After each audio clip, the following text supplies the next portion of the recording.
Chapter 1.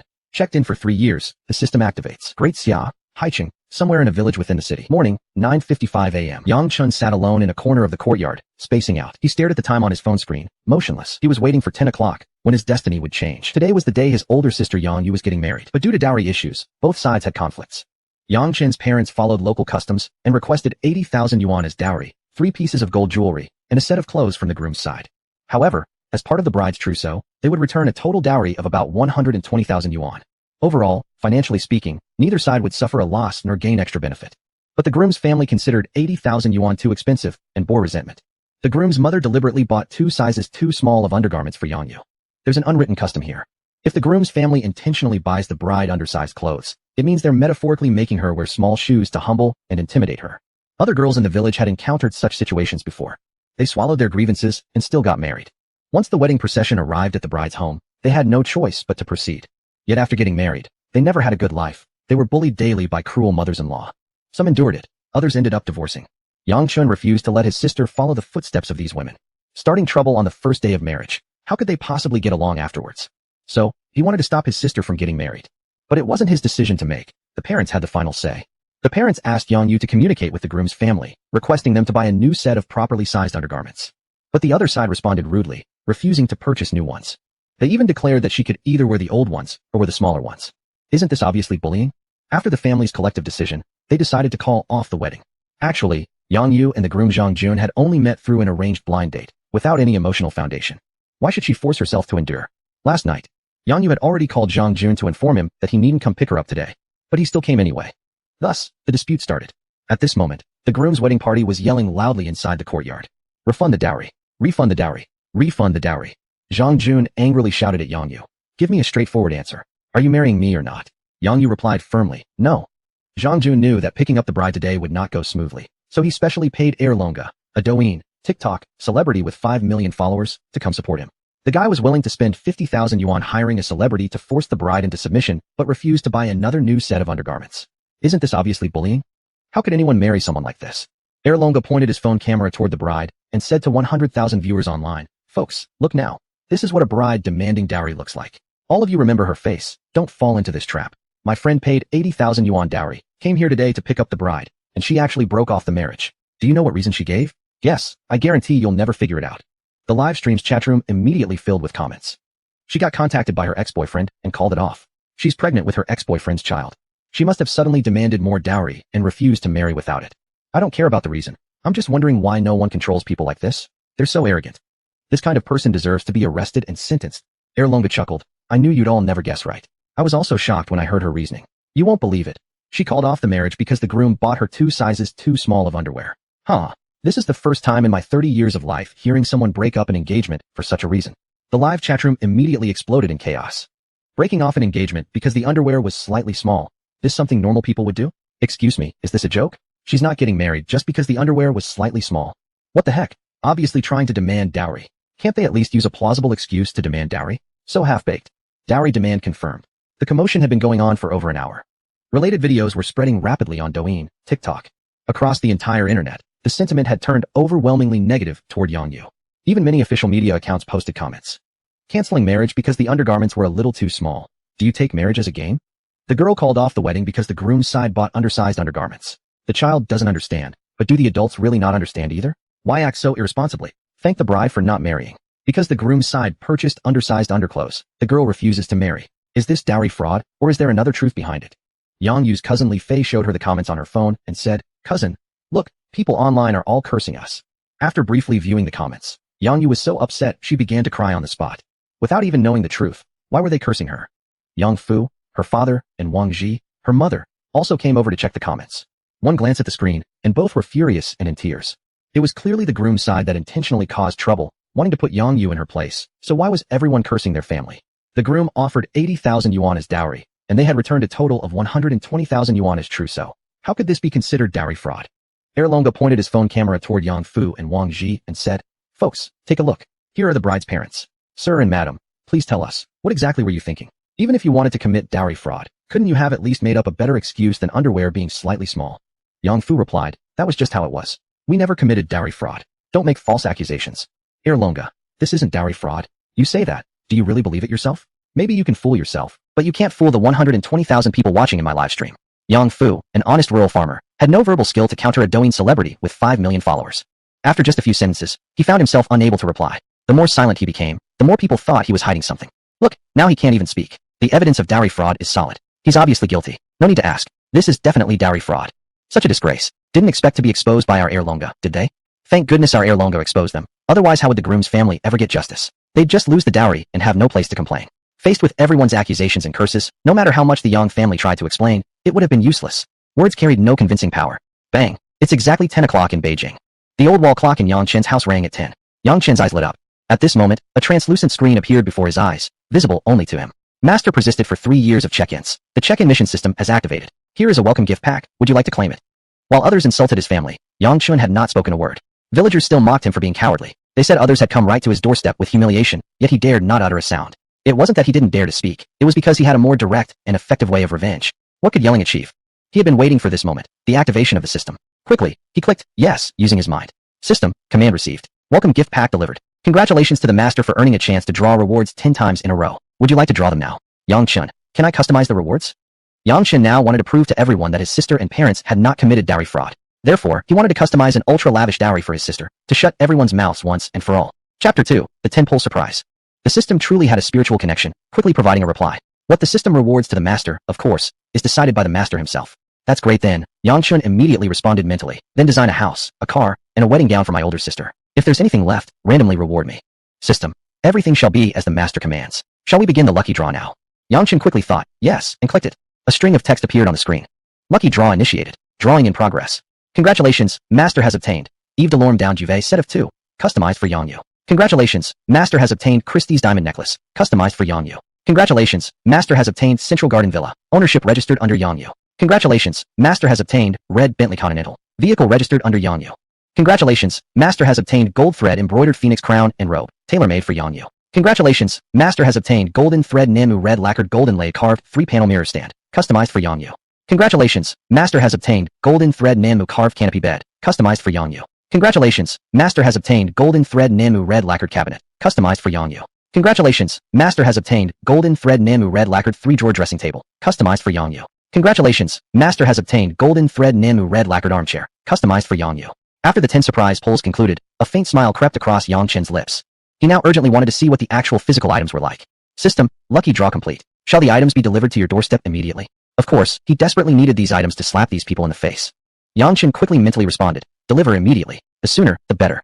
System, order received. Immediate arrangement being made. 3 years ago, Yang Chun had bonded with this daily check-in system. But this system was special and could not be used immediately. Yang Chun had to check in every day at exactly 10 a.m. for 3 years straight to activate the system. The system said this was a test of Yang Chen's perseverance. But this check-in system was different from those in novels. In novels, a check-in system gives you rewards for simply checking in, which was simply too easy with no challenge at all. This one was a check-in and mission system. As the name suggests, one first checked in, and then completed missions to receive rewards. Checking in was the prerequisite and foundation. Completing missions was the extension. It was similar to driving a car. The prerequisite for driving is that there's fuel in the tank. Checking in was like refueling, while completing missions was like driving the car forward. The order couldn't be reversed, and no step could be missed. Before activation, Yang Chun had to check in precisely at 10 a.m. every morning. Now that the system was activated, it would automatically check him in every day at 10 a.m. without Yang Chun needing to personally be there. From now on, he only needed to complete missions to collect rewards. Complete a mission, and after checking in the next day, he'd automatically gain access to the next mission. If a mission was not completed, the next one would not appear. Sometimes, the system would also issue temporary missions based on actual circumstances. Temporary missions weren't restricted by check-ins and could pop up at any time. However, these temporary missions wouldn't reward money or material items. They only rewarded more abstract things, such as certain phenomena, specific skills, etc. System has issued the first mission. Will the master accept it now? Only by accepting missions could one receive rewards, so Yang Chen immediately responded. Accept. System, this is a 3-choice, 1 mission. Please choose one to complete. Mission 1. Persuade your sister to get married. Reward, 100 million. Mission 2. Successfully prevent your sister from getting married. No cash reward, but you will receive a Bugatti Veyron 16.4 Grand Sport. Mission 3. Apologize to Zhang Jun. Admit your mistake. Ask him to stop harassing your parents and sister. Reward, 200 million. A 200 million reward could excite anyone. But Yang Chun would never apologize to Zhang Jun for humiliating his family just for money. Though Mission 1 offered 100 million, he wouldn't do it either. He couldn't trade his sister's happiness for money. With this system, making 100 million or 200 million was nothing. Even 10 trillion or 20 trillion wasn't impossible. So he chose Mission 2, to continue stopping his sister from getting married. When compared to money, his sister's happiness and dignity were more important. Yang Chun, I choose Mission 2. I will continue to prevent my sister from getting married. System, mission selected. Please complete it as soon as possible. At that moment, influencer Wang Erlong pointed his phone camera at Yong Yu. He angrily asked, "Bride, just tell me whether this marriage will happen or not." Yong Yu, "Not happening." Wang Erlong, "Folks, did you all hear that? She said no. Just because the underwear was too small, she's calling off the wedding." Bride, there are 180,000 viewers in my live stream right now watching this unfold. You have to take responsibility for what you say. How can you face public condemnation? Live chat comments. What a bizarre family. To call off the wedding over underwear being too small. What kind of family raises such a freak? She's clearly trying to scam the betrothal gift. Isn't it obvious? People like this should be prosecuted, made an example of, to eliminate the evil trend of using marriage to extort wealth. Seeing these comments, Yang Fu became so anxious he nearly burst into tears. They had never intended to scam the betrothal gift. The dowry was merely 80,000 yuan, yet they had given away 120,000 yuan as a bride's dowry. The 3 gold items purchased by the Zhang family had been returned by Yong Yu. The clothes they bought were worn back by her. In effect, the Yang family had sent their daughter to the Zhang family, while even paying a few extra 10,000 yuan. So why had things turned into accusations of fraud? As for the underwear issue, it was just a local custom to buy it. Yong Yu had even sent the size in advance. Other clothes were all bought accordingly. Why were the underwears 2 sizes smaller? What was that if not an intentional act by Annie Zhang? On the very first day of marriage, they were already asserting authority and showing off dominance. How could Yong Yu possibly live well after that? Looking at Zhang Jun's mama's boy attitude, he showed no intention of mediating between the 2 sides, blindly siding with his parents. After marriage, Yong Yu wouldn't be able to survive there at all. If only he had attempted to mediate, even playing the middleman would have been better, then things wouldn't have reached this point. But he didn't. Why couldn't the netizens consider the bride's hardship and only focus on the dowry issue? Why wouldn't the netizens analyze the cause of the matter but only keep blaming the girl for being unreasonable? Yang Fu, a man in his 50s, shedding tears publicly like this, it truly was tragic. At that moment, the village secretary Yang Chun arrived. He had also seen the online comments and specially came over demanding Yang Fu marry his daughter off as soon as possible. If the public sentiment continued to escalate like this, he as village secretary would certainly face disciplinary action from higher-ups. The reputation of Yang family village would also suffer. Calling off a marriage over undersized underwear, according to local customs, perhaps it was understandable, but speaking publicly made it seem bad. People outside this area didn't follow this kind of tradition. They would only see the bride as exploiting the situation for financial gain. Seeing her parents so helpless and speechless, Yong Yu finally gave in. Wiping her tears, she said, "Dad, maybe I should marry after all. I never had any love to begin with, nor did I expect happiness. If you hadn't insisted so much on my getting married, I would never have done so. Alright, no more arguments about who's right or wrong. I'll accept it. No matter how much I explain, nobody would believe me anyway. They just think we're being unreasonable." Tears streamed down the old couple Yang Fu and Wang Ji. The Zhang family all showed satisfied smiles. Especially Wang Erlong, who wore the expression of a conceited upstart. Zhang Jun grinned at him and said, "Brother Long, thanks. Without your promotion on the internet, I would have gotten scammed." Wang Erlong, just a small matter. My loyal fans and I will always stand on the side of justice. Huh. Chapter 3, Trying to Scam the Bridal Dowry? In the noisy crowd, Yang Chen stood up. He cleared his throat and shouted, "Everybody shut up." Everyone fell silent and turned to look at him. Yang Chen said to his older sister, "Sis, don't marry him. Their family doesn't deserve you." Zhang Jun laughed. "Huh? I'm laughing. Your family is just a bunch of peasants. My parents are civil servants. We have 3 apartments in the city, 3 cars, and money in the bank. How are we not worthy of your family?" Huh? The entire crowd began mocking Yang Chen. Yang Chen responded, 3 apartments in the city, 3 cars, and bank deposits as well. It seems your parents have been quite corrupt. Regular civil servants wouldn't accumulate such wealth easily. You're embarrassing your parents in public." Zhang Jun's smile faded, and he stammered nervously. "Stop talking nonsense. Slander is a crime, you know. I can sue you for this. If she doesn't want to marry, return the dowry money, and compensate us for the banquet and all the other expenses we've incurred hiring the master of ceremonies. Don't even dream of keeping the dowry." The village party secretary quickly stepped forward to scold Yang Chen. "Yang Chen, stop causing trouble. Do you know what people online are saying about your family?" Yang Chen replied, "They're just misinformed, which is why they make such comments." The system interrupted. "The furniture has arrived. Please prepare to receive the shipment." The moment for counterattack had arrived. Just as agitated as they had been earlier, the crowd would soon be just as embarrassed. Before the party secretary could speak, Zhang Jun rushed ahead. "Fine. Don't bother trying to talk anyone out of it. Even if she wanted to marry me now, I wouldn't marry her. Return the dowry and compensate us for the engagement banquet and all costs related to hiring the ceremony host." Zhang Jun's demands received immediate support from the crowd. She should return the dowry. No matter the reason, if the engagement is broken, the dowry should be returned. Judging by their behavior, it's obvious they don't want to return the dowry. They are trying to shift all the blame to the groom's side. What other purpose could there be besides keeping the dowry? The groom must have done something pretty terrible to run into such bad luck. Don't waste words. Return the dowry and compensate for the losses.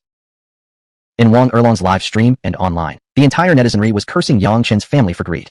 It was understandable when men cursed. They were the ones directly affected by the burden of dowry, and they despised this tradition deeply. Anytime a woman demanded dowry, regardless of the truth, they united in condemnation. But it was bewildering when even some women joined the mashang. It was understandable for outsiders to curse too.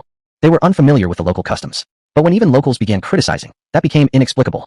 Some locals even insisted there was no such tradition of buying clothes, leaving people to wonder what their purpose was in saying so. But none of that mattered now. Yang Chun had the capability to prove the innocence of his sister and the Yang family. Beep, beep, beep. The sound of a small truck's horn caught everyone's attention. The onlookers hurried to make way. The vehicle drove slowly to the front of the courtyard and stopped. There were 6 people inside the truck. One of them, sitting in the front passenger seat, jumped down. He sprinted into the courtyard excitedly, asking loudly, "Excuse me, Who is Ms. Yong Yu? Yong Yu wiped her tears and replied, "That's me." The man hurried forward and bowed slightly. "Ms. Yong, nice to meet you. I am Yang Kong, the sales manager of Hao Dian Furniture Factory. The furniture customized for you by Mr. Yang Chun has arrived. Please inspect and sign for the delivery." All eyes turned to Yang Chun. Wasn't the bride's younger brother just a good-for-nothing street vendor? How could he afford to order a truckload of furniture for his sister? Yang Fu and Wang Ji looked equally stunned. Their son had been fired from the bank and had been running a street stall for a while. Where did he get the money to purchase furniture from Hao Dian? Yang Yu asked, "Little brother, what's going on here?" Yang Chun replied, "This is my only sister's wedding. Of course I need to prepare her trousseau. Although I don't approve of her marrying him, if she agrees, I'll accept it. However, based on what I see now, these people clearly don't deserve any of it."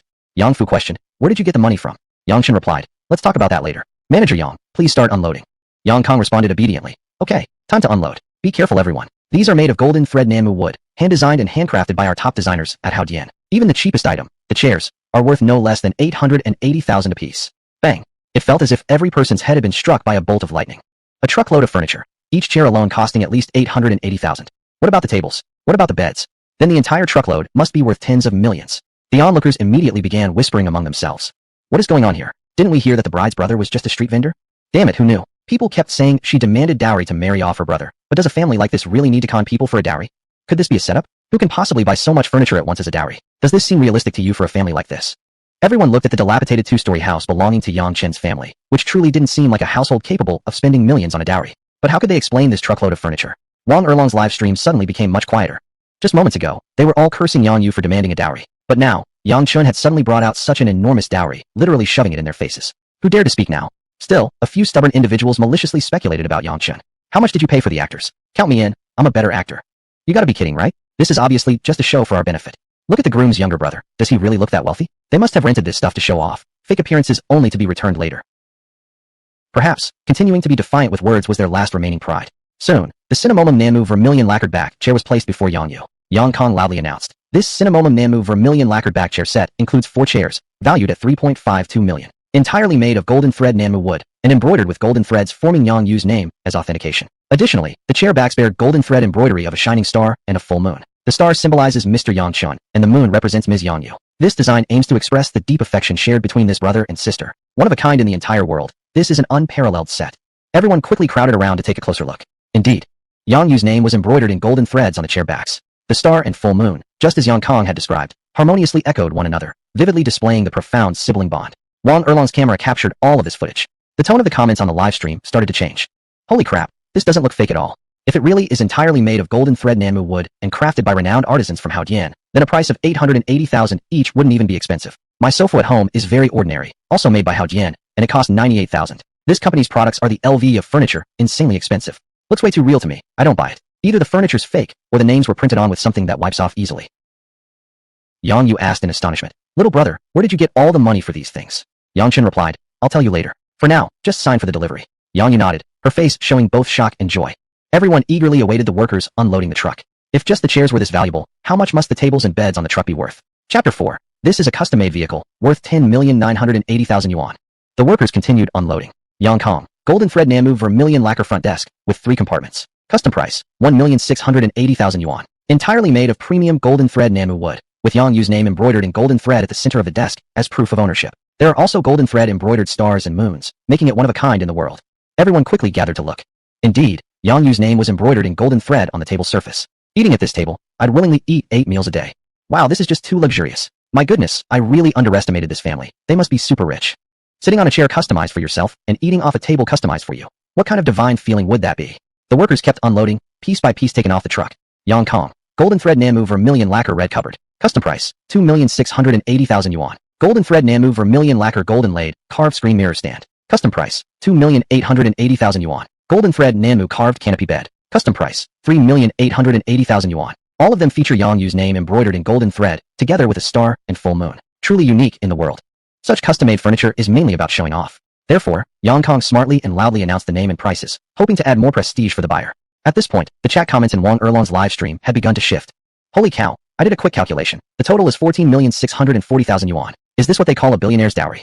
I really can't believe someone would offer such a lavish dowry. I was about to believe him, but once I heard the price, I became skeptical again. Why are you all being so suspicious? Some people even offer dowries worth hundreds of millions. Just because you don't believe it doesn't mean it's fake. I'll still stay skeptical. No family with such background could possibly afford a dowry this expensive. Not only the onlookers, but even online viewers were doubtful. Yang Fu, Wang Ji, Yong Yu were all equally shocked. If all this was true and cost over 10 million yuan, where did Yang Chun get so much money? Without exaggeration, even if he went to rob a bank, he couldn't get that much money. Wang Erlong aimed the camera toward Yang Chun and asked, "Bro, how much did you pay to rent all this? When I get married, let my future father-in-law rent these stuff for me too, just to show off a bit." Huh? The crowd burst into laughter. Yang Chun refused to dignify that with an explanation. But Yang Kong needed to clarify. First, he needed to protect the brand image of Haodian. Secondly, he needed to safeguard the customer's interests. Quickly, Yang Kong pulled out the sales contract, payment receipts, and invoices from his bag. He loudly declared, "Stop suspecting our valued customer. We have the contract, the invoices, payment proof, and delivery note. Come on, why don't you try forging a document with Haodian's official seal on it? Let's see how many years our legal department can sue you for." The entire place instantly quieted down. As the Louis Vuitton of furniture, Haodian's legal department was known for being ruthless. No matter how trivial the trademark infringement was, they'd sue. Regardless of whether they won or lost, no matter the compensation amount, they always followed through. That's precisely why Haodian could stand out. Because no one dared to copy or even mimic their brand. So who would dare to fake a document with Haodian's company seal here? Wang Erlong was left speechless. Now that Haodian's seal was verified, it must be genuine. Yet, it's still beyond people's imagination. Where on earth could this young man get over 10 million yuan for his sister's dowry? At this time, the workers brought 2 more quilts. Each quilt was sealed inside a transparent password suitcase. Only Yang Chun knew the password. No one from Haodian had opened them before. Carefully, the workers placed the suitcases on the bed. They handled the boxes as if they were holding newborn babies. They recalled the manager's words well, that each quilt could cover the down payment for a medium-sized 2-bedroom apartment. So they dared not be careless. Yang Kong, Mr. Yang, we've also brought along the 2 Yves de Lorme down comforters that you entrusted us to purchase. After all, each sells for 298,000 yuan. Perhaps you'd like to check them yourself. Yang Chun, no need. I trust your company wouldn't damage them, nor dare to switch them. I also trust the brand won't supply me with defective goods. Yang Kong, alright. Mr. Yang, once you check the furniture, please sign for the delivery. Yang Chun signaled Yang Kong to bring the documents over, so he quickly did.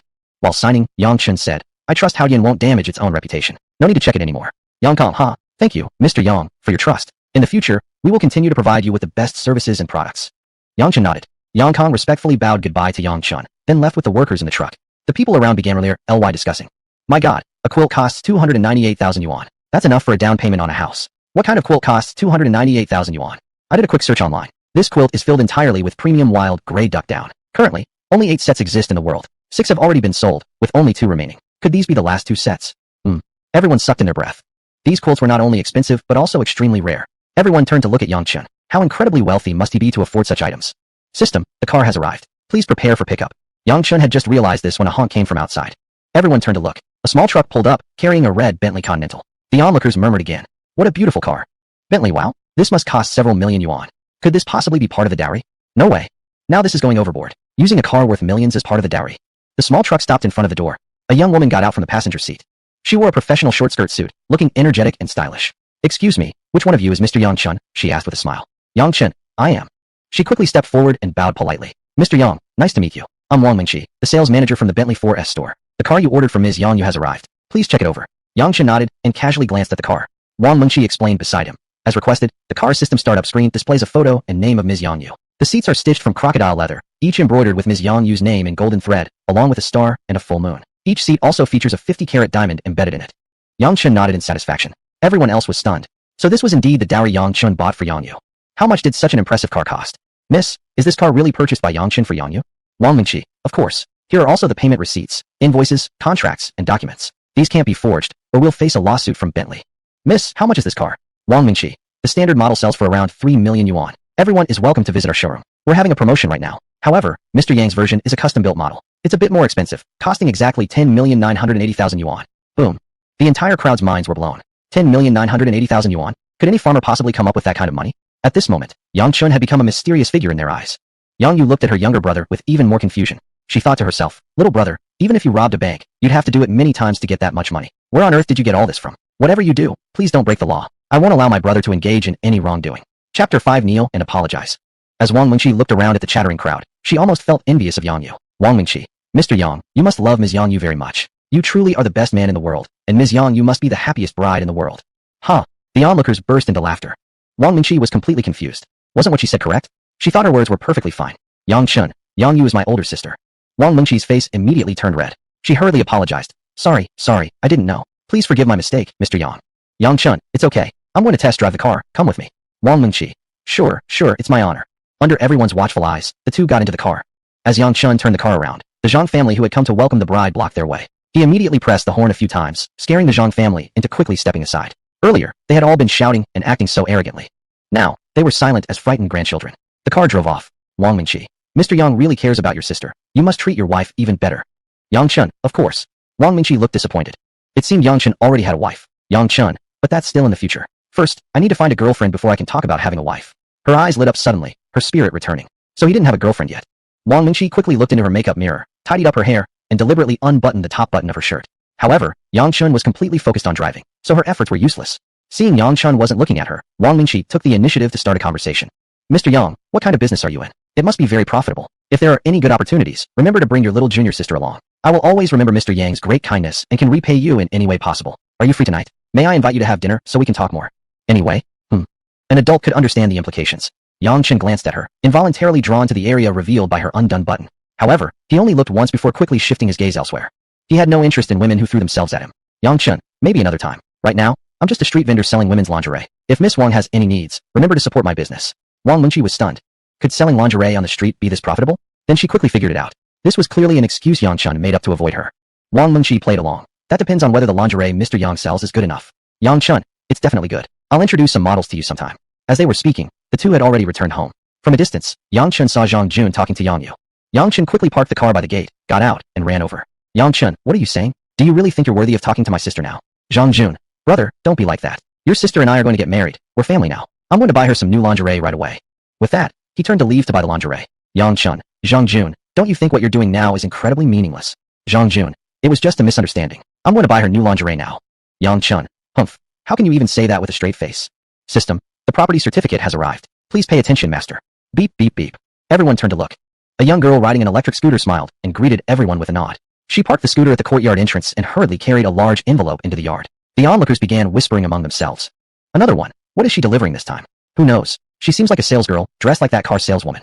Just coming on an electric scooter. Can't be anything fancy. The girl walked into the courtyard with a smile, gently and softly asking, "Excuse me, which one of you is Mr. Yang Chun?" Yang Chun, I am. She quickly stepped forward and bowed politely. Hello, Mr. Yang. I'm Su Zimo from the Lianjia Central Garden branch. The property certificate for the villa you purchased in Central Garden from Ms. Yong Yu has arrived. I'm here to deliver it to you. Please check. With that, she handed the large envelope to Yang Chun. Everyone was stunned again at her words. Originally, they all thought since she came on an electric scooter, it couldn't be anything valuable. Who would have guessed? The envelope contained the property certificate for a Central Garden villa worth 20 million yuan. The average housing price in Haicheng was 15,000 yuan per square meter. But Central Garden's properties were priced as high as 50,000 yuan per square meter. Among them, standalone villas often cost tens of millions. This neighborhood gathered all sorts of wealthy individuals. This is the most upscale residential community in current Haicheng. Once you buy a house here, you can basically live worry-free, completely cut off from the outside world. Inside the community, there are kindergartens and elementary schools, hospitals, banks, shopping malls, entertainment facilities, and more, all available. Only 300 meters away from the community is Haicheng No. 1 High School, both junior and senior high sections included, to ease traffic pressure and to highlight the prestige of the residents. The developer built a private underground tunnel between the community and Haicheng No. 1 High School. Students can safely walk through the underground passage to school and back, without needing parental pickup or drop-off. Residents here basically never need to go outside as long as their children haven't gone off to college. With such high-end facilities, a price of 50,000 yuan per square meter doesn't seem expensive at all. My goodness, a villa in Central Garden, worth 20 million yuan. I'm speechless. Logic tells me this can't be true, but how do I explain everything here? This family is truly interesting. Mingmig, they are rich. Why pretend to be poor in this urban village? Could this be what the protagonist in novels calls being low-key? Those who pretend to be weak while secretly being strong must be exactly like them, right? The property documents given by the system must be genuine without any problem. Yang Chun glanced at the property certificate and land deed before placing them back. He handed the envelope to his sister and said, Sister, these are yours. Keep them safe. Yang Yuzhen Chu trembling hands to accept the envelope. Right now, she didn't know what to say. All she could do was look at her younger brother with a stunned and puzzled expression.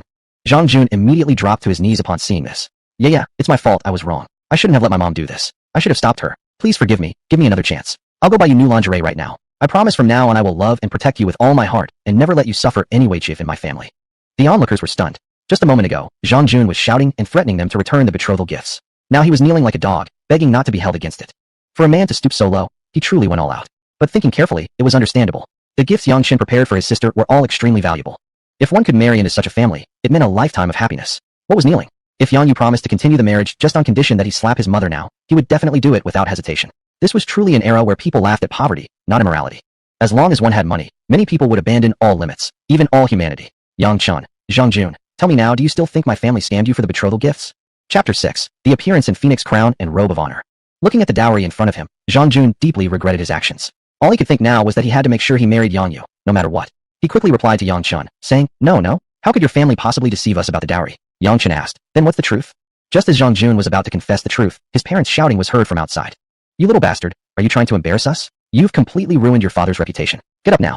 Son, how could you kneel to her? How can you maintain your status at home afterward? Your mother has been trying hard to secure your position in the family, and yet you do this. How could you make your mother feel like this?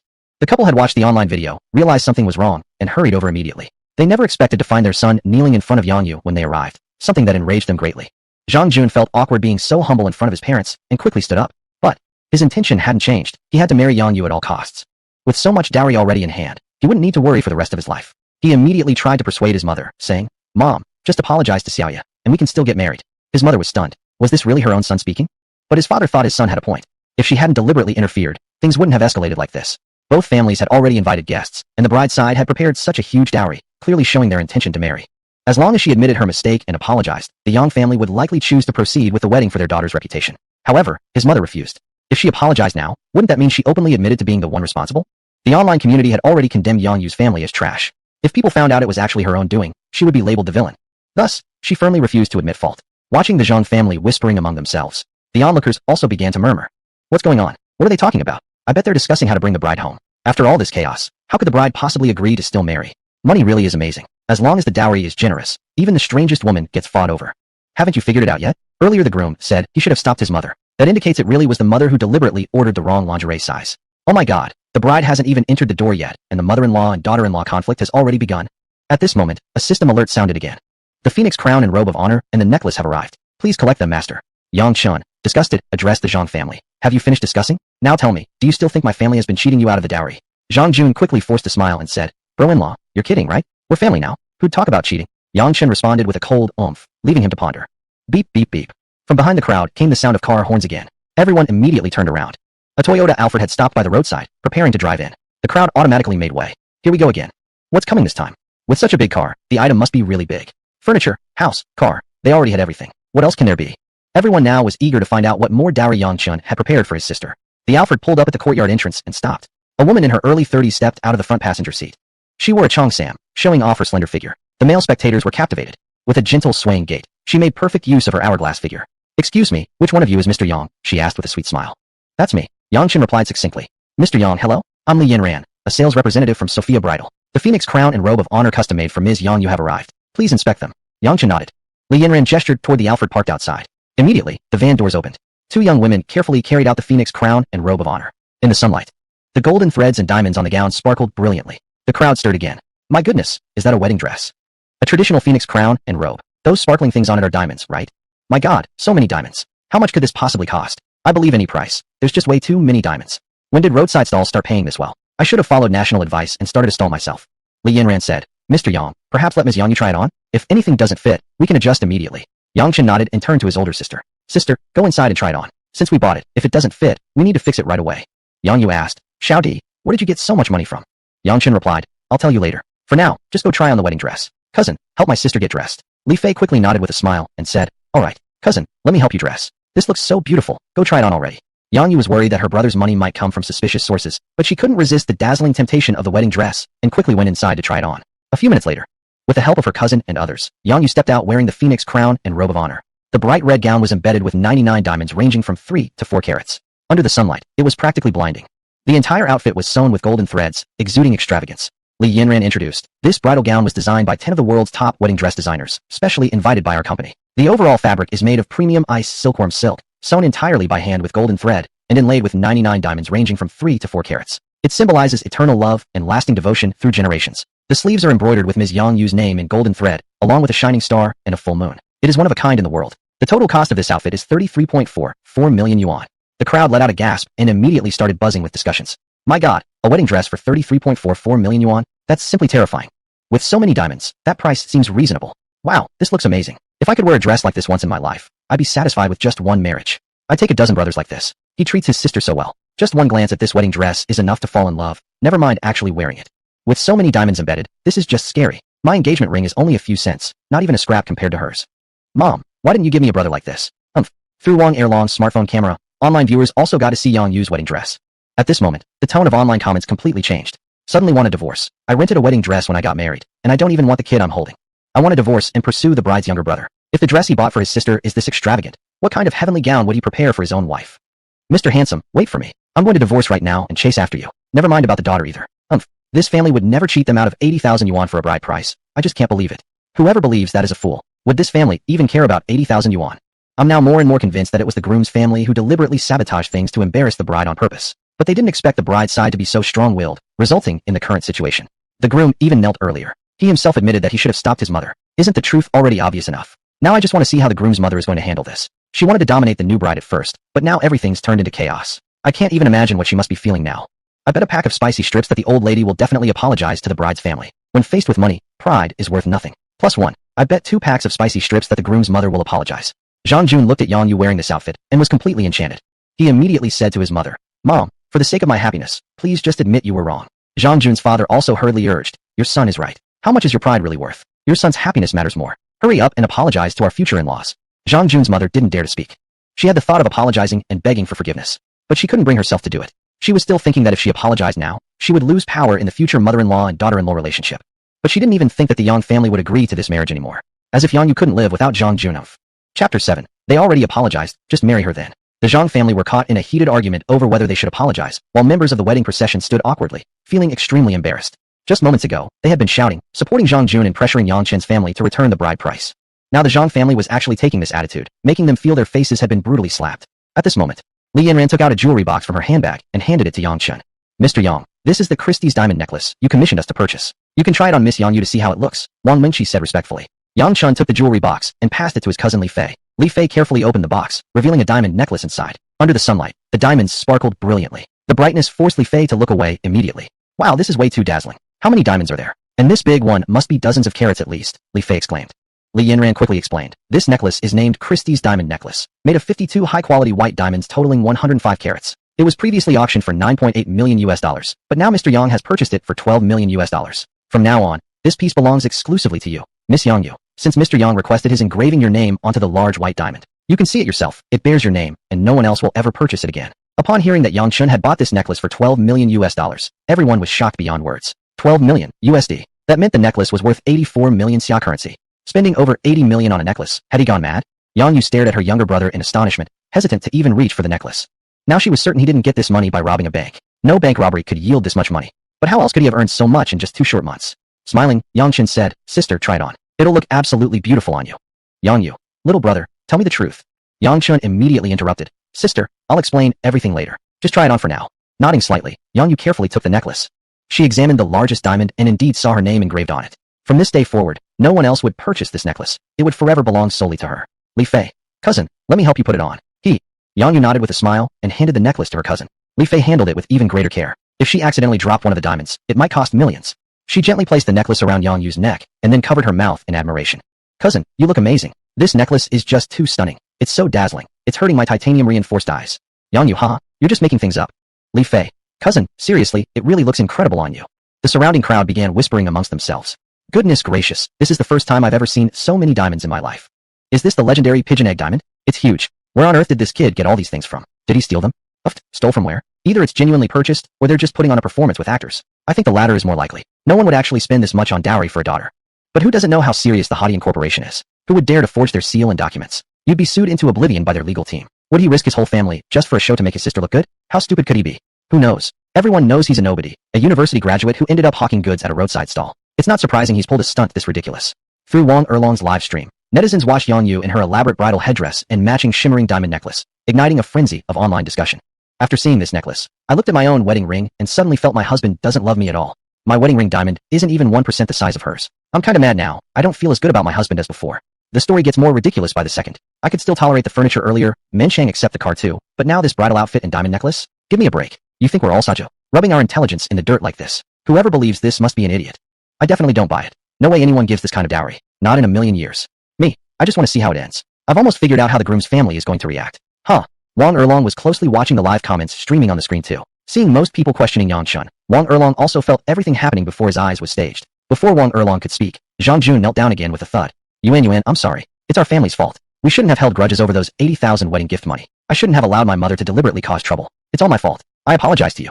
After saying this, he even slapped himself. "Yong Yu, Zhang Jun, don't do this. Hurry up and get up, take your people and go back." Zhang Jun, Yuan, you know I truly love you. I've prepared a grand wedding ceremony for you. Don't refuse me like this, okay? Yong Yu, love? We've only met a few times. How can you talk about love? Just take your people and leave. I don't want a mother-in-law who's always scheming. There's no way I'll continue with this wedding. Everyone looked at Zhang Jun's mother. Zhang Mama suddenly felt her face burning with embarrassment and her whole body became uneasy. Zhang Baba angrily said, "What are you hesitating for? Hurry up and apologize to Yuan Yuan." Zhang Mama cautiously glanced around at the people. Seeing that everyone was watching her with schadenfreude, she became even more reluctant to apologize. Zhang Jun, "Mom, do you want me to die? Have you ever thought about how I'll face people after this scandal?"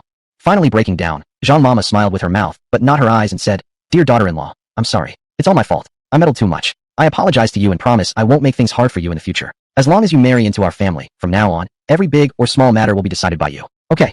At this moment, the members of the Zhang family who came for the bride also started cheering. However, they were no longer shouting for Yang Chen's family to return the bride price, but instead urging Yong Yu to agree to marry Zhang Jun. Marry him. Yeah, even the mother-in-law apologized to you, and is giving you authority over the entire household. If you still won't forgive her, that's unreasonable. That's true. It was a small issue anyway, and once clarified, there shouldn't be any problem. All the relatives and friends are here. You two surely wouldn't want all the guests to have come all this way for nothing, right? Marry him. Marry him. Wang Erlong quickly joined in and shouted, "Bride, there are currently 220,000 viewers in my live stream. Everyone wants me to tell you, please marry him. The mother-in-law has already admitted her mistake and is willing to hand over household authority. From now on, with so many people here looking out for you, they won't dare to go back on their word. If you still refuse to marry him now, it really would be unreasonable. Be merciful when you can, especially between two families about to be joined by marriage." Everyone agrees, right? The onlookers, loving the spectacle, quickly responded with loud shouts. Right, just call it even already. Are you really not going to marry him? If the bride refuses to marry today, who would dare to propose to her in the future? Holding on to such a small issue, even after an apology, makes you seem too narrow-minded. Bride, just call it even already, marry him. Yeah, marry him. Faced with everyone's insistence, Yang Fu, Wang Ji, and Yong Yu were at a loss. They certainly didn't want to go through with the marriage, but with so many people pressuring them, they couldn't argue against it. Yang Chen's stance was very firm. He decided he couldn't let his sister get married. After all this drama, if she still married into their family, what would people say about their family? The Zhang family was only temporarily backing down because of the dowry. Who could guarantee they'd truly treat Yong Yu well in the future? Another very important point. Yang Chen's chosen system mission was to prevent his sister from getting married. If he failed, he wouldn't receive the reward. Since his parents and sister couldn't handle the pressure from these people, he had to take a stand. Just as everyone was shouting, Yang Chen roared, "Shut up, all of you." The venue immediately fell silent, and everyone looked at Yang Chen. Yang Chen, when things haven't happened to you personally, you just tell others to be generous. As Old Guo rightly said, we must keep our distance from people like you, or who knows when you'll be struck by lightning and will be caught in the crossfire. Chapter 8. If you guys don't come soon, I'm going to start chopping people. Everyone looked at Yang Chen. Everyone knew Yang Chen had prepared so much dowry. Whether Yang Yu would marry or not depended entirely on his opinion. Zhang Jun, bro-in-law, are you still opposing us? I've already knelt down and apologized. My mother has also apologized and admitted her mistakes. She's willing to hand over the authority of household affairs. Can't you forgive us? Yang Chen, without this dowry, would you have apologized? Earlier, you were shouting that our family scammed you out of the 80,000 yuan bride price. Have you forgotten so quickly? Zhang Jun was speechless. The onlookers immediately tried to persuade Yang Chen to be more tolerant. They would soon be family, so why be so nitpicky? Wang Erlong, an internet celebrity, pointed his camera at Yang Chen and smiled, saying, "Bro, the fans in my live stream are all praising you for being handsome and wealthy. They wish they had you as a younger or older brother, or even want to pursue you. Don't do anything that damages your image." Yang Chen, cut the crap. When our family was falsely accused of scamming the bride price earlier, why didn't you and the Zhang family to be tolerant? Now that everything is clear, you come to challenge us to be tolerant again. Always telling others to be tolerant. Who the hell do you think you are? Why doesn't heaven strike you all down with lightning? Yang Chen's words enraged both the Shanchang audience and the online viewers. Is this guy out of his mind? Better to destroy 10 temples than ruin one marriage. This is an act of kindness, and look at his attitude. Exactly, we're just being kind, not malicious. Who deserves this kind of treatment? Fuck, do these guys have something wrong with them? When the girl was being oppressed just now the situation has flipped, and not a single one of you blamed the groom. Instead, you're forcing the girl to go through with the marriage again. How come you're so high and mighty? Have you seen the ugly face of some pathetic males? Whenever someone says a woman is wrong, no matter what the truth is, they blindly support it. But if someone criticizes a man, they immediately ignore it and then force the woman to bear the consequences. Are some women just too sensitive? We're just saying that after causing such a big fuss, it's not good for either side if it breaks apart. Why does it always come down to men and women? Just now when you said the bride scammed the bride price, you weren't like this. You supported the man in getting the money back unconditionally, even thanking the bride for not marrying him. Now it's proven to be the groom's mother's doing, and the bride is innocent, having even prepared an astronomical dowry. Yet you've forgotten everything and are trying to morally blackmail her into continuing the marriage. How can you people be so shameless? Initially, everyone was just discussing this marriage, but unexpectedly, it turned into a conflict between men and women. However, Yang Chen didn't care about any of that. What he cared about most now was making sure his sister didn't fall into a trap. When Zhang Jun saw all this dowry, a grown man knelt in front of so many people. How shameless was that? Who knew what kind of tricks he would pull in the future after marriage? After seeing Yang Chen's attitude, Yong Yu firmly chose to stand alongside her younger brother. Yong Yu, Zhang Jun, listen clearly, I will not marry you. Take your people and leave my house right now. If you're still here in 5 minutes, I'm calling the police. Zhang Jun hesitated for a moment, then quickly begged, yeah, do you really hate me that much? Yong Yu, Zhang Jun, you're 28 years old already. Can you please stop talking like a child? We met through a blind date a week ago, and we don't even have any Genqing between us. Where does hate come into play? Just go, or I will call the police for real. Xiaofei, help me back inside. Li Fei. Okay, cousin. Watching his daughter head back into the house, Yang Fu's face was full of worry. He hoped this incident wouldn't affect his daughter's chances of marrying in the future. Yang Chen comforted him. My sister is pretty and has so much dowry. What decent family can't she find? Why go to their house to suffer? Why can't you all think straight? After thinking carefully, Yang Fu felt it made sense. His daughter was no slouch in appearance. Plus now with such substantial dowry, many men would be lining up to propose. She wouldn't have any trouble finding a husband. Everyone now knew the truth of the matter, so there was no need to worry about her reputation. Thinking this way, Yang Fu felt completely at ease. He said to the Zhang family, you should all go now, otherwise I'll call the police. With that, he pulled out his phone and dialed 110. If the Zhang family didn't leave, he would press the button to connect the call. The temptation of the valuable Phoebe Genaud furniture, the Bentley Continental, and those property certificates was just too great. The Zhang family was unwilling to leave. They still wanted to talk things over with Yang Fu. As long as the wedding could proceed, the Yang family could name any condition. But Yang Chun had no interest in talking further. He immediately called the police. Hello police. This is Yangjikan village. A group of people have broken into our house and won't leave no matter how we try to get rid of them. Please come quickly, or there will be bloodshed. I've reached my limit. I'm about to take a cleaver and chop them up. The operator hurriedly tried to calm him down. Don't act recklessly. I'll immediately relay the instructions. Officers from the nearest police station will head there right away. Acting impulsively only leads to trouble. Try to endure, and the sky will widen. Yang Chun, how can I endure when they've bullied their way into my home? I can't take it anymore. I'm going to get my knife now. I won't wait for you anymore. After that, Yang Chun hung up the phone. Operator, hello? Hello. This really alarmed her. She immediately issued orders through the system, urging the nearby police station to send officers to Yangjikan immediately. Everyone stared at Yang Chun in shock. What an unbelievable joke. He actually said he would take a cleaver and hack people apart? This guy was ruthless enough to even trick the police. Yang Chun, Dad, don't waste words with them. When the police arrive, let's see if they still refuse to leave. Zhang Jun's parents were civil servants and had some connections. They weren't afraid of the police showing up. Very soon, the siren sounds came. In a short while, the police arrived. They ran over the moment they got out of their cars. While running, they shouted, everybody step aside. Stay calm. When they pushed through the crowd and saw the peaceful scene in the courtyard, all the officers froze. Who called the police? Yang Chun raised his hand slightly. You're the one who said you were going to chop people with a cleaver? Yang Chun, your operator's voice was so soothing, I was deeply moved and held back my urge. The police were speechless. But still, this was better than someone actually getting killed.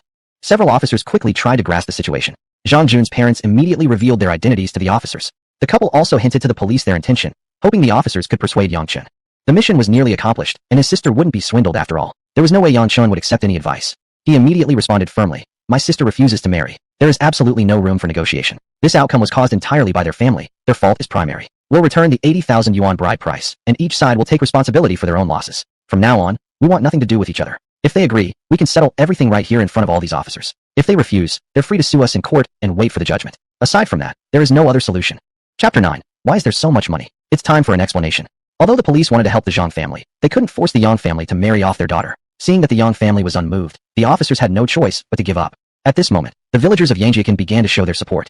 Seeing that Yang Chen's family was so wealthy, they thought there might be some profit to gain. If they stood up to support Yang Chen's family now, they could later ask for favors in return. I really opened my eyes today. People say they don't want to marry, but they still stubbornly keep clinging on. Are people from the city really so shameless?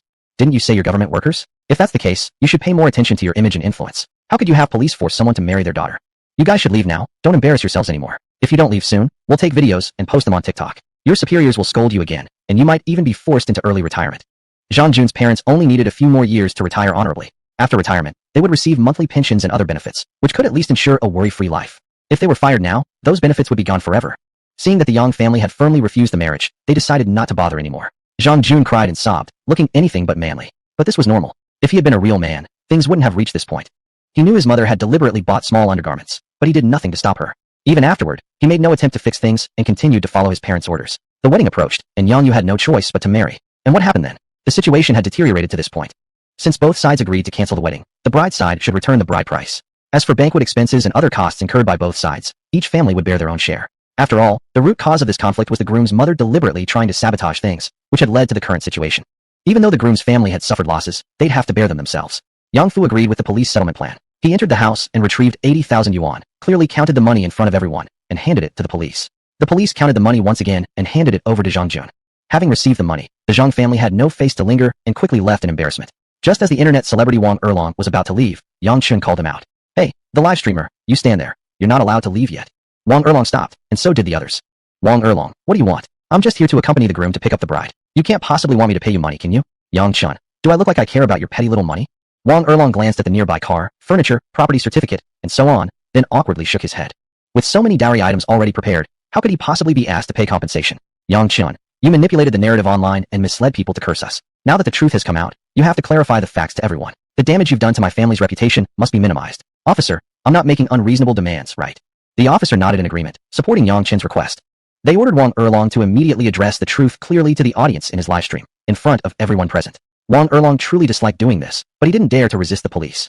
This was an unfamiliar place where nobody knew him. If he got locked up for a couple of days, that wouldn't be good at all. Still, he was an internet celebrity with 5 million followers and was especially skilled at playing word games. He immediately said to his live stream audience, "Dear family members, I'm really sorry. I made a mistake in my friendships and was deceived by the groom, mistakenly thinking that the bride's family was trying to cheat for the bride price, which misled everyone. Here, I apologize to all of you, and especially to the bride and her family. From now on, I'll be more cautious when choosing friends and guarantee that this kind of thing will never happen again. As a token of my apology, I will soon randomly draw 10 lucky viewers and give each one a new iPhone 12. I hope you all can forgive my poor judgment." After saying this, he cleverly cleared himself of all blame while also scoring a major boost in his following. Indeed, the chat comment said it all. "Brother Erlong, this isn't your fault. Everyone has some scumbag friends sometimes." Exactly, this wasn't your fault. It just means you're too sincere and loyal to your friends, and you got used by someone. The first time I've seen a streamer sincerely apologize after making a mistake. Got to follow. I'll follow him too. Not following a streamer like this would be a real loss. Wang Erlong's follower count quickly climbed, and within a short time, it exceeded 6 million. This nearly made him burst out laughing in delight. Nowadays, fans were so easy to fool. With just a few sentences, they'd be completely swayed. Of course, most of the fans were simply attracted by the iPhone 12, and they didn't necessarily like the host himself. But they didn't even think, how could a host possibly conduct a real random draw? How many ordinary fans actually win cars during those live streams on Douyin? Aren't those just planted actors pretending? However, none of that mattered. What mattered was that Wang Erlong gained a large following through his handling of this crisis. At that time, Yang Chen didn't know that Wang Erlong's followers had increased. Otherwise, he would definitely find a way to ruin that guy's reputation. The police dispersed the crowd of onlookers. Soon, Yang Chen's home returned to its quiet state. But seeing the mess in the yard, Yang Fu and Wang Ji felt extremely uneasy. At that moment, Yong Yu changed clothes and came out, shouting, "Little brother, come inside. What must come will eventually come." Fortunately, Yang Chen had already prepared his story. Yang Fu and Wang Ji quickly followed him into the house too. They wanted to know where their son had gotten so much money to buy all these expensive items. Besides their immediate family, relatives from grandma's house, uncle's house, and aunt's house, more than a dozen people altogether filled up the room. All of them were staring at Yang Chen, waiting for him to explain where all those things came from. There was no way Yang Chen could reveal that he had obtained a system. If that information got out, he might end up being dissected in a lab to study his brain. Therefore, he could only fabricate a lie. But making up a story about making so much money in such a short time wouldn't be easy to convince people with. What job could earn hundreds of millions within 2 months? So, Yang Chen carefully created a lie. He took out his phone, opened the browser, searched for the keyword Bitcoin, and then showed the screen to everyone, saying, "Bitcoin, has everyone heard of it?" Everyone shook their heads except his cousin Li Long. Li Long spoke up enthusiastically. "I know. Recently, Bitcoin prices soared, breaking through the 40,000 Mijin mark. So, are you saying that these money came from selling your Bitcoins?" Originally, Yang Chen had planned to make up his own story. Seeing that his cousin was so knowledgeable, he decided to let him talk. "Yang Chen, you know quite a lot, little brother. Alright, here's a chance for you to show off. You explain to everyone how I got so much money to buy all these things. Here's a hint. I originally had 500 Bitcoins, and I sold all of them when the price reached 40,000 Mijin. Li Long, what? 500 Bitcoins? That's 20 million Mijin, over 140 million Dacia coins. Chapter 10, they've come to shear our sheep. At the mention of 20 million Mijin and 140 million Dacia coins, all the relatives were stunned. Xiaolong, did you calculate that correctly? Can it really be this valuable? Li Long, how could I get it wrong? You can check online. Bitcoin has broken the 40,000 Bijin mark. Cousin sold 500 of them, so that's 20 million Bijin, which converts to 140 million Dacia coins. Cousin, where did you get so much Bitcoin from? Yang Chen, you thought I really went to the internet cafe back then just for gaming? Back then, he really did play Legend at the cafe while skipping school. But now, this fact could be used to confuse his family. Li Long, uncle, you see, you always scolded cousin for going to the internet cafe. Now you know you were wrong, right? If he hadn't gone there, how could he have bought Bitcoin when it was cheapest? Uncle Yang looked embarrassed and replied with a smile. Well, he didn't say anything about buying some coins back then. Li Long, if he had told you, you would have scolded him even more. You would have surely thought he was being scammed. Ha! Everyone in the room burst into laughter. Yang Fu felt a bit shy but still joined in with a laugh. Still, pride shone on his face. Having a son who's such a good investor, who wouldn't feel proud? No wonder he wasn't worried after being fired from the bank and even started street vending. With so much Bitcoin behind him, naturally, he has no reason to be anxious. Yang Chen had only wanted to plausibly explain where all the money came from. Unexpectedly, it also cleared his name for being mischievous before. However, soon the relatives started blaming him again. With 140 million coins, why not do something useful instead of buying these useless things? When the relatives said this, Yang Fu got angry again. He picked up the broom to hit Yang Chen, yelling, "You wastrel! With so much money, why not buy a house? Why did you spend it on furniture?"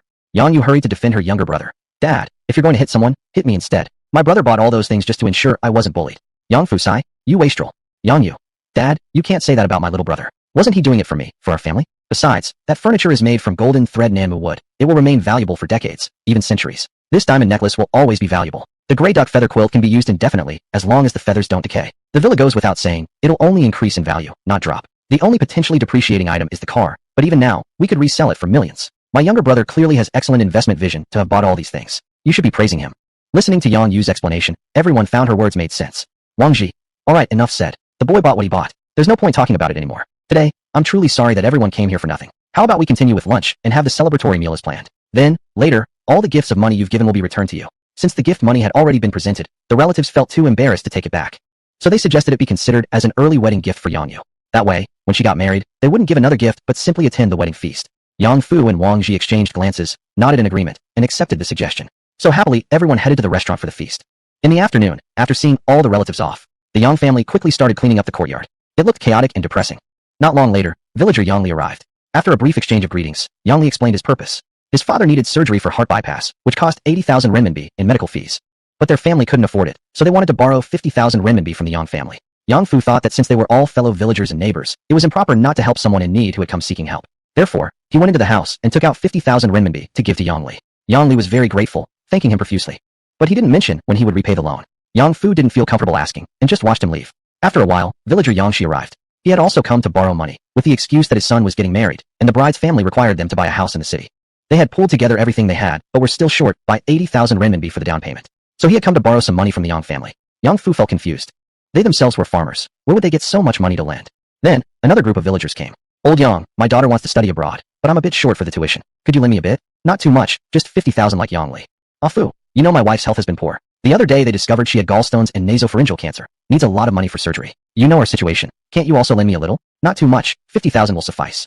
Uncle Fu, you know I've been dating a girl from the big city. Her family is asking for a dowry of 300,000. I really can't come up with that much. Do you think you could lend me 200,000? I'll pay you back slowly while working later. My wife couldn't even afford the hospital fees when giving birth. My daughter couldn't afford the surgical fees for an abortion. The villagers rushed to borrow money from Yang Fu one after another. Yang Fu looked astonished. So it turned out they saw Yang Chun buying so much dowry and assumed his family was rich, so they all came to borrow money. Yang Fu. Everyone, my family is no different from yours. We farm when we have land, and go out to work when there's no land. If you don't have money, neither do I. I just lost over 100,000, and I also lent 50,000 to Yang Li. Honestly, I'm broke. But Yang Li said you donated the money for his surgery.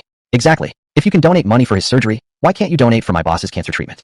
Uncle Fu, you should be fair. Yang Li calls you uncle, and I call you uncle too. You can't sponsor him 50,000 but refuse to lend me 50,000. Yang Chen originally didn't want to interfere, but he could no longer bear to listen. It turned out these people came borrowing money, with no intention of paying it back at all. That Yang Li borrowed money but told others it was a donation, which meant he never intended to repay it. So all of them came here to shear his family's wool. Yang Chen, how can you all say such things shamelessly? You need money. Why should our family give it to you? I'm short of money now too. Would you give me any? You're all grown-ups. How can you not feel embarrassed? Yang Chen, just stop messing around, will you? If you can afford such expensive dowry for Yang Yu, you must have at least 1 billion in the bank. 1 billion is a conservative estimate. Would you dare use 1/10 of your fortune as a dowry for your daughter? That's true. If so, he must have at least 10 billion in the bank. At least 10 billion. No need to ask, right? You say he has so much money. We're only asking for a few 10,000s. Yet he acts like this. Is that acceptable? Aren't we all from the same village? Old Yang, you really need to discipline your son. He can't be so selfish. Look at that guy, Dodgy Goo, big coat brother. After he got rich, didn't he just give villagers money and never asked for repayment? Exactly. And that Xiaodong, Dongming Dong, after becoming successful, didn't he go back to distribute money to villagers? You need to educate your son to have the same level of awareness as them. Chapter 11. Building a temple and constructing roads. Yang Chun was truly shocked by the twisted values of these people. If you're rich, you have to share your money. Not sharing is wrong. What kind of absurd reasoning is that? Yang Chun said, you guys had better leave now. How can you even say such things with a straight face? Previously, Yang Chun had been fired from the bank for some reasons. He had been planning to wait until his 3-year sign-in period was completed, at which point he would activate the system. So instead of looking for a new job, he decided to set up a roadside stall temporarily, following the nation's call. The villagers secretly insulted him as a nobody behind his back. His family had spent money to secure him a job at a bank, and he got fired within 2 months. A graduate from a key university returning to sell street food. Never seen such a shamefully unsuccessful person. Yang Chen thought that once the system was activated, he would no longer have to deal with these people, so there was no need to stoop to their level. Therefore, he chose to pretend not to hear their words. Now, these people actually had the audacity to come to his door asking for money. He definitely couldn't tolerate that. He must scold them out loud and wouldn't tolerate such behavior anymore. From now on, he wouldn't endure any grievances. Whoever dared to provoke him, he would strike back severely. But Yang Fu still tried to reason with the villagers. Yet, the villagers were not interested in reason. In their minds, Yang Chun was rich, and lending them a few 10,000 yuan was just a drop in the bucket. Furthermore, the villagers even gave an example. Didn't the celebrity Dage, in the news, lend money to villagers, and none of them returned it? So why couldn't Yang Chun learn from him?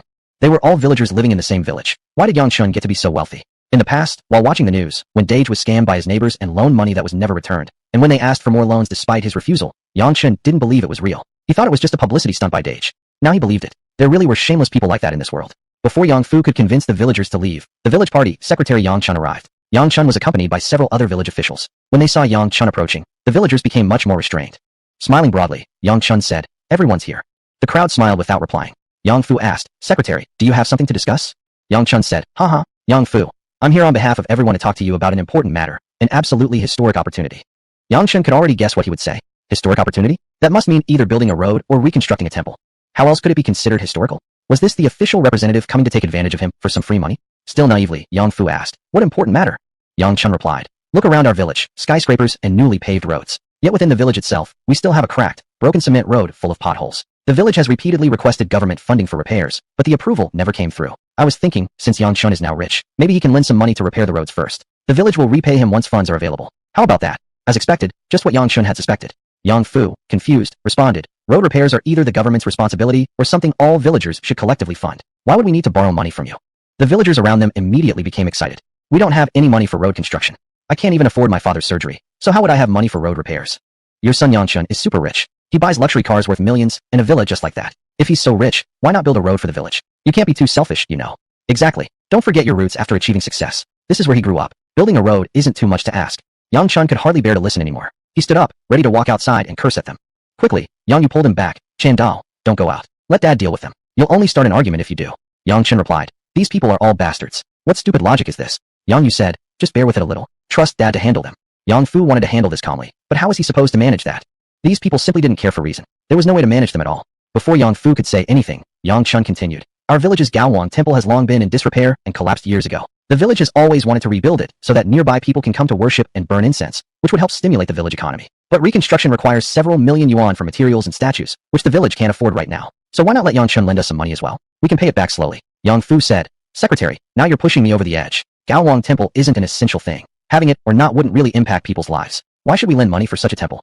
Yang Chun responded, Yang Fu, now you're showing narrow-mindedness. Once the temple is rebuilt, holding a temple fair every month, wouldn't people from nearby come and visit? At that time, villagers can sell snacks and souvenirs, making a little profit. So, how could this not impact people's lives? Yang Fu. He had nothing more to say. That reasoning made perfect sense, with no flaws. But this is the village committee's responsibility. There's no reason to make Yang Chun bear the cost. Hearing Yang Chun's analysis, the villagers became excited. If there were temple fairs every month, people from the nearby skyscrapers would come for the Vernak. These villagers could sell snacks and souvenirs. It would really be a way to earn money. Thinking this way, rebuilding the Gaowang temple was absolutely necessary. Yang Fu, I think Secretary Yang is right. This concerns the interests of the entire village. You can't refuse anymore. If you don't fund the temple construction, everyone would lose a steady monthly income. Who will compensate for that loss? As long as the temple is rebuilt and the roads repaired, we can carve your name at the temple entrance and village gate, so your name will live in history. Exactly. Such a great opportunity. We couldn't have dreamed of this. Now the chance is given to you. You must cherish it. Yang Fu was speechless, tears welling up. How had he not noticed before how absurd these people were? Thinking carefully, maybe it was because Yang Chun suddenly became rich, and they felt unbalanced inside. Yang Chun, Yang Fu, what do you think then? Take a stand. This is voluntary. We can't force you, of course. If you're willing, great. If not, the village committee will think of other ways. Yang Fu. Secretary, I don't object to the village committee seeking benefits for everyone, but it's unfair to make our family bear all the costs while others just wait to make money. Your family Yang Chun is so rich, and yet you're still haggling with us over this. Exactly. The money Yang Chun spends on just one car would be enough to repair the roads and build the temple. For your family, is this even a significant amount? You can't compare yourself to us. We're all poor. Yang Chun is genuinely rich. If you refuse, it means you're against the entire village. Right? Because you're unwilling to lend money to the village committee, the entire village misses out on a steady source of income. You must compensate for that loss. Just as Yang Fu was about to speak, Yang Chen's roar came from inside. I'll compensate you with a *****ing strand of hair. You want it?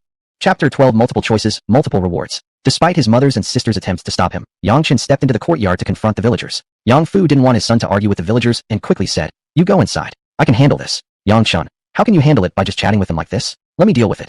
Yang Fu knew his son still had a long life ahead. If they had an unpleasant conflict with the villagers, life in the village would definitely become difficult afterward. Therefore, he was willing to take the blame himself as the father. Yang Fu, I said I can, and I definitely can. If I let you handle it, you'd end up in a fight within 3 sentences. You've barely started your life. You still need to live with them in the future. Let me do it. Even if they get angry, I don't care. Yang Chun, I don't want to live with them at all. They don't deserve it. Seeing Yang Chen's disrespectful attitude, Yang Chun criticized. Yang Fu, you should discipline Yang Chun a bit properly. Although he is the only one in the village who graduated from a key university so far, his quality doesn't match his degree. Yang Fu, Secretary Yang, you can scold me, but not my son. His tone may be rude, but what he said makes sense. They're short on money. Why should I give them any? Why should I pay for the road construction and temple building in the village? Yang Chun, look, isn't your family rich? These furniture pieces, the cars, they cost tens of millions altogether. If you can afford such things, you must have at least 2 or 3 billion in savings. Lending a bit of money for the village's urgent needs won't be difficult, right? Yang Fu, no, we don't have the money. You all just leave. I still need to sweep the courtyard. After saying this, Yang Fu grabbed a broom and began sweeping deliberately, creating dust that choked the villagers until they were all driven away. Outside Yang Chen's house, the villagers surrounded Yang Chun. Secretary, you must work hard on convincing Yang Fu. He's so rich. Lending some money for the road and temple construction is not a big deal. This is related to everyone's welfare. He can't just refuse like that. Exactly. As you said earlier, once the Gaowang temple is rebuilt, there will be monthly temple fairs bringing us regular income. We can't let that income disappear just because he refuses to lend money. If necessary, you should pressure his family a bit. Isn't it said that the graves of Yang Chen's grandfather and grandmother do not meet policy requirements? Go tell Yang Fu that if he doesn't lend money, we'll have to follow policy and flatten the graves. I think that's a good idea. Without pressure, he'll never lend money. The policy indeed requires flattening grave mounds, replacing them with low gravestones, and turning cemeteries into parks. However, the higher-level government has only mentioned it verbally. The official document hasn't been issued yet. Many villagers' ancestral graves are still buried in the fields without relocation. If Yang Chun threatened Yang Chen's family by using his grandparents' graves as leverage, wasn't he obviously trying to blackmail them for money? This method is not good, it's rather unethical. But the villagers didn't care whether Yang Chun was willing or not. In their opinion, the monthly income from the temple fairs had already become their rightful earnings. If this plan couldn't be realized, they felt like they were losing their rightful income. Under the villagers' pressure, Yang Chun finally agreed. Alright, I'll think carefully tonight and make a decision tomorrow. The villagers nodded and dispersed. After dinner, Yang Chun lay on his bed, playing with his phone. Thanks to Wang Erlong's live stream and videos, he'd already become somewhat famous today. Old classmates had all messaged him asking what job he was doing now and how he had become so rich. It was a difficult question to answer, so Yang Chun didn't reply. Some even called him directly, but he ignored and rejected the calls. These 2 days had been exhausting due to his sister's situation, and he hadn't rested well at all. Before long, Yang Chun fell asleep.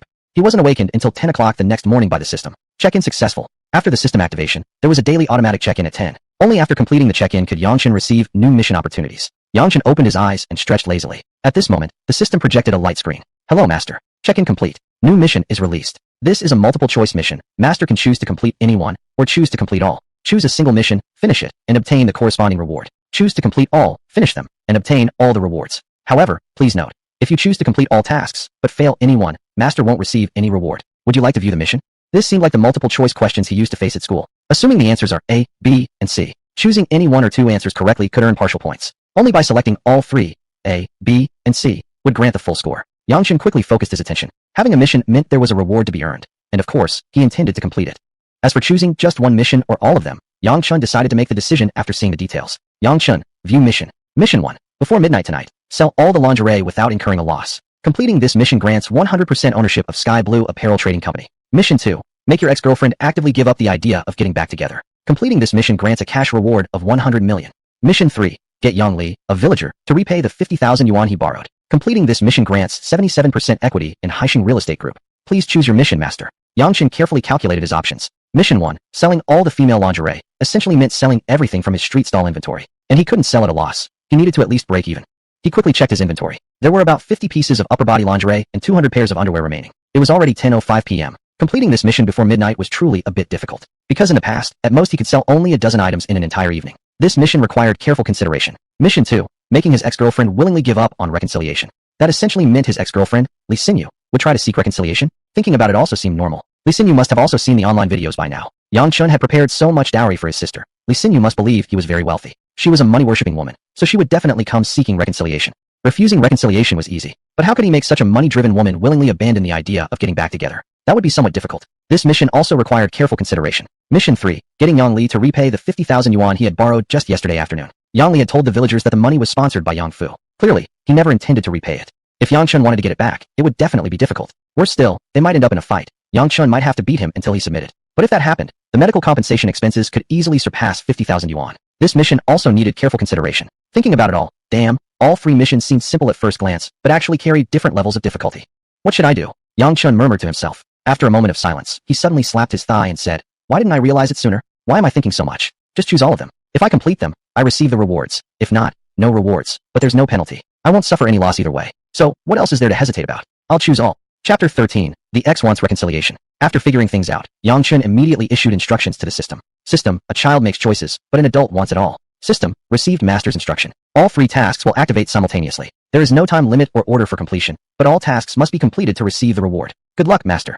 The tasks were accepted, and now he needed to decide which one to complete first. Just as he was thinking, he heard a girl's voice from outside. He immediately recognized it as the voice of his ex-girlfriend, Li Xinyu. The system was truly amazing. It had predicted Li Xinyu would come seeking reconciliation. Wang Ji and Yong Yu went out to greet her. Yang Chun and Li Xinyu had started dating during their sophomore year. Throughout their relationship, Yang Chun had always been genuine and devoted. Back then, Li Xinyu was also sincere toward Yang Chun while they were in school.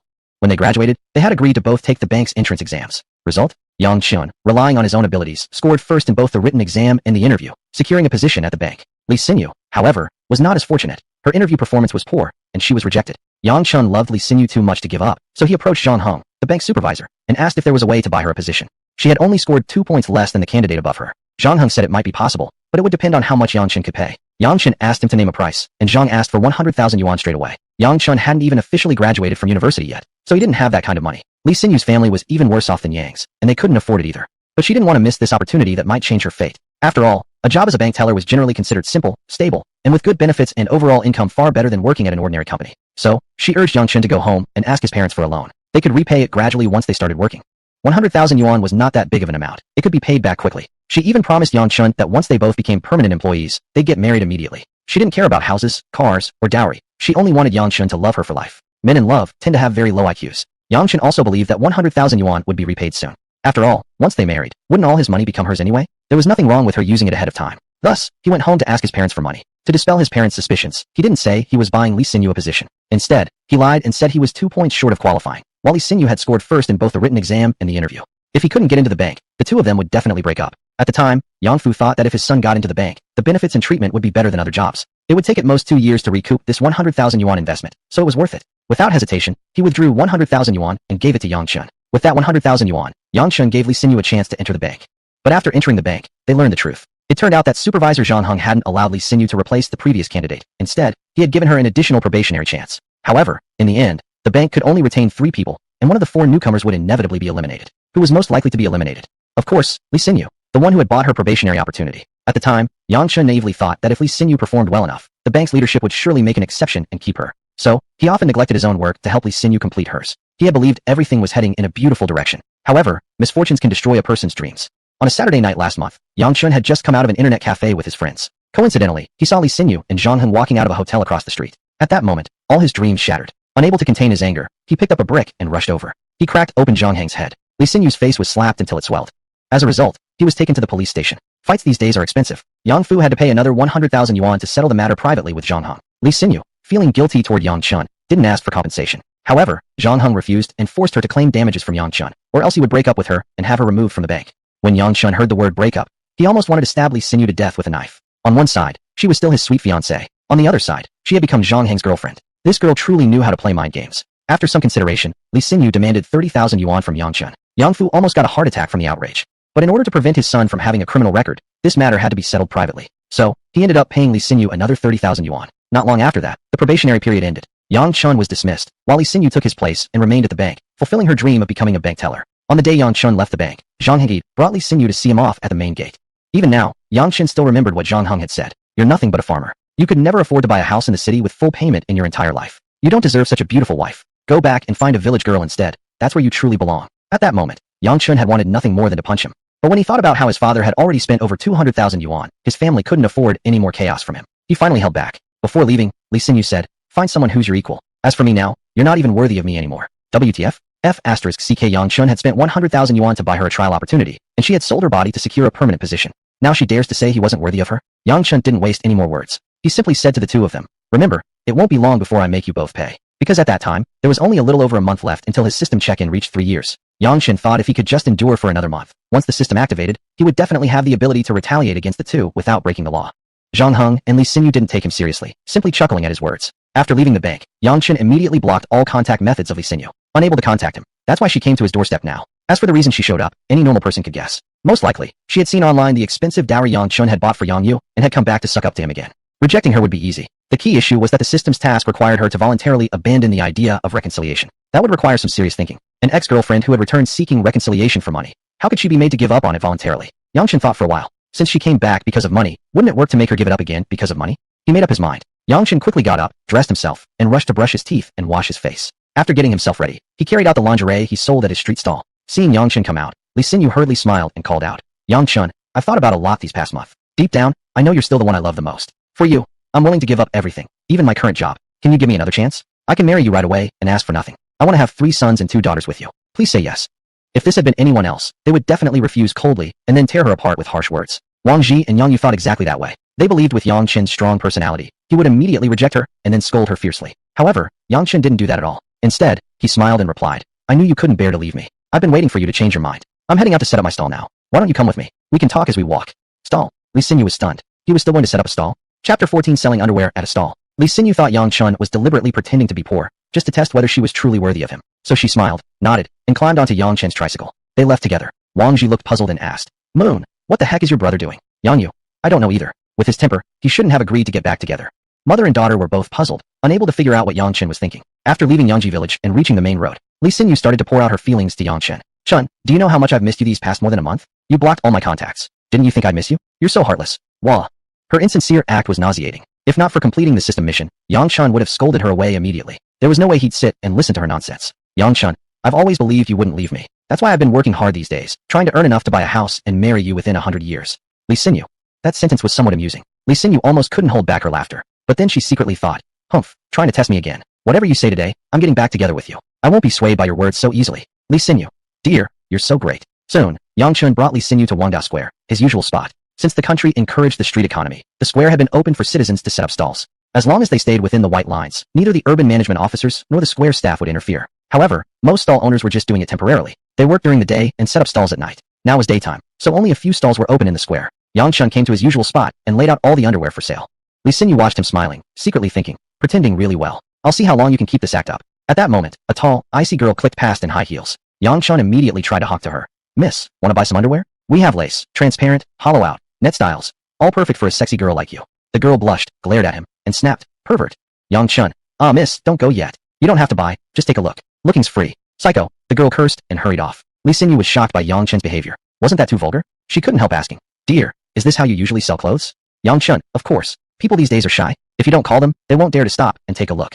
After saying that, Yang Chen pulled out a loudspeaker from the tricycle. Li Xinyu's smile froze instantly. Was he going to use this thing to hawk? Just as she suspected, Yang Chen cleared his throat and shouted, Jiangnan Underwear Factory. Jiangnan Underwear Factory is going bankrupt. The bastard owner Huang Ying gambled, took mistresses, kept young boyfriends, and owed 350 million. He escaped with his brother-in-law. We workers have no choice. We're selling underwear to cover our wages. Underwear originally priced at 100, 200, or 300 yuan is now only 20 yuan. 20 yuan only. 20 yuan won't cheat you. 20 yuan won't fool you. It's a real warehouse clearance. Real bargain. Come and take a look. Don't miss this opportunity. Jiangnan Underwear Factory. Yang Chen had rehearsed this script the entire way, and it indeed produced an amazing effect. As soon as he began shouting, people hurrying through the square stopped to watch. Some even took out their phones to film, laughing uncontrollably. Seeing more and more people gathering, Li Xinyu instinctively took a few steps back. She didn't want others to think she had any connection with Yang Chen. Handsome guy, aren't the others saying that the bastard boss Huang He escaped with his sister-in-law? Why did you say it's Huang Ying escaping with her brother-in-law? Yang Chen, miss, you asked a great question. Because our boss is actually named Huang Ying. She went to beauty salons every day to support young boyfriends. Finally, she ran off with her 18-year-old brother-in-law. Ha ha ha, really? I don't even believe you. Yang Chen, it's absolutely true. Miss, judging from your great figure, you must wear a D cup. Based on your cute appearance, this underwear would suit you perfectly. Touch the fabric, it's soft and comfortable. If your boyfriend saw you in it, he'd surely lose 2 pounds of nosebleed. Nonsense. I don't even have a boyfriend yet. Yang Chen, that's fine too. When you have one in the future, show him. I guarantee he will run straight home the moment he finishes work, never staying out even a minute longer. Please really, Yang Chen. Miss, would I cheat you? I'm a real man, and my taste in women is never wrong. 20 yuan for one piece, 40 yuan for a set, same material as those sold for hundreds in one square. You can feel it yourself. It's the same product. Why pay hundreds extra just to cover someone else's rent and utility bills? Doesn't that make sense? The girl touched the fabric. It really did feel similar to the ones in stores. The difference was that the store ones were branded, while his were generic. She was still a student, financially limited. If she could get the same quality product and save hundreds of yuan, why not give it a try? Still, she felt embarrassed buying from a street stall. So she said with disdain, since you talk so smoothly, I'll buy one set just to be nice to you. I guess I'm doing this out of pity. Yang Chen, thanks, beauty. But be careful, or your boyfriend might die from nosebleed when he sees you in it.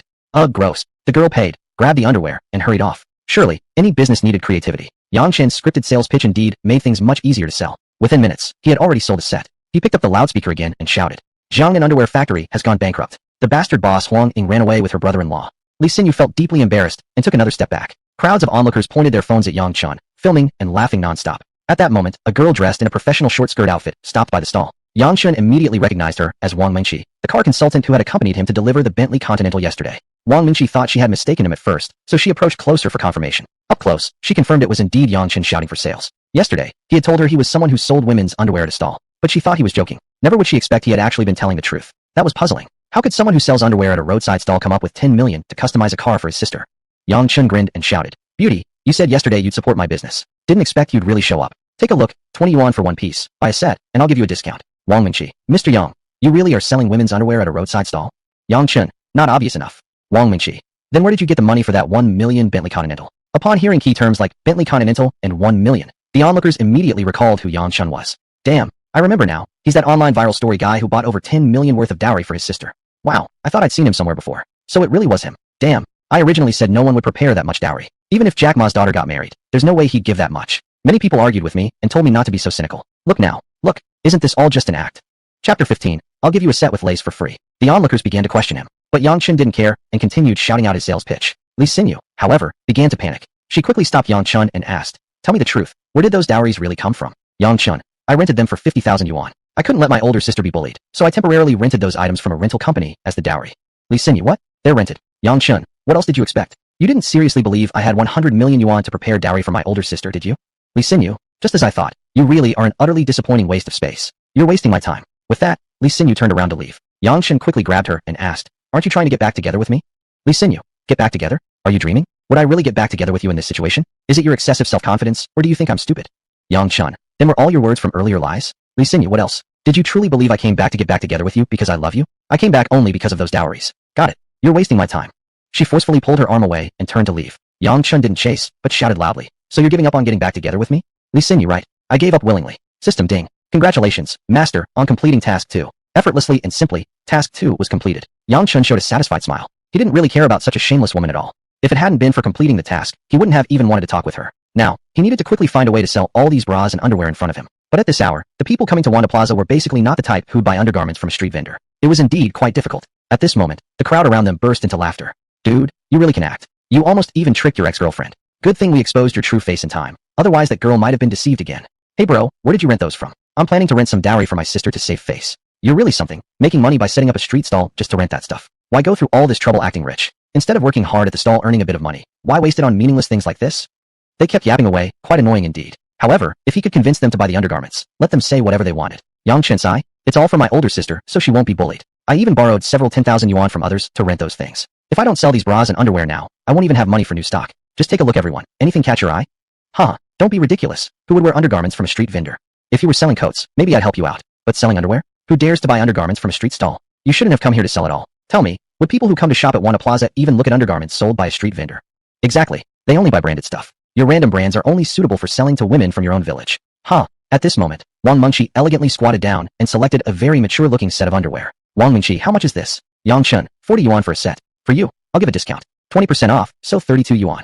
Wang Mengqi nodded and paid Yang Chen 32 yuan with her phone. Just then, a man who had been following behind Wang Mengqi stepped forward. Chi, why are you buying this street vendor stuff? These things simply don't match you at all. And besides, this guy is obviously fake. You shouldn't support his business. Wang Mengqi. I promised him yesterday I'd buy his undergarments. I need to keep my word. But this man refused to let Wang Mengqi buy it. He grabbed the undergarments from her hand and threw them directly onto the ground. This was already too much. Even worse, he added insult to injury by saying even beggars wouldn't wear such items. Yang Chen didn't care what relationship existed between the man and Wang Mengqi, but belittling the underwear he was selling? That wasn't acceptable. Wasn't this disrupting his business? Once the man said such things, who would still be willing to buy? Yang Chen. Sir, may I ask how to address you? Man, Li Qing. Yang Chen. Oh, Mr. Li. Since you don't understand, please don't comment. The undergarments I'm selling have no drawbacks other than not being brand name products. Li Qing. Haha. My family runs a garment factory. Do you really think I understand less about this than you? The cost of these items is just a few yuan. Add labor and factory profit, and the factory price is at most 12 yuan. Do you really think I'd let Chi wear such undergarments? Yang Chen. Mr. Li, you really are considerate towards your girlfriend. Wang Mengqi quickly explained. No, I'm not his girlfriend. Don't make things up. Li Qing. Chi, don't you know how I feel about you? How much longer are you going to test me? Wang Mengqi. Mr. Li, please stop. Do you still want to test drive the car? If not, let's go back to the store to talk. It seemed like Li Qing wanted to pursue Wang Mengqi, but she hadn't accepted him. No one knew whether she was trying to refuse him or testing him. Li Qing appeared to lose his patience and said, "The car has no problem. Once we finish this order with Blue Sky Garment Trading Company, I'll buy it immediately. Our factory has invested all the money into this single order, so we currently don't have any available capital." Blue Sky Garment Trading Company? At first hearing, the name sounded familiar. Thinking carefully, Yang Chen suddenly remembered. After completing Task 1, the system rewarded him with 100% ownership of Blue Sky Garment Trading Company. So, once Yang Chen completed all 3 tasks and received the reward, wouldn't he control whether or not Li Qing's factory received the payment? This was a man who had put everything on the line for Blue Sky Garment Trading Company's order. Yet he dared to insult the future owner of Blue Sky Garment Trading Company? Wasn't that practically asking for trouble? Yang Chen suppressed a laugh. He couldn't reveal himself yet. He'd wait until the tasks were finished and the rewards received. Wang Mengqi seemed unsatisfied with Li Qing's response, but merely nodded without saying a word. She squatted halfway down, picked up the underwear Li Qing had thrown away, and placed it into her bag. Li Qing. Oh come on, why do you insist on buying these cheap things? If you need new underwear, I can take you inside the mall right now to buy some. Wang Mengqi. No need. I promised him I'd buy it. I must keep my word. Li Qing glared at Yang Chen angrily. Yang Chen, what's with that look? You're not another mindless rich villain from a novel, are you? If you can't win over a girl, it's your own incompetence. Don't drag innocent people into this. Li Qing. Damn it. You think you're the protagonist now? You dare? I'm telling you, don't sell these cheap things to Chi. Isn't this exactly the definition of a mindless supporting character from a novel? Yang Chen was about to become his boss very soon. How could he possibly be afraid of him? Yang Chen, I sell to whoever I want. Who do you think you are to interfere? Miss Wang, here, I personally give you this set with lace for free. Once you put it on, you'll feel absolutely sexy beyond comparison. After saying this, Yang Chun really took out a set of lace-trimmed underwear and handed it to Wang Mingqi. Wang Mingqi looked at Yang Chun with an adorable expression, her cheeks instantly turning red. This many people were watching, yet Yang Chun directly handed her a set of lace underwear. It was so embarrassing. Witnessing this, Li Qing nearly exploded with rage. He pointed at Yang Chun and roared, "You son of a bitch! Do you want to die? I'm ordering you to stop." Chapter 16: The Strategy of a Sales Genius. The more Li Qing raged, the more excited Yang Chun felt. "Yang Chun, what's mine can be given to whoever I want. Who do you think you are to interfere? Li Qing, how much is all of this worth? I'll buy everything. I'll throw it all in the trash. 10,000 enough?" The total value of these undergarments shouldn't have exceeded 5,000 yuan.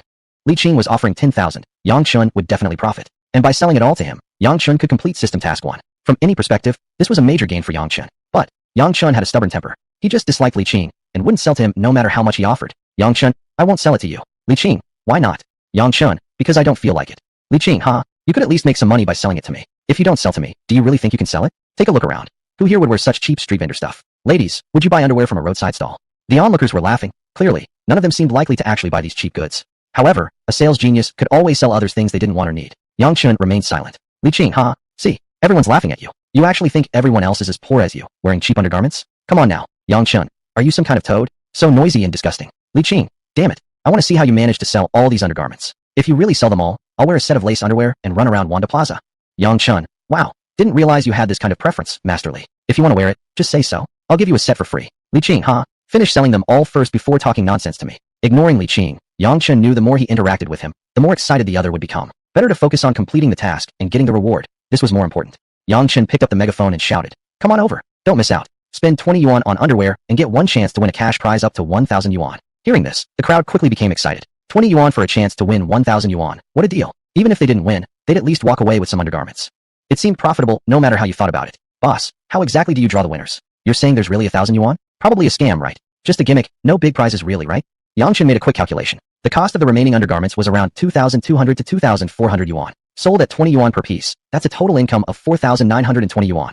His profit margin should be around 2,520 to 2,720 yuan. The lucky draw event would allow 10 fortunate buyers to win prizes. The 10th to 4th prizes could each receive 100 yuan. The third prize, 300 yuan. Second prize, 500 yuan. First prize, a full 1,000 yuan. The total cash prizes given away would be 2,500 yuan. Considering his profit margin was between 2520 and 2720 yuan. Even after deducting these rewards, he'd still make a profit. Now, all he needed to do was sell all the undergarments without making a loss, thus completing the system task and receiving the reward. So long as he didn't suffer a loss, earning more or less didn't matter. Yang Chun proceeded to explain the raffle rules clearly to everyone. Immediately, the crowd began talking excitedly among themselves.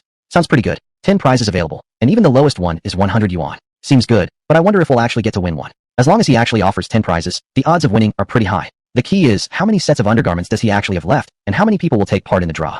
That's true. Let's ask him first." Then someone in the crowd shouted and asked Yang Chun how many people could potentially join the draw. "Yang Chun, if I remember correctly, I have 48 pieces of lower undergarments and 198 pieces of upperwear remaining. If each person buys only one piece, there will be 246 people participating in the draw. However, if anyone buys multiple sets, the total number of participants will decrease, increasing the chance of winning for each person. For example, if someone buys 5 pieces, spending 100 yuan, only 50 people will enter the draw. That means each person has a 20% chance of winning. If you win even the minimum 100 yuan prize, you essentially get 5 pieces of underwear for free. If you're lucky and win 300, 500, or even 1,000 yuan, you've really struck gold." After hearing Yang Chun's explanation, the crowd's enthusiasm skyrocketed. The same women who had just been showing contempt now began to express admiration. "I just touched them, and these undergarments really do feel just like the ones in the mall. They're just not branded. But we wear underwear for comfort and health, not for showing off a label." "Exactly. If it's the same thing, why should I waste hundreds of extra yuan? I'll take a set." "Me too." The crowd immediately surged forward in a rush to buy. Some people actually bought 5 sets. Even 2 middle-aged women bought 10 sets each. From the looks on their faces, they were really going all out for the grand prize. Wang Mingqi watched in astonishment from the side. Yang Chun really was a sales genius, so much smarter than her. Li Qing also looked surprised, unable to believe that these people had actually fallen for Yang Chun's gimmick. Soon, all the undergarments were sold out. Yang Chun received 4,920 yuan. He quickly counted and found there were 30 buyers. These women were really determined, buying multiple items just to improve their odds of winning. Li Qing quickly stepped forward and tried to joke. "How can you believe his nonsense? According to the way he described the lottery, he probably isn't making a single cent in profit. Haven't you ever wondered, what's he after? I can assure you all, he won't actually be giving out so many prizes. You're the one causing trouble again. We're willing, what do you care? That's right. Then why don't you offer a raffle too, with guaranteed prizes? Can you, Li Qing? Why would I go out of my way to hold a raffle? Then don't interfere in other people's business. Right? What kind of grown man are you to be so nosy anyway? Move aside and stop blocking my view of the boss." Li Qing was left speechless by the women's sharp replies, his face burning with embarrassment. Yang Chun quickly wrote down 30 numbers and placed them into a paper bag. Shaking the bag as he spoke, he loudly announced, Everyone, listen up. Inside this bag are 30 paper balls, each marked with a number. Buyers who bought more items get to draw first. Numbers 1 through 10 represent prizes, indicating the prize tier by their number. Numbers 11 through 30 mean no prize. Everyone clear. The crowd shouted together, clear. Yang Chen nodded, stopped shaking the bag, and opened the mouth of it. Now we start drawing. Please step forward. The two beautiful ladies who bought 10 sets each. The two women cheerfully stepped forward, and each grabbed a paper ball at the same time. They opened them. One had number 3, and the other had number 6. Wah, I got number 3. Third prize, 300 yuan. I got 10 undergarments for free, and even made 100. Too bad. I only got 6, just 100 yuan. But it's still okay. That means I paid 100 yuan for 10 sets. Worth it. Yang Chen quickly handed out their prizes. Others saw the prize was real, and immediately grew excited. They all rushed forward to draw, worried that the prizes might be taken before it was their turn. Soon, all the balls were drawn. Some didn't win and wore expressions of regret. Others, who won, looked very happy. But no one said they'd drawn number 1. Li Qing stepped forward immediately and said, See, I told you he was lying. There's no first prize at all. Yang Chen was also a little puzzled. He clearly wrote number 1. How come no one claimed they had drawn it? Logically speaking, whoever got number 1 would be extremely excited and would shout it out immediately. The losers were already disappointed. Stirred up by Li Qing, their anger boiled over. Boss, you're lying. There clearly is no first prize. That's right. Isn't this false advertising? We'll report you. You must put the first prize back now and let everyone draw again. Yes, you don't release the first prize, and you won't be leaving today. Seeing the angry crowd, Li Qing smiled smugly. In his heart, he thought, Kid, dare to defy me? Let me see how you're going to deal with this. I won't let you save face. Chapter 17 Borrowing Money to Spend. Yang Chen felt a bit strange. He clearly wrote the number 1 to represent the first prize, so why didn't anyone come forward to claim it? Logically, whoever got the first prize should excitedly step forward to claim it. Why would they keep quiet? Could it be that they looked down on 1,000 yuan? Yang Chen, who got the number 1, please say something. I really will give you the prize. 1,000 yuan, not a penny less. Those who had bought the underwear looked at each other, but no one admitted to having the number 1. Come on boss, stop acting. Isn't it obvious that nobody got your so-called first prize? That's right, you're false advertising. We're going to report you. Big fraud. Give me my money back. Yeah, give me my money back. Yang Chen, everyone please calm down. I really wrote the number 1. Someone must have gotten it. Seeing how excited everyone was, Li Qing was extremely pleased. Earlier, Yang Chen didn't listen to him and insisted on selling this underwear to Wang Mingqi. Now was the time for revenge. Li Qing, haha, still pretending? There's clearly no first prize, yet you deceived everyone into thinking there was one. Do you think everyone is stupid here? Ladies, we should unite and report this fraud. Oh right, you can call the police and have them arrest him. Let me help you call the police. With that, Li Qing really took out his phone to call the police. Wang Mingqi hurriedly stopped him. Princely, please don't call the police. Li Qing, he's a fraud. I must act for the justice of the people. Wang Mingqi, he's not a fraud. Li Qing, Chi-Chi, you're still defending him? Don't tell me you've fallen for him. Wang Mingqi quickly glanced at Yang Chen, her face blushing red, hastily denying. I definitely haven't. I just say he's not a fraud because I really did get the 1. Having said that, she unfolded the piece of paper she had in her hand for everyone to see. Everyone quickly moved closer to take a good look, and then they let out sighs of regret. Oh no, so she was the one who got it. No, I just don't understand. If you got it, why didn't you say anything? That's right, you made us misunderstand the boss and almost call the police. Wang Mingqi hurriedly explained. I thought he must be having a hard time setting up this stall. If I had claimed the prize, his whole day's effort would be for nothing, and he'd even lose money. We all struggle to make a living. Why must we push someone to the edge? Whether Wang Mingqi meant what she said or not, her words truly moved Yang Chen. He took out 1,000 yuan and handed it to Wang Mingqi, saying, Miss Wang, I'm truly grateful for your kindness. However, since I held this lottery, I must be willing to bear the consequences. This 1,000 yuan first prize is yours. Take it well. Wang Mingqi, no need, really no need. Yang Chen, Miss Wang, please don't refuse. Otherwise, I would truly be a fraud, and the police will come to arrest me. Wang Mingqi nodded and accepted the 1,000 yuan from Yang Chen. System, congratulations, Master, on completing Mission 1. Now there is only Mission 3 left to complete. Please keep up the good work, Master.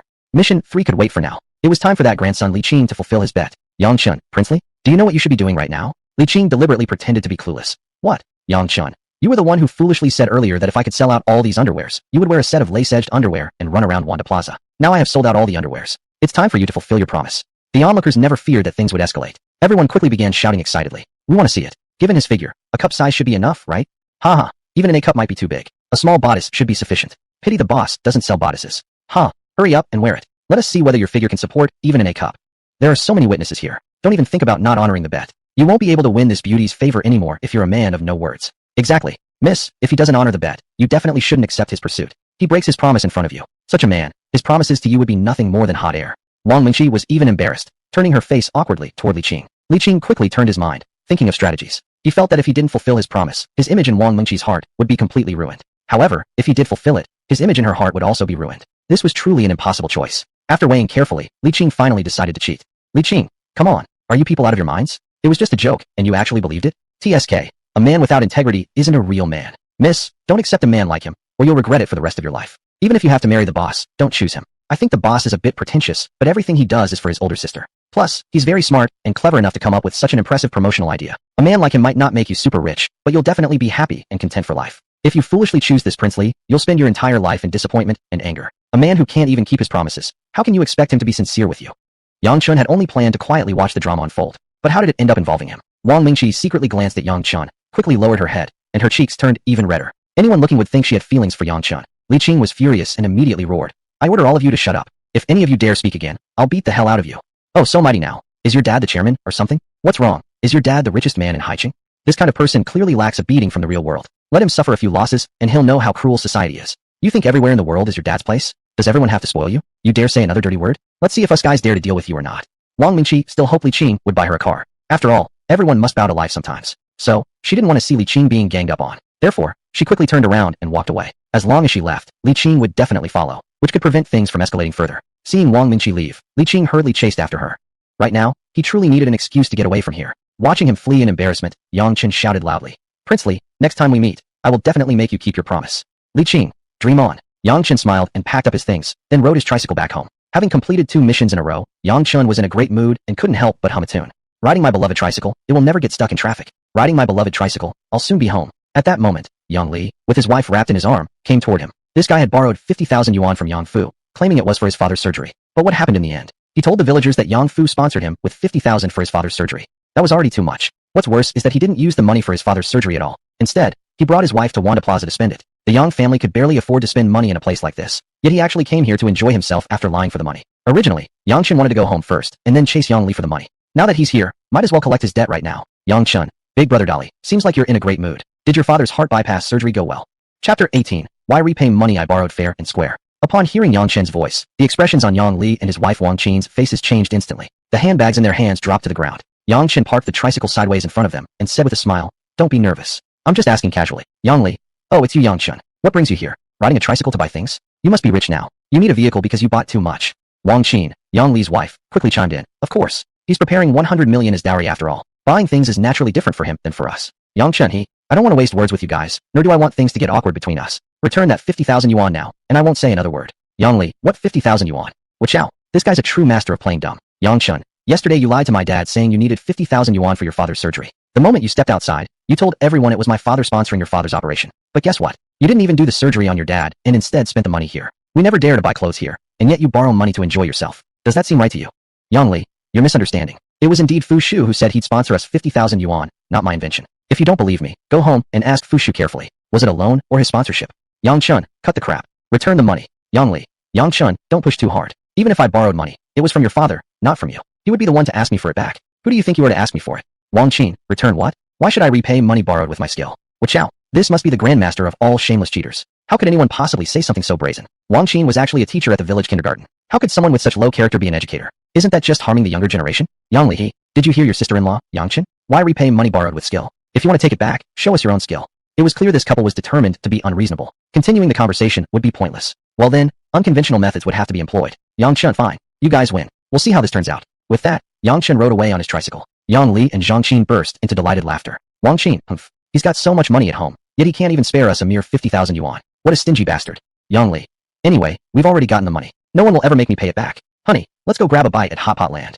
Wang Qin, no way. We don't have time. I have a class this afternoon. Let's go back. Yang Li nodded, hugged his wife, and took a taxi back to the village. Normally they'd squeeze onto a public bus when going out. Now that they had conned their way into 50,000 yuan, they started to indulge. Yang Chen didn't go home. He found an open, uninhabited place to work on audio recording. Earlier, he had already used his mobile phone to record their entire conversation. Now he needed to produce a recording. Then he spent 30 yuan printing out a banner. Finally, he rode his tricycle straight to the village kindergarten. It was 2 p.m. The children had just woken up from their nap.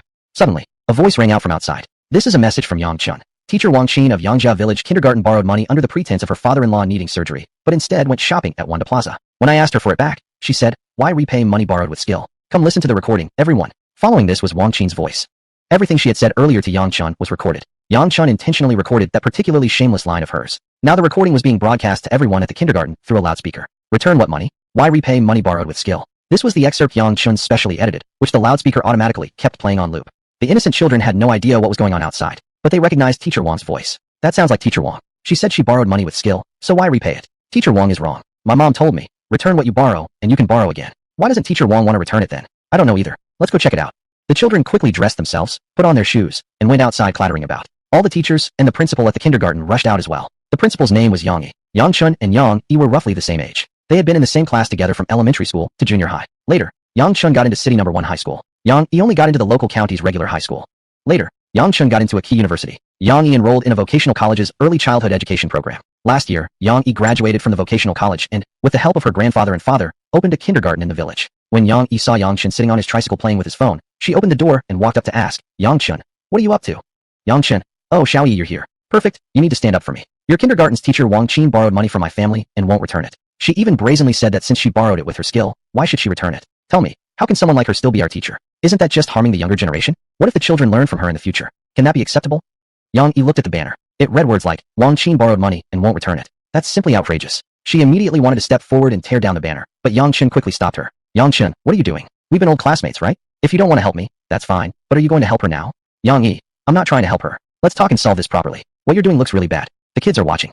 "Yang Chun, even better. Let them understand who Wang Qin really is. That way, they won't grow up to imitate her and become scoundrels." "Yang Yi, fine. Just turn off the speaker and take down the banner. I'll call Wang Qin and tell her to come solve this problem right away. Is that okay?" "Yang Chun, sure. As long as this gets resolved, I'm willing to cooperate."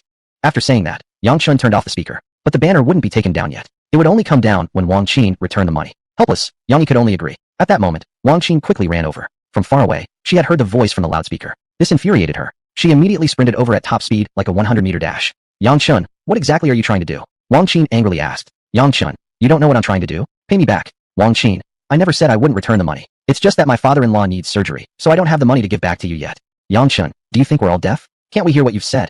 He turned on the speaker again and looped the playback of Wang Qin's recorded voice. Wang Qin's face turned red with embarrassment. Yang Chun shouted to the children, "Kids, tell me, do you think people should return borrowed money?" The children, innocent and without hidden intentions, answered honestly. "Yes," Mom said, "borrow and return, then it's easy to borrow again. My mom also said that if you borrow something from others, you must return it, or I will get spanked. Last time I borrowed Yang Jun's eraser and forgot to return it. Dad spanked me. I'll never forget. Borrow something and you must return it." Yang Chun, humph, HMPF. Listen, even 3-year-olds know that borrowed things must be returned. You, over 30 years old, are less mature than these toddlers. How can you teach them? Wang Qin was filled with shame. She lowered her head, hiding it in her chest. Chapter 19. What can you do if I just don't pay back? Yang Yi would never allow a teacher at her kindergarten to borrow money and not return it. If such a thing spread, who would still dare to send their children here to study? Besides, she and Yang Chun had grown up together since childhood and didn't separate until high school. They were childhood sweethearts, so their bond was naturally deep. She had a soft spot for Yang Chun in her heart. "Yang Yi, Wang Qin, you must pay back the money quickly. If the parents get to know about this, how much damage would that do to our kindergarten's reputation?" Wang Qin herself only had a high school education, but in the village that was already considered highly educated. When the kindergarten first opened, to cut costs, Yang Yi hired her as a teacher with a monthly salary of 1,800 yuan. Private kindergartens didn't really teach the children much academic knowledge. It was mostly play-based learning. Therefore, lack of credentials didn't really matter. With this job, Wang Qin earned more stable income than other villagers, and she showed off about it everywhere. You could say that this job was her pride and source of self-esteem. If she upset Yang Yi and got fired, she'd lose the pride she cherished. Such a blow, she definitely couldn't bear. Thus, she quickly said, "Director Yang, please don't be angry. It's not that I don't want to pay back, I just don't have the money. You know the situation of my father-in-law too. We haven't even raised enough for his surgery. Where would I get money to pay him back?" "Yang Chun, you don't have money for the old man's surgery, but you do have money to go shopping at Wanda Plaza and bought over 10 handbags. Xiao Yi, you should know how expensive the clothes and shoes there are, right? We wouldn't dare buy there ourselves. They went there and spent the money they had swindled from us, pretending it was for the old man's surgery. How is that not fraud? Yang Yi, you actually went shopping at Wanda Plaza? A pair of shoes there costs hundreds, and a coat can be over 1,000 yuan. With a monthly salary of 1,800 yuan, and the old man needing surgery, how dare you spend so recklessly?" Wang Qin, well, that wasn't my money, it was my husband's money. "Yang Chun, your husband deceived 50,000 yuan from my dad under the pretense of paying for the old man's surgery, then immediately told the villagers that it was our family sponsoring the surgery fee, and then the two of you went and spent it at Wanda Plaza. Do you think that's right?" Yang Yi and all the other teachers gave Wang Qin disdainful looks. "Teacher Zhou, Wang Qin, isn't that very mod jacket you're wearing worth like almost 2,000 yuan? Teacher Zhang, and those Bell brand new boots you're wearing are worth over 1,000 yuan. Teacher Li, Wang Qin, this is wrong of you. You come to borrow money from us saying it's for the old man's surgery, then turn around and buy clothes and shoes we wouldn't even dare consider. It's so hypocritical. My younger brother is getting married soon, and I need to prepare a big red envelope gift, so I'm a bit short on cash. Please return the money to me. Teacher Zhou, also return my money." Everyone at the kindergarten, the teachers, the janitors, were all demanding debts from Wang Qin. Yang Chun was truly shocked. This couple Yang Li and Wang Qin were really ruthless. They had scammed every single person around them. The key point was, they didn't even use the money for the old man's surgery, but instead indulged themselves.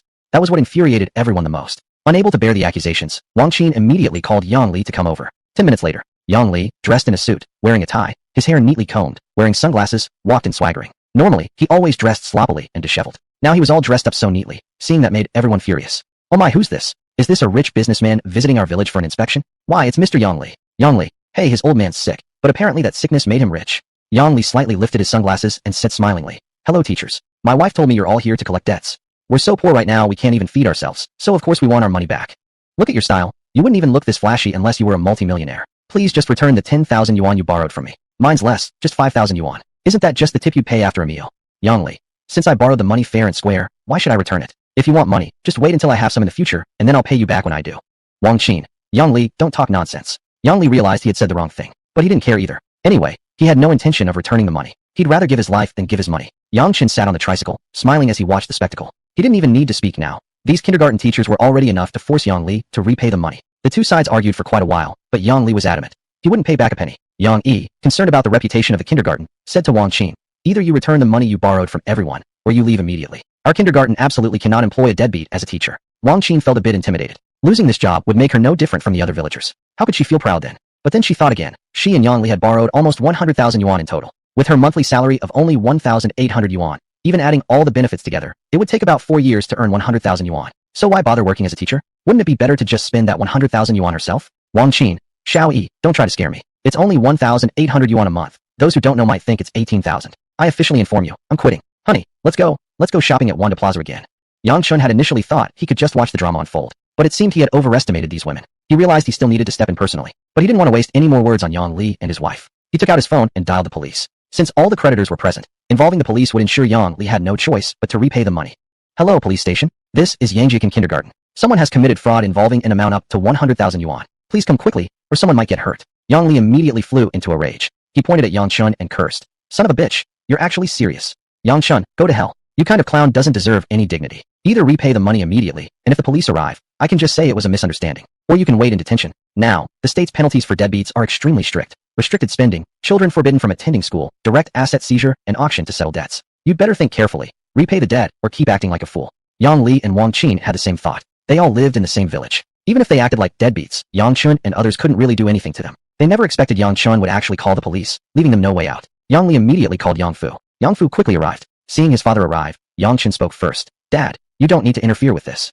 Yang Fu, nonsense. Neighbors in the same village. How could you call the police? He thought about too many things. Right now, the whole village was already jealous of their family's wealth. If they now arrested Yang Li, the villagers would talk even more. Besides, they were all villagers, and most of them even shared the same surname. Yang Fu really couldn't bring himself to involve the police. But Yang Chen knew reasoning with them wouldn't work. These deadbeats wouldn't listen. And physically beating them up was wrong, and might even result in medical compensation or even detention. The safest and most appropriate way was to directly call the police. Yang Chen, they won't repay the debt without police involvement. Look, the money you lent yesterday, they've already spent it all on clothes and shoes. They even said, we borrowed it fairly, why should we repay it? If I don't take action now while everyone's here, you'll never see your 50,000 yuan again. Yang Fu looked at Yang Li and Wang Qin, dressed head to toe in brand new clothes and shoes, and felt furious. He had lent them the money purely out of neighborly kindness. They couldn't treat him like an ATM. Yang Fu. Yang Li, what's going on with you two? Aren't you going to perform surgery on your father?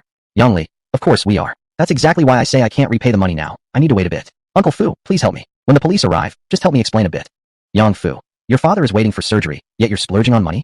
Yang Li looked embarrassed. At that moment, siren sounds came from afar. Everyone turned their eyes to the village entrance. Soon, 4 police cars drove in. Yang Li and Wang Qin immediately grew tense. Wang Qin whispered nervously. Honey, what do we do? Yang Li pretended to stay calm, replying, don't worry. Wait until my father comes out and acts in a little drama, and everything will be fine.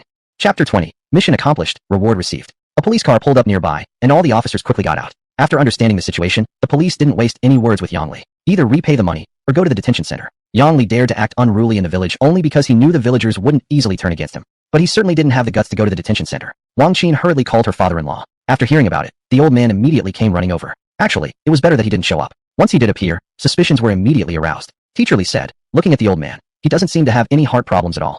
Teacher Zhou said, his health might even be better than mine. Who said he needs a heart bypass surgery?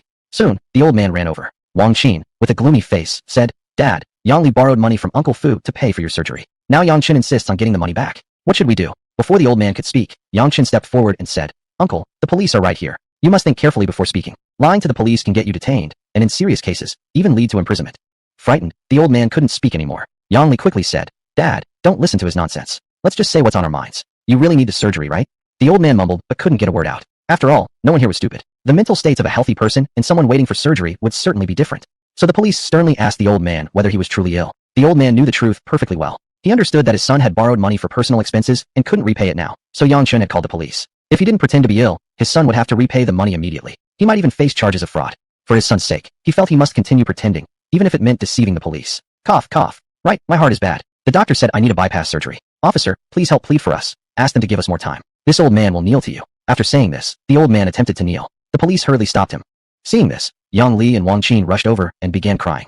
Dad, I'm an unfilial son. I'm just not capable enough. Wah. Dad, your daughter-in-law is helpless. I couldn't raise the money for your surgery. If you must blame someone, blame me. Wah. Such a scene would indeed make people sad just to hear it. Except for Yang Chun, of course. Their family's clumsy acting was laughable.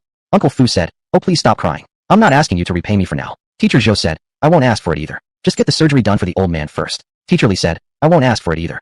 Even though others said they wouldn't demand repayment, Yang Chun insisted on collecting it. It was clearly all an act, yet none of them saw through it. Yang Chun said, Uncle, which hospital are you being treated at? After all, I went to college. Maybe I can use some connections to find you the best doctor for surgery. The old man hurriedly exchanged glances with his son. Yang Li gritted his teeth nervously and replied, First People's Hospital. Yang Chun said, really? A classmate's father of mine is a physician at First People's Hospital. What's your primary doctor's name? I'll call my classmate and ask him to take special care of you. Yang Li said, no need. No need to trouble you. Wang Qin nodded. Yes. No need to trouble you. Yang Chun said, it's no trouble. It's just a phone call. Tell me, what's the name of the attending physician? But the three of them simply couldn't answer. They didn't even know which doctors worked at First People's Hospital, let alone come up with a single name. Yang Chun said, keep acting, men.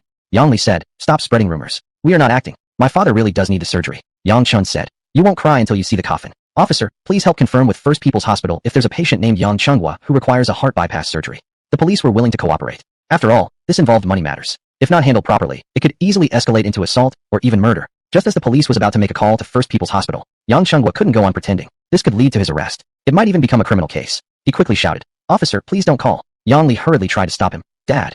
Ignoring his son's objection, Yang Chunghua continued, Officer, please don't call. I'm not ill. This was all my idea. I pretended to be sick to deceive people for money. I'm guilty. You can take me back. I'll ask my son to repay the money as soon as possible. The officer hung up the phone and said, Old man, you'd better think carefully before you speak. What you've done is fraud, and the amount involved exceeds 100,000 yuan. You could be sentenced to 3 to 10 years in prison.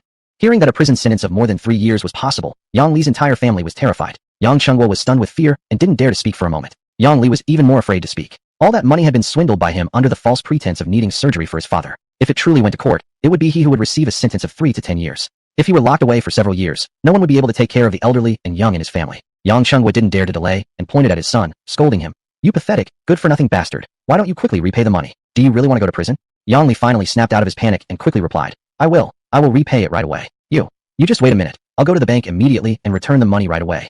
Yang Li hurriedly ran to the bank to withdraw the money. 10 minutes later, he returned holding a bag. The 50,000 yuan owed to Yang Chen's family, and the 8,000 or 10,000 from Teacher Zhou and others were all paid back. System, congratulations, Master, on completing task 3. Now all 3 tasks are completed. The rewards will be given out immediately. Congratulations, Master, you have been granted 100% ownership of Blue Sky Garment Trading Company.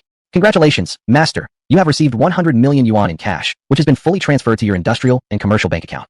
Congratulations, Master, you have been granted 77% equity of Haixing Real Estate Group. After going through so much trouble, all 3 tasks were finally completed, and the rewards were slowly arriving. Talking about rewards, Yang Chun suddenly remembered something.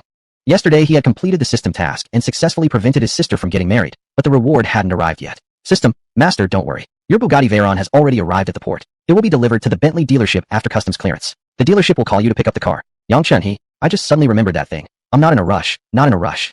Yang Chun returned the money to his father, then walked over and tore down the banner. Yang Li. Officer, we've already returned the money. Can't you just not take my father to jail? Officer, that depends on whether they press charges or not. After all, everyone were neighbors from the same village. As long as the money was returned, nobody really wanted Yang Li to go to jail. Uncle Fu, I won't press charges. Teacher Zhou, neither will I. Teacher Li, now that the money is back, that's all that matters. Jail is unnecessary. At that moment, Yang Chen received a text message from the bank. Dear customer, your industrial and commercial bank account ending in 5278 has received a deposit of 100 million yuan. Your balance is now 100,005,287.35 yuan. Seeing so many zeros, Yang Chun was momentarily stunned. From now on, have I officially become a billionaire? Yang Chun sighed inwardly and hurried home happily on his tricycle to eat lunch. In the afternoon, he'd go to the bank and transfer the money. From the moment he left the industrial and commercial bank, it had already been added to his blacklist. That 100 million yuan absolutely couldn't be left there to allow the bank to profit from it through loans and interest. Chapter 21 on withdrawing money. Yang Chen returned home. His older sister, Yong Yu, hurried to the kitchen to warm up some food for him. When he finished washing up and came out, Yong Yu had just walked into the room carrying a steaming hot meal. Yong Yu, little brother, eat while it's still hot. Yang Chun, thanks sis. Yong Yu, you're welcome. Little brother, can I talk to you about something? Yang Chun, sure, what is it? Yong Yu, you know, I don't really have use for the furniture in the car. Why don't you return them? Keep the house. You can use it when you get married in the future. We'll transfer the property to your name another day. Yang Chun, no way. That was your dowry I prepared for you. You'll need it someday. When you choose a partner, make sure you're satisfied before agreeing. We don't lack anything in this family, so don't settle for less. This might have been the warmest and most empowering thing Yong Yu had ever heard since she was little. But she knew their family's financial situation. To put it bluntly, if Yang Chun were to get married now and the girl's family required a house, a car, and a bride price, they might not even be able to meet those demands. The furniture and the car were simply too expensive. For her, a complete waste. Better to sell them now at a discount. So when Yang Chun got married, he wouldn't struggle to meet the girl's family's demands. She knew what Yang Chun was thinking. But Yang Chun didn't really need the money now. There was no need to sell these customized dowries prepared specifically for her. Of course, he couldn't tell anyone, not even his own sister, about the system. Therefore, he decided to persuade her in another way. Yang Chun, you have to believe in your brother's ability. Here's a deal. If I can't earn that much again within a year, I'll listen to you and sell everything. But if I do make that much, then you just obediently keep this dowry. How about that? Right now, there was already 100 million yuan in his ICBC account. Yang Chun was fully capable of buying all of this again. But Yong Yu didn't know that. She thought a year wasn't too long, and those items wouldn't lose too much value by then, so she nodded in agreement. Primarily, she didn't want to damage her younger brother's self-confidence, so she couldn't bring herself to say no. Very quickly, Yang Chun finished lunch. He wiped his mouth and immediately stood up, saying, "Sis, can you help me clean up? I have something urgent to do." Yong Yu, while clearing the dishes, asked, "What urgent matter? You're not really getting back together with Li Xinyu, are you? Hurrying off for a date with her?" Yang Chun, "Sister, do you really think I'm that spineless?" Yong Yu, "Of course not. My brother is the manliest. But then where are you rushing off to?" Yang Chun, "I'm going to buy some goods. See you later." Although relying on the rewards from the system, Yang Chun could acquire things that others might work their entire lives for and still not obtain. If he did nothing every day, he would have no way to explain to his family where all these things came from. Thus, for now, he had to keep operating his little roadside stall. Whether he sold anything or not didn't matter. The important part was having a legitimate source of income. When he eventually had a reasonably explained control over a company, then he could stop the street vending. Before going to purchase goods, he first arrived at the Industrial and Commercial Bank's Jiefeng Road branch. First, to withdraw some cash. Second, to transfer the money out of his account. This place was where Yang Chun experienced his greatest heartbreak. It was here his most cherished life plan shattered. After the transfer, he wouldn't come to this branch anymore. As soon as he reached the entrance, the security guard Uncle Zhang Bin recognized him. "Zhang Bin, isn't that Yang Chun? What are you doing here?" "Yang Chun, what are you saying? This is a national bank. Anyone can come here. Why wouldn't I be able to come?" Zhang Bin, No. What I meant was, how can you still come to our bank after everything? Aren't you afraid of seeing Li Xinyu and Zhang Hong?" "Yang Chun, why should I be afraid?" Zhang Bin, You're truly amazing. Even with horns on your head asterisk, you're still not scared. This old man was still single despite his age. Everyone disliked him on sight. All the staff at the entire branch despised him. But he thought that, after all, he worked at a bank and often strutted around proudly outside. The owners of the nearby small shops had beaten him several times already. The reason was always him harassing the female shop owners. Those women looked down on him too and never gave him a decent look. But that's exactly what he liked. Just being able to provoke the female shop owners into anger would make him happy enough to leave contentedly. That's just the kind of perverted mentality he had. Yang Chun didn't want to waste any words on him and said, "Move aside. I need to go inside to handle some business." Zhang Bin, "What business do you need to handle? Withdrawing money? You can do that at the ATM." Yang Chun, "Get lost." If he didn't get angry with the man, he'd just keep cracking jokes and going on endlessly. A single roar from Yang Chun frightened Zhang Bin into silence. At that moment, hall manager Zhou Hui approached. "Zhou Hui. Oh, isn't it Yang Chun? What's the matter? Here to beg Li Xinyu for a reunion. We all know about you selling snacks to rent dowry. Stop daydreaming. Li Xinyu won't get back together with you." Yang Chun, "Let's talk. Give me a number. I need to handle some business." Zhou Hui, "What kind of business do you need to handle?" Yang Chun, "Withdrawing money." Zhou Hui, "Just withdraw from the ATM yourself." Yang Chun, "I want to go to the counter." Zhou Hui, "All right. I'll give you a number and let you process it at Li Xinyu's window. Does that work for you?" The woman was clearly trying to embarrass Yang Chun. Yang Chun, "Perfect. There's no one better than her to assist me." While giving Yang Chun a number, Zhou Hui continued, "I really admire your courage. How could you dare to come here again? If it were me, not only me, anyone else, I wouldn't have the face to see my ex again for the rest of my life. After all, you're the one who got dumped and humiliated." Yang Chun had originally planned to just withdraw his money and torture Li Xinyu and Zhang Hong a little. But now he changed his mind. The money could stay. These rude people needed to be gone. Yang Chun took the number and walked to the waiting area. Soon, Zhang Hong came out. He must have been informed by Zhou Hui, for he directly walked to the waiting area and approached Yang Chun. "Zhang Hong, what are you here for? I'm warning you. Don't harass Xiao Yu, or I won't let you off easy." Yang Chun, "If I want to bother her, you couldn't stop me even if you tried. Stop talking nonsense to me, you idiot." Zhang Hong, "Don't ignore what I said, or you'll suffer the consequences. Let me give you some good news. I've been promoted to deputy branch manager and remain in charge of personnel. If you kneel and beg me, I might consider giving you another trial period. How about that? Your father spent so much money on you. Don't disappoint his good intentions." Sometimes Yang Chun truly felt the law wasn't quite right. Someone like this clown, coming looking for a beating, you wouldn't even feel guilty hitting him. Yet once he threw a punch, he would be arrested and detained. The fines were minor. The real concern was leaving a criminal record. If he went too far, he might even end up in prison. The law should be more lenient. For someone who provokes intentionally, the victim should have a certain right to defend himself. Otherwise, look at someone like Zhang Hong, being so despicable, and Yang Chun still couldn't lay a finger on him. At this moment, Zhou Hui came running over. She urged Yang Chun to hurry to Li Xinyu's window, saying business could be handled right away. Yang Chun stood up, pushed past Zhang Hong, and headed straight to Li Xinyu's window. Zhang Hang gritted his teeth and followed closely. However, according to regulations, he could only wait behind the yellow line 1 meter away. But he directly approached Yang Chun. Yang Chun turned and cursed. "What do you think you're doing? Spying on someone's password? Are you a thief?" All the people in the hall turned to look. Zhang Hong knew his behavior was against the rules and quickly retreated behind the yellow line. Li Xinyu glared at Yang Chun and asked, "What do you want? Coming here to harass me again? I'm warning you, don't be shameless. I will never get back together with you. Give up on this idea forever."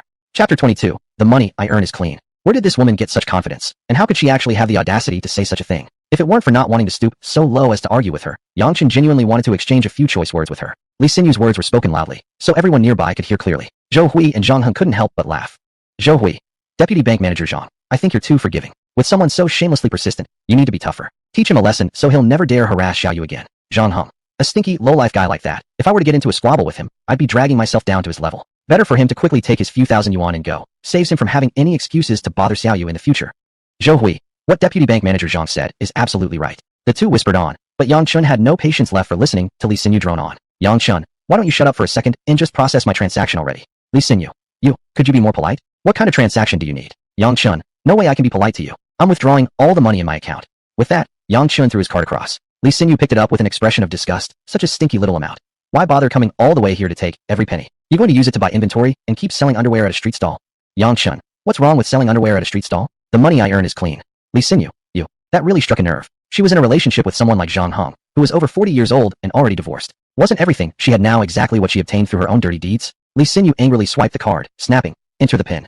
Yang Chen typed in the password, and the account opened. When Li Xinyu saw the long line of digits displayed on the screen, she froze completely. She hastily picked up the card to double-check the account number, making sure it truly belonged to Yang Chen. 1, 10, 100, 1,000, million, billion.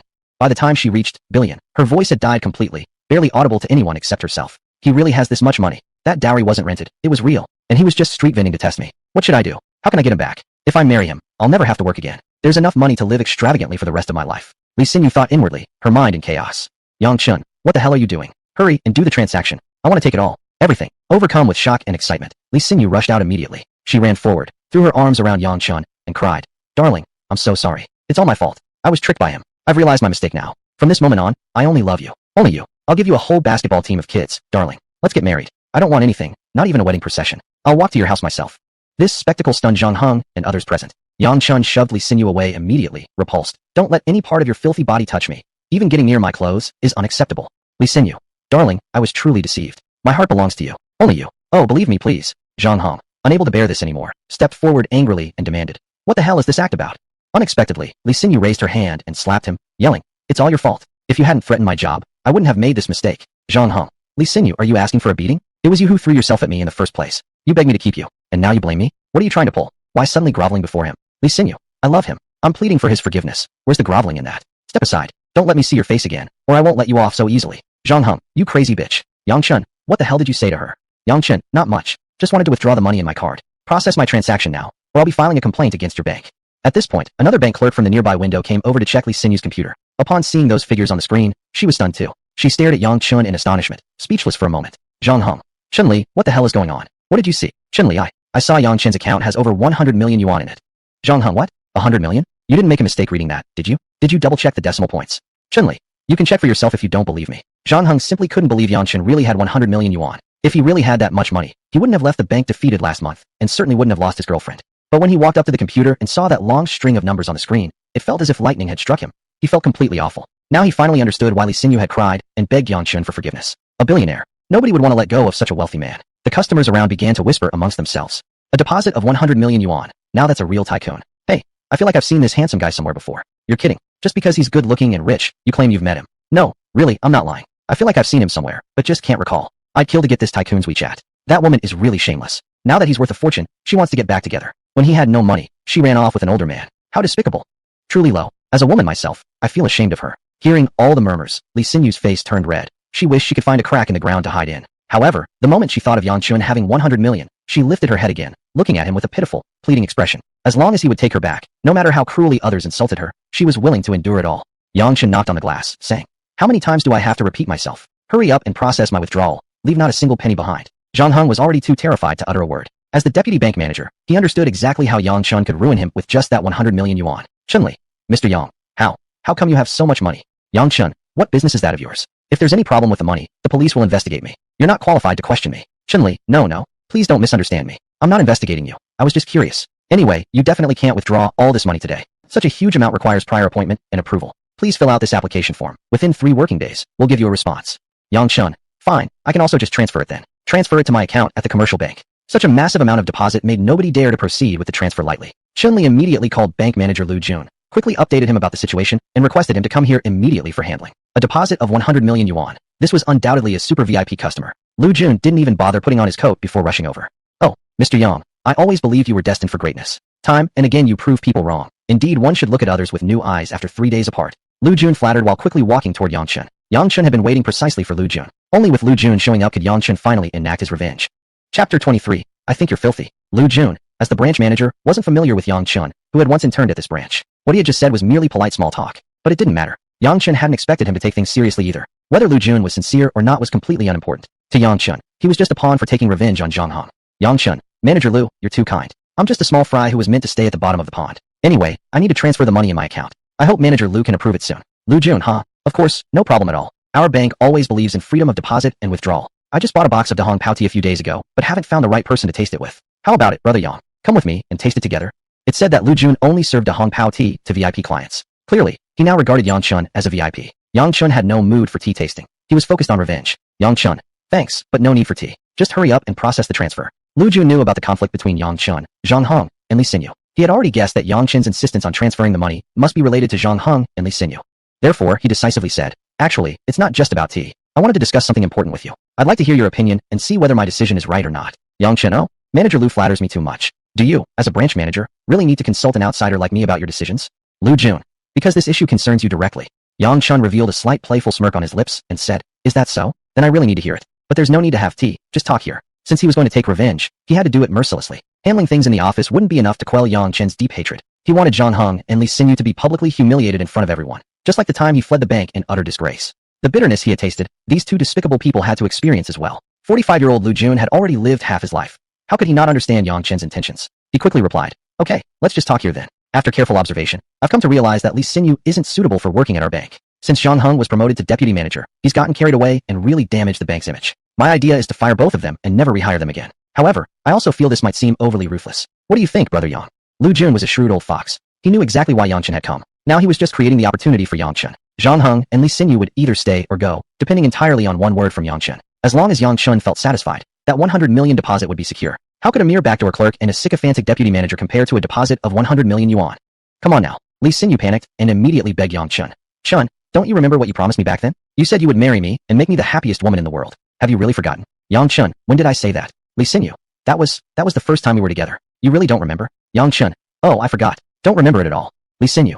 You heartless bastard. But I don't blame you. It's normal for you to forget as time passes. Now I just want to settle down with you. I'll stay home, be a good wife and mother, and take good care of your parents. Would that work? Yang Chun, I think you're filthy. Li Xinyu froze instantly. That probably was the most damaging thing you could say to a woman's dignity. Comparable only to a woman saying to a man, I think you're short. Even if she were a professional prostitute, no man could ever accept being called filthy by a man. Her mental state immediately collapsed. Zhang Hong couldn't afford to lose his current job. He had to pay alimony for his ex-wife and child, plus the mortgage and car loan. At age 45, once he lost his job, it would be nearly impossible to find another position offering a six-figure salary.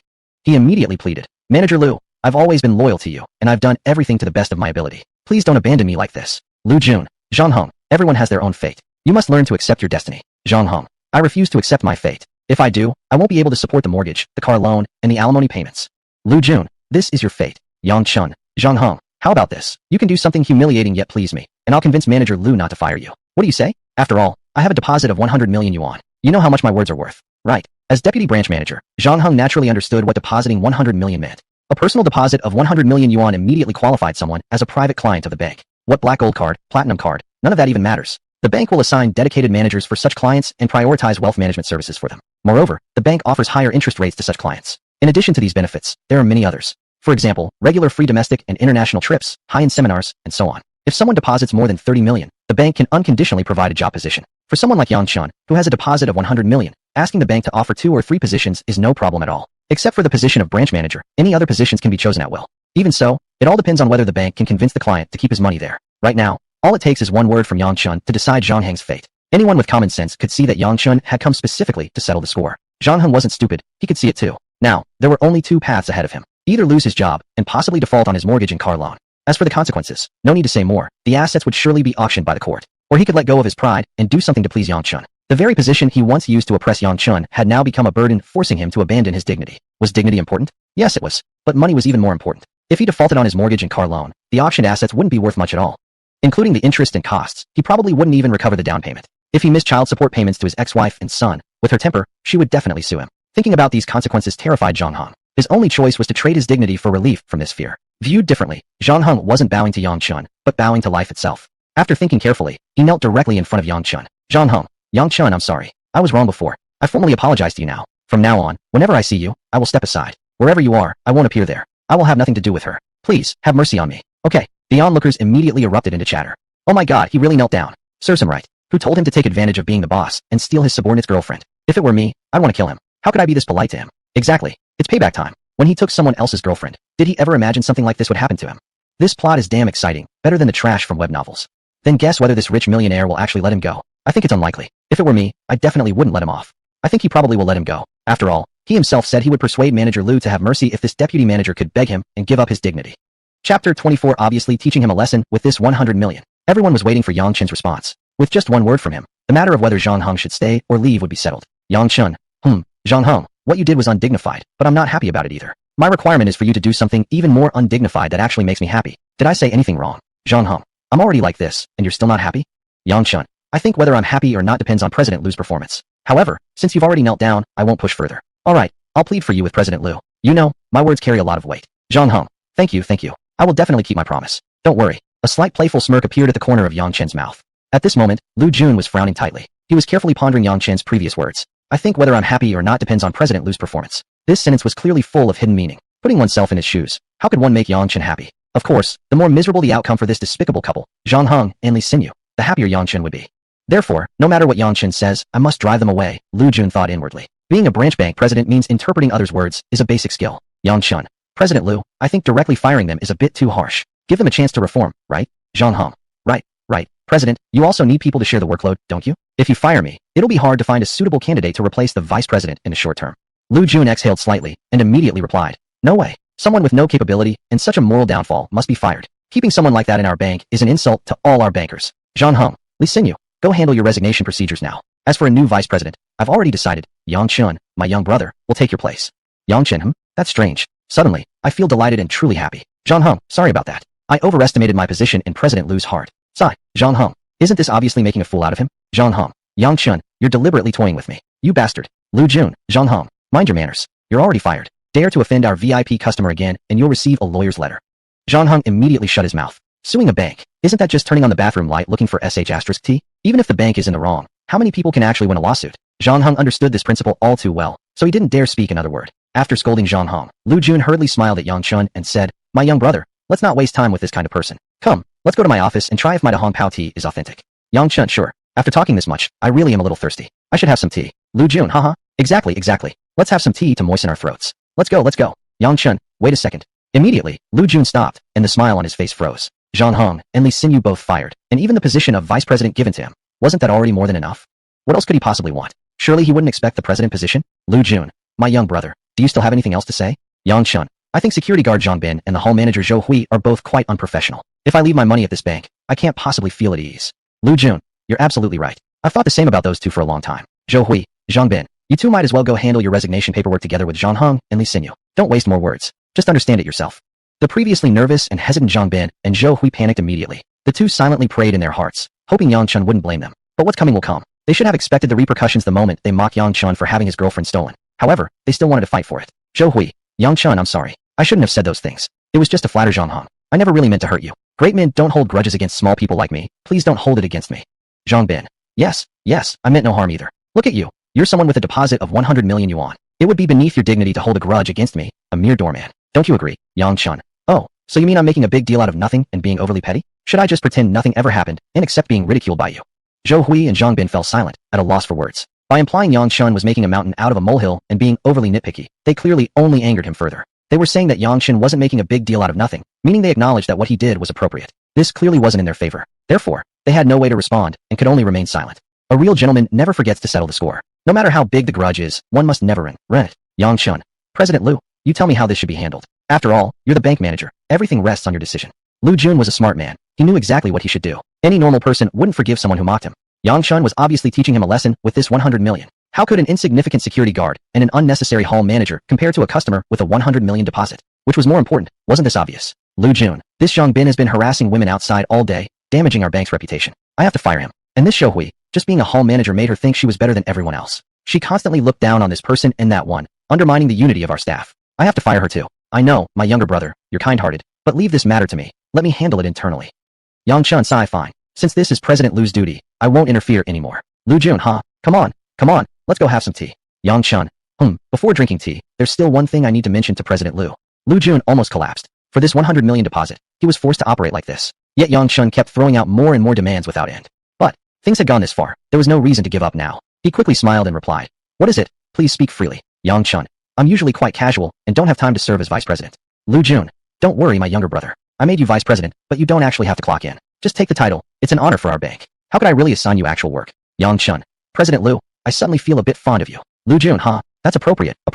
It's all what I should do, nothing worth mentioning. Come on, let's go have tea. Smiling, Yang Chun nodded and followed Lu Jun's lead to the president's office. Zhang Hong, Li Xinyu, Zhou Hui, and Zhang Bin. The four of them looked as if they had lost their parents, leaving amidst everyone's mockery. This 100 million deposit, if only used for revenge, would be a despicable waste. Yang Chun had to continue tapping into its value, to gain even more benefits for himself. Lu Jun took out his cherished Hong Pao tea and personally brewed it for Yang Chun. To be honest, Yang Chun had never drunk such expensive tea before. He didn't really know how to appreciate tea either. After drinking a few sips, he quickly lost interest.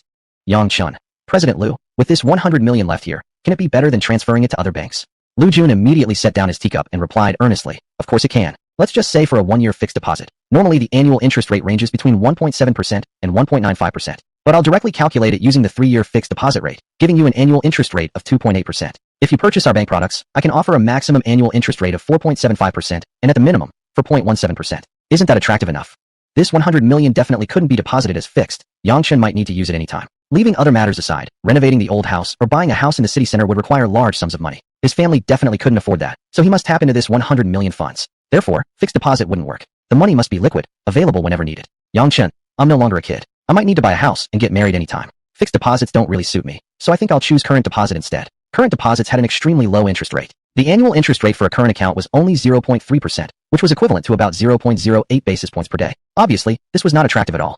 Lu Jun absolutely didn't want to lose a customer like Yang Chun. Right now, he had 100 million yuan, and maybe in the future, another 100 million. Losing him would mean a huge loss. Lu Jun had to rack his brains to come up with an attractive interest rate. Chapter 25. A credit card with a 100 million credit limit. The interest rate for demand deposits simply couldn't be set too high. After thinking about it repeatedly, Lu Jun could only offer Yang Chun an interest rate of 1% for his demand deposit. Yang Chun wasn't the kind of person who would take advantage of an opportunity to pressure others either.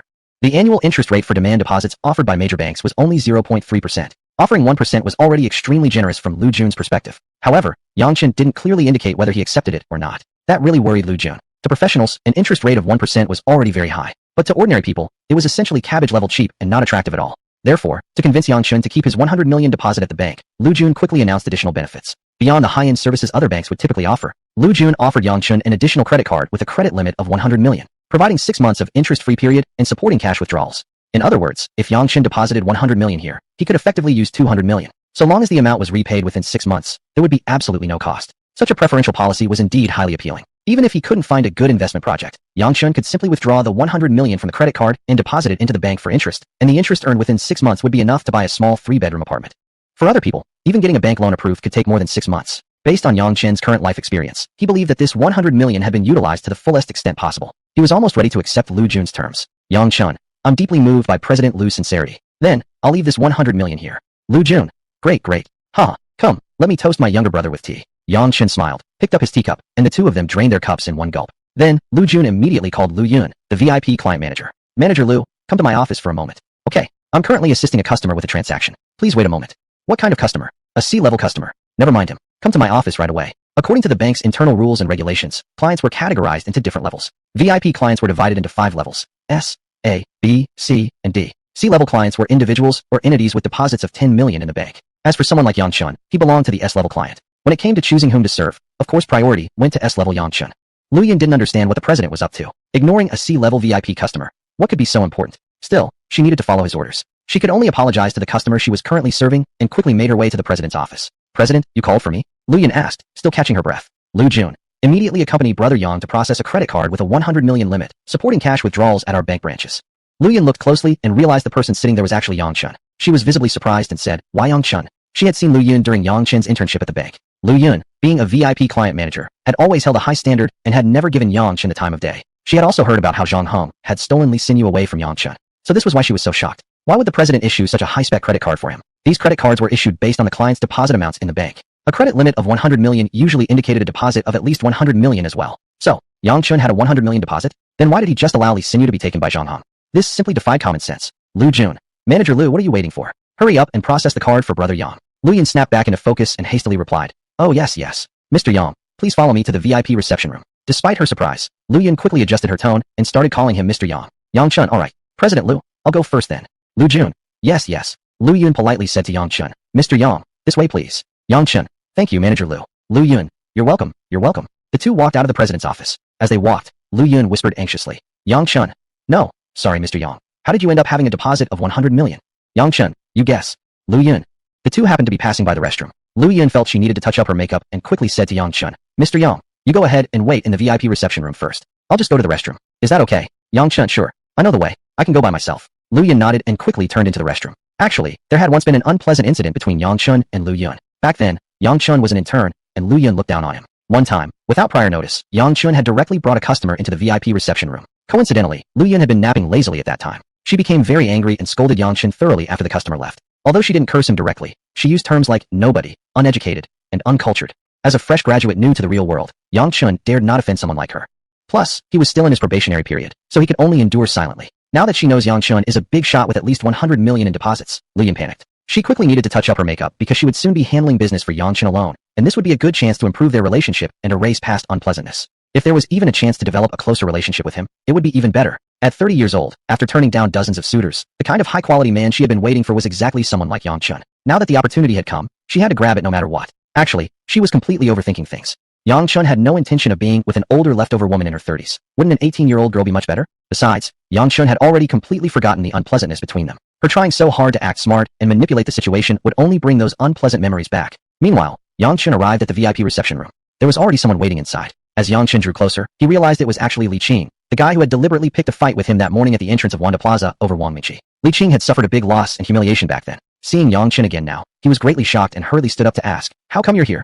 Yang Chun. That's such an idiotic thing to say. What do you think I'm here for? Li Qing.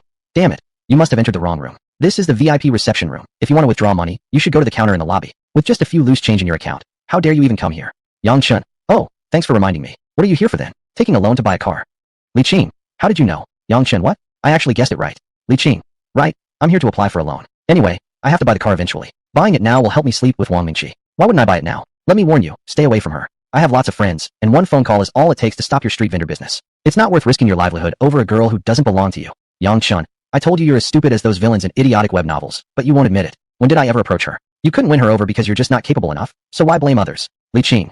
Forget it. Just get out and don't interrupt me while I'm conducting my business. Yang Chun. Seriously, do you even afford paying off a Bentley loan? Li Qing. Haha, what a joke. Our factory just landed a huge order, and after delivering it, we'll make at least 10 million. Do you think I can't pay it back? Yang Chun. That's the order from Blue Sky Garments Trading, right? Li Qing. Exactly. The system was already handling the equity transfer procedures. Before long, 100% ownership of Blue Sky Garments Trading Company would belong to Yang Chun. And this guy still dared to treat Yang Chun like this. He still wanted to make 10 million from Blue Sky Garments Trading? That's nothing but a dream. Chapter 26, Digging Up Ancestors' Graves. After carefully dressing up, Lu Yun hurried back to the VIP reception room. She gave Yang Chun a seductive smile and said, Mr. Yang, I'll handle your request now. Li Qing wasn't happy. He immediately asked angrily, why should you serve him first? I came first, and I'm a VIP customer. Of course you should handle my request first. Yang Chun wanted to ensure Li Qing's loan would go smoothly, and the more money involved, the better. Therefore, he quickly said, Manager Lu, you should handle his request first. I'll step out for a moment. Lu Yun felt that some things were better to say when she was alone with Yang Chun. It was better to finish handling Li Qing's request and get rid of him. Therefore, she nodded and immediately began to process Li Qing's request. As a C-level VIP client, Li Qing's application for a real estate mortgage loan below 10 million yuan was actually very simple. He only needed to bring the business license and property deed. Soon, the procedures were completed. The bank would conduct the review process. VIP clients like Li Qing were given priority during the review. Generally, the decision to disburse the loan would be made within 3 working days. When Li Qing walked out of the VIP reception room, he happened to see Yang Chun. He said unhappily, why are you still here? This isn't your place. Understand. Yang Chun, have you finished processing? How much did you get? Li Qing, 6 million. I'm a VIP, and it was easy to get approved. Yang Chun, oh, congratulations. Li Qing, humph. Li Qing walked away with a look of disdain. Now he could go buy the car. He would pay the deposit first, and pick up the car once the loan was approved. In his mind, Wang Mingqi was already his. Lu Yun personally came out to invite Yang Chun into the room. She even locked the door behind her. At this moment, except for the surveillance cameras at the service counter, no one else knew what they were doing in the room. Yang Chun noticed that Lu Yun had reapplied her makeup. He smiled and said, I didn't realize Manager Lu was so beautiful before. Lu Yun happily touched her hair and said, it's not too late to realize it now. You can come by more often in the future to discover my beauty. Yang Chun, huh? Maybe later. Lu Yun, you're annoying. How about tonight? Yang Chun looked confused. He couldn't follow her logic. Well, better to open the card quickly. Lu Yun intentionally lowered her body, exposing her cleavage in front of Yang Chun. As the saying goes, where there's a valley, there's fire. This was indeed true. Her posture was definitely arousing. Filling in the application information was required for the card. Lu Yun intentionally leaned on the glass window, guiding Yang Chun. Every time he looked up, he could only see a sea of white, making Yang Chun feel rather embarrassed. Yang Chun quickly finished filling in the information and urged Lu Yun to issue the card quickly. Lu Yun deliberately slowed down her pace, taking over 10 minutes to finish processing one card. Yang Chun didn't want to waste time here. After getting the card, he left quickly. The heartfelt words Lu Yun had prepared were never given a chance to be spoken. She stamped her feet angrily. Yang Chun walked out of the bank and was about to retrieve his tricycle. Suddenly, a shadow rushed forward and knelt before him with a thud. Looking closely, it was actually Li Xinyu, this despicable woman. Li Xinyu, Yang Chun, I know I'm wrong. Please give me another chance. From now on, I will listen to you in everything. Okay, Yang Chun, you really mean it? Li Xinyu nodded repeatedly. Yes, I will listen to you in everything. Yang Chun, alright, then go away now, as far as possible. With that, he walked toward his tricycle. Li Xinyu was stunned for a moment before quickly standing up and chasing after him. Seeing her coming, Yang Chun warned quickly. If you keep harassing me, I'll call the police. Li Xinyu, you really can't give me another chance? Yang Chun, how many more times do I have to say it? I think you're dirty. Don't you understand? Li Xinyu didn't bother Yang Chun anymore and watched him ride his tricycle far away. Tears dropped rapidly. She now regretted to death. Originally, she could have become a rich man's wife, but she had personally destroyed the opportunity. Huh? Li Xinyu, what are you doing here? A voice came from behind. Li Xinyu quickly turned around to look. It turned out to be him. Zhang He, a rich second-generation heir who had once pursued her, but she had rejected him due to his bad reputation. Originally, Yang Chun was going to continue selling his goods on the roadside. He only needed a job to conveniently explain the source of his income to his family. Now that he had become the vice president of the industrial and commercial bank, there was no need for him to sell his goods roadside anymore. So he went straight home. From afar, he saw many people gathered at his doorstep. Yang Chun suspected they had come to borrow money again and hurriedly rode faster toward home. Beep, beep, beep. The villagers quickly turned to look. When they saw Yang Chun returning, they voluntarily cleared a path for him. Seeing his parents and older sister wearing angry expressions, Yang Chun could confirm his suspicion. Yang Chun rode his tricycle into the courtyard and asked, "Have you come to borrow money again?" Village Secretary Yang Chun replied, "Not to borrow money, but to ask your family to donate for road construction and temple building." Grass. They really couldn't even be bothered to act anymore. This was outright robbery. Yang Chun, do I owe you guys anything? Why should I donate money for road and temple construction? Yang Chun, aren't you rich? What's the problem with donating a little? Once the temple is built, half of the annual revenue will be returned to you until all your donations are repaid. Isn't that enough? Yang Chun, damn. You guys could also donate money and then slowly get it back after the temple is built. Yang Chun, but aren't you richer than us? Yang Chun, I don't have a single cent. I just came back from running a roadside stall, while all of you are at home lounging around watching TV more comfortably than me. Yang Chun, you can afford such an expensive dowry and car, yet you say you're broke? Who would believe that? Yang Chun, believe what you want. Just scram now.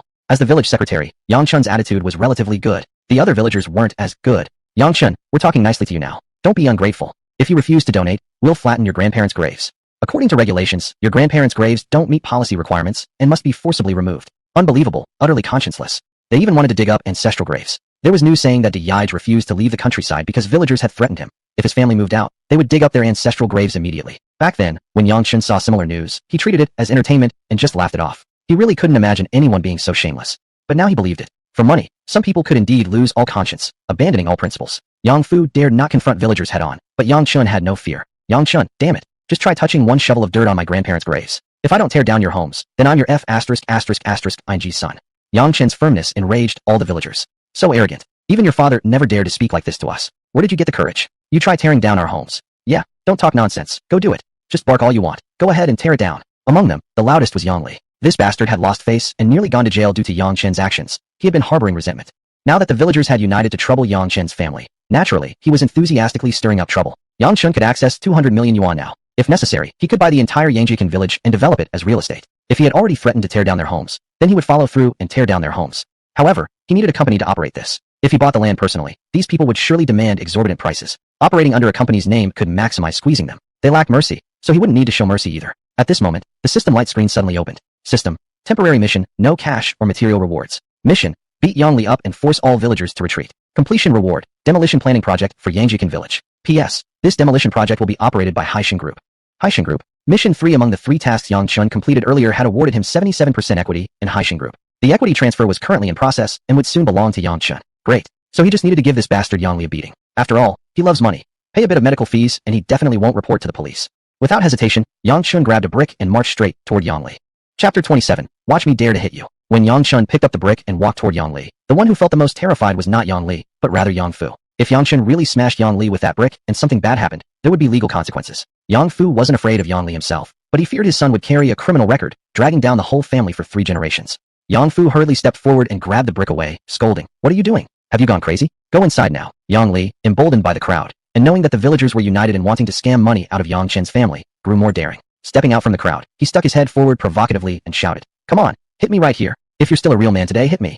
Yang Fu, Yang Li, don't do this. Yang Chun just acted impulsively. Don't pour oil on the fire. Yang Li believed Yang Chun was merely pretending and wouldn't actually dare to strike his head. Plus, with Yang Fu already so frightened, Yang Li became even more brazen. He shoved his head against Yang Fu's lower abdomen, jeering. Come on, hit me. Tell your son to hit me with all his strength. If he doesn't hit me today, then he's not really your son. Yang Fu, Yang Li, don't push me too far. Ha! The villagers burst into laughter. But the next moment, their laughter turned into screams. Yang Chun grabbed the brick from his father's hand, seized Yang Li's head, and smashed it down hard. Yang Li collapsed with a thud, clutching his head and shrieking. Yang Chun had no intention of letting him off, straddling him and swinging the brick repeatedly at his head.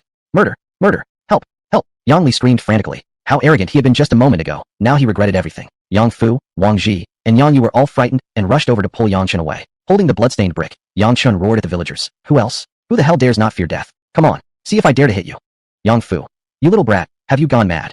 He rushed forward again to wrestle the brick away and kicked Yang Chun to the ground in one motion. What Yang Fu feared the most had come true. Like most parents would do, he decided to first blame his own child, then go to apologize later. If the police got involved, things would become serious. Yang Chun scrambled to his feet and kept cursing. Damn you, weren't you all so tough a minute ago? Come on, stretch out your heads and see if I dare hit you. I'll tell you one thing. I'm going to tear down your houses no matter what. Go home and watch carefully. Your house might collapse at any moment. Damn it. Yang Fu quickly gave Wang Ji and Yang Yu meaningful looks. The two women immediately understood. Together, they dragged and pulled Yang Chun into the house. But Yang Chun couldn't leave yet. Although he had already finished beating Yang Li, his mission of scaring off the villagers wasn't complete. They were two parallel tasks. Only when both were completed could he receive the reward of the demolition plan. And only with that plan could Yang Chun truly follow through on his threat and tear down all the villagers' homes. Pushing his mother and sister away, Yang Chun grabbed a spade from the yard and charged toward the villagers. The villagers were terrified beyond measure. Everyone scrambled to flee. Damn it, he's gone mad. Completely mad. God, this kid really means business. He actually dared to hit people. Oh, it looks like we pushed him too far this time. TCH, I don't care about anything else, as long as we can get the money he promised for building roads and temples. We can't lose this steady income source because he refuses to cooperate. The villagers were beyond redemption. Even under such circumstances, they still schemed to cheat Yang Chun out of money. The village secretary, Yang Chun, thought his special position meant Yang Chun wouldn't dare harm him. So he stood still. Yang Chun, put down that spade now. Do you hear me? Yang Chun, go to hell. You led the charge to disrupt my house. You're the one I should hit first. With that, Yang Chun lifted the spade and rushed toward him. Yang Fu tried to stop him, but couldn't hold him back. The spade narrowly passed right in front of Yang Chun's nose. This frightened Yang Chun terribly, nearly causing his legs to give out and collapse under him. You've gone mad. Completely mad. Even dared to hit me. Yang Fu, don't blame me for not giving you a chance. If you can't handle this properly, I'll call the police and put him in jail. After delivering his threat, Yang Chun quickly turned and fled. System, mission completed. Reward, demolition plan for Yang family village. Yang Chun hadn't even had time to feel happy when Yang Fu suddenly faked anger, acting out and trying to kick Yang Chun. You little brat. No matter how we pulled you, you wouldn't stop. Hurting him seriously would bring us so much trouble. After saying that, he quickly carried Yang Li toward the village clinic. Actually, Yang Fu was still worried about his son. What if something really happened to Yang Li? Yang Chun felt a bit angry in his heart. However, his father's words were reasonable. Fighting nowadays had serious consequences. One could easily end up locked away. Wang Ji. Son, have you gone mad? No matter how bad they are, you can't ruin your own life for them. If you get arrested and thrown in jail, what will become of us? Yang Chun, can't you see yet? If we talk nicely to them, they won't even listen. They won't know fear unless they see blood. Yang Yu. Mom, don't blame my younger brother anymore. Isn't he just trying to protect our family? It's just that his method might be a bit reckless. Wang Ji sigh. What should we do now? The Yang Li family are naturally hooligans. What if they call the police now? Your younger brother will end up in jail.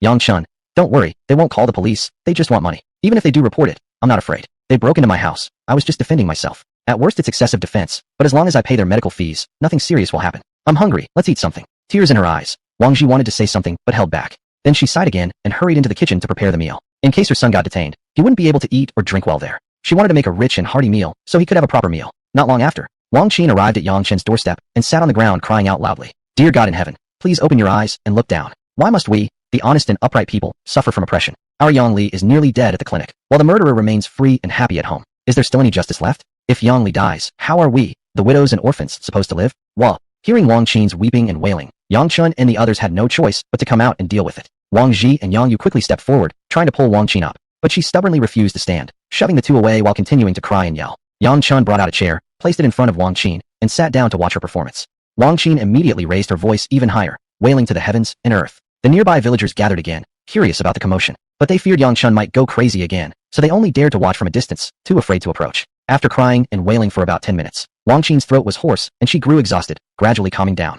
She glared angrily at Yang Chun and said, "Are you just going to sit there watching?"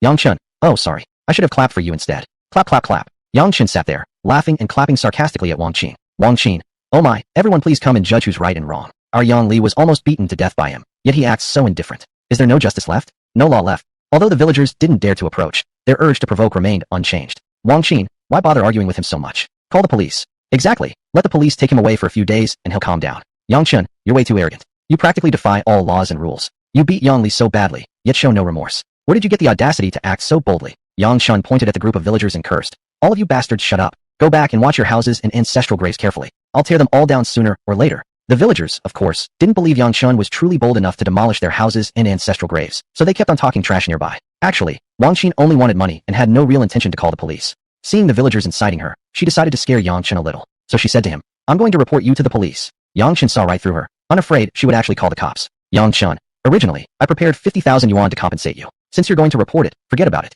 I'll give the money to the police station and just go through the motions, then I'll be released. You can deal with Yang Li's medical expenses on your own. As soon as Wang Qin heard this, she panicked, quickly standing up and saying, You're really willing to pay 50,000 yuan as compensation? Yang Chun, that was my original plan, but if you're going to report it, forget about it.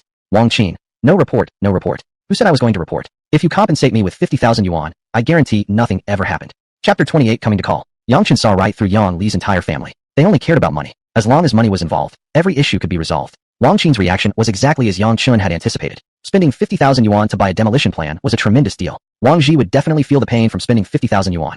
But if it meant her son wouldn't be detained, it was worth spending. Just then, Yang Fu supported Yang Li back home. The village clinic doctor had already stitched, medicated, and bandaged Yang Li's head wound. The way Yang Li looked at Yang Chun had completely changed, his eyes flickering nervously. It was clear he was genuinely afraid now. Wang Qin quickly stepped forward to greet them. To help Yang Li vent his anger, Yang Fu could only resort to the usual parental approach, giving his own son a beating. He picked up a nearby stick and angrily marched toward Yang Chun. Damn bastard. I'll beat you to death. Otherwise, one day you might even dare to kill someone. Wang Qin immediately rushed over to stop Yang Fu, saying, Uncle Fu, you can't hit him. Yang Fu looked utterly bewildered. What kind of move was this? Why was Wang Qin protecting Yang Chun? Yang Li also felt confused and asked, Wang Qin, what exactly are you implying? Are you sleeping with him? You won't support me in crucial moments and instead protect him. Wang Qin, you're talking nonsense. Yang Chun just promised me he'd compensate us with 50,000 yuan. If Uncle Fu beats him, what if he refuses to pay? As soon as Yang Li heard this, he nearly burst out laughing. 50,000 yuan. Enough for him to enjoy life freely for another year or so. Yang Li. Uncle Fu, since Yang Chun has admitted his mistake, there's no need to beat him anymore. Yang Fu stood there holding the stick, clearly embarrassed. 50,000 was way too much. 20,000 would already be the upper limit. However, it was still better this way, to resolve the matter by paying money. If Yang Chun had really been taken into police custody, the cost wouldn't have been small either. There were still some things he couldn't yet reveal to his family. Yang Chun convinced his father not to be angry, and said he would go get the money to compensate Yang Li. Yang Fu shot him a look and said, Where would you get that money? I'll pay. All the villagers were watching. If Yang Chun casually pulled out 50,000 yuan, people would surely become envious again. So Yang Fu quickly stopped his son, better that he, himself, pay the 50,000 yuan. Even if they went to the bank now, they might not make it in time. If it had to come from his father, then so be it. Yang Fu went inside and gave back the 50,000 yuan he had just retrieved from Yang Li at noon, exactly as he had received it. After Yang Li got the money, he happily said, What's mine will always be mine. Haha. Yang Chun. Yang Li, how did your head get injured? Yang Li, wasn't it you who hit? Wang Qin hurriedly interrupted him and said, He accidentally hit himself. Nothing to do with anyone else. Yang Li instantly understood and immediately agreed. Right. I just accidentally hurt myself. Nothing to do with anyone else. Yang Chun smiled, turned around, and walked into the house. The Yang Li couple cheerfully went home with the money, as if nothing had ever happened. The villagers watching nearby expressed their envy quite openly. Damn, a few stitches on the head brings in 50,000 yuan. So easy to make money. I'm actually considering getting beaten by him. At most, 200 yuan for medical expenses, yet gain 50,000. What a bargain. The Yang family must be rich. Otherwise how could they just hand over 50,000 yuan so easily? We need to speed things up regarding the road construction and temple building. They refuse to give money no matter what. We can't do anything. We certainly can't really dig up their ancestors' graves, can we? We can't do that, but we can scare them a bit. That's true. Though the issue was temporarily resolved, Yang Fu still felt deep regret over the 50,000 yuan loss. He lectured Yang Chun sharply. Because of his recklessness, 50,000 yuan had gone to Yang Li for nothing. The household could no longer afford such turmoil. If he kept acting impulsively without considering consequences, the family would ultimately collapse. Yang Chun couldn't explain everything to his family yet. He could only try to reassure them not to worry too much about the money. Yang Chun, I forgot to mention earlier, I just got hired by the bank. They offered me a position as deputy branch manager. Yang Fu, what? Deputy branch manager? Do you think I'm stupid? You actually dare say such things? Yang Chun, seriously. My main job is to attract deposits. The title of deputy manager is just for convenience. As long as I meet the deposit targets, my monthly performance bonus will be substantial. And I don't need to work a fixed shift at the bank, so I can still sell things on the side. Today I sold all the underwear, made a little profit. Just believe in your son. Okay. Yang Fu couldn't help but smile. What father wouldn't hope for his son to become successful? To rise up again where he had fallen. That's impressive. In his good mood, Yang Fu immediately forgot about the pain of the 50,000 yuan incident. After dinner, Yang Chun quickly went to bed for a good night's sleep. Ding. Check-in successful. Today's mission, save Suzy Jean. Mission reward, 2 buildings of Shangri-La Garden. Yang Chun was awakened by the system's voice while still half asleep. Yang Chun stretched lazily and muttered to himself. Time to get up and work hard. Others have bought houses already. I have to work hard for my house too. But who is this Suzy Jean? I don't even know her. System, Suzy Jean's profile. Click to view. Yang Chun hurriedly clicked with his mind. Name, Suzy Jean. Gender, female. Age, 24 years old. Height, 162 centimeters. Measurements, 83, 62, 89. Cup size, 65E. Occupation, Human Resources Manager at Pearl Hotel Group. Hobbies, clubbing, bungee jumping, skydiving, wingsuit flying, deep sea diving, jungle exploring. Yang Chun, you indecent system. Why did you even tell me her cup size? System, aren't you interested? Yang Chun, well, system, as a normal man, you'd be interested in those things, right? Yang Chun, that makes so much sense. I have no words to refute. Then, when will she be in danger? System, tomorrow at 2 a.m., Crazy Club will have drugging incidents. From Suzy Jean's hobbies, it was clear that she was absolutely a crazy woman. Clubbing, bungee jumping, skydiving. None of these were things ordinary people would do. Yang Chun felt puzzled. Why did the system ask him to rescue her? The system didn't explain, only asked whether he would accept the mission. The reward for completing the mission was 2 buildings from Shangri-La Garden. Pay attention, 2 buildings, not 2 units. A fool would be the only one to refuse such a mission. Shangri-La Garden consisted of 4 buildings total. 2 were for rent, 2 were for sale. It had been 16 years since the launch. The 2 for sale hadn't been completely sold out yet. The 2 buildings as mission rewards should be the ones for rent. In other words, as long as Yang Chun completed the mission and obtained the reward, he would become a landlord. Those spending tens of thousands each month to rent Shangri-La Garden units were either rich or influential. Yang Chun would have the opportunity to become their landlord. Thinking about it made him excited. Beep, beep. Car horns from outside interrupted Yang Chun's daydreaming. He grumpily got up, dressed quickly, then went outside to check what was happening. Yang Fu, Wang Ji, and Yong Yu had all gone to work. Only Yang Chun remained at home. Walking out of the yard, he saw a Porsche 911 parked at the entrance. The roof slowly opened. Sitting in the front passenger seat was actually Li Xinyu. A faint smile appeared on Yang Chun's lips. This woman was indeed something else. Just broke up with Zhang Hong, and immediately hooked up with another rich second generation. Looking closer at the driver, Yang Chun couldn't help but laugh. It was Zhang He, the rich second generation who had once pursued Li Xinyu. Looks like she came here for revenge with Zhang He. Chapter 29. Thank you for the breakup money. I can upgrade my meals now. Yang Chun casually pulled up a chair and sat by the courtyard entrance, watching how the 2 of them would perform next. Li Xinyu got out of the car. Wow, being with a rich second generation really makes a difference. This Dior Autumn New collection must have cost quite a bit. The platinum and diamond necklace around her neck also seemed quite valuable. The LV handbag in her hand probably cost over 100,000 yuan. They say once a woman turns bad, she becomes rich. All of this together must have cost at least $500,000 to put together. Zhang He also got out of the car. Back in school, this guy was famously a man whore. He practically had a new girlfriend every month. Each one had to get an abortion for him. Still, many girls fearlessly clung to him. This guy was willing to spend money, and those girls couldn't resist the temptation, so naturally they could only trade their bodies for cash. He had also pursued Li Xinyu, but because of his terrible reputation, she hadn't accepted him. Later, because Zhang He caused too many girls to have abortions, he was punished by the school. For a while, he kept a low profile. Afterward, Li Xinyu started dating Yang Chun. In their junior year, Zhang He, who had stayed quiet for over a year, made a comeback. His first target was Li Xinyu. Yang Chun was unlike other guys who feared Zhang He's status as a rich second generation. Upon learning that Zhang He was harassing Li Xinyu, Yang Chun immediately took a fruit knife and stormed into the classroom where Zhang He was having class. In front of over 100 people in the classroom, Yang Chun challenged Zhang He to a fight to the death. Zhang He didn't dare to fight. Rushing into a classroom with a knife to fight someone was a serious offense. The school intervened. Yang Chun was punished by having to write a self-criticism and having his parents called in. Zhang He, because of his poor reputation, was also warned by the school not to harass Li Xinyu anymore. In essence, the school feared Yang Chun's personality, his disregard for consequences. Therefore, they required Zhang He to stop pursuing Li Xinyu. Otherwise, one day on the road, Yang Chun might just come out of nowhere and stab him a few times, and the consequences would be unimaginable. Zhang He's father, Zhang Hu, also thought it wasn't worth risking his life for a girl, so he warned his son not to go after Li Xinyu anymore. He could do whatever he wanted with girls who weren't in relationships. Letting them get abortions was fine, as long as he didn't provoke someone like Yang Chun who had nothing to lose. Zhang He finally gave up on trying to get with Li Xinyu. However, not having Li Xinyu sleep with him had always been a great regret for Zhang He. Yesterday, seeing her crying in front of the bank, he finally got his wish fulfilled. Li Xinyu, eager for revenge against Yang Chun, used her body as a tool to manipulate Zhang He into helping her take vengeance.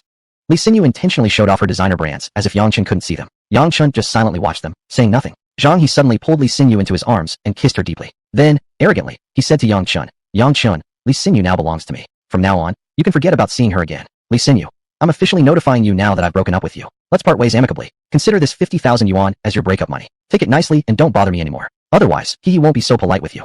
Yang Chun felt a little confused. What was going on? He couldn't understand. After thinking carefully, he realized the truth. Clearly, Li Xinyu had not told Zhang He the truth. She hadn't told him that Yang Chun had 100 million yuan, nor had she told him that she and Yang Chun had actually broken up long ago. Her intentions were twofold. First, to give Zhang He a sense of accomplishment.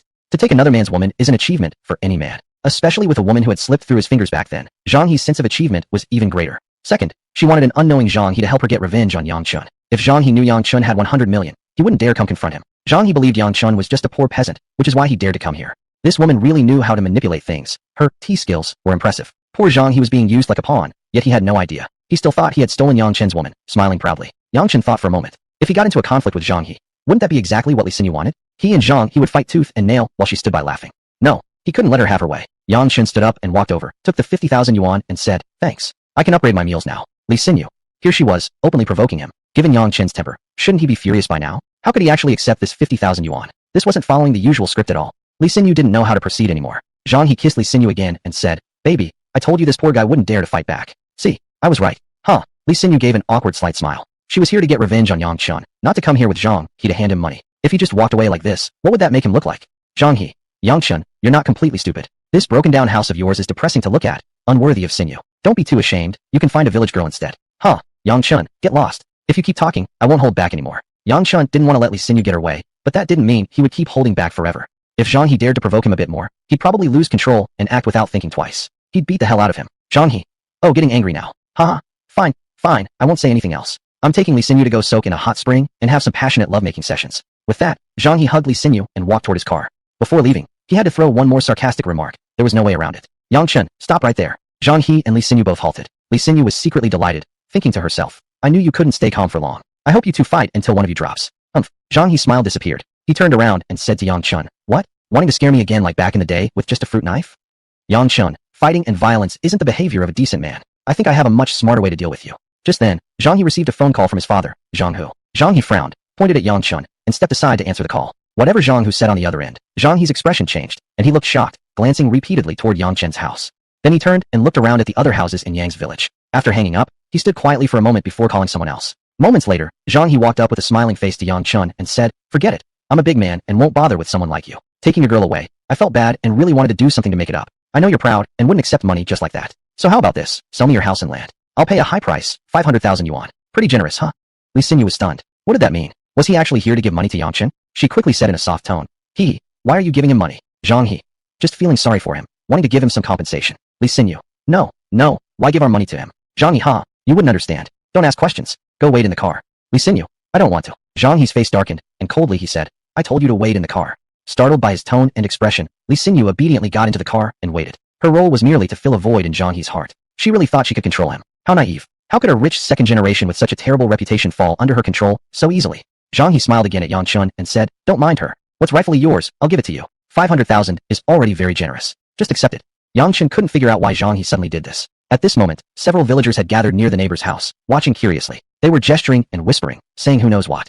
Seeing the villagers watching and gossiping made Yang Chun feel even more annoyed. But suddenly it clicked. The demolition plan. Someone must have let the demolition news slip out. Zhang He wanted to buy Yang's house and land cheaply now, just to claim a higher demolition compensation later. A slight smile appeared on Yang Chen's lips as he secretly thought, the demolition plan was my own doing. There's no way I'd let you profit from it. Chapter 30, I won't sign. Yang Chun had already guessed Zhang He's intention and immediately refused clearly. Zhang He's expression changed instantly. He pointed at Yang Chun and shouted, I feel sorry for you. That's why I offer 500,000 to buy your dump house. Don't you dare not appreciate my kindness. Yang Chun, sorry, I'm just that ungrateful. Zhang He. Alright, you just wait. After saying that, Zhang He stormed back into the car. Lee Xinyu felt the opportunity had come and quickly encouraged him. He's too arrogant. You absolutely shouldn't let him off the hook. Zhang He, don't worry. I just called someone to come over. Later he'll be begging me on his knees for mercy. Lee Xinyu immediately acted sweet and clinging, snuggling into Zhang He's arms and praising. I know you're the best man in the world. Zhang He. You dirty girl. Tonight I'm going to fuck you to death. Lee Xinyu. Oh come on you naughty boy. While clinging to Zhang He's chest, Lee Xinyu stared fiercely at Yang Chun, thinking in her mind. You don't want me now that you've got money. No matter what it takes, I won't let you have it easy. Some women are just so weird. Even when they clearly did something wrong, they always try to blame men. Lee Xinyu thought the reason Yang Chun refused to forgive her was because he had money now and didn't want her anymore. But she never stopped to think, any decent man would never want a woman who had cheated before. Unless the man is so worthless he lacks confidence to find another woman. Only then would he reluctantly accept a cheater. Yang Chun was sitting on a chair, legs crossed, completely unfazed. Suddenly, the system issued another temporary task. System. Temporary task, no cash or material reward. Expose Lee Xinyu's scheme, reward you with the 8 trigram fist. Will the master accept the mission? Frankly speaking, Yang Chun didn't really want to entangle with Lee Xinyu again. However, this mission reward, the 8 trigram fist, was practically very useful to Yang Chun. He himself was stubborn by nature, unwilling to yield to anyone. Currently, against ordinary people, he could still win with a fearless spirit. But what if one day he encountered trained fighters? It wouldn't be possible to overcome them just by being fearless anymore, and he could be beaten into unrecognizable pieces. If he could learn the fierce and powerful 8 trigram fist, he wouldn't have to worry about these issues. Yang Chun, I accept this mission. System, received, mission activated, go for it master. Lee Xinyu was flirting with Zhang He when Yang Chun approached. She quickly said to Zhang He, he's coming over, be careful her. Zhang He, he dares not touch me, don't worry. Actually, Lee Xinyu especially wanted Yang Chun to provoke Zhang He, which would surely result in a fight. Given Zhang He's background, Yang Chun would definitely be beaten up badly. Just imagining Yang Chun getting punished made her feel relieved. Zhang He looked at Yang Chun, smiled and asked, what? Changed your mind? Yang Chun, suddenly felt so sorry for you. Wanted to help you understand one thing. Zhang He, what thing? Yang Chun, I interned at the Bank of Industry and Commerce Liberation Road branch with Lee Xinyu, but she started an affair with the supervisor, so we broke up. Later she broke up with the supervisor and wanted me to forgive her. Can I possibly forgive her? She held a grudge against me and wanted to take revenge. You, well, you're nothing but her pawn in revenge against me. Doesn't that hurt? You're not even worth being her boyfriend, just a pawn. Zhang He hadn't really considered getting serious with Li Xinyu anyway. Just some casual fun. He planned to dump her in a few days. He could accept her being greedy for money and not being a virgin, but he couldn't accept being used by her. Before Zhang He could speak, Li Xinyu immediately denied. Her, don't listen to his nonsense. He just wants to stir things up between us. Zhang He thought it made sense too and turned to Yang Chen saying, do you think I'm stupid? Would I believe your bullshit? Yang Chen, you can call Lu Jun, the bank branch manager of Bank of Industry and Commerce Liberation Road, to verify. Do you have his number? If not, I can give you one. Zhang He looked at Yang Chen seriously, then turned to look at Li Xinyu. Li Xinyu was panicking inside but continued to defend verbally. No, her, don't listen to him. He's trying to disrupt our relationship. He's jealous of us. Her, hit him, teach him a good lesson. Otherwise he will keep breaking us apart. Zhang He didn't know what to do anymore. What Yang Chen said seemed true, but he was still reluctant to believe Li Xinyu used him as a tool for revenge, not even worth being her boyfriend.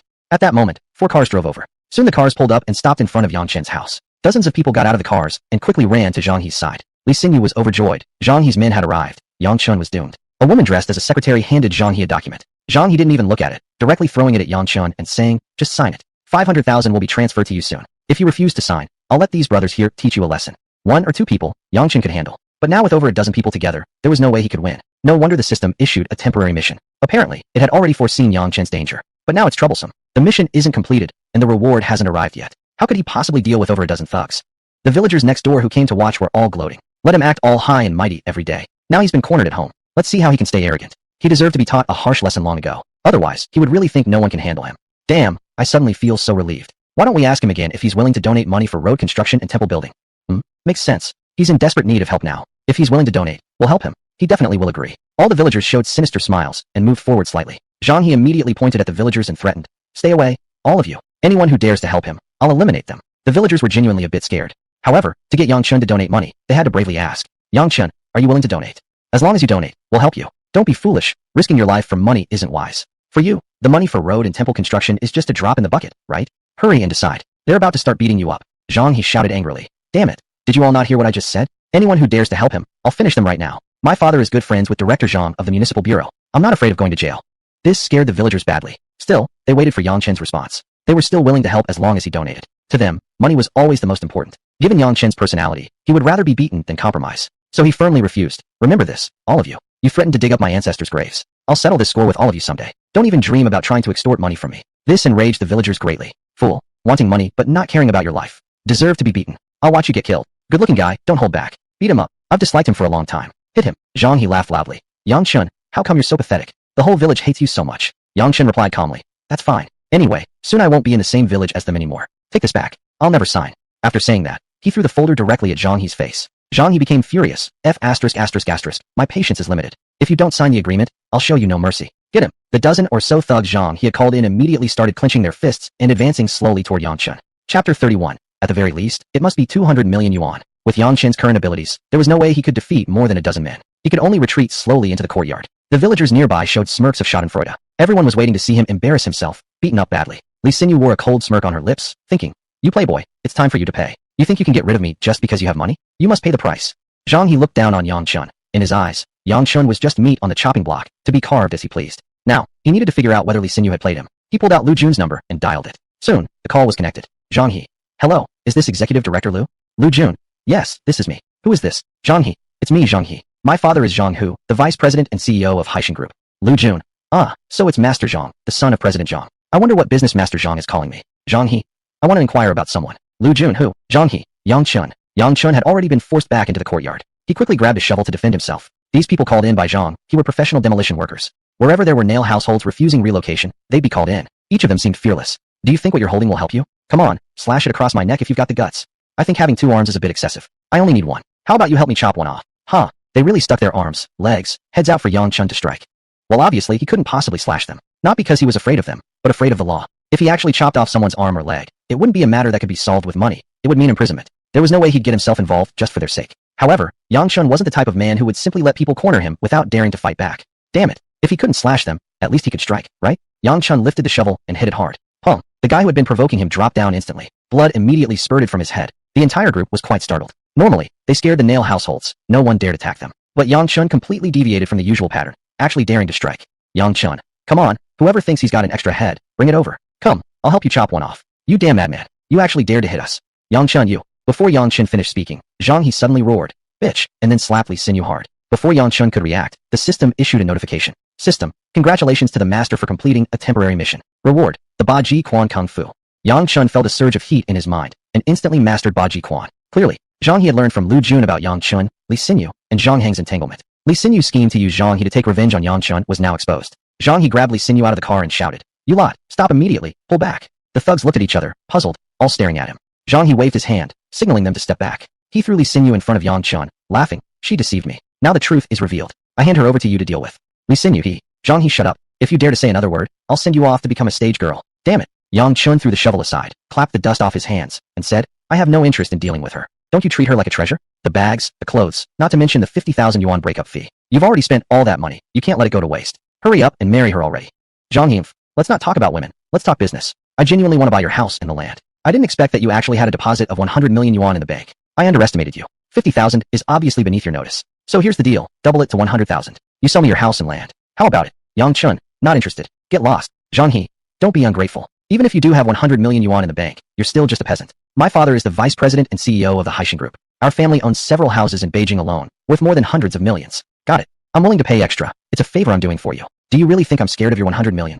Yang Chun indeed had 100 million yuan. If he really got angry and started spending it to buy media coverage, it could create quite a stir. Saying he wasn't afraid was simply nonsense. If he wasn't afraid, he wouldn't be acting like this now. Yang Chen's home was at the village entrance, right by the crossroads. If Yangji village was to be demolished and replaced with high-rise buildings, Yang Chen's location would be extremely significant.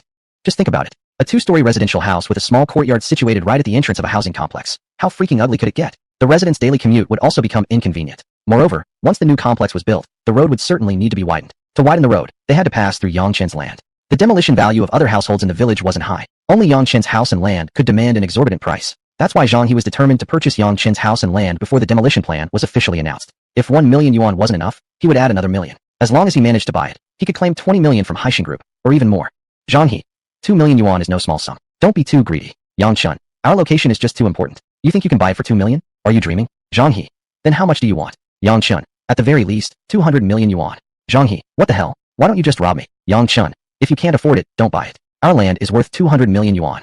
Zhang He, let me tell you, the value isn't decided by you, it's decided by me. Understand? 2 million is my final offer. This is your last chance. Deal or no deal. Yang Chun shook his head. Zhang He, you little punk must have never experienced how ruthless society can be. Alright, take care of him. Use any means necessary, just make him sign this agreement. This was exactly how they handled nail households before. Zhang He would first pressure them with a low offer. If negotiations failed, he'd resort to force. The thugs were already furious. Yang Chun had injured one of their comrades, and all of them wanted revenge. They no longer wasted time encircling Yang Chun slowly. They all rushed forward at once, attempting to overpower him with numbers. Yang Chun had just learned Ba Ji Quan, and this was the perfect opportunity to practice on them. He directly used the most powerful move in Ba Ji Quan, Tiger climbing the mountain, and knocked down 2 instantly. Once these 2 fell, they couldn't even stand up again. Zhang He was terrified. Damn it, ran into a tough one. Just now he looked so timid. I thought he was weak, but who knew he'd be this strong? Zhang He thought silently.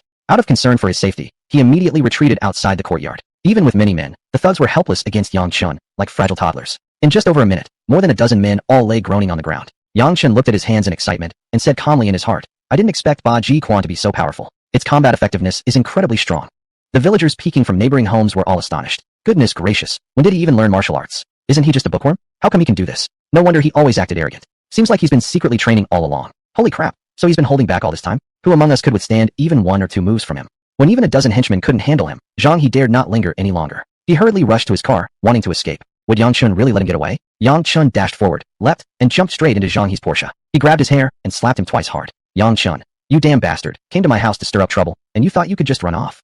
Zhang He, you better not do anything reckless. My father is the vice president and CEO of Haishin Group. If you dare harm me, he won't let you off. Yang Chun, is that so? Call your father now and tell him to come. Let me show you whether I dare to slap you right in front of him. At this moment, a Maybach S680 arrived, followed by 4 minivans. As soon as Zhang He saw the Maybach's license plate, he broke into a grin. My father's here, and brought so many people. Motherfucker, Yang Chun, today I'll make sure you beg on your knees just to sign this agreement with me.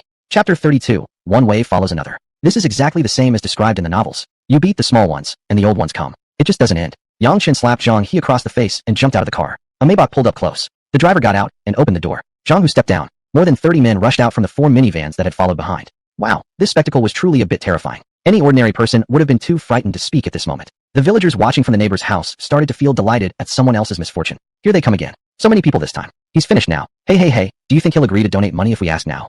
Dude, are you crazy? With so many people, if you go to help him now, you'll just end up in the hospital. That's true. Building roads and temples is important, but we shouldn't risk ourselves over it. Let's just quietly watch the show. This kid was too arrogant anyway. It's good someone came to teach him a lesson. Unless he suffers some loss, we'll never be able to get him under control. Money is the root of all evil. Just because Yang Chun refused to donate money for the road construction and the temple, he somehow became the enemy of the entire village. Zhang He quickly got out of the car and rushed to his father to complain. Zhang Hu looked at the handprint on his son's face, snorted coldly, and walked toward Yang Chun. The more than 30 people behind him blocked off the front gate of Yang Chun's courtyard. He specifically instructed his men not to let other villagers get close. In short, he didn't want anyone to know that he wanted to buy Yang Chun's house and land. He was afraid the villagers would suspect a demolition project. Because normally, no one would buy an old village house in the city center for no reason. The only explanation was that the area would soon be demolished, so someone was buying it cheaply in advance to claim a high demolition compensation. Zhang Hu waved his hand and signaled his secretary to bring the agreement to Yang Chun. The secretary quickly complied. Zhang Hu, sign this, and I'll spare you. Otherwise, I'll break your legs and demolish your house forcibly. Yang Chun, what the hell threatening me? Do you think there is no law in this country? Zhang Hui, law? My men have been dealing with holdouts for years, demolishing houses forcefully countless times. Do you think I'm afraid of the law? To scare you a little, some of them even have blood on their hands. When it comes to demolition, it's quite normal for a few people to die, isn't it? From the look of it, Zhang Hu had committed many despicable deeds before. He was used to being arrogant. Reason and law simply could not reach someone like him. But he had brought more than 30 people. If a real fight were to break out, Yang Chun would probably not come out unscathed. If he accidentally got knocked down, getting back up again would be difficult.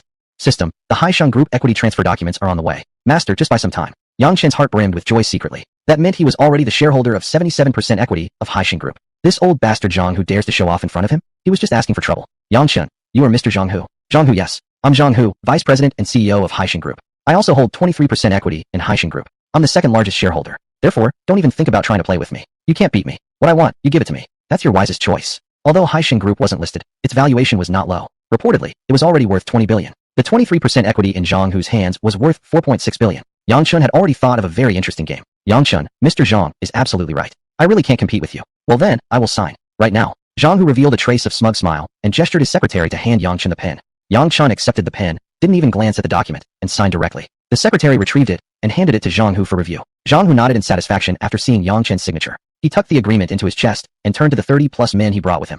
Can't you see my son was beaten by him? Return it double. No, tenfold, 10 times back. Yang Chun, didn't you say you'd spare me if I signed the agreement? Are you reneging on your word? Zhang He, what the hell are you thinking? You signed a deal, but you still get your beating. Get him, damn it. Beat him until he begs on his knees. Yes. The group of henchmen rushed into the courtyard immediately. Yang Chun, system, when will the equity transfer documents arrive? System, 10 seconds. Hold on. Yang Chun immediately shouted loudly. Zhang Hu, with so many people watching, aren't you afraid at all?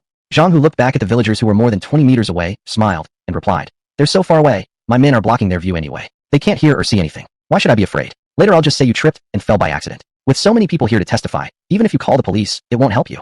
Yang Chun, is that so? I still think calling the police might work, like when certain people abuse their power or are involved in gang-related activities. The law still has authority, don't you think? Beep, beep. Before Zhang Hu could respond, the sound of a car horn came from outside the gate. Everyone turned to look. A Rolls-Royce Phantom approached slowly, followed by several luxury cars such as Bentleys and Porsches. When Zhang Hu saw the license plate on the Rolls-Royce, his legs trembled slightly in fear. However, he quickly regained his composure. Zhang He whispered, Dad, who is it? Zhang Hu, the chairman is here. From now on, you better not say a word. Zhang He. Oh, got it. Zhang He immediately retreated into the group of thugs. The villagers watching the commotion began talking excitedly again. What's going on? Someone else showed up. My God, who did Yang Chun offend this time? It just keeps coming wave after wave. Just looking at those cars, they must be super expensive. I've never even seen that kind of emblem before. That's a Rolls-Royce. Bro, car's worth tens of millions. Damn, so this is a Rolls-Royce. Oh my God, a person who can drive a car like this must be a big shot. Yang Chun is done for. This won't just be a beating. He might end up disabled. He thought he was something just because he had some money, so arrogant and didn't care about anyone else. I hope he spends the rest of his life in bed. Let's see how his money can help him then. The Rolls-Royce came to a stop. The driver got out and opened the door. An elderly man with glasses and gray hair stepped out. The nearby secretary hurried forward to support him. This was Lu Haisheng, the former chairman and major shareholder of Haisheng Group. People also got out from the other cars like the Bentleys. These were the smaller former shareholders of Haisheng Group. Zhang Hu quickly stepped forward to greet Lu Haisheng. Chairman, why did you come here? Zhang Hu asked respectfully. Lu Haisheng.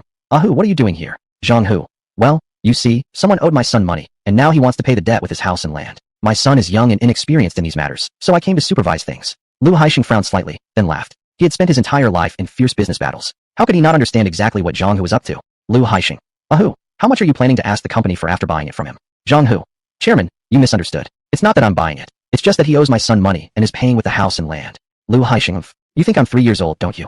Chapter 33. Eat it, then you'll be safe. Facing Lu Haisheng's suspicion, Zhang Hu had no choice but to change his strategy. He handed the agreement Yang Chun had just signed over to Lu Haisheng. Zhang Hu said, Chairman, actually I did all this to honor and show respect to you. That's why I let my son deliberately set up a trap to hook him and take over his house and land at a low price. You see, this house and land occupy a very important location. When the new residential complex is completed, the main entrance must pass through here to access the main road. Also, the side road must be widened to meet the demands of the neighborhood. Given its important location and the large area, asking 20 million isn't excessive at all, right? Lu Haixing replied with a smile. Purchasing it for 500,000 and then asking for 20 million. It's truly a huge profit. Zhang Hu, that goes without saying. The money earned by the company must be shared as dividends to the shareholders. But the demolition compensation paid after the purchase will be entirely yours. That's different. Lu Haixing, is it really all for honoring and showing respect to me? Zhang Hu, of course. To avoid damaging your reputation, I even bought it under my son's name. As soon as the demolition funds arrive, I'll transfer them to you immediately. Lu Haixing nodded with a smile and handed the agreement back to Zhang Hu. Zhang Hu breathed a sigh of relief, finally managing to deflect the issue. But he had a question. Why did Lu Haixing come here? Zhang Hu asked. Chairman, why did you come in person? And with so many shareholders? Don't you trust my loyalty to you anymore? Lu Haixing chuckled. Oh, I trust you too much. Girl, help me over there. The secretary nodded and supported Lu Haixing as he walked toward Yangchen. Zhang Hu was completely baffled, still not understanding why Lu Haixing and the shareholders had come.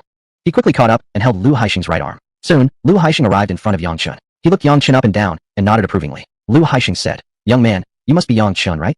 Yangchen nodded. Lu Haixing immediately pulled his arm away and reached out to shake Yangchen's hand. Haha, delighted to meet you, delighted. Yangchen responded politely. No matter what kind of person Lu Haixing was, he was being very respectful toward Yangchen now. Out of courtesy, Yangchen treated him the same way. Lu Haixing said, Girl, give the documents to Chairman Yang. The secretary nodded and respectfully handed the large envelope in her arms to Yangchen with both hands. She also bowed slightly and respectfully said, Chairman Yang, I'm the chairman's secretary. I hope to continue in my position in the future and promise to devote myself entirely to serving you. Zhang Hu, Zhang He, Li Xinyu. The demolition thugs. Perplexed, stunned, confused, startled. Everyone stood there, eyes wide open. What was going on here? The chairman's secretary bowed to Yangchen and called him Chairman Yang. What the hell was happening? Yangchen opened the envelope and glanced at it. It was filled with share transfer documents signed by all the shareholders. Except for the 23% shares held by Zhang Hu, the remaining 77% were now all Yangchen's. Yangchen tucked the envelope into his pocket, raised his index finger to his lips, and whispered, Show. I prefer to keep a low profile, so don't let others know. Lu Haixing nodded with a smile and whispered back, Understood, understood. Yangchen still needed to acquire the village houses and land at a low price. For now, he couldn't let the villagers know that he had become the chairman of Haixing Group.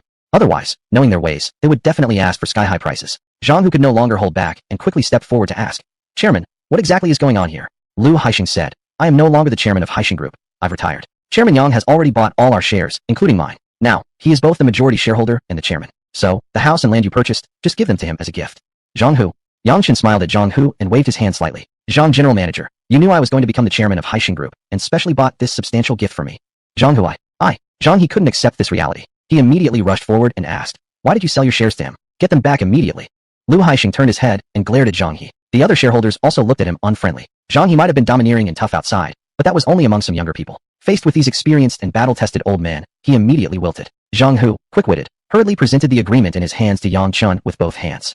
Chairman Yang, you are absolutely right. I indeed intended to give you a generous gift. Hope you won't despise it. Later I'll present you 2 more villas. I sincerely welcome you leading us to forge ahead and create new glories. Yang Chun had a smile on his lips but did not reach for the agreement. What has been done must have consequences to be borne. Wanting to return the agreement and pretend nothing ever happened. How could that be possible? Yang Chun, Mr. Lu, about this demolition matter, not many people should know about it, right? Lu Haixing, only you and Zhang Hu know. Yang Chun, then, doesn't this count as abusing his authority for personal gain? Using his position to obtain huge benefits for others? Lu Haixing, yes it does. Yang Chun, then who are these thugs? Are they all from Haixing Group? Lu Haixing, no. If I'm not mistaken, these people should be from the security company run by Zhang Hu's wife. Back when demolition work was difficult, we often encountered over-demanding holdouts. So, the company would pay these people to handle the holdouts in order to finish demolition quickly. We hired them for such tasks. We had a purely employer-employee relationship, with no other connections. Yang Chun took out his phone and said, Okay then, I'll call the police now.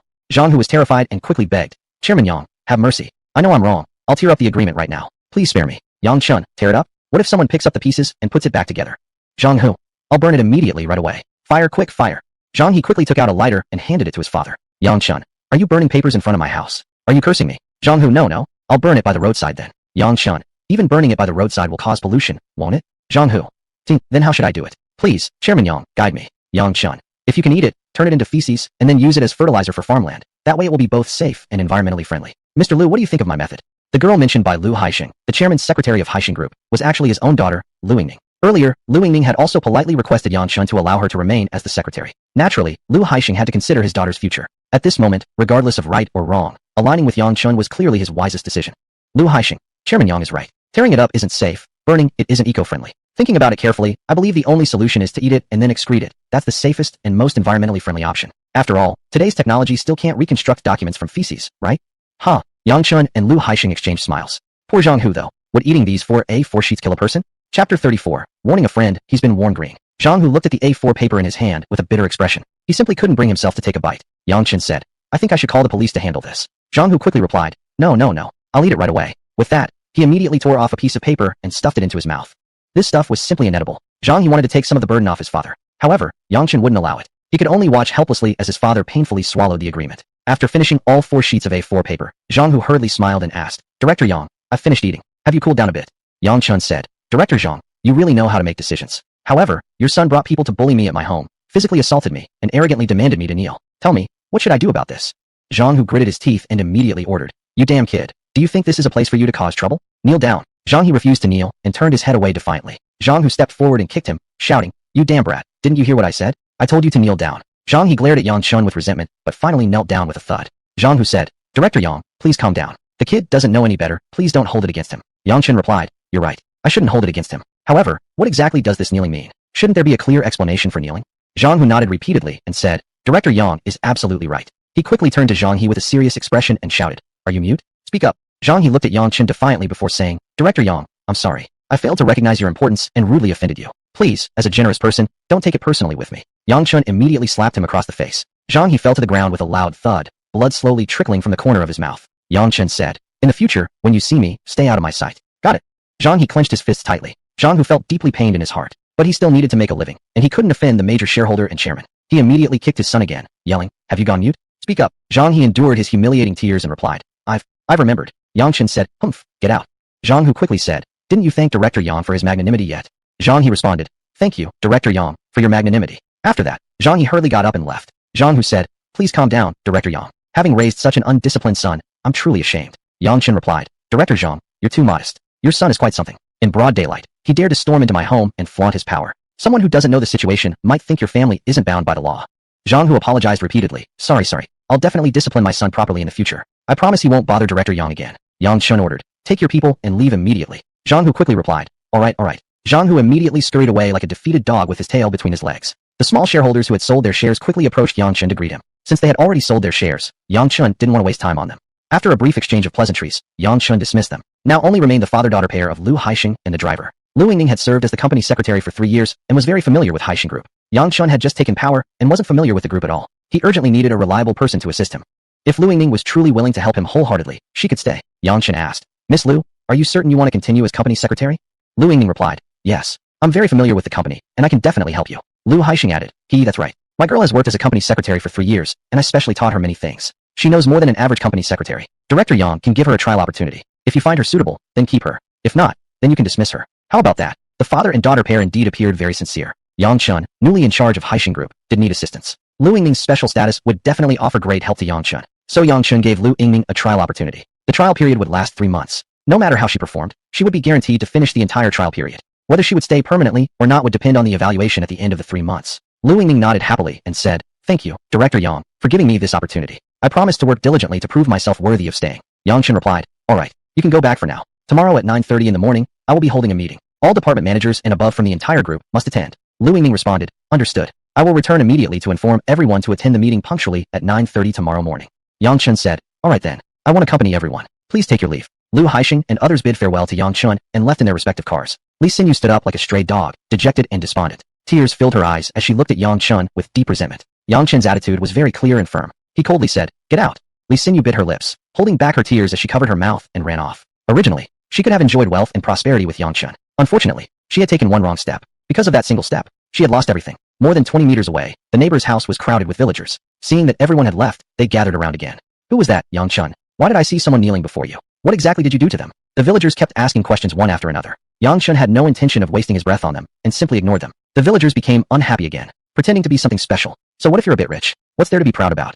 You've become rich and forgotten your roots. You won't even help build a road for us. Yang Chen shut the gate and went back inside. Finding nothing interesting, the villagers could only leave in disappointment. Although he had obtained a position as a deputy bank manager at the industrial and commercial bank, that job didn't even require him to go to the office every day. Sitting around doing nothing all day wasn't a good situation either. As for the position of chairman at Haixing Group, he certainly didn't need to go to work daily. He just needed to set company strategies and sign important documents. Taking all this into account, Yang Chen still had a lot of spare time. Therefore, he wanted to find something to do. He no longer wanted to sell lingerie at a roadside stall. After all, he was now the chairman of Haixing Group. There was no need to do something like that anymore. System detected that the master needs work. The system is issuing a temporary task. Completing the task will reward you with an all-occupation experience card. After experiencing a new occupation, the system will give the master corresponding rewards. Is the master willing to accept this task? An all-occupation experience card? It sounded pretty impressive. A young person should try more things. That's how one lives a richer life. Moreover, there were rewards for experiencing different professions. How could he miss this opportunity? Yang Chun, accept the temporary task. System, received master's command. Temporary task, no cash or material reward. Task content, let your friend Lin Xian know that he's been worn green, and convince him to stop being a puppy dog.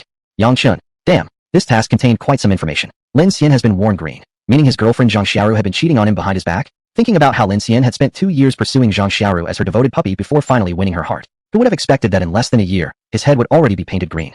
How pitiful. Yang Chun took out his phone and dialed Lin Xian. Hey old Yang, what's up? I'm at work. Come out for a drink tonight. Alright, I'll call you after work. Okay, see you tonight. Chapter 35. Not even Jesus can change this. It was really a tough situation, wanting to warn his good friend that he was being cheated on. The system only said his best friend was being cuckolded, but didn't say who the other man was. If Yang Chun directly told Lin Xian, he would definitely not believe it. Moreover, such a matter was very sensitive. Without evidence, it might even harm their friendship. Since the system obviously knew Lin Xian had been cheated on, it must have known the full story. Yang Chun then asked, System, which bastard dared to cheat on Lin Xian?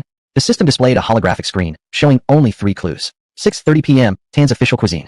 7:30 p.m., Wanda Cinema. 10:30 p.m., Pearl Hotel. With these 3 times and locations, Yang Chun had a clear plan. As long as he took Lin Xian to these 3 places at the specified times, he wouldn't even need to say anything. Lin Xian would see the truth for himself. Evening came. It was 6 p.m. Yang Chun and Lin Xian met at the entrance of Wanda Plaza. Usually, when the two of them met for dinner, they would go to roadside stalls. But now that Yang Chun had money, he wanted to treat his best friend to something fancier. Besides, Yang Chun had a mission to complete today. They had to eat somewhere else. Yang Chun said, let's change things up today. Let's eat at Tan's official cuisine. Lin Xian replied, WTF? Did you find money somewhere? Yang Chun said, earned a little from my street stall. I just feel uneasy if I don't spend it all. Lin Xian asked, WTF? Did you finish paying for all those rented things for your sister's wedding? Yang Chun said, already paid. Come on, let's go. Lin Xian said, alright. Tan's official cuisine was established by Tan Zhongjuan and his son during the late Qing dynasty and early Republican era. It already had more than 100 years of history. Tan's cuisine was most famous for its shark fin dishes, especially the braised shark fin with yellow sauce, which was the best of all. The place was quite expensive, over 2,000 yuan per person on average. Back in the day, Yang Chun and Lin Xian had often made jokes about how whoever became rich first would treat the other to a meal here. Although Yang Chun couldn't reveal everything to Lin Xian right now, treating him to a meal would still cover up the real reason. When the two arrived at Tan's official cuisine, unfortunately, it was peak dining hours. If they wanted to dine inside, they'd have to wait in line. Lin Xian said, WTF, so many people. We Haobrong finally came here to have a nice meal, and now it's not even cooperating. Yang Chun said, I counted only 10 people ahead. We won't wait long. Just be patient. Lin Xian nodded. The two sat down in the waiting area. As a good friend, Lin Xian truly cared about Yang Chun's employment issues. As a man, having no proper job meant you had no face, whether outside or at home. Lin Xian said, Hey Yang, why don't you come work for my company? I'll mention it to Xiaoro, and she'll definitely find a position for you. Lin Xian worked at Zhang Xiaoru's interior design company. Because he was her boyfriend, whenever there was a vacancy, whether it was for a driver, cleaner, kitchen staff, purchaser, or sales representative, Zhang Xiaoru would assign a job to him. At her word, he responded instantly. He endured everything without complaint, but Xiaoru always acted cold and distant toward him. In plain words, he was an absolute puppy dog boyfriend. Yang Chun never liked small, informal companies like that. Lin Xian had invited him many times, but Yang Chun had refused every time. Therefore, once again today he declined. Yang Chun said, Thanks, brother. Ever since I left the bank, I've made up my mind never to work another job again. Wherever there's a boss, sooner or later you'll be pushed around. I'd rather enjoy my current freedom, earn what I spend, living comfortably and without pressure. Lin Xian said, But in your current situation, what girl would agree to marry you? Everyone now expects a car, a house, savings, and a proper job. You have none of that. You're just good looking. It's impossible to get a girlfriend like that. Yang Chun said, Stop talking about such annoying things. How's it going between you and Zhang Xiaoru? Lin Xian said, Same as always. I keep showering her with affection, and she remains cool and distant. But as long as she stays with me and doesn't do anything to betray me, I'm satisfied. I believe if a puppy boyfriend persists till the end, eventually the beauty will fall for him. Originally, it had taken Lin Xian 2 years of chasing before Zhang Xiaoru finally agreed to date him. At the time, classmates mocked him as a bootlicker. At first, he would defend himself a little. Later, he started to accept that label himself. Eventually, he even used it to mock himself. After hearing it so many times, he had just become numb to it. But they say old sayings are true for a reason. A puppy boyfriend never ends up with a girl. That saying really held up. It had barely been a year, and now Zhang Xiaoru was already cheating on him. Poor Lin Xian didn't even know, still affectionately tailing her, enjoying every moment. As the two continued talking, a female voice came from behind. Mr. Yang, you're having dinner here too? Yang Chun turned around. It was Wang Wenqi again. Why was it always her? Yang Chun really wanted to ask, how old are you? If only it were just her, it wouldn't have mattered, but Li Qing was with her again, too. Yang Chun really didn't want to talk to someone as brainless as Li Qing. Li Qing felt annoyed seeing how happy Wang Wenqi was just from seeing Yang Chun. It was probably the same feeling one gets when seeing someone they like chatting happily with another guy. Yang Chun said, Miss Wang, what a coincidence. A date. Wang Wenqi replied, No, we're here for business. Master Li wants to buy a car, and I'm here to talk with him. Yang Chun said, Oh, then you should get back to it. Wang Wenqi nodded and sat down at the empty seat next to Yang Chun. Li Qing immediately pulled her up and said, Chi, don't bother waiting. I have a membership card here. We can just walk in. Saying so, he took out his membership card. Wang Wenqi asked, Does having a membership card mean we don't have to queue? Li Qing said, of course. If you still had to queue with a membership card, who would bother getting one? Yang Chen, don't you agree? What was destined to happen had finally come. Yang Chen had guessed this brat would definitely start trouble sooner or later. So smug about a mere membership card. Once the equity transfer for Blue Sky apparel trading was completed, Yang Chen would ensure that everything this idiot had would vanish into thin air. Smiling faintly, Yang Chen replied, if you have a membership card, just go in quickly. Don't waste time out here. Li Qing said, I'm not in a rush. I can go in whenever I want. So do you want to go in? Should I help you in? Yang Chen said, just go away, can't you? Li Qing said, look, why are you getting angry? I'm trying to be nice, and yet you won't even accept it? Yang Chen stood up seriously. Wang Lingqi quickly stepped in between, grabbing Yang Chen's arm with both hands. Mr. Yang, please don't get angry, don't get angry. Let's go inside, Mr. Li. When Wang Lingqi was alone with Li Qing, she always seemed depressed. But the moment she saw Yang Chen, she instantly lit up like a blooming flower. This made Li Qing jealous. Now she had actually grabbed Yang Chen's arm, making Li Qing even more upset. He yanked Wang Lingqi toward him and irritably said, Chi-Chi, don't fawn over him. You'll dirty your hands. Lin Xian could see it clearly. This guy was intentionally provoking Yang Chen. He immediately stood up and said, what are you implying? Trying to cause trouble? Li Qing instinctively took a step back and said, what? Ganging up on someone now that you're two? Yang Chen snapped. If you keep talking nonsense, I'll smash you into the ground. Get lost. Li Qing cursed. ****ing with me? Listen, the two of you ain't eating here tonight. That's my decision, and even Jesus can't change it. Having said that, he pulled out his phone and made a call. Soon enough, a middle-aged man in a suit and tie walked out from Tan's official cuisine. The man was Wu Yun, Li Qing's cousin. Li Qing wore a smug expression as he shot Yang Chen a disdainful glance. He arrogantly said, my cousin is here. He's the manager of this place. He's grown up under my family's care and always follows my family's orders. If I say you're not allowed to eat here, he'll definitely keep you out. Wu Yun approached with a warm smile. Cousin, why didn't you tell me earlier you were coming? I would have arranged everything so you could eat right away. Li Qing said, I was with friends. It was a last-minute decision, so I didn't contact you. Cousin, these two offended me. I don't want them eating here. Wu Yun looked carefully at Yang Chen and Lin Xian, noting their ordinary clothes and average appearance. He assumed they were easy to intimidate.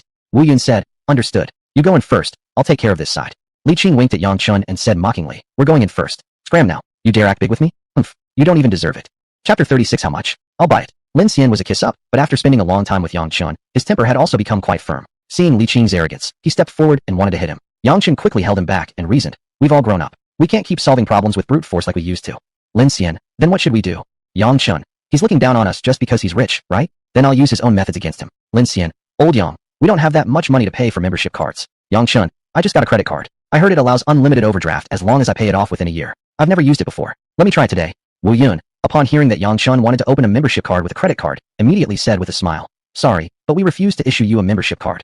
Lin Xian, why not? We're not refusing to pay money. Wu Yun, why? Just because I'm the manager and what I say goes. You won't be getting any cards. Lin Xian clenched his fists, ready to fight Wu Yun. Yang Chen immediately hugged him and patted his shoulder to comfort him. Wu Yun adjusted his clothes and sneered, wanna hit me again? Just try touching me once, and I'll sue you so bad you won't even have pants left. I'd even say your Kuyao Dai waistband must be tied tight if you still have pants. Without any warning, Yang Chen slapped Wu Yun in the face. It was completely unexpected and sudden. All the diners waiting around were shocked and looked over. Wu Yun held his face, equally stunned. He hadn't expected Yang Chen to suddenly hit him without any warning. Lin Xian, old Yang, didn't you say we've all grown up and can't solve problems by violence anymore? Yang Chen, when patience is exhausted, there's no need for further restraint. Lin Xian, haha, that makes sense. You dare hit me, you son of a bitch. Looking for death. Wu Yun angrily shouted and rushed forward to attack Yang Chen. Yang Chen and Lin Xian simultaneously hit him, quickly knocking him to the ground. Help! Somebody help! Wu Yun screamed. The staff in the restaurant were all very busy. However, upon hearing the manager's cry, they still rushed out quickly. Yang Chen quickly pulled Lin Xian backward. The staff helped Wu Yun up. Wu Yun gently touched his face, wincing from the pain. Wu Yun, they hit me. All of you get them. Kill them. The manager's orders had to be followed. Otherwise, their jobs would be in jeopardy. Yang Chen immediately shouted. How will you explain this to your boss for treating customers like this? Wu Yun, damn it, you hit me first. Why should I explain anything to the boss? Yang Chen, I advise you to consult your boss before making any decisions. Actually, Yang Chen wanted to meet the owner. Fighting was the most basic way of solving problems. Now Yang Chen wanted to find a more sophisticated solution. But he couldn't get sophisticated without the owner showing up. Wu Yun, no need to consult. I'm the one in charge. Listen up. If you all want to keep working here, go and beat them up. I'll take full responsibility. For the sake of their jobs, the waiters had no choice but to comply. Stop! A roar came from behind. Everyone stopped and quickly turned to look. The owner, Tan Shuming, had arrived. What's going on? Tan Shuming asked. Wu Yun immediately exaggerated the truth and falsely accused Yang Chen and Lin Xian to the boss. Tan Shuming looked at Yang Chen and said, Sir, we're honored that you came to dine here. However, you shouldn't have started a fight. Do you want to settle this publicly or talk privately? Yang Chen, are you the owner? Tan Shuming. I'm Tan Shuming, the owner of Tan's official cuisine restaurant. Yang Chen, I've heard your official cuisine is delicious. I want to buy it. Name your price. Tan Shuming. Lin Xian. Wu Yun. Everyone. Shock. Amazement. Puzzlement. Confusion. This guy is so arrogant to just casually say he wants to buy someone else's restaurant? Wu Yun. Grass. Pretending to be someone important? Do you even know how much official cuisine is worth? Its estimated value is 100 million. Do you even have that kind of money? Yang Chen, why do you always talk so much? Are you the owner, or is he? Do you even have the right to speak here? Wu Yun was rendered speechless. Tan Shuming smiled and said, didn't expect you to be so impressive, sir. However, Wu Yun is right. Our Tan's official cuisine is estimated at 100 million. Are you sure you want to buy it? Yang Chun, 100 million? You're certain? Tan Shuming, absolutely certain. Yang Chun, then I'll buy it. Go prepare the share transfer documents. Everyone stared at Yang Chun in disbelief. 100 million, brother. Are you just buying vegetables when you decide to purchase like this? Grass, am I just too poor, or did I hear wrong? How come 100 million seems like 1 yuan to him? Holy shit, the way he spends 100 million feels exactly the same as how I spend 1 yuan. Didn't even blink an eye. Is he buying vegetables at the market? Just because he likes it, he buys it, without any due diligence. Awesome, actions of a big shot, beyond our understanding. It wasn't just the onlookers who were confused. Lin Xian, Yang Chen's friend of 4 years, was equally stunned. Is this still the same Yang Chun, the guy just like me who used to be a nobody? Lin Xian, old Yang, are you serious? Yang Chun, does it look like I'm joking? Lin Xian, you don't seem like it. But where are you getting 100 million to buy this place? Yang Chun, didn't I just tell you I got a new credit card? It can handle exactly 100 million, and even supports cash withdrawals. Boss, are you selling or not? Tan Shuming, may I ask why you want to buy it? Yang Chun, 3 reasons. First, I want to fire him. Second, I want his cousin gone. Third, in the future, whenever I want to eat here, I should be able to come anytime, no need to queue. What's the meaning of Valcom, showing off wealth arrogantly? This, exactly, is Hal. Wu Yun swallowed hard, a hint of fear creeping into his heart. Still, he couldn't believe Yang Chun was really someone who could come up with 100 million. How could a bank just hand out a 100 million credit limit to an average nobody like this? That would be ridiculous. Wu Yun, damn, you're really good at showing off. Look at your clothes. How can anyone believe you have 100 million? Do you think bluffing like this can scare me? Yang Chun, Boss Tan, is it you who runs the place, or is it him? Why does he keep interrupting our conversation? You really have no authority at all. Tan Shuming smiled awkwardly, then scolded. Wu Yun, if you dare to interrupt again, you're out of here packing your bags immediately. Wu Yun, Mr. Tan, sorry, I messed up. Tan Shuming, get over there and stand quietly. You're annoying. Wu Yun, yes. Wu Yun had no choice but to obediently move aside and stand silently. Tan Shuming, good looking sir, I don't know whether you actually have that much money or not. If you want to buy official cuisine, it's not impossible. Our valuation is 100 million, so naturally, if you want to buy it, you need to offer a bit more. 120 million. If you accept that, I'll sell it to you. If not then, Yang Chun deal. Before Tan Shuming could even finish speaking, Yang Chun immediately agreed to the 120 million. Tan couldn't help but wonder, was this kid truly rolling in money, or just faking it? Didn't he even haggle? Just agreed outright to 120 million? Tan Shuming, you're not bargaining? Yang Chun, would a decent person bargain? 120 million, it's a deal. Chapter 37 Tell them, who is not allowed to enter for dinner. Tan Shuming had already been overwhelmed by Yang Chen's straightforwardness. Originally, he had planned to sell Tan family official cuisine for 110 million, a 10% premium. With that money, he could definitely start another brand. Because he had the skills, and with slight modifications to the recipes, he could come up with new dishes. But unexpectedly, he had quoted 120 million, and Yang Chen didn't even bother to negotiate. He even started doubting whether he had quoted too low. However, he had made the offer in front of so many people, and the price was higher than his own psychological expectation. There was nothing to hesitate about. One word, sell? Tan Shuming. May I ask how to address the young sir? Yang Chun, Tan Shuming. Mr. Yang, come, let's talk in the office. Yang Chun nodded and followed Tan Shuming into the office. If it was only this single restaurant, it certainly wouldn't be worth 100 million. Tan family official cuisine had branches in major first-tier cities across the country, a total of 5. Each restaurant's annual profit was no less than 10 million. Therefore, valuing the entire brand at 100 million wasn't actually expensive. Yang Chun purchasing it for 120 million meant it was expected to recoup the investment in 2 or 3 years. Once it broke even, the profit would be pure gain. Arriving at Tan Shuming's office, Tan Shuming personally printed out a share transfer agreement. The content was simple. Yang Chun would purchase all rights to Tan family official cuisine for 120 million. This included, but was not limited to, the 5 branch restaurants and recipes. After both parties signed and pressed their fingerprints, the agreement took effect. Yang Chun took the share transfer document and walked out of the office. Lin Xian, old Yang, did you really spend 120 million buying the official cuisine? Yang Chun, yes. After saying that, Yang Chun handed the share transfer document to Lin Xian to take a look. Lin Xian glanced at it quickly and confirmed it was genuine. He immediately asked doubtfully, but where did you get so much money? Yang Chun, alright, originally, I didn't want to tell you. I was afraid it would affect our brotherly relationship. But now it seems I can't hide it anymore. I'm not pretending anymore. I'm a billionaire. Lin Xian couldn't help laughing out loud. Wasn't that a line from a movie? Could such a bragging line actually come true in real life? Lin Xian, don't mess around. We've been brothers for years. I've been to your house so many times. How could you possibly have 120 million?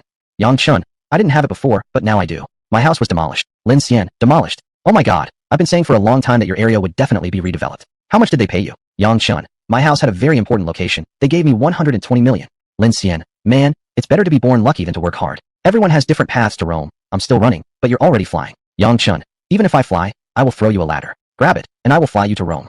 Huh, now Yang Chun had become the boss of the official cuisine. There were some conflicts that needed to be resolved. They approached Li Qing and Wang Mingqi. Li Qing was telling jokes, trying to make Wang Mingqi laugh. But Wang Mingqi kept her head down, focused only on eating, giving no response. Honestly, even Yang Chun was a bit puzzled. Li Qing at least was a rich second generation. Not saying he could have any woman he wanted, but he definitely never lacked female attention. Why was he so smitten with Wang Mingqi? But then, Yang Chun thought of his best buddy Lin Xian. Maybe some people just like to be doormats. There was no reasoning with that. Lin Xian stepped forward and knocked on the table. Both Li Qing and Wang Mingqi looked over. Li Qing, huh? How did you guys get in? How did my cousin let you guys in? Where's my cousin? Yang Chun, Then why don't you call him and ask? Li Qing immediately picked up his phone and dialed his cousin. Wu Yun was currently spacing out in the restaurant's waiting area. He was very worried that Yang Chun might actually come up with 120 million to buy the official cuisine. If that happened, he would be done as a manager. Seeing his cousin calling, he quickly answered. Wu Yun, hello cousin. Li Qing, what's going on with you? Why did you let them in? You made me look really bad in front of my friends. Wu Yun, where are you sitting? I'll come talk to you in person. Li Qing, table 38, hurry up and come over. I'm so mad. Soon, Wu Yun arrived in front of them. Li Qing didn't even give Wu Yun any face, completely disregarding him as an older cousin.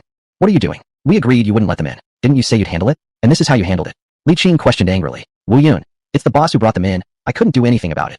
Li Qing, the boss brought them in? What? Wu Yun, he said he wants to buy the official cuisine. Li Qing, haha, I'm dying laughing. The official cuisine being valued at 100 million, and he actually bought it? Haha, this is the funniest joke I've heard this year.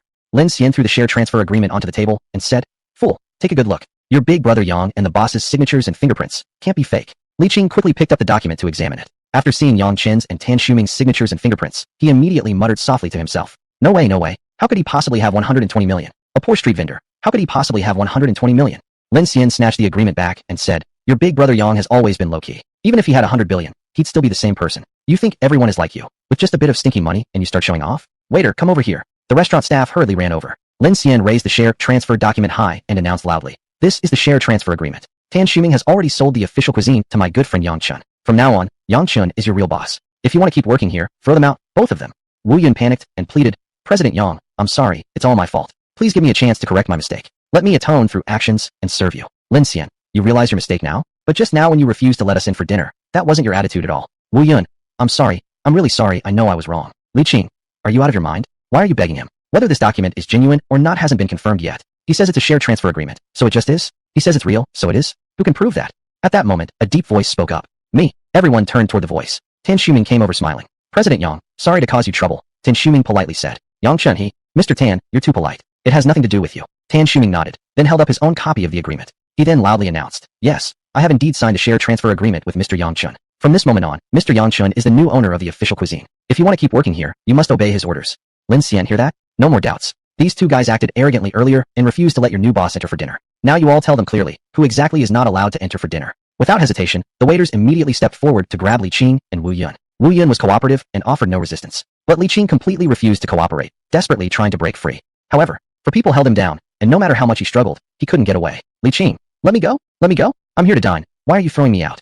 Yang Chun, just because I am the boss, is that reason enough? Li Qing, aren't you afraid this will damage the official cuisine's reputation and no one will come here anymore? Yang Chun, throwing you out, I guarantee all the guests will applaud. You don't believe me? Li Qing, I don't believe it.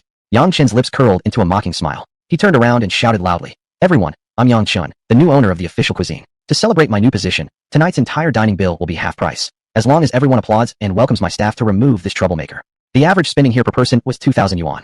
A 50% discount meant saving 1,000. Everyone who came here to dine out had at least a pair. Some even had more than a dozen people in their group. Offering half price across the entire restaurant meant a significant saving. Who in their right mind would turn down money? Immediately, the entire restaurant erupted in enthusiastic applause. Throw them out! Throw them out! Throw them out! Amidst the cheering from all diners, Li Qing and Wu Yun were dragged out by the waiters. Yang Chun, just you wait. I will make sure you pay dearly for this. Li Qing roared in anger. Damage reputation? Absolutely impossible. Not only would it not damage the reputation, it could also double as a good publicity stunt. From now on, all regular customers would know that the official cuisine now had a new, powerful boss. At this moment, Yang Chun glanced at the wall clock hanging on the wall. It was 6:29 p.m. now. Just 1 minute to go, Zhang Xiaoru and her lover would arrive. The main show was about to begin. Chapter 38. This is definitely the top dog in dog lickers. Yang Chen gave Lin Xian a meaningful glance, gesturing for him to look outside. Lin Xian turned around, but the smile on his face instantly froze. His girlfriend, Zhang Xiaoru, walked in laughing and chatting while clinging to a man in his 30s. Under normal circumstances, when a man witnesses such a scene, he would definitely rush forward to demand an explanation. Those with a hotter temper wouldn't even ask, going straight for a few slaps before leaving dramatically. However, Lin Xian was different. Instead, he turned around and hid. This was how pitiful a dog licker could be. Yang Chen signaled everyone else to disperse and get back to work. Since Lin Xian didn't want to confront Zhang Xiaoru, Yang Chun, as a good friend, could only follow his wishes and intentionally kept out of Zhang Xiaoru's sight. Yang Chun walked over to Lin Xian and patted his shoulder, saying, Aren't you going to go ask for the truth? Lin Xian, maybe, they're just relatives, or maybe he's just her male friend, or... Yang Chun squeezed Lin Xian's shoulder hard. Lin Xian fell silent. Yang Chun, brother, we don't need to fear anyone anymore these days. If necessary, I'll sell this store to stand up for you. I can't let my friend be cheated on like this. Lin Xian's eyes became moist, but he still didn't want to confront her. They might just be discussing business, Lin Xian murmured quietly. Since Lin Xian didn't want things to escalate, every additional word from Yang Chun would only hurt him more. So, well then, Yang Chun simply kept quiet. Lin Xian silently watched Zhang Xiaoru feeding food to that man like a couple. Honestly, Yang Chun couldn't stand watching any longer. If it weren't for worrying about embarrassing Lin Xian, Yang Chun would have stormed up and slapped Zhang Xiaoru right there. After a while, Lin Xian took out his phone and called Zhang Xiaoru. Zhang Xiaoru hung up and immediately sent him a text. Sweetie, I'm in a business meeting and can't take the call right now. I'll call you back when I'm done. Moa. Lin Xian immediately smiled and said, See old Yang? I told you they're discussing business. I wasn't wrong, was I? Yang Chun helplessly smiled, feeling speechless at how delusional he was. Would you feed each other during a business discussion? Ciao. Lin Xian happily replied to Zhang Xiaoru's message. No problem. Business first. Go get him. Yang Chun clenched his teeth. Today, he had to fix Lin Xian's dog-licking behavior. It was infuriating to watch. At 7:10 p.m., Zhang Xiaoru and that man left the restaurant together. Yang Chun, aren't you going to follow and take a look? Lin Xian, no need, I guess. They're just discussing business. There's nothing to watch. Yang Chun, you really trust her that much? Lin Xian, if you love someone, you must trust her. Yang Chun, ciao. Brother, I'm rich now. Whatever kind of girl you like, I can help you win her over. There's no need to fawn over her like this, okay? Lin Xian, can't help it. Got used to it. Yang Chun felt a surge of frustration rising in his chest. Honestly, who the hell would willingly engage in another conversation with someone like Lin Xian? Yang Chun, today, I will make you face the truth about what kind of person she is. Come on, let's follow them. Lin Xian didn't want to go, but he couldn't resist Yang Chun and ended up being dragged along. Soon, they arrived at the entrance of a cinema. It was precisely 7:30 p.m., exactly matching the time and location provided by the system notification. Yang Chun, do business meetings happen at the cinema now? Still believe her lies. Lin Xian, the night's still young, and there's nowhere else to go. Watching a movie here to pass the time sounds reasonable. Yang Chun, you win. I'll wait here with you until they come out. Just you wait. When they come out, they'll go straight to a hotel to check in. Lin Xian, impossible. Xiaoru would never betray me. If she says she's on business, she definitely is on business. Yang Chun, alright. If they go directly to book a hotel room afterward, you've got to act like a real man and end things with her for good. But if they just part ways and go home separately, I promise to never doubt her again. Deal. Lin Xian remained silent. He lacked confidence inside. He just couldn't dare to accept Yang Chun's challenge. Yang Chun, brother, I didn't oppose you back when you licked after her. Everyone has their own character. I respect that. But I can't accept a greenhorn brother of mine being this cowardly. Stand tall again and be a real man. Okay, Lin Xian, I licked her for so long before finally getting her. Now you want me to seriously pursue the truth. If it really turns out like you say, that she's cheating on me, then I'll lose her. Are you asking me to lose everything in the end? Yang Chun, I swear, I want to slap you up and knock some sense into you, you damn fool. Both fell silent. After a while, Yang Chun looked at Lin Xian with serious eyes and said, just act like a real man once, and I'll make you the brand operations director of the official cuisine. All future stores will be under your management, with a monthly salary of 100,000. Can you man up for just once? Lin Xian, really? Yang Chun, you've got to be kidding me. Do you even consider me your brother? Why doubt my sincerity? Lin Xian, no, it's not that. I just think 100,000 a month is way too much. Right now I only make around 3,000, so? The more he talked, the more infuriated Yang Chun became. He works his ass off doing every job imaginable, like a dog exhausted at the end of the day, and only earns 3,000 a month. That wasn't even enough to cover rent for a decent apartment. Zhang Xiaoru only treated him as a dog licker, never truly seeing him as her boyfriend. Yang Chun, listen, back when I was also just a nobody, I couldn't do much for you. Now that I have the ability, I don't want you to grovel for anyone ever again. Bring back that courage you showed earlier in the store, facing off against Li Qing and Wu Yun. If you hate someone, punch them. Can you do that? Lin Xian, I'll give it a try. Yang Chun, alright, try. I believe you can grow a pair. The two remained quietly waiting. At 10:10 p.m., Zhang Xiaoru and that man finally walked out. Zhang Xiaoru jumped into the guy's arms, and they clung tightly to each other. If it weren't for the crowd outside the cinema, they'd surely be doing more right there. Yang Chun glanced at Lin Xian and asked, after seeing this, can you still hold back? Lin Xian, I can handle it. Yang Chun, you've got to be kidding me. I can't even handle it anymore. You won't believe it unless you see it for yourself, right? Come on, let's follow them and see where they go. I won't stop until you've lost all hope. The two quietly followed behind. 20 minutes later, Zhang Xiaoru and that man walked into the Pearl Hotel.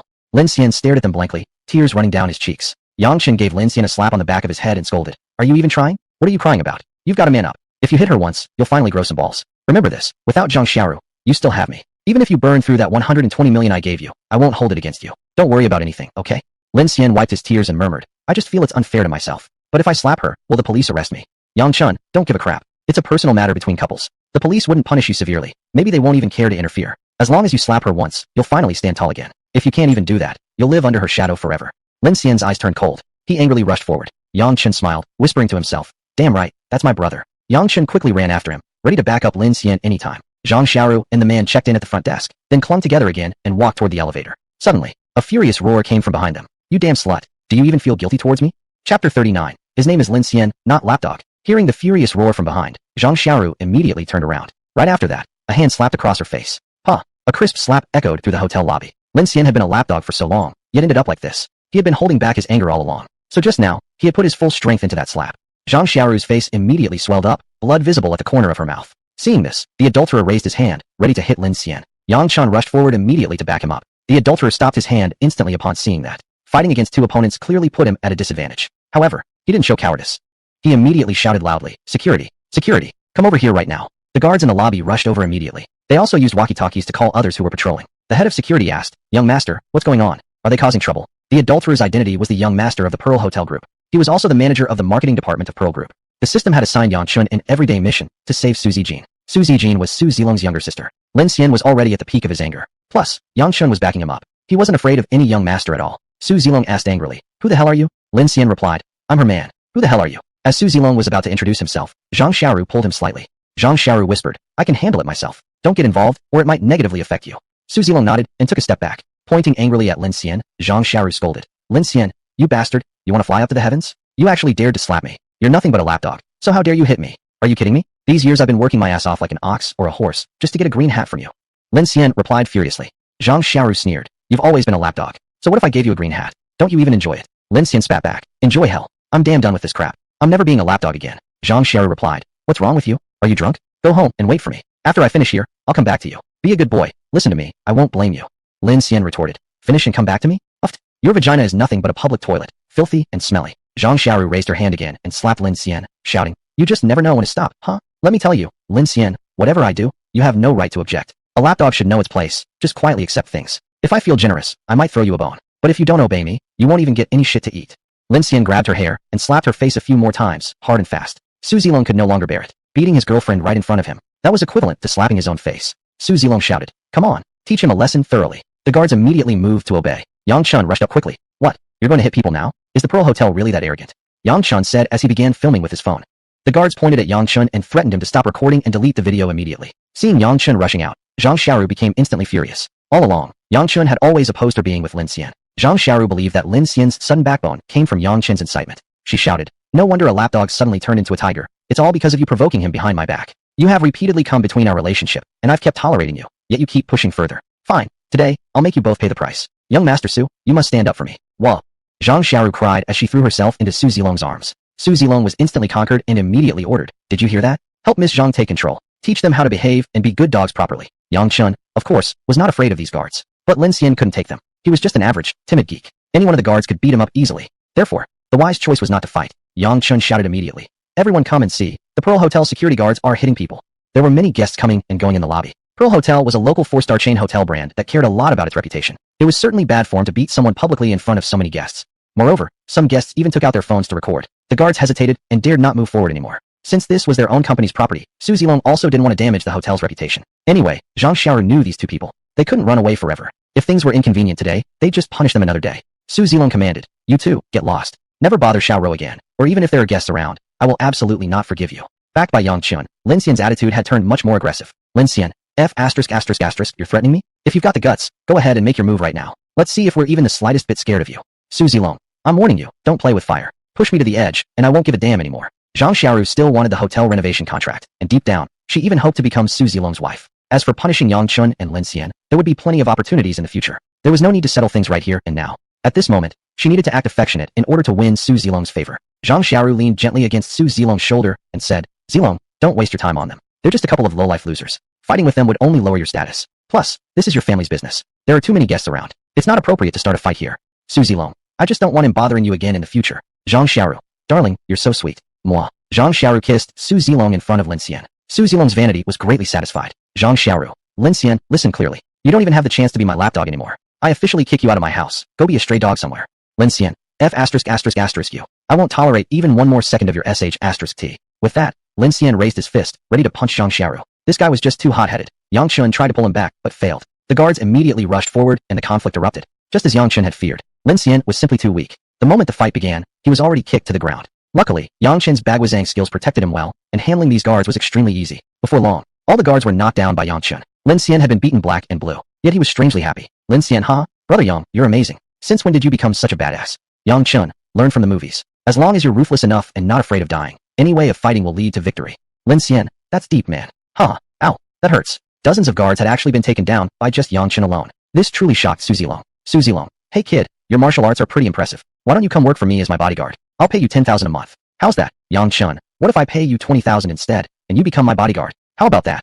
Su Zilong chuckled awkwardly. Yang Chun, "Zhang Xiaoru, listen well. My brother is called Lin Xian, not Lapdog. If you dare to call him that again in the future, I'll crush your sh*t2y renovation company."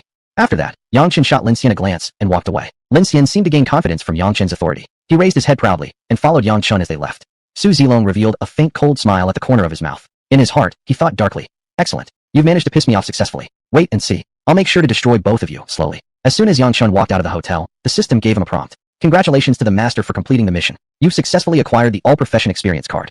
Chapter 40. Got screwed. Haha, this feels so good. It's truly amazing not being a puppy lover. Lin Xian laughed. Yang Chun, I told you long ago not to be a puppy lover. Lin Xian, I couldn't see clearly before, but now I can. Come on, I'll treat you to some drinks to celebrate my transformation from a puppy lover. Yang Chun, you're already injured. What are you talking about drinking? Let's go to the hospital first. Lin Xian, oh, I'm fine. Don't ruin the mood. Let's have some drinks. A system notification said that Su Zijin would be drugged at Crazy Club at 2 a.m. tomorrow morning. Coincidentally, Yang Chun suggested going to Crazy Club for drinks. Lin Xian agreed without hesitation. The two took a taxi to Crazy Club. As the name suggests, this is an extremely wild nightclub.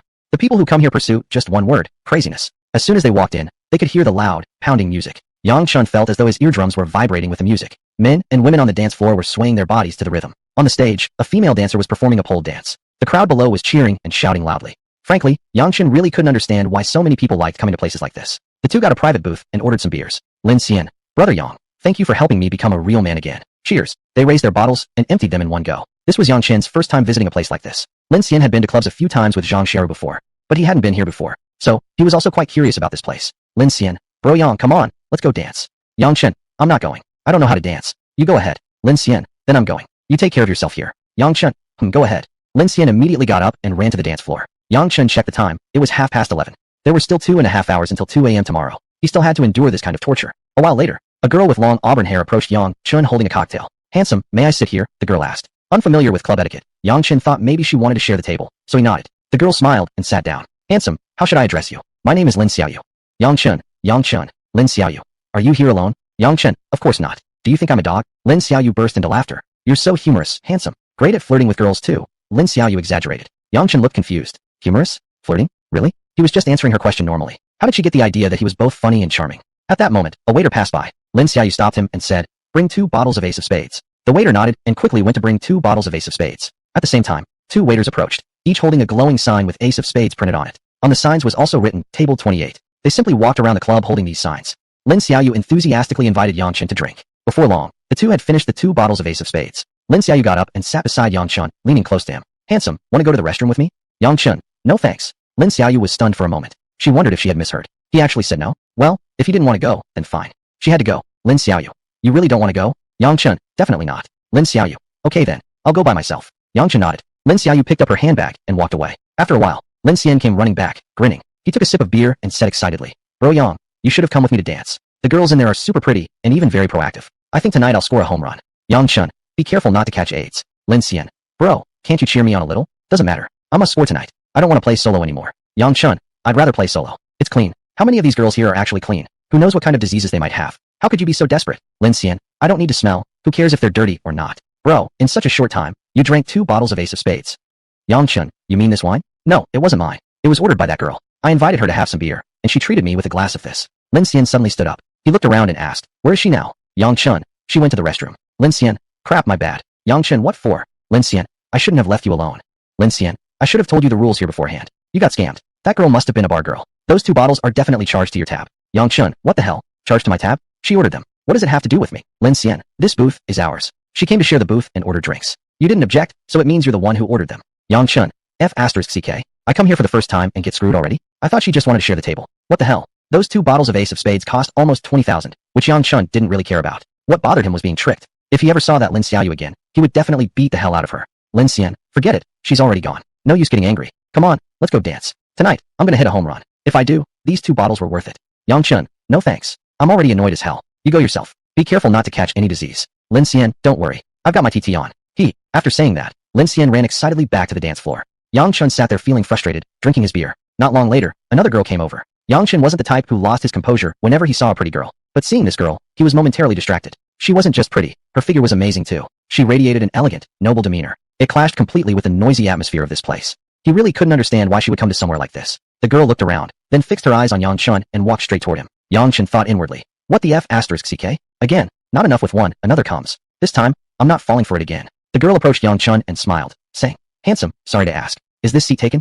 Yang Chen wanted to see how this girl's trickery differed from the last ones. Yang Chen, no one. Girl, then may I sit here? I can pay half the fee. Yang Chen, sure. It's my honor to have a beauty sit here. How could I let you pay anything? Girl, huh? You're so sweet. You're such a joker. F***CK. Humorous again. The previous girl also said Yang Chen was humorous. Looks like they were all taught by the same teacher. Even their words were the same. Chapter 41. Didn't know she had a husband. The girl sat down and placed the LV bag in her hand aside. Looking at her outfit, she seemed pretty wealthy. Who knows how many people she had scammed to get all this. Yang Chun, miss, your outfit isn't cheap. You must be working quite hard. Girl, it depends on the time. I'm really busy sometimes, even no time for meals. Then during off-season, I'm more relaxed. Yang Chun, oh, it has both high and low seasons? Then during peak season, how many deals can you make a day? Girl, my record is 50 deals in one day. I almost collapsed from exhaustion. Wow, 50. Even if each person ordered just one bottle of Ace of Spades, that would cost over 400,000. Typical commission for a bar girl ranges between 25% to 45%. That meant she could earn a commission between 100,000 to 180,000 renminbi in one day. No wonder she carries an LV bag and wears all designer brands. Earning that much money in one night, she could afford a house, buy a car,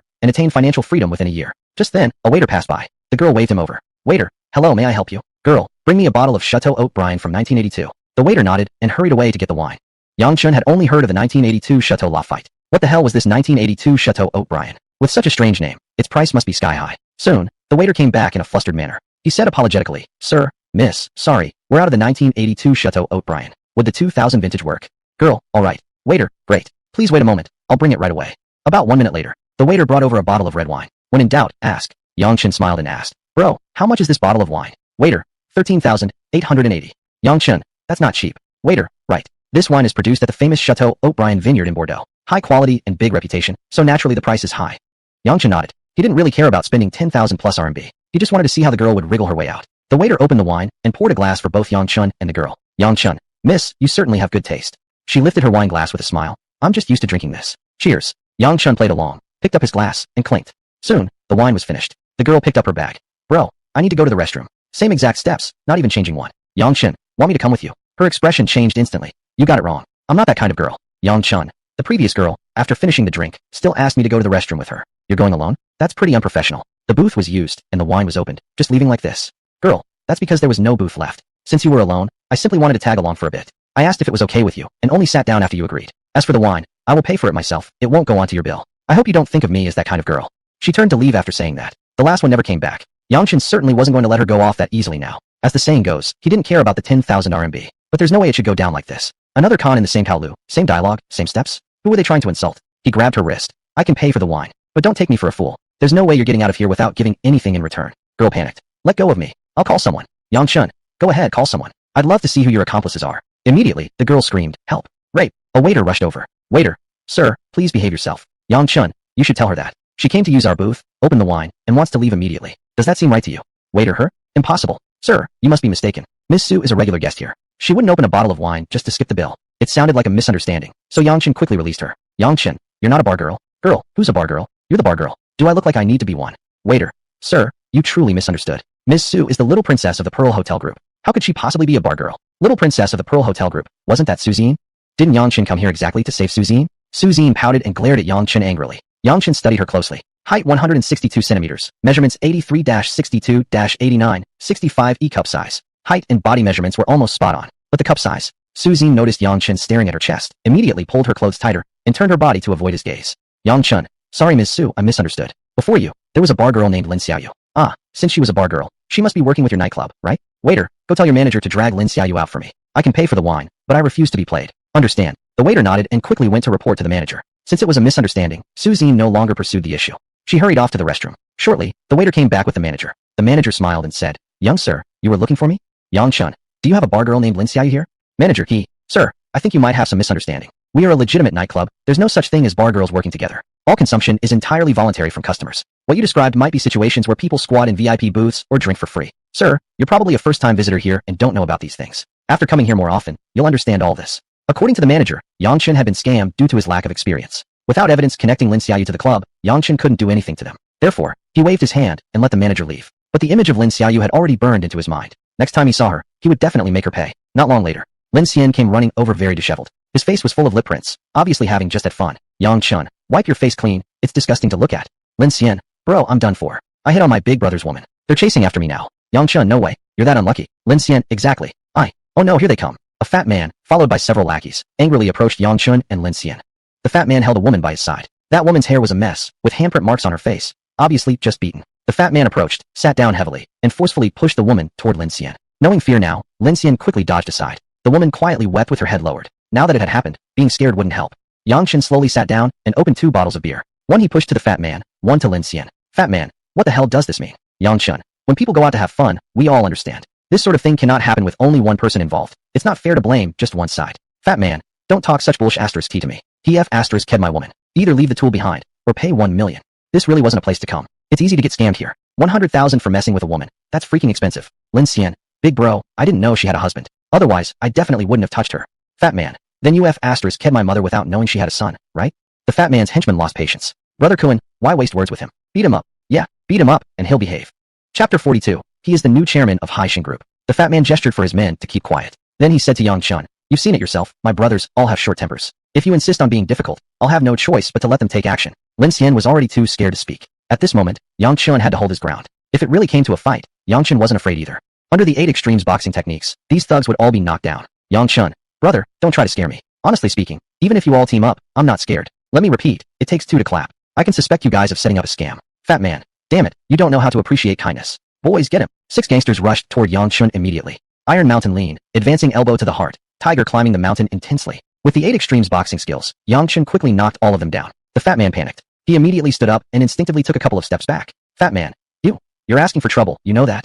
Yang Chun, I don't want to waste words with you. Get lost. Fat man, do you know who we are? Yang Chun, don't know and don't want to know. Fat man, *ck, then don't run away. I'll call more people right now. Having said that, the fat man took out his phone to call for reinforcements. Yang Chun could still handle it if there were fewer people. But if they were many, he alone couldn't cope, especially with Lin Xian as a burden. Therefore, making an opportunity to retreat first was the wisest choice. Just then, the manager arrived with people. Nightclubs always have on-site security personnel. They would come to maintain order in case of fights or other incidents. Seeing the newcomers, the fat man immediately smiled with joy. Fat man, kid, you're finished. I forgot to tell you, the security personnel here are from my company too. Tonight, you can't escape even if you have wings.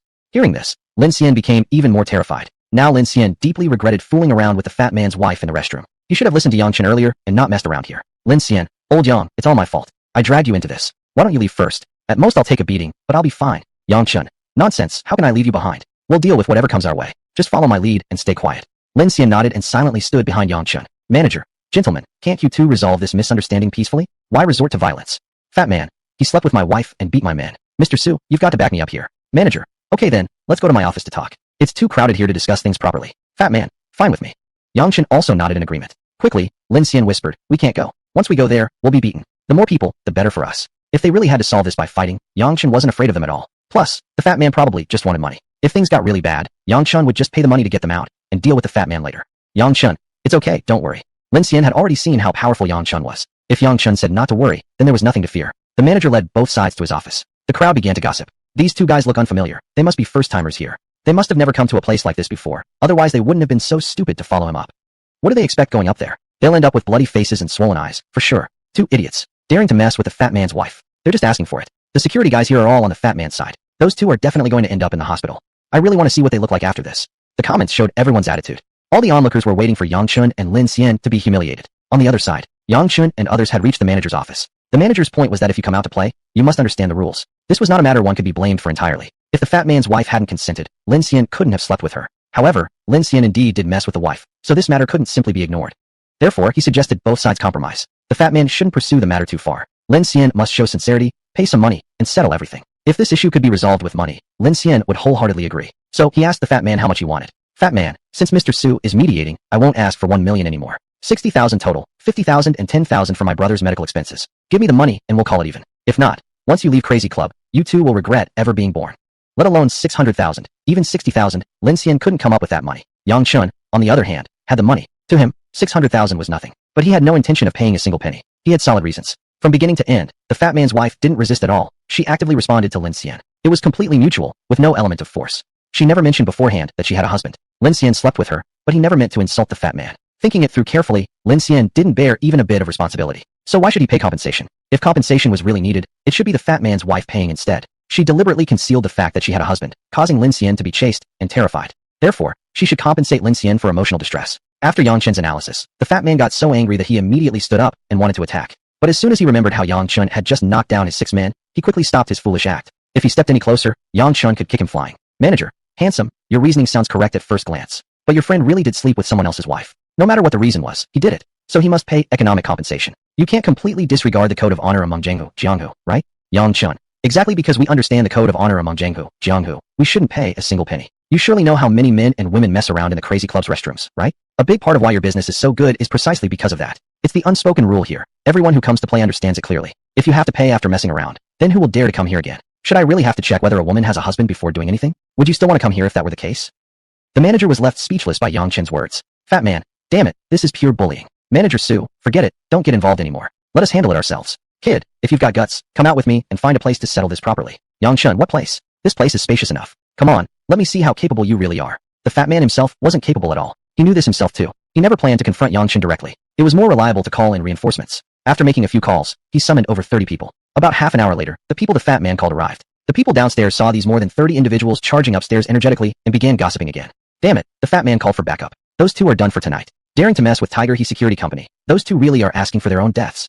They're completely finished. Even if they could beat these people, Tiger He Security Company has plenty more. Can they possibly eliminate the entire company? Let's bet beers. Bet whether they will be carried out or walk out themselves. Carried out, 1 minute and 1.5 seconds odds. Walk out, 1:5. Damn it. I bet on them being carried out. I bet on them being carried out too.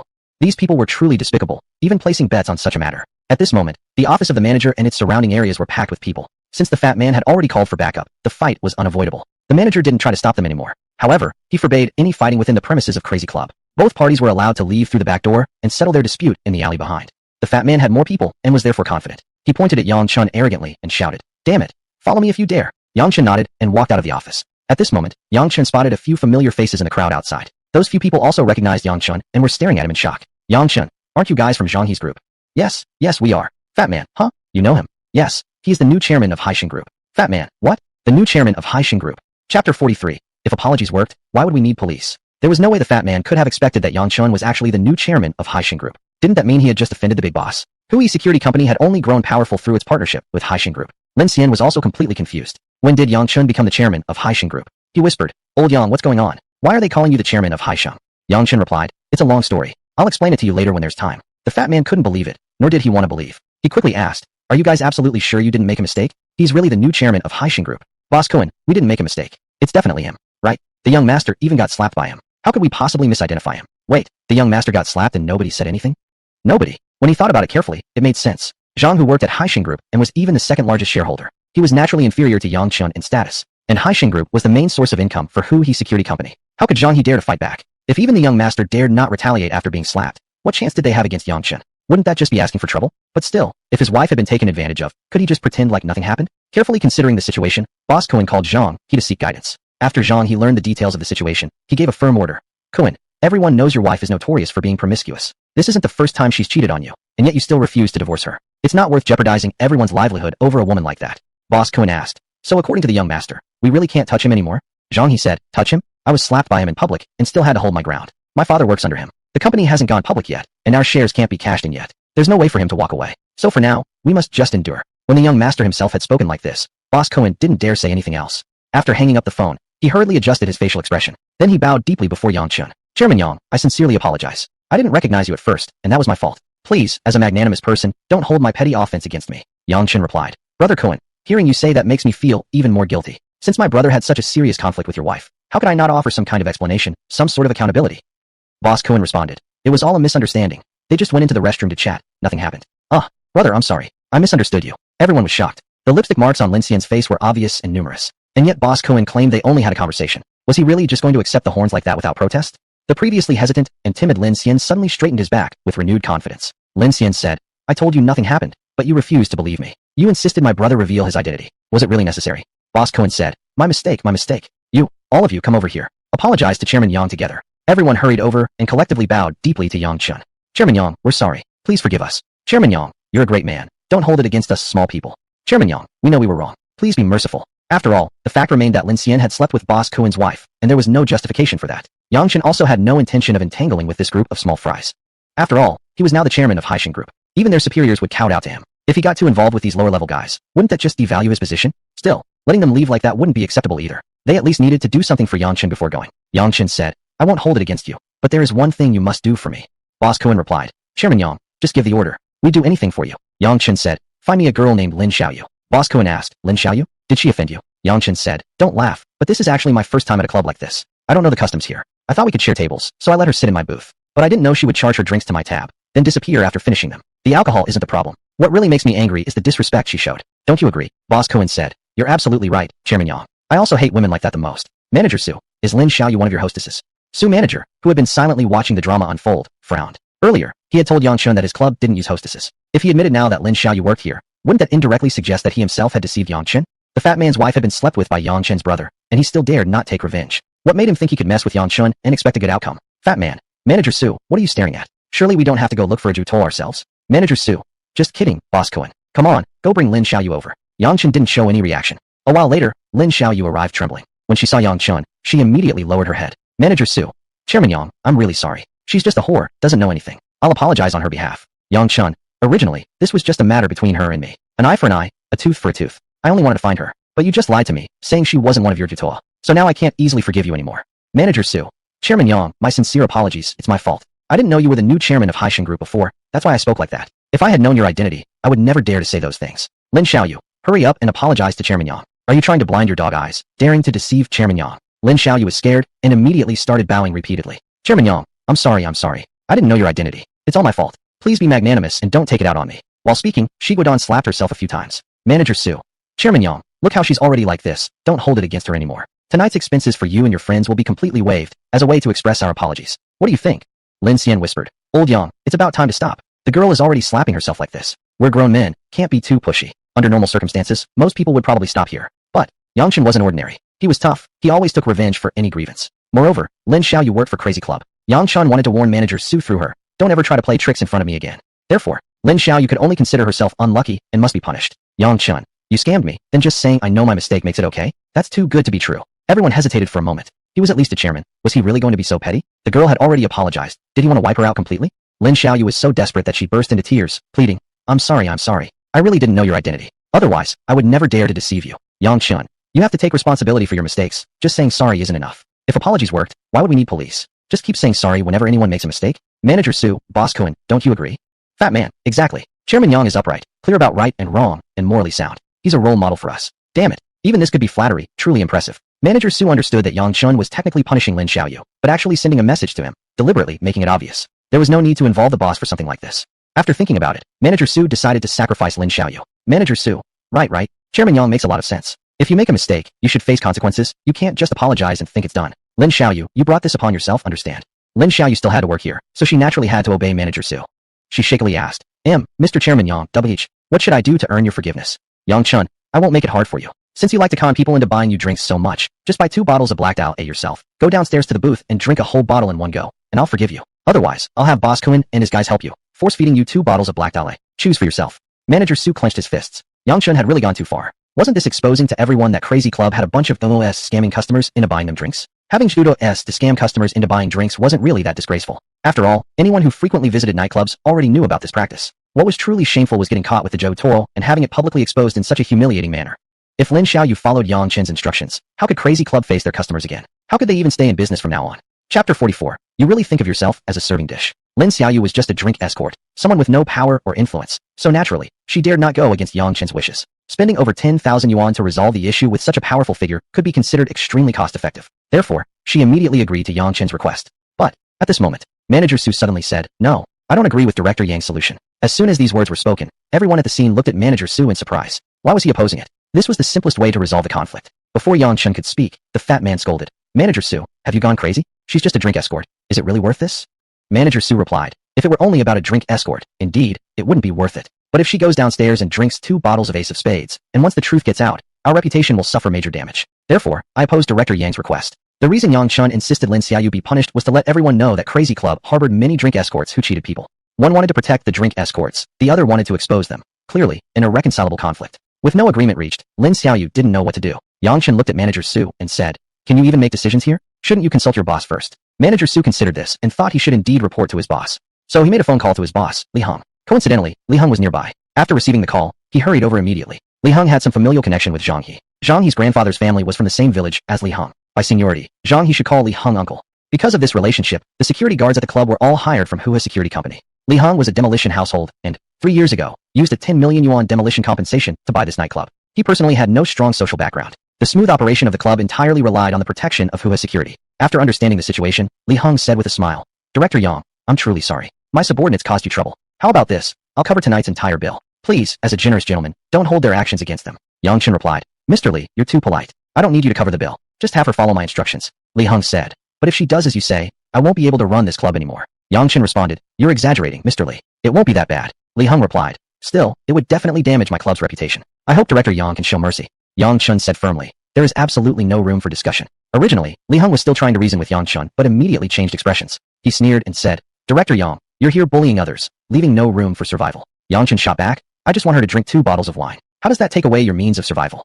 Li Heng asked, what if I refuse to let her drink? What will you do then, Director Yang? Yang Chun said, Hua Security Company has gained a lot from Haishin Group over the years. It's time for them to show their loyalty to me. They can't keep getting benefits without paying any price. Don't you agree? Li Heng smiled immediately. By seniority, he was Zhang He's uncle. By relationship, he had cooperated with Hua Security for 3 years. In terms of personal strength, he did maintain a group of more than 10 enforcers. Therefore, he had no reason to fear Yang Chun. Li Heng said, I think Hua Security will side with me. After all, Zhang He should call me uncle. Even if that kind of distant uncle relationship, let alone a real one, was negligible in the face of interest. Yang Chun had Zhang Hu completely under his thumb. Zhang Hu controlled Li Heng. Thus, Yang Chun controlled Li Heng completely. It was already 1 o'clock in the morning. Continuing useless talk would only delay important matters. Yang Chun took out his phone and called Zhang Hu. The call connected quickly. Zhang Hu greeted, Director Yang, still up so late. Any instructions, just let me know. Yang Chun said, your wife runs Hua Security, right? I want to borrow a few of your people for a while. Not sure if General Zhang would grant me this honor. Zhang Hu chuckled, Director Yang, you're being too formal. When you need help, just say the word. Yang Chun said, alright, you know Crazy Club, right? Zhang Hu answered, yes. Yang Chun continued, I encountered some unpleasantness here, and the owner isn't giving me face. I'd like to borrow a few guys to back me up, wondering if that's possible. Although Zhang Hu rarely intervened in the affairs of the security company, he knew that the people watching the club were hired from Hua Security. If Yang Chun wanted to borrow men for a task, wouldn't that mean Hua Security would be turning against itself? Zhang Hu asked, what did Li Heng do to offend you? Yang Chun said, the first time I came here, I ran into a drink escort, and it really annoyed me. So I punished her by making her drink 2 bottles of wine in public. Such a simple punishment, and yet Li Heng refuses to agree. He even told me that Zhang He should call him uncle, and that your company would definitely support him rather than me. Director Zhang, I'm asking you now, will you help me, or will you help him? This question didn't even need a moment's thought. Zhang Hu would naturally side with Yang Chun. Zhang Hu controlled 23% of Haishin Group's equity. Since the company hadn't gone public yet, he couldn't cash out or escape Yang Chun's clutches for now. Therefore, Zhang Hu had no choice but to please Yang Chun. Even if Yang Chun slapped Zhang He in front of his face, he still had to endure it. So what was Li Heng really? How could he possibly help someone who wasn't even a real relative and go against Yang Chun? Zhang Hu said, Chairman Yang, I'll put it this way. You can use the Hua Security personnel however you want. If you tell them to go east, they absolutely won't dare to go west. If you ask them to become vegetarian and chant Buddhist prayers, they wouldn't dare to drink alcohol or eat meat. Yang Chun said, good. Then call a few guys to help me deal with Li Heng. Zhang Hu replied, sure, I'll arrange it right away. Li Heng was standing nearby, listening to the conversation between Yang Chun and Zhang Hu. At this point, he was already somewhat scared. But still, he firmly believed his relationship with Zhang He's mother, Li Heng, was strong enough. So he hurriedly called Li Heng for help. The call connected. Before Li Heng even had a chance to speak, Li Heng said, Brotherly, you really shouldn't have messed with this person. Just do whatever he says. Li Heng. How awkward it was. He didn't even get the chance to ask for help. He saw himself as a serving dish, only to find out he was the fool all along. Li Heng said, Sister Hong, are you saying there's absolutely no room for negotiation? Li Heng replied, no. If you still want to keep running your club, whatever he says, you do. Li Heng, I understand. Li Heng continued, try to see it positively. Damaged reputation is still better than not being allowed to operate your club at all. Li Heng, I understand. Sorry to have disturbed your rest. I'll hang up now. After ending the call, Li Heng felt like a balloon that had just been punctured, deflated and lifeless in an instant. Lin Xian, who had remained silent until now, seeing the way Li Heng looked, finally gained some courage. Lin Xian said, well, are you going to follow my brother's words, or just wait until your doors are shut forever? Everyone's eyes were on Li Heng. Although his reaction already suggested the outcome, everyone still wanted to hear it from his own mouth before they gave up hope completely. Li Heng swallowed hard, then said, Xiao Su, whatever Chairman Yang says, you do it. Manager Su looked surprised at first, but then nodded, saying, got it. Lin Xiaoyu, come with me. Lin Xiaoyu nodded nervously and hurried after Manager Su. If even the boss had already given in, she didn't dare to harbor any hope anymore. She would do exactly as Yang Chun told her. The fat man, now fully convinced that Yang Chun was powerful enough to command Zhang Hu, rushed over to flatter him immediately. The fat man said, Chairman Yang, come on, let's go downstairs and see what happens. Yang Chun chuckled, ha sure, but if it's only us going to watch, it won't be interesting enough. It would be more fun if Boss Li could come along too. The fat man immediately nudged Li Heng and desperately signaled him with his eyes. Li Heng immediately understood, faking a smile, saying, Chairman Yang, please this way. Just moments ago, he had still confidently wanted to challenge Yang Chun. Now he was like a wilted eggplant. Yang Chun turned and headed toward the staircase. The others followed behind. At this moment, people downstairs were all staring at the staircase on the second floor. Whether Yang Chun would be carried down or walk down by himself would determine the outcome of their bet. Chapter 45. Are you trying to ruin me? Following Li Heng's guidance, Yang Chun stepped onto the staircase and began descending step by step. The people below were all stunned. What was going on? Why wasn't he beaten up? What the hell was the fat guy doing? Was he just going to let it go after his wife had been slept with? What was going on with nightclub owner Li Heng? Why was he acting so subservient, personally escorting that guy downstairs? A series of questions filled everyone's minds. Confusion, shock, incomprehension. Everyone fell silent, watching Yang Chun walk down slowly. They'd even forgotten about their bet. The Fuyun brought 2 bottles of Ace of Spades and placed them on the table. Su manager, Lin Xiaoyu, drink it all in one go. Let's begin. Lin Xiaoyu was extremely frightened. She'd do anything to resolve this trouble. Oh, okay, she replied fearfully. Quickly, she opened one bottle and began chugging directly from the bottle. Everyone was confused. What was she doing? What had happened upstairs just now? If Lin Xiaoyu drank the entire bottle like this, then Yang Qin's efforts would have been for nothing. Yang Qin gave Lin Xian a meaningful glance. After all, they were close brothers. Lin Xian instantly understood what Yang Qin meant. Lin Xian cleared his throat and loudly said, "Beauty, we aren't deliberately making things difficult for you. We came here for the first time, and you used underhanded methods to make my brother drink right away. That's not appropriate. If you're going to be a Jotoa, at least have some judgment. You can't scam just anyone. We're making you drink this time as a lesson, hoping you'll learn to be more cautious in the future. Be careful with your actions, both in life and work." Because Yang Chun had required her to finish the entire bottle in one go, Lin Xiaoyu didn't dare to stop. She could only nod continuously while drinking. The onlookers finally understood what was going on. Before, they hadn't understood, but now, realizing the truth, they felt even more shocked. Everyone who frequented the club knew about POS, and almost everyone had been scammed before, but no one ever resisted. Everyone had silently accepted their losses. This was the first time they'd seen someone daring to openly resist and actually force the Jotoa to drink publicly as punishment. And the normally domineering Su manager just stood there watching his employee being punished. And the boss Li Hong, rumored to be able to summon over 100 men with just one phone call, was lowering himself and keeping silent. So just who exactly were these 2 newcomers? How powerful must they be? He seems super impressive. Li Hang's practically pissing himself in fear. Do today's big shots all like to disguise themselves as ordinary guys? These 2 guys looked so ordinary. Who knew they'd be so formidable? Either they're sons of high-ranking officials or powerful heirs of rich families. I know almost all the rich second-generation kids around here, and I've never seen these 2 before. So there are only 2 possibilities. Either they're offspring of powerful officials or young masters from some secretive influential families. Those kinds of people tend to be low-key and mysterious, so none of us would recognize them. That makes sense. Damn, should we continue our bet? Continue your sister. If they find out we used him as part of our bet, we might end up having to drink piss in the restroom. Damn, Yang Chun overheard their whispers and almost couldn't suppress his laughter. These birds really loved over-imagining things. Official second generation, rich second generation, he was neither. At most, he'd become a Chaichin Ardai in a few days. Lin Xiaoyu finished an entire bottle of Ace of Spades in one go. At this point, she already felt like vomiting. But she quickly opened the second bottle and hurriedly began chugging again. However, this second bottle was beyond her limits. After drinking only half, she couldn't help it anymore and spat it all out. Everyone turned to look at Yang Chun. Seeing how Lin Xiaoyu was now, wouldn't he call a stop to it? Did he still have even a bit of chivalry left? Lin Xiaoyu begged, "Boss, can I take a break before drinking again? I really can't do it anymore." Yang Chun, "No. I said drink one entire bottle in one breath, 2 consecutive bottles, and I'll forgive your actions." Su manager, open her a new bottle. She won't finish until she drinks it all in one breath. And she's paying for the entire bill. Everyone in the room was stunned. Everyone's inner thoughts became chaotic. Su manager, this man is ruthless. Need to be careful in the future. Li Hong. No wonder even Zhang Hu fears him. He truly has no trace of mercy. The fat man Duan Kuan. F***CK? This guy truly has a heart of stone. This woman's already like this, yet he still makes her drink. No wonder even young master fears him. He's definitely not easy to provoke. Damn it, bitch, you almost got me involved with a cruel and merciless man. Tomorrow, I'm filing for divorce with you. F***CK. Lin Xian. Wow, old Yang's truly a tough, straightforward guy. Absolutely no idea how to show mercy to a beautiful woman. Although, that's normal, he's always been like this. Other onlookers shared the same thoughts as Li Hong at this moment. They all believed Yang Chun was a ruthless man with no sense of mercy. Su manager looked toward Li Hong. Li Hong knew Yang Chun was doing this deliberately to send him a message. Who else could be blamed but himself for attempting to intimidate Yang Chun with his relationship with Li Hong just now? This was merely a small act of retaliation. Although he felt anger inside, he could do nothing about it. Because Li Hong had clearly stated on the phone that whatever Yang Chun ordered him to do, he had to obey. Li Hong, now that Director Yang has spoken, why aren't you following through? Su manager nodded and quickly ordered a waiter to bring another bottle of Ace of Spades. At this moment, Li Hong no longer cared about face or reputation. He had no right to even think about such things. All he could think about now was preserving the business of Crazy Club. The waiter placed the wine on the table and opened it for them. Lin Xiaoyu wiped away her tears, sobbing as she begged, "Boss, I really know I was wrong. I shouldn't have tricked you. Please, I truly can't drink anymore. Have mercy on me and let me go." Of course, Yang Chun had no interest in quarreling with a woman endlessly. The real reason he pushed Lin Xiaoyu this far was to humiliate Li Hong. Not for any other reason than that Li Hong had threatened him earlier. Yang Chun replied, "The bottle is already opened. Someone has to finish it. Mr. Li, I believe you're a kind boss who deeply cares for your employees. Your employee here can't continue drinking due to work stress, so won't you? A leader who treats your subordinates like your own children, stand up and share the responsibility a little?"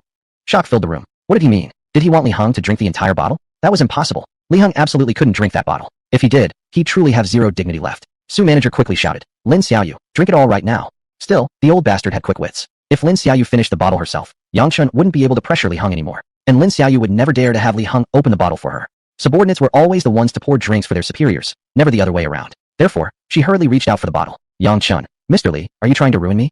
Li Hong looked puzzled and countered, "Huh? Director Yang, why would you say such a thing? How have I ruined you?" Yang Chun, "She can't drink anymore. If something happens to her and the police get involved, I could face legal consequences. You could easily avoid this risk by drinking it yourself, but refuse to do so. Isn't this a clear case of inciting trouble with someone else's hands? You want Lin Xiaoyu to fall ill from drinking and me to be blamed, right?" Li Hong, "Director Yang, you can't say it like that. If you do, I'm the most wronged man alive. I would never think that way. Lin Xian quickly stepped forward, grabbed the bottle, and handed it to Li Hong, saying, "If you don't have such intentions, then just drink it." The entire room fell silent. Everyone waited anxiously for Li Heng's response. Chapter 46, Saving Su Zijin. Li Hong was so angry that his face turned red. Yang Chun was really determined to wipe him out completely, not leaving him even a shred of dignity. Seeing this, Manager Su quickly stepped forward to take the bottle, saying, "Chairman Yang, let me drink it." "Yang Chun, this is the drink I offered to Boss Li. You're not qualified to drink it yet." Manager Su looked embarrassed as he held the bottle and glanced toward Li Hong. Li Hong knew there was no way to avoid it. He had to face it bravely. "Li Hong, Chairman Yang, do I really have to drink this entire bottle?" "Yang Chun, of course. It's for your own good. This is a great opportunity for you to show how much you care for your employees. Isn't that right?" The onlookers couldn't help but laugh out loud. Yang Chun was clearly making a fool out of Li Hong. An opportunity to show he cared for his employees. Just saying it sounded humiliating. The more words spoken, the deeper the humiliation became. Li Heng gritted his teeth and grabbed the bottle. Manager Su wanted to stop him, but dared not. He had no idea what worse consequences might come if he angered Yang Chun. The wisest choice was to stay quiet and watch. "Li Heng, I'm grateful for your kindness, Chairman Yang. I'll always remember this." "Yang Chun, Boss Li, you flatter me." Li Heng clenched his teeth, tilted his head back, and downed the entire bottle in one go. "Yang Chun, I keep my promises. Lin Xiaoyu, from now on, there are no grudges between us. Boss Li, let's calculate how much this table cost." "Li Heng, no need. Let me treat Chairman Yang." "Yang Chun, that won't do. Once the service is consumed, how can we not pay? Just tell me the exact amount. Don't offer me a freebie like I can't afford it." "Li Heng, no, that's not what I meant. Chairman Yang, please don't misunderstand. Xiao Su, figure out the bill and apply a 50% discount." Manager Su nodded and quickly calculated the total. The total for this table was 38,000 yen, and after the 50% discount, it was 19,000 yen. Yang Chun nodded and paid by card. It was 1:30 in the morning. There were only half an hour left until Su Zijin's incident. Yang Chun needed to send Lin Xian away as soon as possible. Keeping him around was only a burden. "Yang Chun, old Lin, it's getting late. Let's go. I'm really tired." "Lin Xian, sure. Let's go. I'm tired too." The two walked away under the gazes of everyone present. They stepped out of the nightclub. Lin Xian excitedly said, "Old Yang, I never imagined you'd become so powerful, even the chairman of Haishin Group now. The nightclub owner himself fears you and follows your orders. You're simply amazing. Quickly tell me how you managed to become chairman of Haishin Group." "Yang Chun, have you been following Bitcoin lately?" "Lin Xian, I have." "Oh my god, don't tell me you sold your Bitcoins, made a fortune, and bought Haishin Group." "Yang Chun, exactly. Congratulations, you guessed right." Lin Xian. They had been friends for many years. Lin Xian had never heard Yang Chun mention Bitcoin before. "Mei Shang Dao Zhi Xiao Zhi Sun Cang Wu Lu, Hayo Zhi Zhong Zhi Qian de Dongxi." "Lin Xian, how did you get your Bitcoins? How many do you have left?"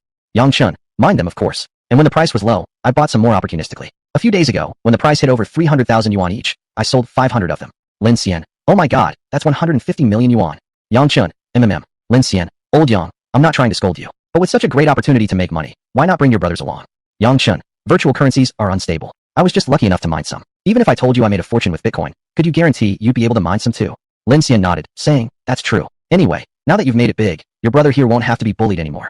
Yang Chun nodded, letting out a light sigh. That should have convinced him. Yang Chun stretched, saying, "Old Lin, it's getting late. I won't go together with you. Let's each go home." Lin Xian. "Alright, then I'll take off. Be careful, okay? Let me know when you get home." Yang Chun. "Alright, I know. You go first." Lin Xian nodded, got into a taxi, and left. Yang Chun glanced at the time. It was 1:45 a.m. Only 15 minutes remained before Su Zijin would be in trouble at the gate. So, Yang Chun still needed to wait around a bit. 2 minutes later, Su Zijin staggered over. She wasn't exiting from the crazy club, but rather walking over from the bar across the street. This woman really was wild. Just one nightclub wasn't enough to satisfy her. She had to party at 2 at the same time. Honestly, he couldn't understand why the system wanted to save her. However, thinking about the 2 properties at Thompson 1 mansion he'd gain after rescuing her, Yang Chun stopped complaining. Most people would work their entire lives just to afford a single apartment. Yang Chun only needed to put in a little effort, and 2 properties would be his. What was there to complain about now? Su Zijin was walking unsteadily. She swayed from side to side, looking like she might collapse at any moment. 4 men were following closely behind her, grinning with ill intent. Clearly, these 4 had drugged her, waiting for the effects to kick in so she would collapse, and then they could take advantage of her. Su Zijin was no stranger to nightclubs. He just couldn't understand how she ended up falling for this. Seeing Yang Chun just a short distance ahead, Su Zijin acted as if she had found a lifeline and quickly moved toward him. Yang Chun intentionally stepped forward to meet her. Su Zijin leaned forward and collapsed into his arms. Take me away, she whispered softly. The 4 men behind them grew anxious. They had put in a lot of effort to get Su Zijin to fall for their trap. How could they let someone else steal their prize? The 4 rushed forward and surrounded Yang Chun and Su Zijin. "Bro, she's our target. Why don't you go find another girl? Out here playing, we've got rules. We've been watching her all night. You can't just swoop in like that." Su Zijin clung tightly to Yang Chun, pleading, "Take me away. Please, take me away." Yang Chun picked her up and stood, facing the 4 men and saying, "Get lost. I've claimed her tonight. Find yourselves another target." "Bro, you're really spoiling the fun. We worked hard to drug her. You can't just steal her from us like that. We don't want to cause trouble either. It won't benefit anyone. But if you insist on keeping her, we won't hold back." As they spoke, one of them pulled out a spring-loaded knife from his coat. Judging from their behavior, this wasn't a spur-of-the-moment plan to drug and assault her, because nobody just carried a knife around while partying for fun. They had come prepared, specifically targeting Su Zijin. Judging by their appearance, they weren't martial arts experts or trained fighters, which meant Yang Chun had no reason to fear them. 1 against 4, piece of cake. Yang Chun gently placed Su Zijin by the side of a tree and let her rest against the trunk. He was about to go handle those four when Suzy Jean thought he was leaving and grabbed his hand desperately, pleading, "Don't go, I beg you. Take me with you." Yang Chun. "Don't worry, I'll deal with them, and then I'll take you away." Only then did she loosen her grip. Yang Chun stepped toward the four and motioned at them with his finger. The one holding the spring knife threatened, "I'm warning you, this woman is ours. You'd better stay out of it. Otherwise, you'll only bring trouble onto yourself." So they really were targeting Suzy Jean. Drugging her was just one method. If they had failed to drug her, they had planned to threaten her with a knife instead. Yang Chun said nothing and simply kept motioning with his finger. "Damn it, since you don't want to be spared, then don't blame us for being ruthless. Guys, let's all go in together. Just leave him alive. Go." The four charged at once, attacking Yang Chun all at once. Screams of agony followed as the four were successively knocked down by Yang Chun. Some had dislocated wrists, others had their ribs hit so hard they nearly passed out. Yang Chun scram, or I'll use your own spring knife to drain your blood. The four were terrified and scrambled to their feet, fleeing immediately. "You just wait, you'll regret this. Damn it, you've just made an enemy. Don't run off. Wait until we come back. If you walk away now, I won't call you impressive unless you beat him to the point his mother wouldn't recognize him." They spouted threats when they couldn't win. It was just too childish. Yang Chun walked back to Suzy Jean and asked, "How are you? Where should I take you now?" Suzy Jean, "To a hotel, quick. The drug is kicking in. I can't take it anymore. I want you." Yang Chun. Chapter 47. I definitely don't want a 3-year starting sentence. Yang Chun only wanted to complete the system mission and receive the reward of 2 buildings in the Thompson 1 mansion. He definitely didn't want to lose his virginity. However, Suzy Jean didn't care about that. Under the influence of the drug, she couldn't control her emotions anymore and hugged Yang Chun, kissing him passionately. "What the hell?" Yang Chun muttered a curse and quickly picked her up, rushing diagonally across the street to a small hotel. "It's so hot. Hey, this is a public street. Don't take your clothes off." Soon, Yang Chun carried Suzy Jean to the hotel front desk. Yang Chun, "Miss, quickly check us in." Seeing how forward Suzy Jean was being, the 2 receptionists were momentarily stunned. "Receptionist, identification card." Yang Chun quickly pulled out his ID card and threw it over. Suzy Jean, wrapping her arms around Yang Chun's neck, kept kissing him. Yang Chun impatiently tapped on the counter. "Hurry up." The receptionist quickly completed the check-in, and Yang Chun immediately grabbed the room card and ID, rushing upstairs carrying Suzy Jean. These days, women are all this open. She's pretty, has a great figure, and someone patient will definitely take care of her in the future anyway. She can just play around freely without worries. That's true. After entering the room, Yang Chun threw Suzy Jean onto the bed, but she immediately got up again and rushed toward him. Yang Chun suspected the medicine those guys gave her must have been something meant for elephants in heat. The effect was just too strong. Yang Chun grabbed Suzy Jean and went to the bathroom, turned on the cold shower, and shoved her underneath. Suzy Jean inhaled sharply from the cold, appearing somewhat ching-ching. "Yang Chun, I'm warning you, don't try to take advantage of me again. Just calm yourself down properly." Having said that, Yang Chun walked out and left Suzy Jean alone in the bathroom. Truthfully, Yang Chun felt somewhat stirred inside. As a normal man, it was hard to remain unmoved by a 65-y figure. But still, Yang Chun hadn't lost his senses. Suzy Jean was clearly under the influence of the drug and couldn't control herself. If he had given in to Suzy Jean, legally speaking, that was definitely considered rape. If Suzy Jean reported it to the police, a minimum of 3 years would be guaranteed. Of course, if Suzy Jean didn't file a report, nothing would happen. But how could a rational person place his fate entirely in someone else's hands? Yang Chun grabbed a bottle of water and drank it all at once. He sat on a chair waiting for Suzy Jean to come out. Truthfully speaking, she should be safe by now. Why hasn't the system alerted completion of the mission and the reward been credited? Could it be that Suzy Jean was still in danger? After what seemed like forever, Suzy Jean walked out completely drenched. Yang Chun quickly stood up and took a few steps back. Warning, don't come again. Control yourself. Suzy Jean sat heavily on the bed, bowing her head in silence. Since the system hadn't sent any notice, the mission hadn't concluded yet. Yang Chun dared not leave. Once he left, if Suzy Jean ran into danger, he'd lose the 2 buildings in Thompson 1 mansion. After quite some time, Suzy Jean spoke softly. "Thank you." Yang Chun, "Oh, you're welcome. Just helping someone in need." Suzy Jean, I'm not attractive enough. After I acted like that, you still didn't touch me." Yang Chun, "Damn it. Women were truly hard to handle. If he acted, he might face rape charges. If he refrained, she would accuse him of rejecting her attractiveness. Could they just give him a break?" Yang Chun, "That's not at all. I was afraid you'd report me for rape after you sobered up. If you say now that you're willing, I'll immediately show you all my techniques and positions." Suzy Jean giggled, saying, "Dream on. Such a great opportunity, and you missed it. You're just dreaming if you think about it now." With that, she picked up her handbag and pulled out a card. "This is for you. The pin is 980310. There should be about 1 million in there, all for you. It's my way of saying thank you." "No thanks. I'm afraid you might report me for blackmailing you later." "How annoying you are. Do you think I'm that kind of person?" "Who knows? Once I take the card, it becomes impossible to explain." Actually, Yang Chun just didn't want it, making up an excuse deliberately. Suzy Jean glared at him angrily and put the card back in her bag, but she felt she should express her gratitude somehow. It was uncomfortable to have someone's favor hanging over her conscience. "Suzy Jean, what do you do?" Yang Chun, "Sell stuff on the street." Suzy Jean, "Street vendor? Didn't you go to college?" Yang Chun, "Bachelor's degree from Donghai University of Finance and Economics." Suzy Jean turned around in shock, asking in confusion, "Graduated from Donghai University of Finance and Economics, and you're selling stuff on the street? Have you gone crazy?" Yang Chun nearly began nosebleeding. Suzy Jean's 65-y figure indeed packed quite a punch. With her clothes completely soaked, the view was particularly impressive. "TSK, I'll poke your eyes out." Suzy Jean quickly grabbed the blanket to cover herself. Yang Chun, "Humph. You were already completely exposed just now. Who cares to look again? I can imagine the whole thing clearly enough with just my imagination anyway." Suzy Jean, "You bastard. I thought you were a decent gentleman. Never expected you were just a lowly creep too." Yang Chun, "This isn't low. It's just the nature of men. If I didn't even glance, then I'd basically be Don Fong Booby." Suzy Jean, "Ha." You really are incredibly annoying. Fine, since you did save me, I'll let it slide. Tell me, why didn't you look for a real job and instead chose to sell things on the street? Donghai University of Finance and Economics is a top-tier key university. You're just wasting educational resources like this. Yongchen didn't think there was any need to hide this. Nowadays, the nation advocated street stall economy. Selling on the streets was nothing shameful. He briefly explained his situation to her. Su Zijin frowned, her eyes filled with sympathy. Yongchen. Oh come on, why are you looking at me like that? Su Zijin, I feel kind of sorry for you. How about you come work at my company? I happen to need an assistant and driver. Interested? Of course he wasn't interested. Who in their right mind would want to be a driver for someone else at his age? System. Master, please accept her invitation, because your mission isn't complete yet. She still faces 2 more dangers. Yongchen. This time, Yongchen couldn't follow the system's instructions strictly. He could keep selling on the street himself, but he couldn't go work as Su Zijin's driver. As she herself said, he was at least a key university graduate. He would either not work at all, or find a proper position through formal applications. Being a driver was just not right. Yongchen replied to Su Zijin. Thanks, but I think street vending suits me better. Su Zijin have no ambition. Yongchen. If you look down on street vending, you're essentially looking down on national policy. Su Zijin. Alright, whatever, don't talk to me anymore. Here, take this. Saying so, she pulled out the bra she had been wearing from beneath the blanket and threw it at Yongchen. Yongchen caught it in one hand. The 65E size was indeed amazing. Yongchen. Holy hell, don't push it too far. If you keep teasing me like this, I swear I'll take you on, even if it means facing that minimum 3-year sentence. Chapter 48. Walk the path of a woman and leave her nowhere to go. Su Zijin shot Yongchen a glare and said, You're thinking too much. I meant for you to help me dry off. Here, this one's for you too. As she spoke, she threw out another piece of underwear from under the covers. Yongchen quickly dodged. Su Zijin, what are you doing? Catch it. If it falls on the ground and gets dirty, how can I wear it again? Yongchen, give me a break. I think my own underwear is dirty enough, let alone yours. Here, take it back. Dry it yourself. I'm going outside to wait. Yongchen tossed Su Zijin's eye covers back and walked out. Pouting, Su Zijin hummed and got up, taking off her clothes and slowly drying herself with a hairdryer. Outside the door, Yongchen leaned against the wall and communicated with the system using his thoughts. Yongchen, System Elder, you said she still has 2 more dangers? System. To be precise, she still has 2 scheduled dangers. If you can expose the mastermind behind this, she'll be safe. But if you can't uncover the mastermind, even if you help her survive the 2 prearranged dangers ahead, she will continue to face threats afterward. That means you won't complete the task and won't receive the reward. Yongchen, mastermind? Are you saying all of this was orchestrated as a plot against her? System, exactly. Yongchen, who is the mastermind? System, Su Zilong. Yongchen mentally exclaimed, what the F*******. Su Zilong was Su Zijin's older brother. Why would he want to harm her? System, are you surprised? Yongchen, surprised? That's an understatement. I'm shocked. Why would a brother harm his own sister?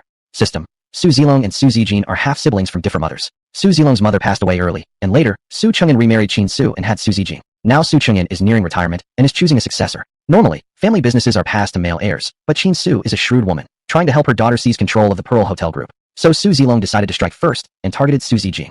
The lives of the rich really are full of troubles. Though, when you think about it, it's not all that surprising. Even in regular households, half-siblings, whether sharing the same father or mother, often turn on each other when it comes to fighting over family inheritance. Pearl Hotel might only be a locally based chain of 4-star hotels in High City. It might not be as well known as national or internationally famous hotel chains.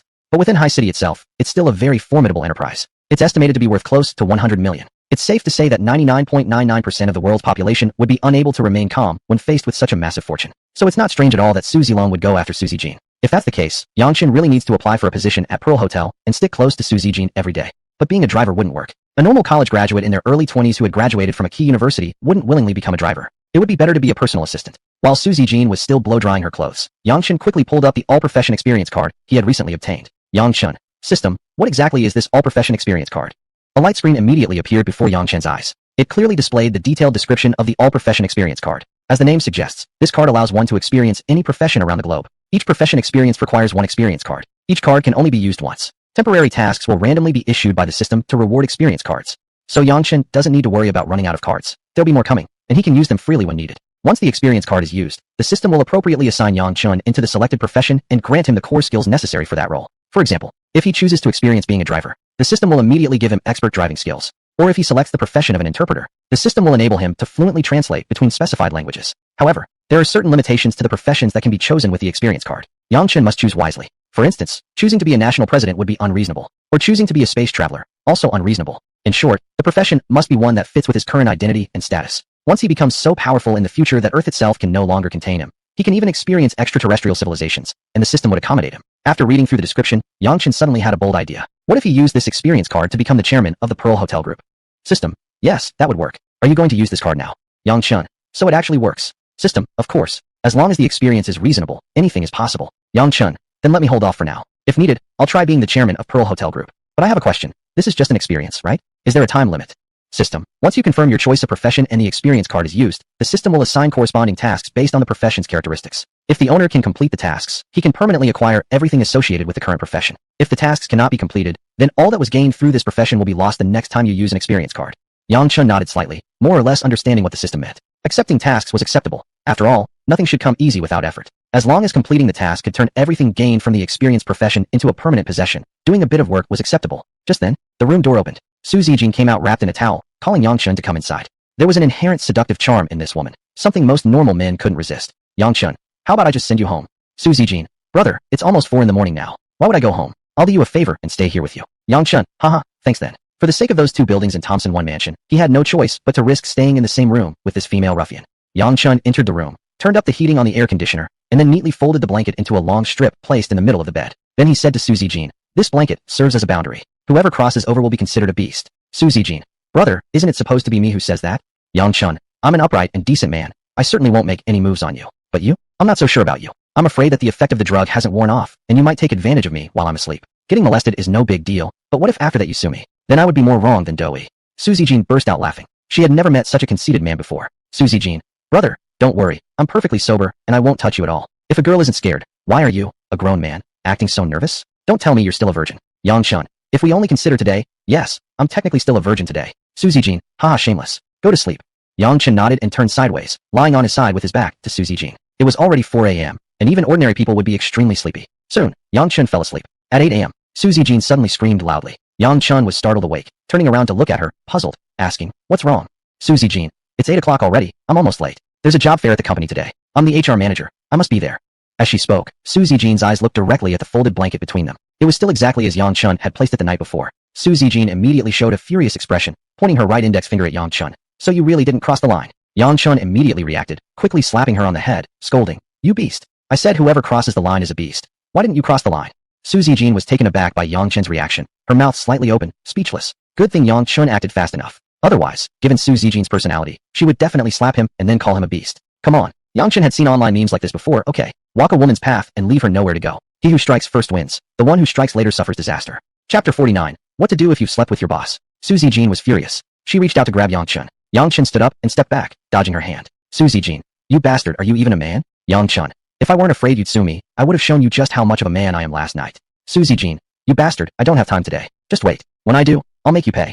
With that, she quickly got up to brush her teeth and wash her face, and applied light makeup while she was at it. Yang Chun chuckled, tossing the water bottle he'd used into the trash can. At that moment, he noticed Su Zijin's underwear was in the trash can. So that means she's not wearing any? Truly a tough woman, wearing a tight miniskirt but no underwear at all. However, considering her love for extreme sports like bungee jumping, skydiving, and wingsuit flying, it didn't seem that strange. A tough person needs no explanation. Cut. Su Zijin quickly got herself ready and pulled out a business card from her bag, throwing it at Yang Chun. Remember to contact me, she said. I still need to get back at you. I have to go now, no time. Without waiting for a reply, she grabbed her purse and ran off. Yang Chun hadn't had enough sleep yet, so he lay back down and took another nap. When 10 o'clock came, Yang Chun woke up, checked out of the room, and left the hotel. Stepping outside, he hailed a taxi and headed directly to the headquarters of the Mingzhu Hotel Group. For the sake of the 2 Yuxing Mansion properties, Yang Chun must expose Su Zilong's schemes and guarantee Sizijin's safety. Therefore, Yang Chun needed a legitimate identity to remain close to Sizijin. Since Mingzhu Hotels was holding a recruitment event today, he decided to go check it out. If there was a suitable position, he'd apply. Cut. Yang Chun arrived at the main building of Mingzhu Hotel Group headquarters. Just as he got out of the car, he saw someone coming out looking serious. Judging from their expressions, they likely hadn't had successful interviews and had probably been rejected. Yang Chun walked inside and saw many people gathered along the corridor looking at the job postings. He strolled over to take a look as well. This recruitment drive offered 56 positions by Mingzhu Hotels. There were cleaner, security guard, assistant, secretary, marketing officer, hotel cashier, store manager, and so on. Yang Chun's goal in coming wasn't for a job to earn a living, but rather to stay close to Sizijin. Thus, he fixed his sights on a position in the HR department. Following the signboards, Yang Chun located the interview room. By then, the hallway was already packed. Judging roughly, there were more than 30 people. Interviewing one by one, it would probably take forever. Just then, a girl wearing glasses approached. Her name was Ma Ronger, Sizijin's assistant. She handed out forms to those who hadn't received one yet. The applicants filled out the forms, which Ma Ronger then brought inside for the interviewers to screen. Candidates deemed better by the interviewers were scheduled first. Those deemed unqualified had to wait patiently. Everyone was carefully filling out their forms, trying to highlight as many of their achievements as possible. But Yang Chun was different. He wrote down only his name and left everything else blank. Being last in line was fine. As long as he could be interviewed, it was enough. Ma Ronger looked at Yang Chun's form, gave him a disbelieving stare, and asked, "Are you serious?" Yang Chun, yes. Ma Ronger, isn't this just causing trouble? This is an application form. You only wrote your name. How is that applying? Yang Chun, since it's an interview, the quality of a written resume doesn't really matter. As long as I can shine during the interview, that's all that counts, right? Ma Ronger, you're being too careless. Interviewers may feel you're disrespecting them, and disrespecting the job you're applying for. Yang Chun, it's fine. I have the confidence to convince them with my silver tongue. Ma Rong'er shook her head helplessly and took the form inside. At that moment, a few young men nearby gathered around. Seeing Yang Chen looked around their own age, they likely would be competing for the same position. So they approached first, curious to size up this potential rival and gauge their own chances. Hey man, what should we call you? I'm Zhang Chong. Yang Chen, Zhang Chong. You look kinda familiar, like I've seen you somewhere before. Most likely he saw him on TikTok, there was no other possibility. Yang Chen, maybe all good-looking guys just look the same. Zhang Chong, huh, bro you're funny. Which university did you graduate from? Yang Chen, a pretty low-ranked university, not worth mentioning. Zhang Chong, so what position are you applying for? Yang Chen, I'm only interested in the position in the HR department. A flicker of nervousness crossed Zhang Chong's face. Clearly, he was also competing for this spot. Not just him, several other young men also showed signs of nervousness. Hey, good looking, are you a recent graduate? Yang Chen, I graduated this past July. Then why are you looking for a job only now? Yang Chen, I was running a street stall for a while. The others relaxed slightly. Each of them had legitimate internship experiences. Yang Chen selling stuff on the street. How could he compare with them? There was another point. If Yang Chen went so far as to run a street stall, he definitely wasn't a college graduate. Most likely, he only had a high school or even junior high diploma. In that case, there was no need to worry. They had already eliminated Yang Chen from the list of competitors. Beautiful. Which university did you graduate from? I graduated from Jiaodong University. How about you? I'm from Ji University. Handsome guy, what about you? Those graduates from prestigious universities quickly bonded in conversation, leaving Yang Chen to stand aside. Although Donghai University of Finance and Economics was also a first-tier institution, compared to famous universities like Ji University, it was simply not worth mentioning. Cut. The number of job applicants decreased rapidly. Only Yang Chen and the 4 candidates competing for the HR department position remained. At that moment, Ma Rong'er came out again. She called out loudly, Zhang Chong, Yang Fei, Li Kun, Wang Yun. 4 of you, come in together. The 4 quickly stood up and walked inside. Only Yang Chen remained in the hallway. About 20 minutes passed. The 4 came out. All of them wore smiles. Obviously, they believed their performances had been excellent. Zhang Chong walked up to Yang Chen and said with a smile, handsome guy, let's go. You might as well not waste your time here. Yang Chen, why? Zhang Chong. Just now the 3 interviewers all praised Yang Fei highly. This position is definitely yours. Yang Fei. The interviewers also said Zhang Chong had the strongest practical ability. I think they'll definitely choose you. Li Kun. In my opinion, Wang Yun has the best chance since her major matches the position best. Wang Yun. You have a double degree in hotel management and human resources. Isn't that more suitable than me? Wachow. These 4 were really showing off to each other. Yang Chen hurriedly interrupted. All 4 of you have great chances. Maybe you'll all get hired together. Since your talents, it's better to keep them on reserve even if not used immediately, rather than letting them slip away. The 4 laughed. Obviously, Yang Chen's words had struck a chord with them. Yang Chen, it's your turn. Ma Rong'er shouted. Yang Chen, I wish you all success in whatever you desire. I have to go in now. Zhang Chong, go ahead. We'll wait for you a bit. Yang Fei.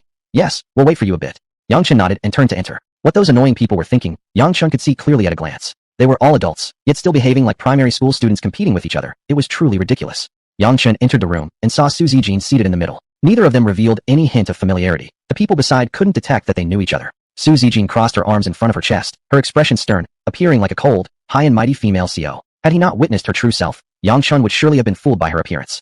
Ma Rong'er picked up a pen and placed it on the table, saying, please take a seat. First, complete the form. Yang Chen sat down, but didn't pick up the pen. He looked at Su Zijin and said, I'm applying for the HR department position. If you have any questions, just ask me directly. I won't write anything. Can you really trust what's written on paper? Su Zijin, why not? Yang Chen, which sane person would write the complete truth on a form? Everyone will only pick favorable things and fabricate half-truths to write down. Su Zijin, since you're applying for the HR position, I'll conduct the interview myself. Now I'll ask you one question. If you answer it well, I'll give you the opportunity to continue the interview. If you answer it poorly, you leave immediately. Yang Chen, go ahead. Su Zijin, what if your boss, in this case, me, gets drunk, takes you to a hotel room, and sleeps with you? What would you do? Yang Chen nearly blurted out a wachow. This woman was truly crazy. Coming straight with such a provocative question. Was she trying to extract an answer for something that hadn't even happened last night?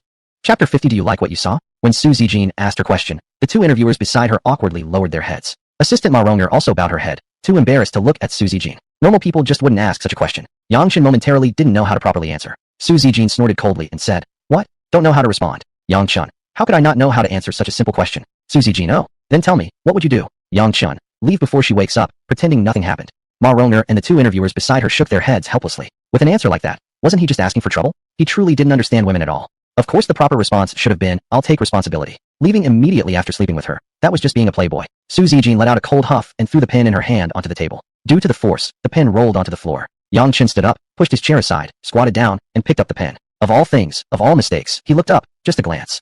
Su Zijin was sitting with her legs crossed at that moment. The tight skirt was too short, failing to fully cover her. And her panties were already thrown into the hotel trash bin. So Yang Chen was completely mesmerized. A few seconds passed, and Yang Chen was still under the table. Su Zijin realized something and quickly lifted her foot forward with a kick. Yang Chen hurriedly backed off, stood up, pulled the chair over to sit down, and handed the pen to Su Zijin with his head lowered. Su Zijin wore a serious expression and said, look at me. Yang Chen, I'm a bit embarrassed. Su Zijin, you already saw it. Why are you embarrassed now? Yang Chen raised his head, a grin on his face. It wasn't entirely his fault. Any normal man would have looked in that situation. Su Zijin stared intensely at Yang Chen and asked, was it nice to see? Trying to suppress a smile, Yang Chen replied. It was okay. Su Zijin, do you want to touch it? Ma Rong'er and the two interviewers were startled again. What kind of suggestive words were those? What was going on with Manager Su today? She seemed quite different from usual. After someone peeked at her like that, she stayed so calm and even said something so provocative. Unable to contain himself, Yang Chen burst out laughing and replied, another day perhaps. The two interviewers could no longer watch any longer. Interviewer 1. Manager Su, let's end this interview. Don't waste your time on him anymore. Interviewer 2. Exactly. This guy has low IQ and EQ. Except for his good looks, he doesn't have any merits. The Mingzhu Hotel Group doesn't need people like him. Ma Rong'er quickly came forward and pushed Yang Chen, saying, just leave now. But Yang Chen remained unmoved. After all, Su Zijin was the chief interviewer today. Until she spoke, others' words meant nothing. Su Zijin picked up the pen, wrote 2 words on Yang Chen's form, passed, and slammed the form in front of him. She said, congratulations, you've passed my interview. From now on, you're a member of our HR department. Interviewer 1. Interviewer 2. Ma Rong'er. Shock, puzzlement, speechlessness. The expressions on the 3 clearly conveyed their feelings. What the hell? He actually got hired. At least ask some professional questions. Wasn't this a bit too casual? Interviewer 1. Manager Su, isn't this being too casual? Interviewer 2. Right. The Mingzhu Hotel Group has high hiring standards. We can't casually hire someone like this. Su Zijin stood up and said, I am the HR manager. I have the final say regarding employees in my department. Interviewer 1. Yes. Interviewer 2. What Manager Su says makes sense. Actually, they couldn't be blamed. They didn't know what had happened between Yang Chen and Su Zijin the previous night. Therefore, they naturally couldn't understand why Su Zijin had casually hired Yang Chen. Yang Chen also stood up and said, thank you, Manager Su. I'll go back first. I'll start working officially tomorrow. By the way, does the company provide dormitory housing? Su Zijin, come stay at my place. Then you can look your fill. Yang Chen, that might not be appropriate. Su Zijin, you don't want to look anymore? Yang Chen, not exactly. I'm worried you might be attracted to my good looks and make a move on me. If you succeeded, I'd be the one at a loss. Both interviewers and Ma Rong'er looked shocked. How could a man say something like that? The one who would suffer clearly was Manager Su, right? He was a grown man, yet he considered himself the one who'd suffer. How could he say something like that so casually? Su Zijin, I like you precisely for your shamelessness. That's settled. Move into my house. You may leave now. Yang Chen nodded, gave Ma Rong'er and the others a smile, and turned to leave. Ma Rong'er and the rest were completely stunned, unable to comprehend Su Zijin's inexplicable decision. In the hallway, Zhang Chang and the others hadn't left yet. When they saw Yang Chen walk out, they quickly approached. Honestly speaking, Yang Chen had no idea what they were thinking. If their intention was simply to show off in front of him, was there really a need to go so far? Would that even feel satisfying? Zhang Chang. Bro, how did your interview go? Yang Fei. It only took 3.5 minutes. Such efficiency probably means you got selected. This woman was genuinely fake. What she really thought was that with such a short interview, the interviewer must have refused to waste time on him. He was definitely rejected. They wanted to flaunt in front of Yang Chen, but Yang Chen had no intention of showing off to them. Because Yang Chen thought it was just too low class. Yang Chen, SOSO. Wang Yun. Seeing how confident you are, you must have made it. Sigh. Looks like we were just warming up the seats. Huh. All 4 of them wore happy smiles. But those weren't smiles of warming up seats. They were clearly the kind worn by people who'd already been hired. Seeing Wang Yun's sweet, innocent smile, Yang Chen felt a bit disgusted inside. Zhang Chang. Bro, tell us, how did the interview really go? Just then, Yang Chen's phone rang. He glanced at the screen. It was an unknown number. So he hung up. But moments later, the call came in again. Still from that same unknown number. Yang Chen answered the call with a hello. The voice from the other end was Lu Yingning's. Hello, Chairman Yang. This is Lu Yingning. The core meeting you requested has been arranged. Everyone is waiting in the conference room for your arrival. Yang Chen slapped his own head. How could he forget such an important matter? Yesterday, he had ordered Lu Yingning to prepare a core staff meeting at 9 o'clock in the morning today. He had truly forgotten everything about it. Being the newly appointed chairman of Haishin Group, he still hadn't gotten used to it yet. So it was somewhat understandable. Yang Chen, okay, I'm coming right now. After ending the call, Yang Chen turned to leave. But Zhang Chang and the others continued to hound him for the result. Conveniently, Ma Rong'er walked out just then. Yang Chen loudly said, Assistant Ma, tell them my interview result. After that, Yang Chen hurried off. Zhang Chang and the others turned their gaze to Ma Rong'er. Ma Rong, you haven't left yet? Good. Let me officially inform you. You've all been rejected. Yang Chen was hired. The 4 were shocked. What? How could he possibly be hired? You must be joking. Nobody could be hired over us except him. Exactly. Are you sure he was hired? All 4 simultaneously turned around to look at Yang Chen's retreating figure, their faces filled with disbelief. They had assumed that in the end, Su Zijin would select one of the 4 of them. Never in their wildest dreams did they expect that a street vendor had beaten them all. Zhang Chang. Beautiful. What's his academic background? Ma Rong'er. Don't know. He didn't mention. Probably not high. If he had a good education or graduated from a top university, he would have clearly written that down. This made Zhang Chang and the others even more unwilling to accept. They were all graduates from prestigious universities. Losing to someone with no formal education felt like a humiliation. What the hell? Do you even know how to conduct interviews? Exactly. We all graduated from top schools. How is it fair that we lost to him? What criteria did you use for selection? We demand an explanation. That's right. You must explain clearly. We studied hard for 10 years in the cold winter, and it's worse than him. Chapter 51. The highest compensation allowed is the lowest standard. Ma Rong'er had never encountered such an arrogant job applicant before. Isn't it normal to fail an interview? Who can guarantee success in every interview? They had failed the interview, and yet were forcing the employer to give an explanation. It was ridiculous. Ma Rong'er said, we have our own interview criteria. We don't need to explain to you. This response clearly didn't satisfy Zhang Chang and the others. What criteria? Tell us then. It's fine if we fail, but we need to know why we failed. We've studied hard for 10 years and graduated from prestigious universities. To be rejected without understanding the reason, while a street vendor gets hired, it's simply ridiculous. He must be a relative of some leader in your company. This recruitment is nothing but a formality, as he was already pre-selected, right? Ma Rong'er replied, what are you talking about? How could the Pearl Group ever do such a thing? Our manager just chose him. There's no special reason. At this moment, Su Zijin came out after opening the door. Seeing Ma Rong'er and the others arguing, she asked, Rong'er, what's going on? Ma Rong'er said, Manager Su, they want me to explain why these graduates from prestigious universities were rejected, but Yang Chun, who only sells things on the street, was accepted. Su Zijin glanced at Zhang Chong and others contemptuously and said, I just think he's handsome, and I wanted to play favorites with him. Is that explanation good enough? Zhang Chong and others were speechless. Su Zijin gave a light snort and turned away. That was straightforward and brutal. Zhang Chong and others could only accept it, despite their dissatisfaction. Yang Chun arrived at the headquarters of Haixin Group by taxi. Lu Yingning was waiting for him at the main gate. When she saw Yang Chun getting off the car, she hurriedly approached him. Lu Yingning said, Chairman Yang, all the managers above deputy level are already waiting in the conference room. Yang Chun nodded. All right, take me there. The guards immediately stood upright and saluted him. Good morning, Chairman. Taken aback, Yang Chun merely nodded back. Yang Chun asked, how did they know who I am? Lu Yingning replied, I told them earlier that the person I'm meeting is the new chairman. Oh, soon, the two reached the conference room. Everyone immediately stood up and clapped for Yang Chun. Yang Chun signaled everyone to sit down. All obeyed at once.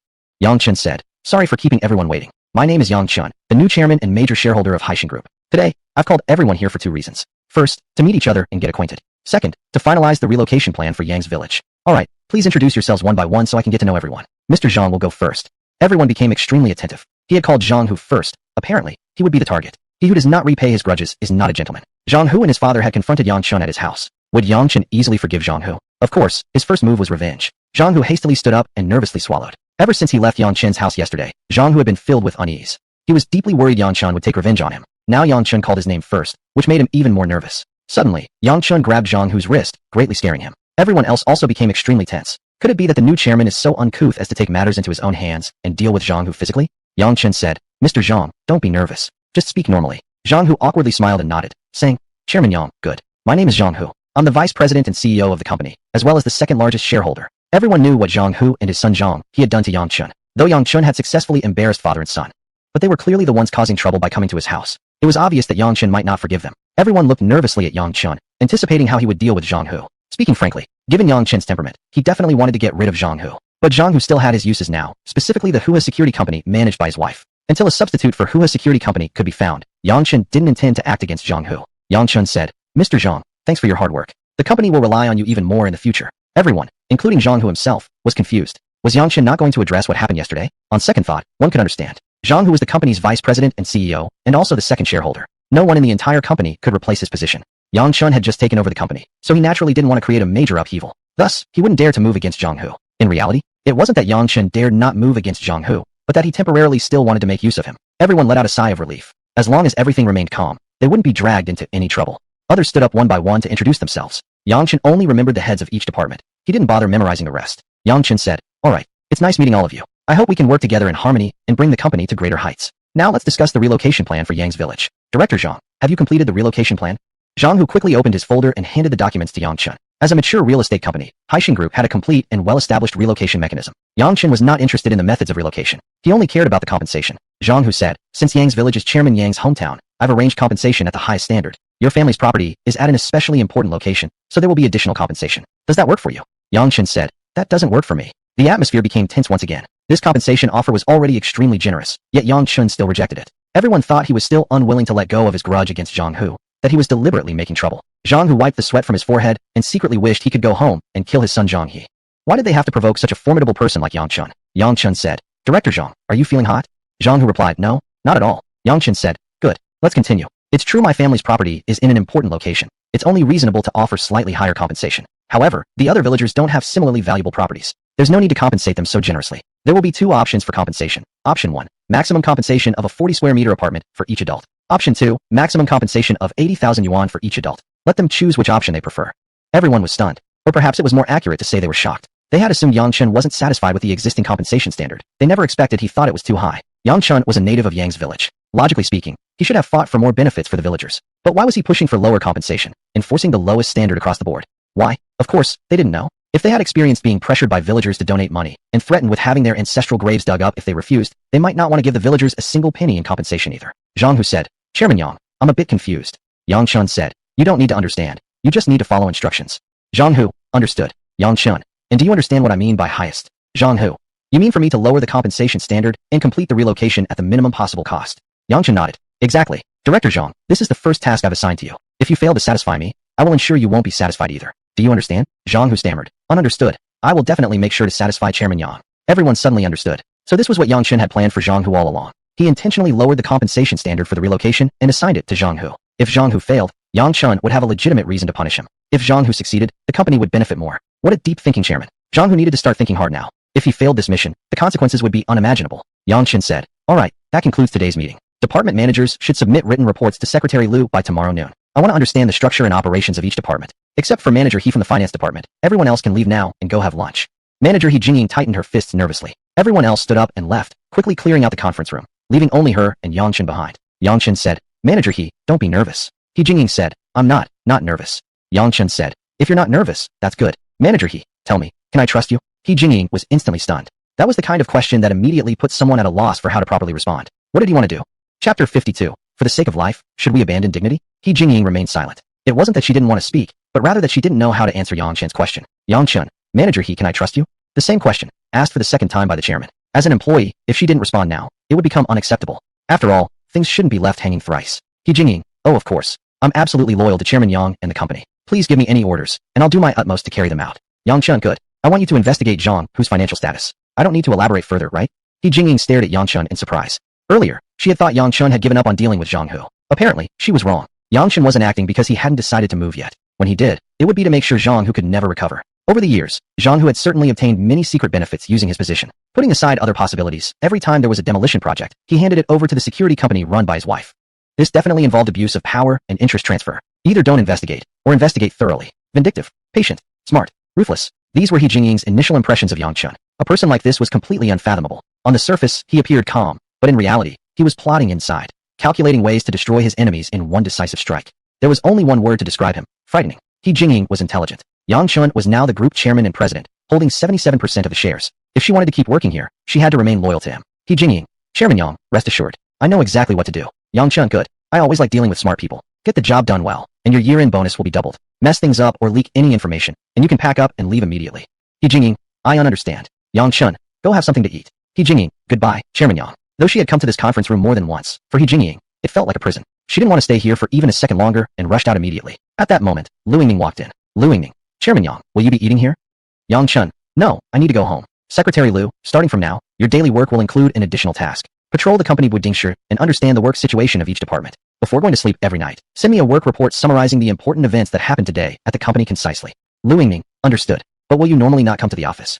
Yang Chen, no. If there's anything urgent, call me directly. Therefore, your daily reports will be especially important. Whether I can effectively manage and control the company operations largely depends on how good your reports are. Lu Yingning, understood. Nodding slightly, Yang Chen stood up and left. Lu Yingning followed behind, accompanying him to the company's front gate.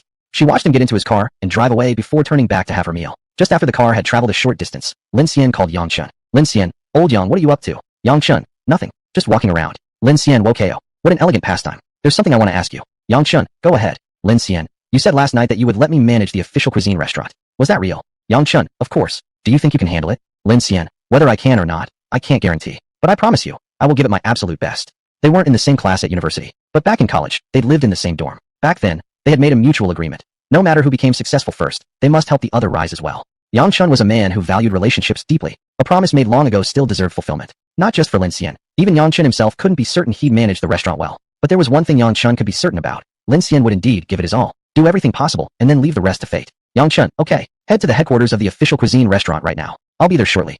Lin Xian, got it. Originally, Yang Chen had felt that he lacked a proper job, idling his days away. Now he realized, it felt more tiring than even having a regular job. Each company's meeting alone consumed plenty of his energy. At 3 p.m., Yang Chen stepped out of the official cuisine headquarters. After 2 busy hours, he'd finally and smoothly transferred management of the restaurant to Lin Xian. He could only hope Lin Xian wouldn't disappoint him. Stretching his waist, Yang Chen was just about to head home when the system issued a notification. System, the equity transfer document for Blue Sky Garment Trading Company has been completed. Master, you now own 100% of the company's shares. The secretary will call you shortly. Please keep your phone available. Yang Chen couldn't help sighing. It had truly been exhausting. One thing after another continued to pile on. However, now that the equity of Blue Sky Garment Trading Company was in his hands, it was certainly a good thing. The feud between Yang Chen and Li Qin could finally come to an end. At that moment, Yang Chen's phone rang. It was an unfamiliar number, probably the secretary from Blue Sky Garment Trading Company. Yang Chen, hello. Hello. May I ask if this is Mr. Yang Chen, Chairman Yang? Yang Chen, this is him. Who's speaking? Chairman Yang, hello. I'm Zhang Xiaoyu, the chairman secretary of Blue Sky Garment Trading Company. You've fully acquired our company, and the equity transfer documents have been completed. Should I bring them to you, or would you prefer to come pick them up in person? Yang Chen, I'll come over myself. Also, notify all department-level employees to prepare for a meeting. I'll arrive in about half an hour. Zhang Xiaoyu. Alright, see you soon. At that moment, at the Bentley 4S store, Li Qing was enjoying the enthusiastic hospitality from both the 4S store manager and Wang Mingqi. The bank loan had come through, and he had decided to purchase a Bentley Mulsanne. But since Wang Mingqi hadn't slept with him yet, he was holding out. Manager, young Master Li, you know we've already given you the biggest discount possible and thrown in every possible gift. Aren't you satisfied? Li Qing didn't hide his true intentions, looking at Wang Mingqi with lustful eyes. It depends on Mingqi's sincerity. Have dinner and watch a movie with me tonight. How about that? A car worth over 5 million yuan. Well worth it even if she slept with him for one night. Manager, Mingqi, do you have time tonight? If you do, why don't you join young Master Li for dinner and a movie? Wang Mingqi clearly understood exactly what Li Qing wanted. She was now torn over whether it was worth sacrificing her dignity for the sake of this deal. Based on her personality, she certainly looked down on using such methods to close a sale. But life didn't care about propriety, morality, or personal dignity. The mortgage payment, her parents' living expenses, and even the wedding dowry for her older brother, all had to be covered by her. If she failed to make a sale this month, she'd definitely be broke next month. More importantly, she wouldn't know how to face her parents. She remembered the embarrassment when she had failed to send money home for 2 months straight, and her parents came looking for her demanding payment. She absolutely did not want history to repeat itself. So, should she really accept Li Qing's despicable request? Chapter 53. The custom-made 100 million Veyron. Wang Mingqi was hesitating when her mother's phone call came in. Sorry, I need to take this call, she said, and then walked outside with her phone. The manager whispered, Master Li, please have some tea. I'll go out and persuade her. We'll do our best to meet all your requirements. Li Qing, Master Zhang really knows how to act. As long as she goes out with me tonight, I'll come back with her tomorrow to pick up the car. Manager, no problem. Wait a moment. I'll go out and talk to her. Li Qing, For the manager, selling the car was the most important thing. As for the method the salesperson used to make the sale, or what price she had to pay, he simply didn't care. Put bluntly, he would happily clap and cheer even if he knew that every salesperson had slept with customers to close deals. Wang Mingqi hung up the phone and looked into the distance, her face full of worry. Her mother had called to say that her older brother had found a match through an arranged meeting. The bride-to-be was asking for a 200,000 yuan dowry, an additional 300,000 down payment for a house, and a car worth no less than 200,000 yuan. Her family had scraped together all they could, but they could only come up with 500,000 yuan. The remaining 200,000 yuan was now up to her to find. Wang Mingqi had just bought a house herself. She had to pay 8,000 yuan every month for the mortgage. Her parents also asked her for living expenses regularly. She truly had no savings. To her, 200,000 yuan was a huge sum of money, impossible to come by. But her mother had said that if she could come up with this 200,000 yuan this time, they would never ask her for a penny again. Wang Mingqi really wanted to use this chance to escape from that blood-sucking family. But where on earth was she supposed to get 200,000 yuan? Just then, the manager's voice came from behind her. What's wrong? Did your family call again to ask for money? Wang Mingqi quickly turned around and nodded helplessly. Manager, how much this time? Wang Mingqi, 200,000. A one-time payment. They'll never ask me for money again afterward. For an ordinary worker, 200,000 yuan was indeed a huge sum of money. But for someone at the manager's level, 200,000 was practically nothing. Manager, it's not too little, but not too much either. Here's the deal. I'll lend you 200,000 interest-free if you manage to close Li Qing's deal. You can repay me in installments each month over the next 3 years. What do you think? Wang Mingqi. But manager, you know what he wants, right? Manager, are you still a virgin? Wang Mingqi. What kind of question is that? Manager, if you're still a virgin, I can understand that you're hesitant because you're shy. But if you're not, why are you still hesitating? Getting slept with once or 100 times, it's the same thing. Why not fight for your own interests? It's not like you'd be a virgin on your wedding day anyway. What does it matter? That argument was so strong that one wanted to shout MMP. Wang Mingqi. I know that as a salesperson, we have to endure some harassment from customers. But the limit I can accept is wearing low-cut clothes and letting them hold my hand a little. Anything beyond that, I absolutely cannot accept. Manager, how about this? If you close this deal, I'll give you a commission of 60,000 yuan. How does that sound? 60,000. To Wang Mingqi at this moment, it felt like much-needed rain in a drought-stricken land. To say she wasn't tempted would be a lie. Manager, 60,000 commission, plus a 200,000 interest-free loan. With such a generous offer, if you still don't agree, I'll have to introduce him to another salesperson. Wang Mingqi clenched her teeth and said, I'm still a virgin, so I need more money. The manager was taken aback for a moment, a sense of regret creeping into his heart. So beautiful and still a virgin. What a pity that this guy, Li Qing, would take advantage of her. Manager, alright, I'll go talk to Li Qing and ask him to offer you a bit more compensation. Wang Mingqi, whether it's a higher commission or direct payment from him, I must receive 200,000 yuan for this deal. You go talk to him. The manager nodded and turned back into the room to negotiate with Li Qing. When Li Qing heard that Wang Mingqi was still a virgin, he agreed without hesitation. He said he would bring the 150,000 yuan as compensation when he came to pick up the car the next morning. But he was just saying that for now. Once he had slept with her for the first time, he wouldn't honor his promise. After all, there was nothing Wang Mingqi could do about it. Smiling, the manager came out and said to Wang Mingqi, it's all set. He will compensate you with 150,000 yuan, and the commission will still be 60,000. That way, you'll have enough 200,000 to give to your mom. Wang Mingqi wiped her tears and nodded. Tell him to book the room and let me know. I'll come find him. The manager nodded. Wang Mingqi covered her mouth and ran off crying. Then, Li Qing came out with a self-satisfied look on his face. After trying so hard for such a long time, he was finally about to succeed. Who would have thought she was still a virgin? That was an unexpected bonus. At that moment, a truck pulled up in front of the store, carrying a black Bugatti Veyron. The manager hurried outside. Manager, the car has been delivered. Should we unload it? Manager, yes, unload it. I'll call the customer to come pick up the car. He might want to test drive it later. Got it. Crane, start unloading. Meanwhile, inside the conference room of Lantian Clothing Trading Company, Yang Chun was holding a meeting with his employees. Suddenly, the system sent out a reminder. System. Master, your Bugatti Veyron has arrived. The Bentley 4S shop manager will soon call you to notify you to come pick up the car. Please be ready to answer the call. A few seconds later, Yang Chen's phone rang. Yang Chen apologized to everyone with a wave and got up to take the call. Yang Chen, hello, who's this? Hello, sir. This is manager Zhang Shan from the Bentley 4S store. May I ask if this is Mr. Yang Chen?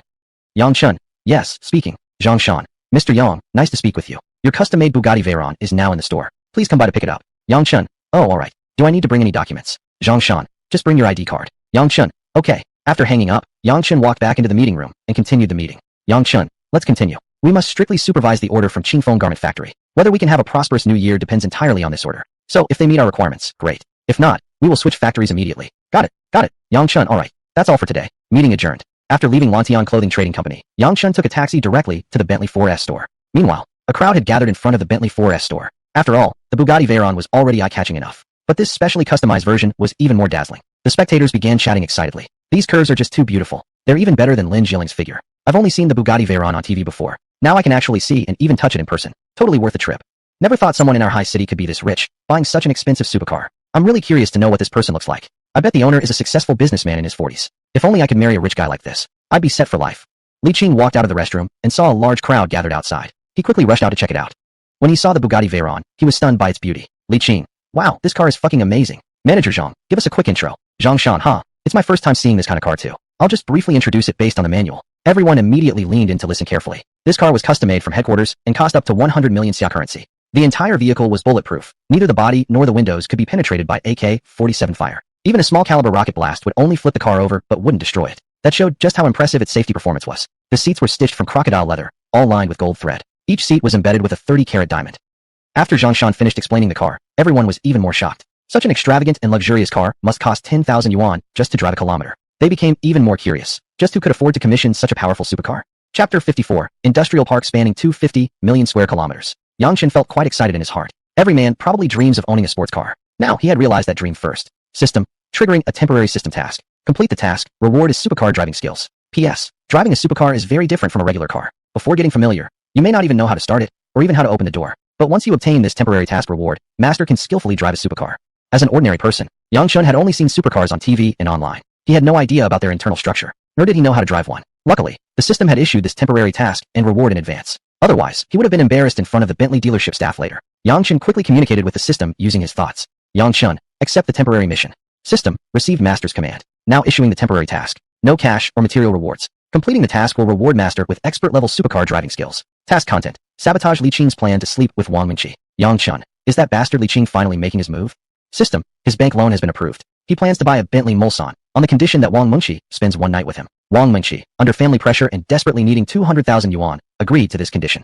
Yang Chen, forced by family? Not because she's greedy. System, Wang Mingqi is a real-life version of Fan Xingmei. She has a vampire-like family that never gets enough. Her older brother needs money for his wedding and still lacks 200,000 yuan. Her mother asked her to raise the money and promised not to ask anything else afterward. To escape this parasitic family, she made a tough decision and agreed.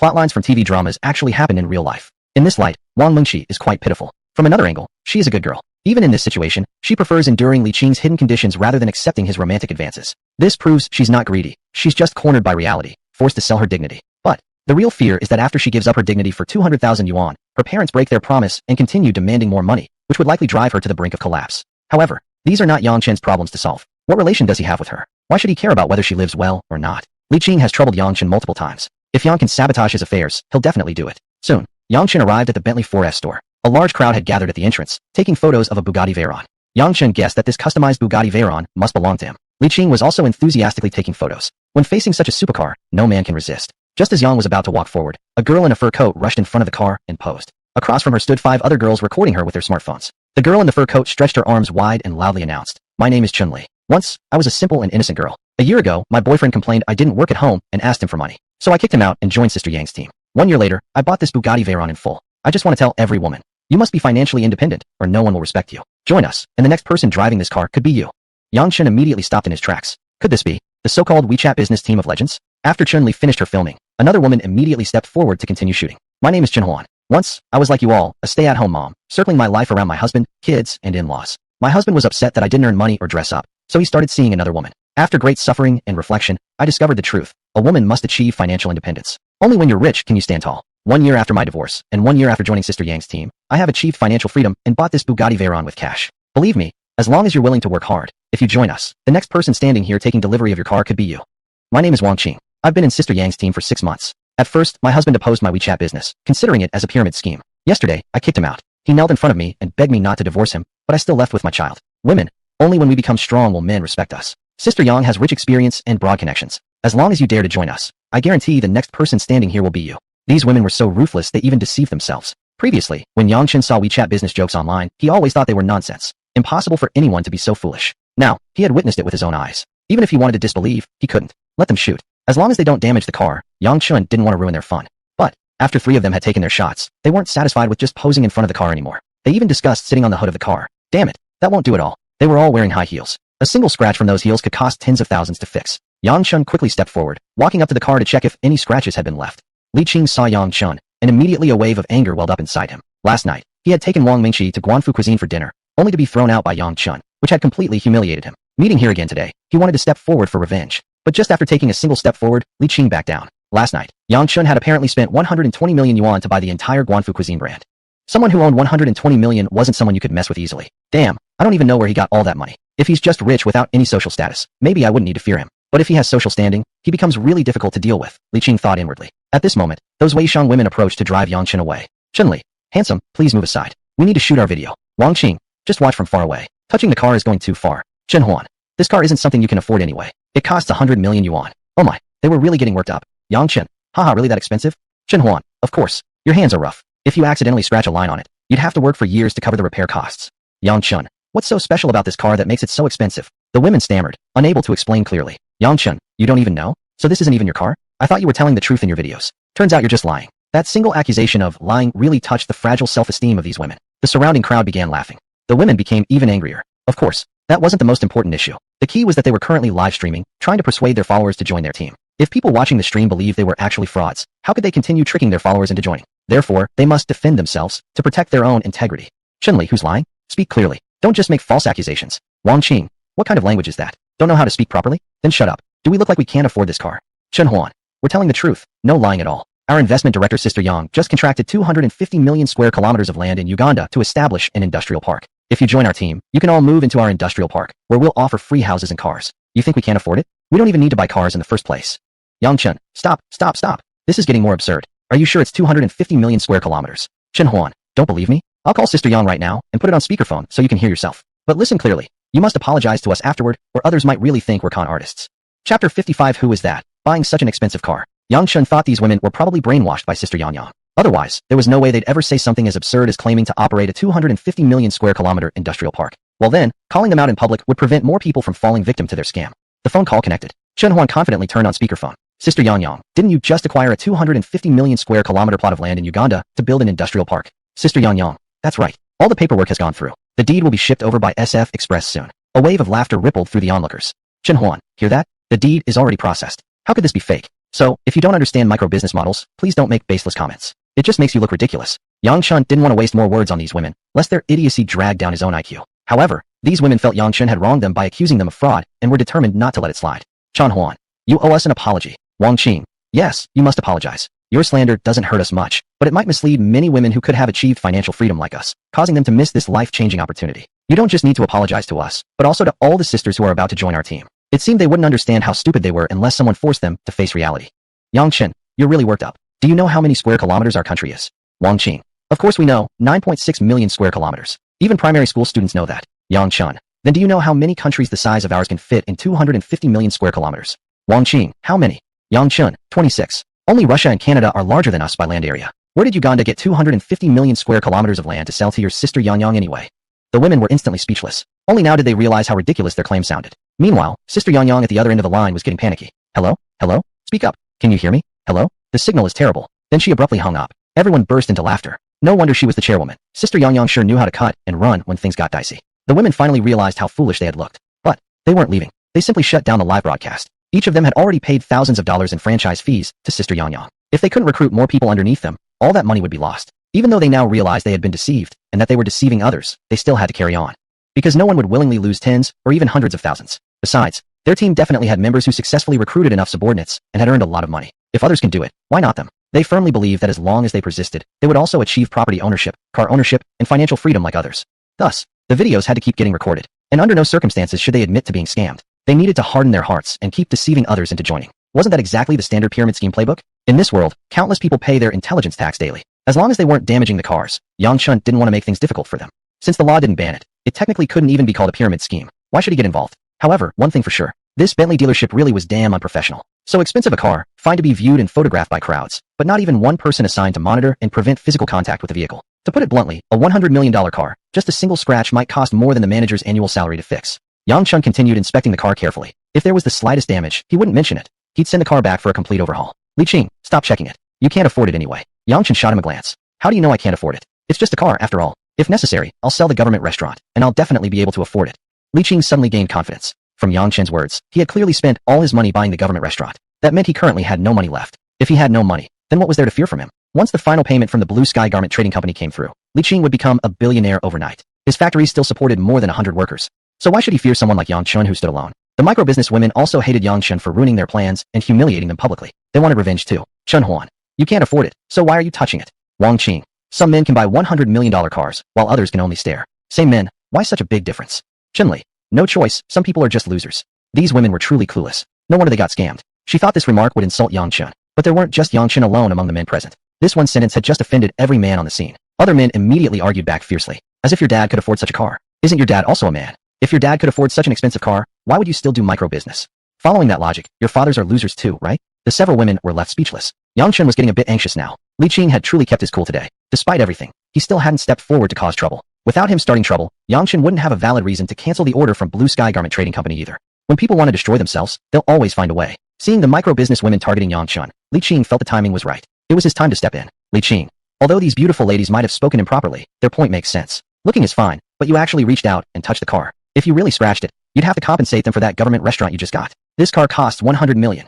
Yang Chun inwardly felt delighted. Li Qing finally lost his composure and willingly came to his doom. Yang Chun, you know so much again? Then tell me, what's so special about this car that makes it worth so much money? If they can't explain it properly, then you explain it. No one else knew what made the car so expensive either. Everyone turned their eyes to Li Qing, waiting for him to explain. Li Qing suddenly felt a surge of pride, as if he knew more than everyone else. He cleared his throat and said, since you're all so genuinely interested, I'll tell you about the unique features of this car. This is a Bugatti Veyron, and just the brand itself is worth $50 million. What makes this car unique is that it's a custom-built vehicle. The entire body is bulletproof and can even withstand small-caliber rockets. Driving it, you can roam battlefields. Just imagining it gives you a thrill. The crowd gasped in amazement. No wonder it sold for $100 million. This car's truly incredible. Awesome, seeing such a legendary car today is worth it. This car must be really gas-guzzling. Probably a full tank in one press of the pedal. Who cares about fuel costs when someone can afford such a car? Not necessarily. What if the owner is thrifty? Just sitting inside the car, nobody can touch him. With such high security needs, the owner must be some big shot.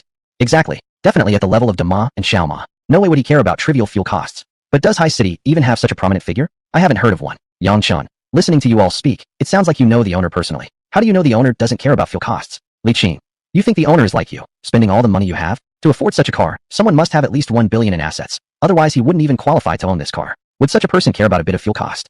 Yang Chun, that has nothing to do with how much money one has. The car simply has high fuel consumption. Li Qing, stop projecting your penniless mentality onto someone of this stature, okay? Seizing the opportunity of verbally sparring with Li Qing, Yang Chun had already inspected the car twice, ensuring there were no scratches before finally relaxing. To be honest, this dealership really was damn unreliable.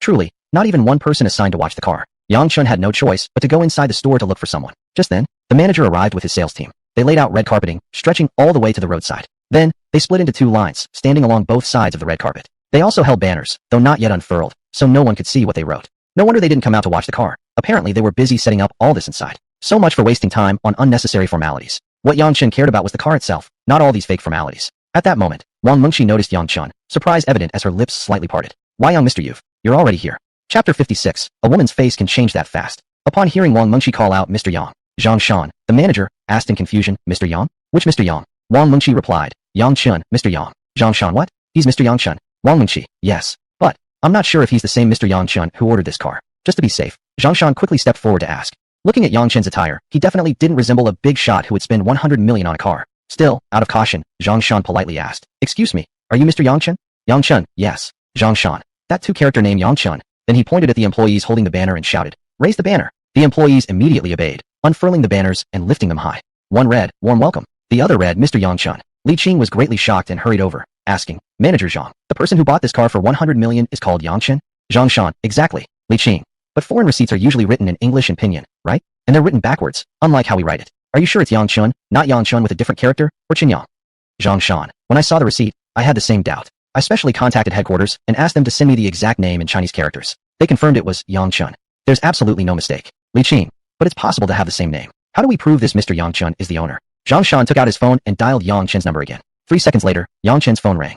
Yang Chen casually rejected the call, and Zhang Shan's line was also disconnected. No mistake, it's definitely him. Zhang Shan immediately grasped Yang Chen's hands with both of his own and said, Mr. Yang, welcome, welcome. I'm truly sorry. We thought you'd arrive a bit later. Our reception was inadequate. Please forgive our poor hospitality. Yang Chen, Manager Zhang, you're too polite. I'm here to pick up my car, not for an inspection by a superior. There's no need for all these ceremonies. Show me the car properly, and that would be better than any empty courtesy. Zhang Shan. Indeed, Mr. Yang is right. It's my fault, my fault. Listen up, separate everyone, and forbid anyone from approaching Mr. Yang's car. The staff immediately obeyed and formed a protective perimeter around Yang Chen's car. Wang Munshi gasped in surprise. Yang Chen had ordered a Bentley Continental just a few days ago, and now had ordered a Bugatti Veyron as well. He insisted the cars were just rentals, even though he clearly bought them. Although he was clearly rich, he even set up a street stall. Could it be that billionaires really are down to earth and simple? Truthfully, Yang Chen didn't fake being poor on purpose. Once the inventory was sold out, the system would reward him with 100% ownership of Blue Sky Clothing Trading Company. Naturally, he would love to set up a stall to clear out the stock. Who would say no to that? Li Qing couldn't believe it, and he refused to believe it was real. He excitedly questioned Zhang Shan. Manager Zhang, are you sure he is the actual owner? Zhang Shan. The phone number listed on the receipt provided by headquarters is exactly Mr. Yang's number. There's no mistake. Li Qing, but what if? Li Qing himself couldn't find an excuse anymore, but he still refused to believe the truth. The onlookers immediately burst into discussions. This car actually belongs to him. No wonder he carefully checked the car carefully as soon as he arrived. So he was checking whether the car was damaged. They originally thought he was just a bumpkin who hadn't seen anything impressive and admired the car. People who came to see the spectacle now began chatting enthusiastically. So he's the car owner? My god, he doesn't look like one at all. What's strange about that? Big shots are always this modest. If you didn't know who my brother and little my brother were, could you tell they are billionaires worth trillions? That's true indeed. Real big shots are usually unassuming. It's usually the nouveau riche who wear thick gold chains and put on brands like Burberry and Armani. Though this rich guy looks quite ordinary, he's actually handsome. Even without money, he would have many girls liking him. Now that he's rich, girls must be chasing him in droves. Sigh? Life is really unfair. He's given extraordinary looks no one else can match, plus unmatched wealth. The several women who did Weisong, microbusiness, were stunned, thinking about what they had just done. They actually argued with a billionaire who bought a 100 million car, even calling him a fraud, and forcing him to apologize. Could they even withstand an apology from someone of this level? Still, though nervous and regretful, they weren't afraid, because they thought they had a natural advantage. They were women. Just act a bit sweet, admit their mistake, and Yang Chen would certainly forgive them. Who knows? He might even take them for a ride in his car. What a once-in-a-lifetime experience, getting to enjoy a sports car worth 100 million. Life would definitely be worth it. Over 99.99% of people in their entire lives wouldn't even get a chance to touch such an amazing car. Handsome guy, we're really sorry. We didn't know this car was yours. Please forgive us. You're such a wealthy and powerful figure. Don't hold it against us little women like us. I sincerely apologize for my rudeness earlier. You're a real man. Please forgive me, a humble woman. To express my apology, we'll treat you to dinner tonight. Hope you won't refuse. Please do us the honor. Yeah, after dinner, we can go singing, watch a movie, whatever you want to do. Yang Chen wasn't the type to show mercy to pretty faces or act like a gentleman toward them. He rejected bluntly. No time. These women had changed their attitude completely, but their warm faces were slapped cold by Yang Chen, prompting onlookers to start criticizing. Remember Watching You, the dating show? Those gold diggers rushed to turn off their lights when they thought the guy was poor. When they found out he was rich, they cried and begged to keep their lights on. I thought it was all for show, but it turns out such women really exist in real life. It's totally normal. These days, women go crazy for money. As long as you're approachable and down to earth despite your wealth, have the courage of a billionaire, the appearance of a top-tier gentleman, own a few luxury cars like BMW, Jaguar, or Range Rover, and master the skill of driving a Ferrari with one hand, women will naturally fall all over themselves trying to please you. I just find it ridiculous. They've already bought an industrial park of 250 million square kilometers, yet they're here trying to flatter a man who spent 100 million on a car. Haha, these women weren't willing to just swallow their pride, quickly getting into an argument with those bystanders. But Yang Chen didn't care about their quarrel. It was time to handle the real matter. He called Zhang Xiaoyu, the company secretary of Blue Sky Clothing Trading Company. Zhang Xiaoyu.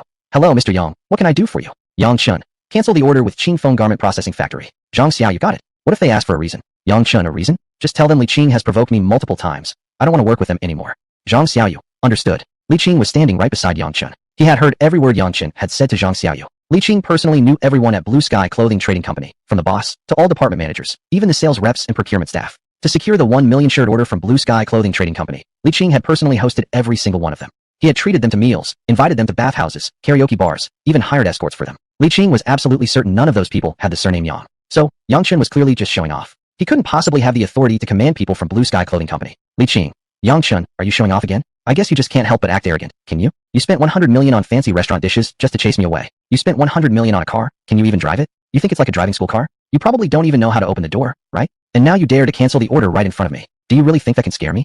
Yang Chen, you'll know soon enough. Manager Zhang, I'd like to test drive the car now. Zhang Shan, yes. I'll personally accompany you for the test drive. Yang Chun. I prefer Miss Wang to join me for the test drive. Wang Munchi's heart pounded suddenly. Nervous, yet excited. Compared to Li Qing, Yang Chun was clearly the better man. At least Yang Chun seemed like an upright and decent person. Li Qing, on the other hand, was an utterly despicable person. Wang Mingqi. Manager, I'd like to accompany Mr. Yang for the test drive. Li Qing immediately threatened. Chi-Chi, if you go with him for the test drive, I won't buy the car anymore. Then where will you find the 200,000 yuan your mom keeps asking you for?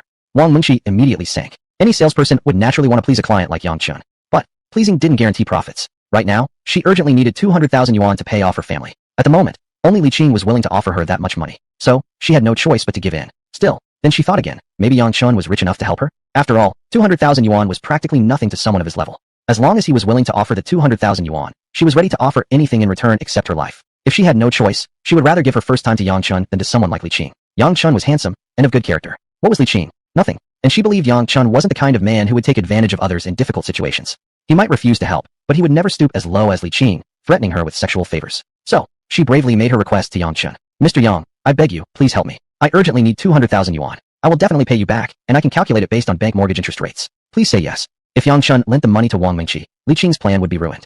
He had spent 2 months working on it, and the goal was almost achieved. He wouldn't let anyone ruin his success. Li Qing immediately threatened. Yang Chun, I don't care who you are or where you got all this money. I'm warning you, don't mess up my business. Otherwise, once I receive the final payment from Blue Sky Clothing Trading Company, I'll make sure your whole family suffers. I mean what I say, don't test my limits. Chapter 57. An accident before even starting the journey. Li Qing's audacity stemmed from the order payment from Blue Sky Garment Trading Company. If that order was cancelled, there would be no ground left for him to be arrogant about. Yang Chun didn't want to argue with him and just waited quietly for Li Qing's family to contact him. Seeing Yang Chun remain silent, Li Qing smirked proudly. He naively thought Yang Chun had been scared into silence. Actually, Yang Chun just refused to waste his breath on someone like him. Li Qing said, wise decision. Do you even know how much money I'll make from this order? Yang Chun stayed silent again. Li Qing continued smugly. This order includes 20 million shirts. I'll profit 100 million. Understand, Yang Chun finally replied. If I recall correctly, there's a special clause in the contract between Qingfeng Garment Processing Plant and Blue Sky Garment Trading Company stating that, in order to guarantee your company's price is the lowest, your profit margin must not exceed 15%. Otherwise, it will be considered a breach of contract and you will be responsible for all consequences. Correct? Li Qing turned pale. It was true there was such a clause in the contract between Qingfeng Garment Processing Plant and Blue Sky Garment Trading Company. Back then, to secure this huge order, they had accepted this clause. At the time, he had assumed that just because the contract was written that way didn't mean they had to stick to it strictly. Who decided the cost and profit margin anyway? It was all up to them, wasn't it? How did Yang Chun know about this clause? Had he seen the contract? However, it was impossible for Blue Sky Garment Trading Company to share such confidential documents with just anyone. Other than the owner and the purchasing manager, no one else could possibly have seen it. Could it be? Yang Chun really was the secret owner of Blue Sky Garment Trading Company? Li Qing stammered. You. Who exactly are you, to know about this clause? Just then, Li Qing's phone rang. Yang Chun said calmly, answer the phone. You'll get your answer. Li Qing asked, you know who it is? Yang Chun replied, of course. It must be from your family or someone from your company. More than likely, it's your dear father. Li Qing was shocked wide-eyed. It actually was indeed a call from his father, Li Chun. Yang Chun could even predict who was calling. What kind of person exactly is he? Could it be he has planned everything? Swallowing hard, Li Qing answered the call. Dad, what's up? Where are you right now? Buying a car. Purchasing a car, my ass. The sky is about to collapse, and you're still out buying a car. What happened? The Blue Sky order is cancelled. What? What the hell do you mean what? The reason given is that you offended the new boss, Mr. Yang Chun. You rotten piece of crap. What have you been doing out there all day? The new boss, Mr. Yang Chun. Is it Yang, like the poplar tree, and Chun, like the stars? Exactly. I don't care how you offended him. You must beg for his forgiveness and save this order. We've invested our entire fortune in this one shot. If the order gets cancelled, the bank loans and suppliers will ruin us. Li Qing was terrified by what his father said. His phone slipped from his hand. He hurriedly picked it up and told his father, Dad, he is right in front of me. Li Chun asked, who? Li Qing replied, Yang Chun. Li Chun snapped. What are you waiting for then? Beg him immediately to show mercy. Li Qing responded, I've offended him too deeply. Even if I beg him, it won't work. He won't listen. Why don't you talk to him? Li Chun.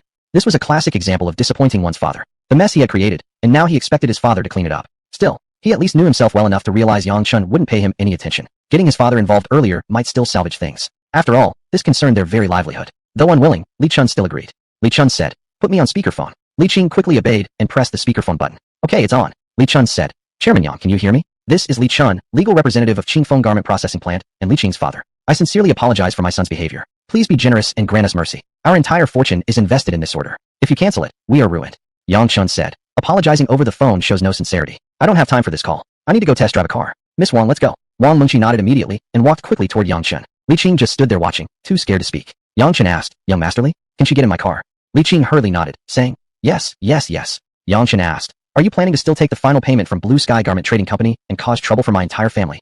Li Qing immediately shook his head and cried, no, Bugan. Yang Chun continued, then do you still want to take Miss Wang out?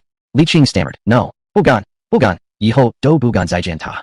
Yang Chun sneered contemptuously, then turned and walked toward his car. System. Congratulations to the master for completing the mission. Reward, expert supercar driving skills. Yang Chun felt a sudden surge of heat in his brain and realized he had already mastered expert supercar driving techniques. At the same time, he now possessed extensive knowledge about various supercars. After all, only by understanding the vehicle could one drive it skillfully. The onlookers began to whisper excitedly among themselves. Damn, is this the way a powerful figure takes revenge? That's too boring. I thought he would beat him up or something. Come on, stop joking. Physical violence is such a low-class move. Making someone tremble in fear with just a few words and grovel like a grandson. That's what true power looks like. That's true. Anyone can solve a conflict by fighting. But not everyone can scare someone speechless with just 1 or 2 sentences. The few Aishang women looked at Yang Chun like love-struck fangirls. They were whispering among themselves as well. How powerful is this man exactly? I don't even understand how he managed to tame that arrogant guy so thoroughly.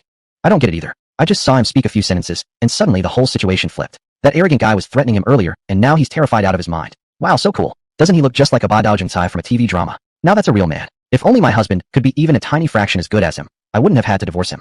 Huan, think of something quick. We must have dinner with him. Associating with someone of his caliber will surely bring us great benefits. Exactly. Judging from his appearance, he doesn't seem like a rich second generation. Most likely he built his fortune from scratch. If we can somehow learn his secret to starting from nothing, we'll become rich too.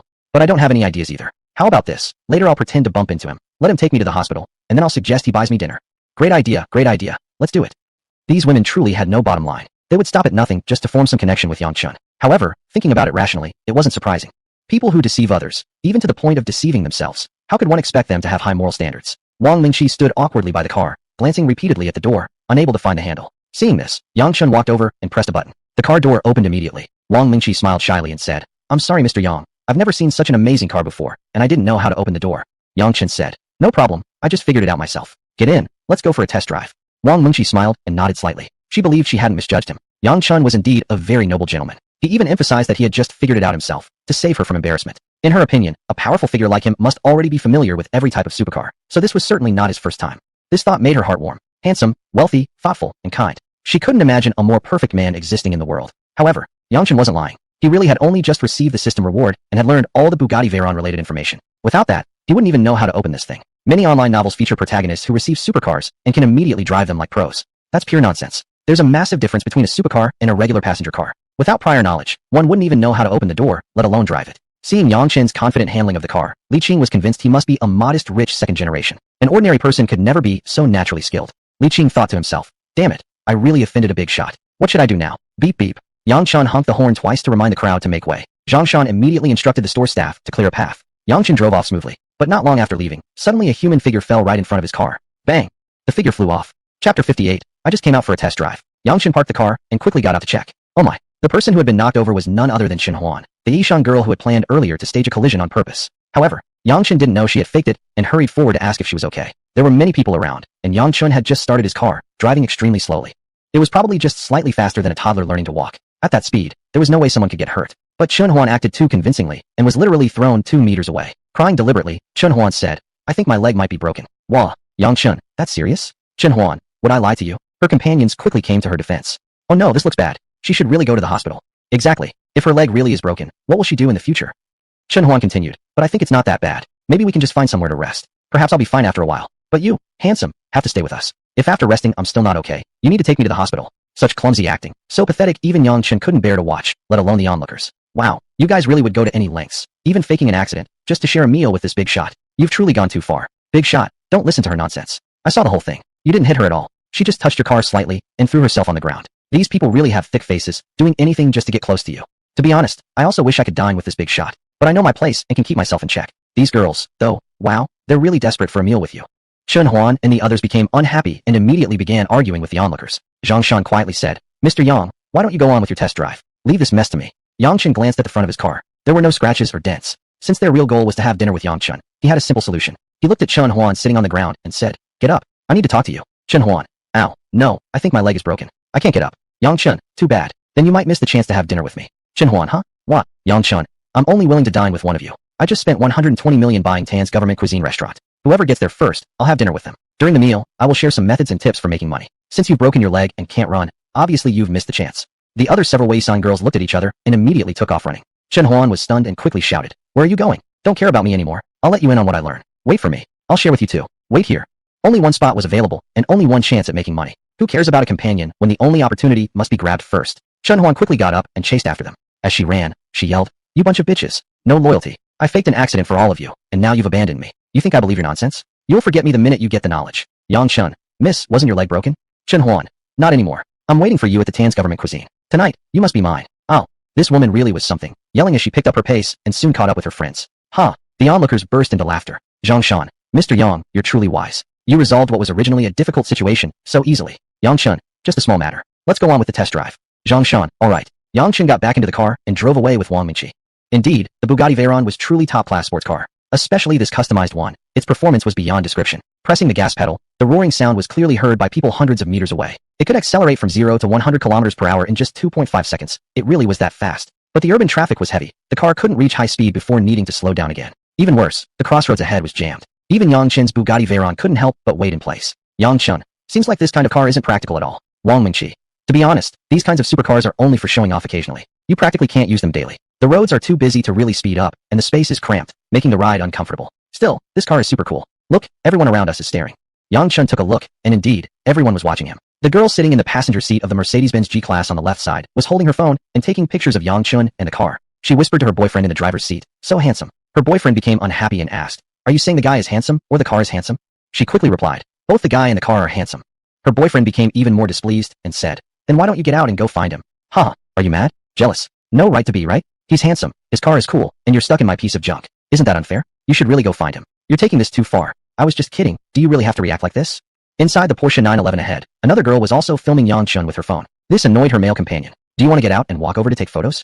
"Huh, I've just never seen such a handsome car. I just want to take a few quick shots. Don't get mad, okay?" "What a joke. It's just a Bugatti Veyron. My dad can afford one. I just didn't ask him to buy it." "Your dad can afford it?" "Of course. Can you add me on his WeChat?" "What the hell? What do you mean? I consider you my girlfriend, and you want to become my stepmom?" Inside the Byton on the right side, several young people were also snapping photos with their phones. People on electric bikes and bicycles in the non-motorized lane had also stopped, taking out their phones to photograph the scene. Pedestrians on the sidewalk paused as well. They searched for good angles and continued snapping pictures of Yang Chun and his car. At this moment, if you look down from above, everyone around Yang Chun was taking photos. After all, the Bugatti Veyron itself was extremely rare. A customized one was even more of a once-in-a-lifetime sight. So, they shouldn't be blamed for acting so rural. It was just that Yang Chun's car was simply too exceptional. Among countless cars from other brands, it stood out especially brilliantly. Normally, waiting at a red light for 2 minutes would make these people angry enough to curse. But now, they all felt that the red light only lasted 2 minutes. It was just too short. Soon, the red light disappeared, and the green one came on. Yang Chun started the car again. As the roar of his engine echoed out, the surrounding cars quickly moved out of the way. Beep beep beep. The driver behind shouted angrily, "What the F asterisk asterisk asterisk? Can you even drive? Are you cutting in?" The driver in front replied apologetically, "Bro, sorry, I'm too scared to go through the middle lane. Just one scratch and I go bankrupt." The driver behind, "Got it, go ahead then." Yang Chun himself didn't expect that just coming out for a test drive would bring such harmony to the road. Even forcing his way into traffic seemed perfectly reasonable. Wang Mingqi couldn't help laughing as she praised him. "Mr. Yang, you're really impressive. You unknowingly cured their road rage. The whole road became peaceful and smooth.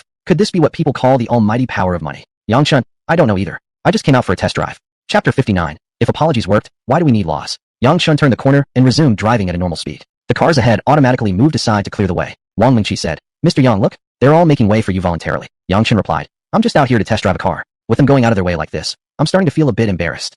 Wang Mingqi said, "That's unavoidable. Your car is just too expensive. If someone scratched it even slightly, they'd be bankrupt. It's perfectly normal for nobody to dare come close." Just then, a red BMW Z4 was driving slowly ahead. Yang Chun also slowed down and followed it for about a minute. However, the Z4 was driving too slowly. The driver was probably a novice. At this rate, how could they even test the car properly? An ultra-high-performance car being driven like an old man sedan. What could you possibly test like this? So, Yang Chun no longer wanted to keep tailing the car. He switched on the passing lights twice and prepared to overtake. Meanwhile, inside the BMW Z4, an argument broke out. The man in the front passenger seat urged, "Move to the side. Move to the side." The female driver at the wheel replied, "Huh? Why? I'm driving normally." The man said, "Come on, can't you see the Bugatti behind is trying to overtake?" The woman responded, "Let him overtake, then. There's plenty of space on both sides anyway." The man exclaimed, "Do you even realize what kind of driver you are? If you jerk the wheel suddenly while he's overtaking and we hit him, we'd be completely ruined financially. Quickly move to the side, or slow down and let him go first." The female driver turned to glare at her husband and said, "A Bugatti? So it's that expensive, huh?" This frightened the man, who shouted, "Watch the road! Watch the road!" Startled, the female driver quickly turned her head back forward, but her hands jerked involuntarily, and the car wavered slightly. At that moment, Yang Chun hit the gas and accelerated past them. "Hit the brake! Hit the brake!" The man's voice cracked from shouting. At that exact moment, the Bugatti shot past the Z4 in a close call. The female driver slammed on the brakes, then snapped. "What was that for? I wasn't going to make any mistake if you hadn't yelled." The man shot back. "You stupid woman. You nearly ruined us completely just now. You know that." The woman protested. "Oh, please. It's just a sports car, isn't it? Ours is a sports car too. Why should we be scared of him?" The man retorted. "They can't be compared. Their car costs 50 million. Ours is only $500,000. There's no comparison." The woman cried out. 50 million? Goodness me, that was close. Humph. So annoying. What's the point of driving such an expensive car around? If we hit it by accident, we wouldn't be able to afford it.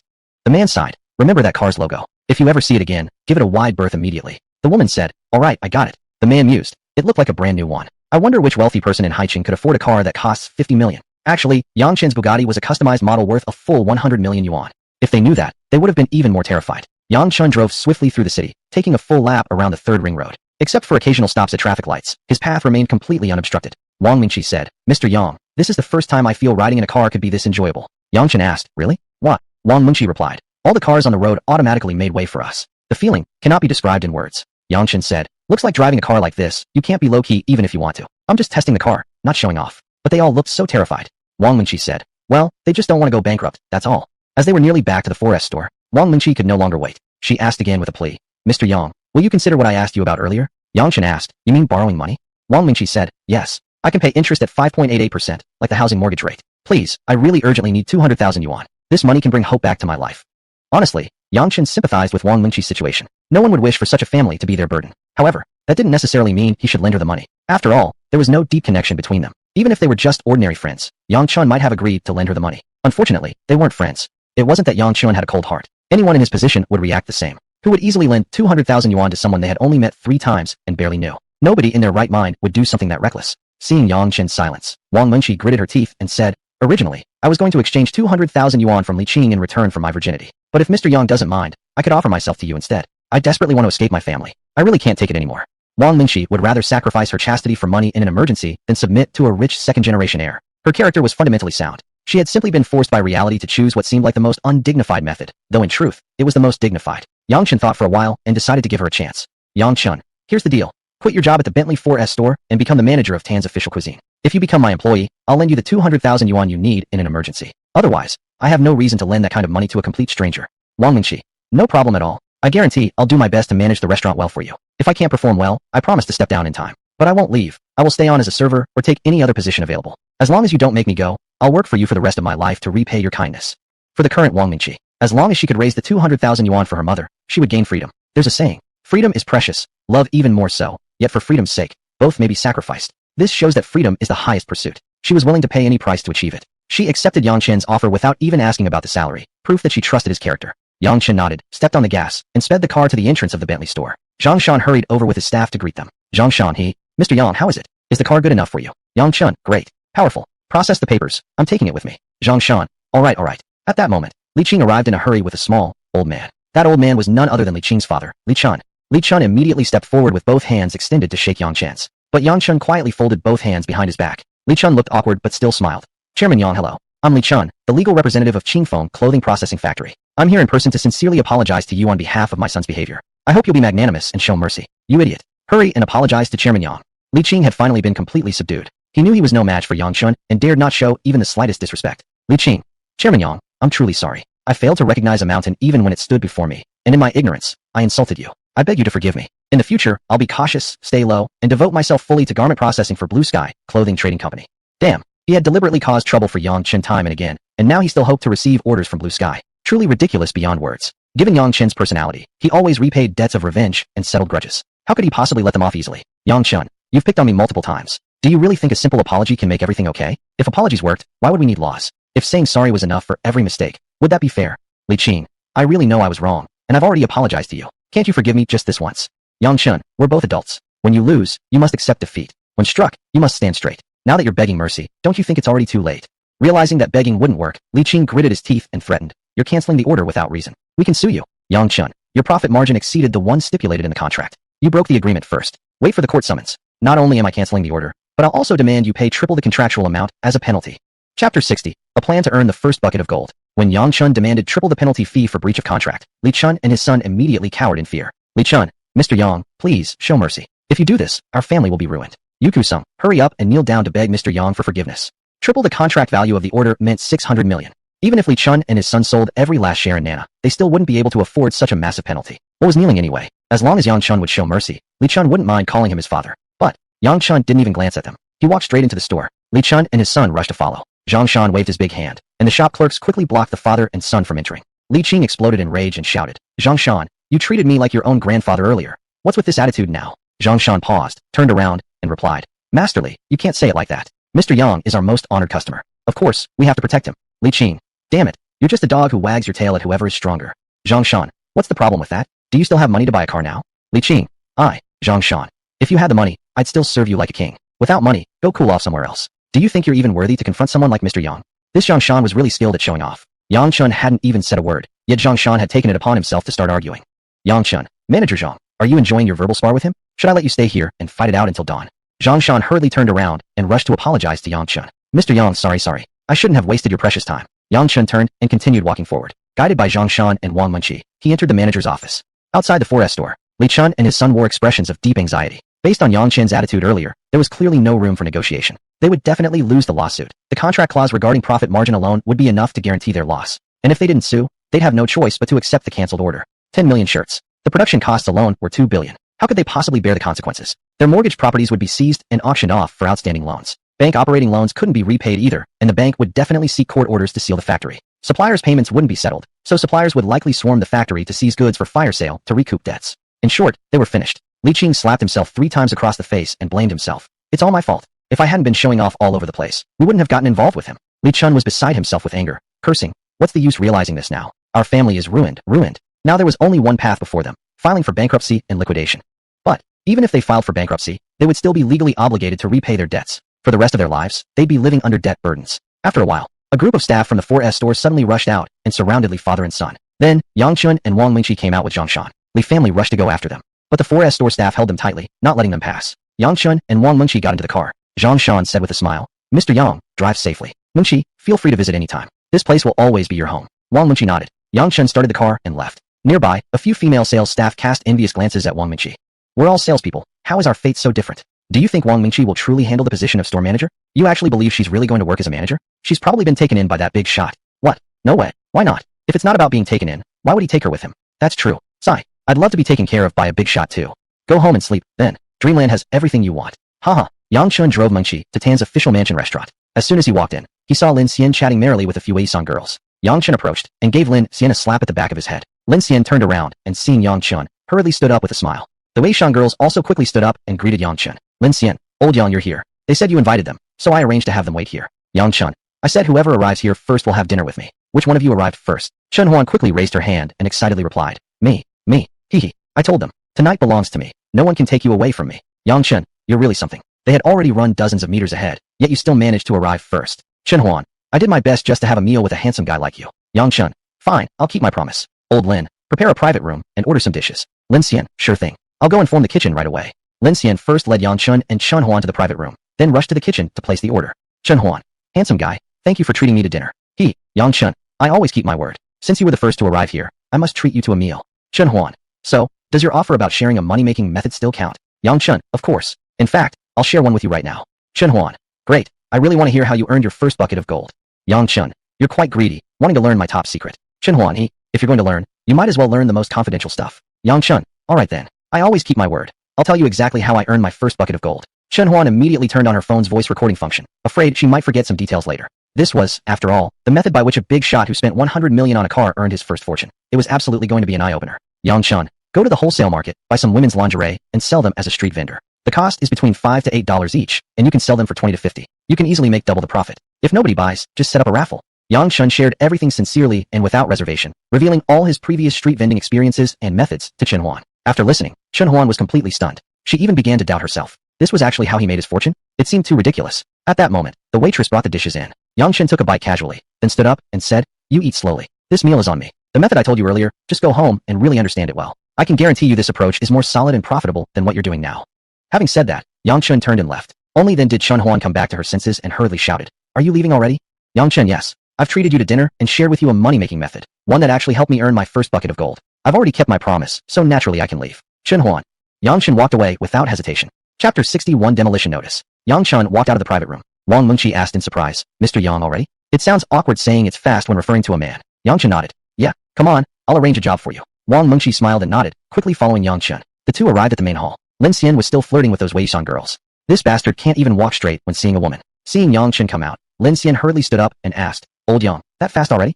Yang Chen replied, you might. You're the fast one. Lin Xian chuckled, huh? I'm definitely not as fast as you. Yang Chen said, go to the office. With that, Yang Chen turned and walked toward the office. Lin Xian turned to the Weisong girls. Beauties, I need to go first. I'll come back for you later. The girl smiled seductively and nodded, stealing Lin Xian's soul as he left. They arrived at the office. Yang Chun looked at Lin Xian, disappointed yet hopeful. Why can't you drop this dog-licking habit? Lin Xian shrugged. I got used to it. I can't change suddenly. Also, old Yang, I discovered a truth. Yang Chun asked, what truth? Lin Xian replied, being a dog licker doesn't matter. As long as I lick enough, those girls become my backup lovers. Yang Chun was speechless. This guy is beyond help. But, they've been good buddies for so long, he couldn't just give up on him. Yang Chun said, you are now the CEO of Tan's official cuisine. Those women should be the ones licking you. You shouldn't be the one licking them. Your words and actions now don't just represent yourself, but also the official cuisine and my reputation. Got it. I treated you so well, handing you an enterprise worth hundreds of millions to manage. Is this how you repay me?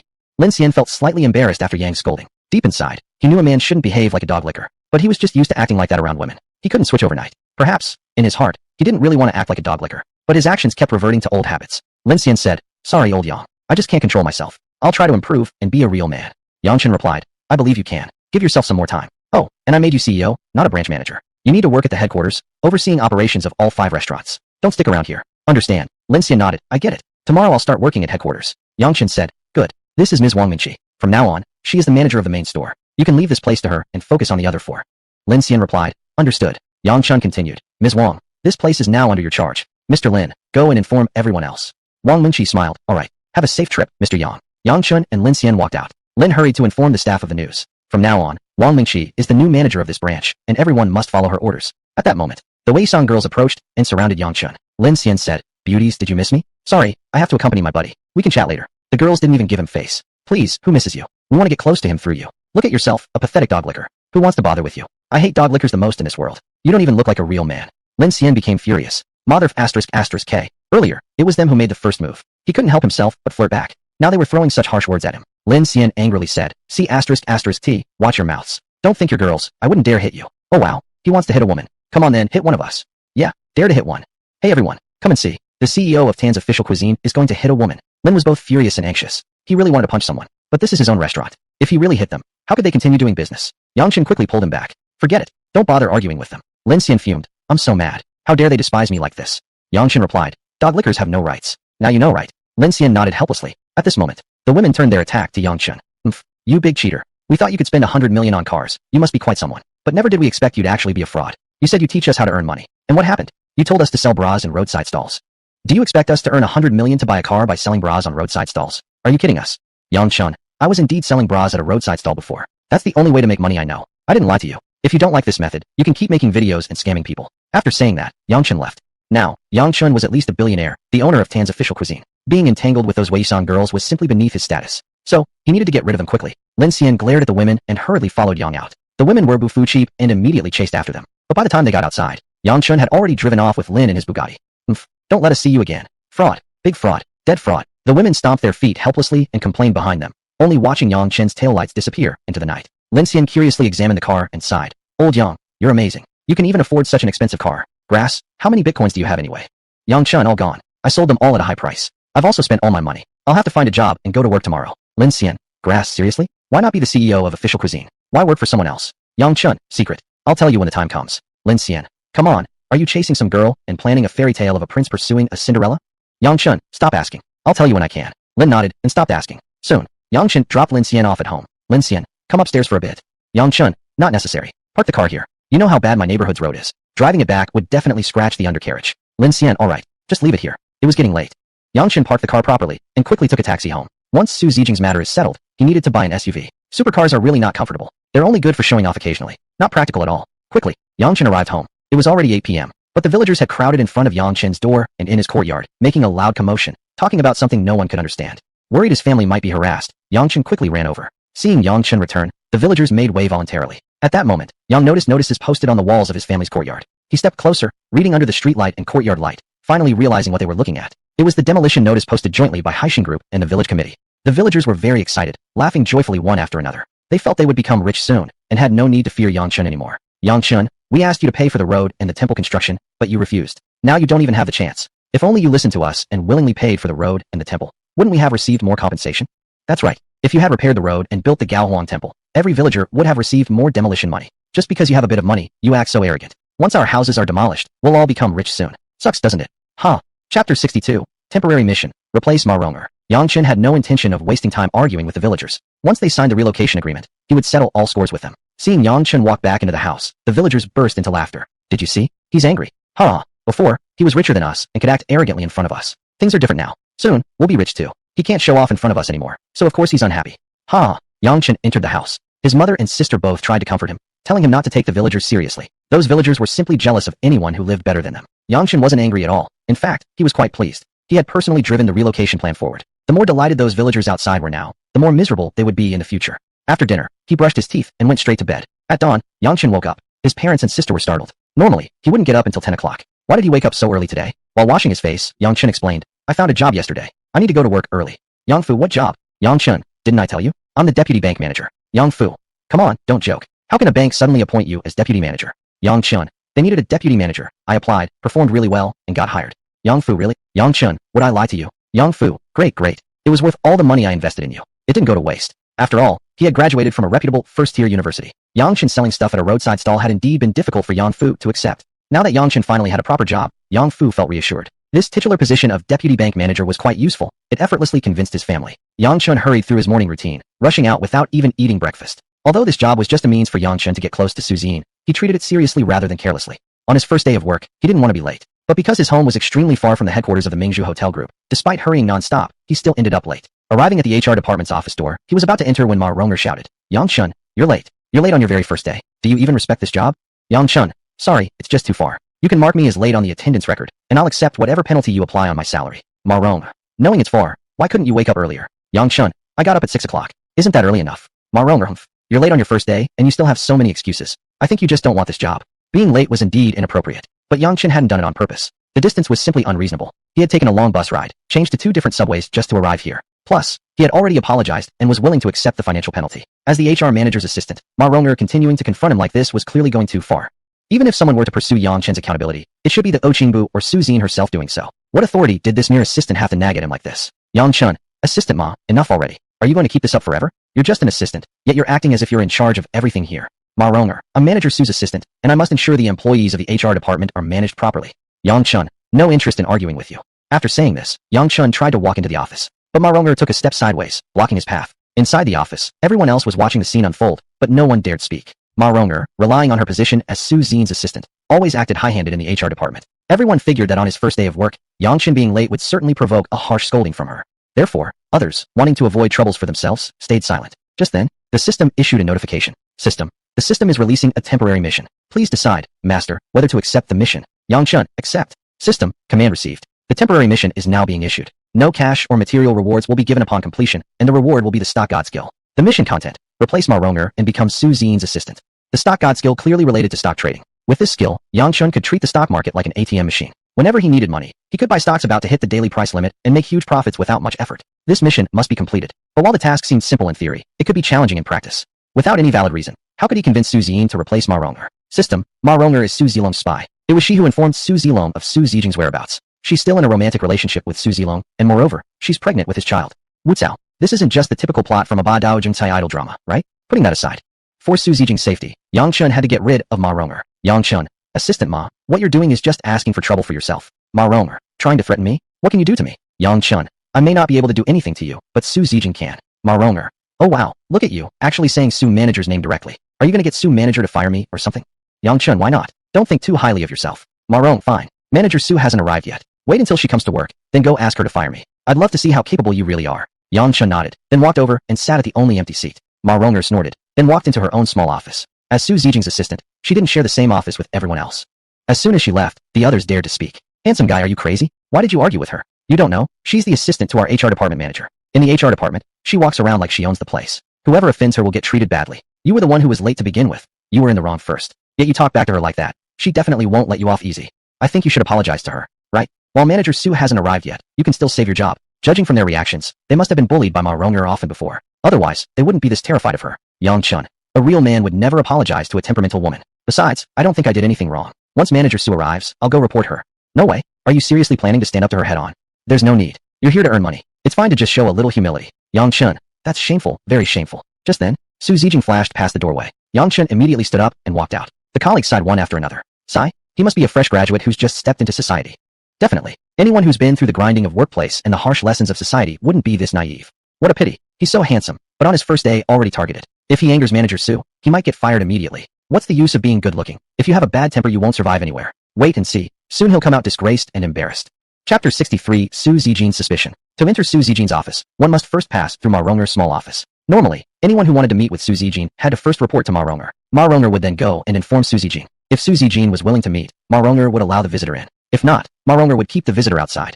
Yang Chen didn't go into Ma Ronger's office to report. Instead, he went directly to knock on Su Zijin's office door. Ma Ronger hurriedly ran out and stopped Yang Chen, saying, "What are you doing? Do you think this is a place you can just come to?" "Yang Chen, I'm here to see Manager Su." Ma Ronger, "Oh, so you really want Su Manager to fire me?"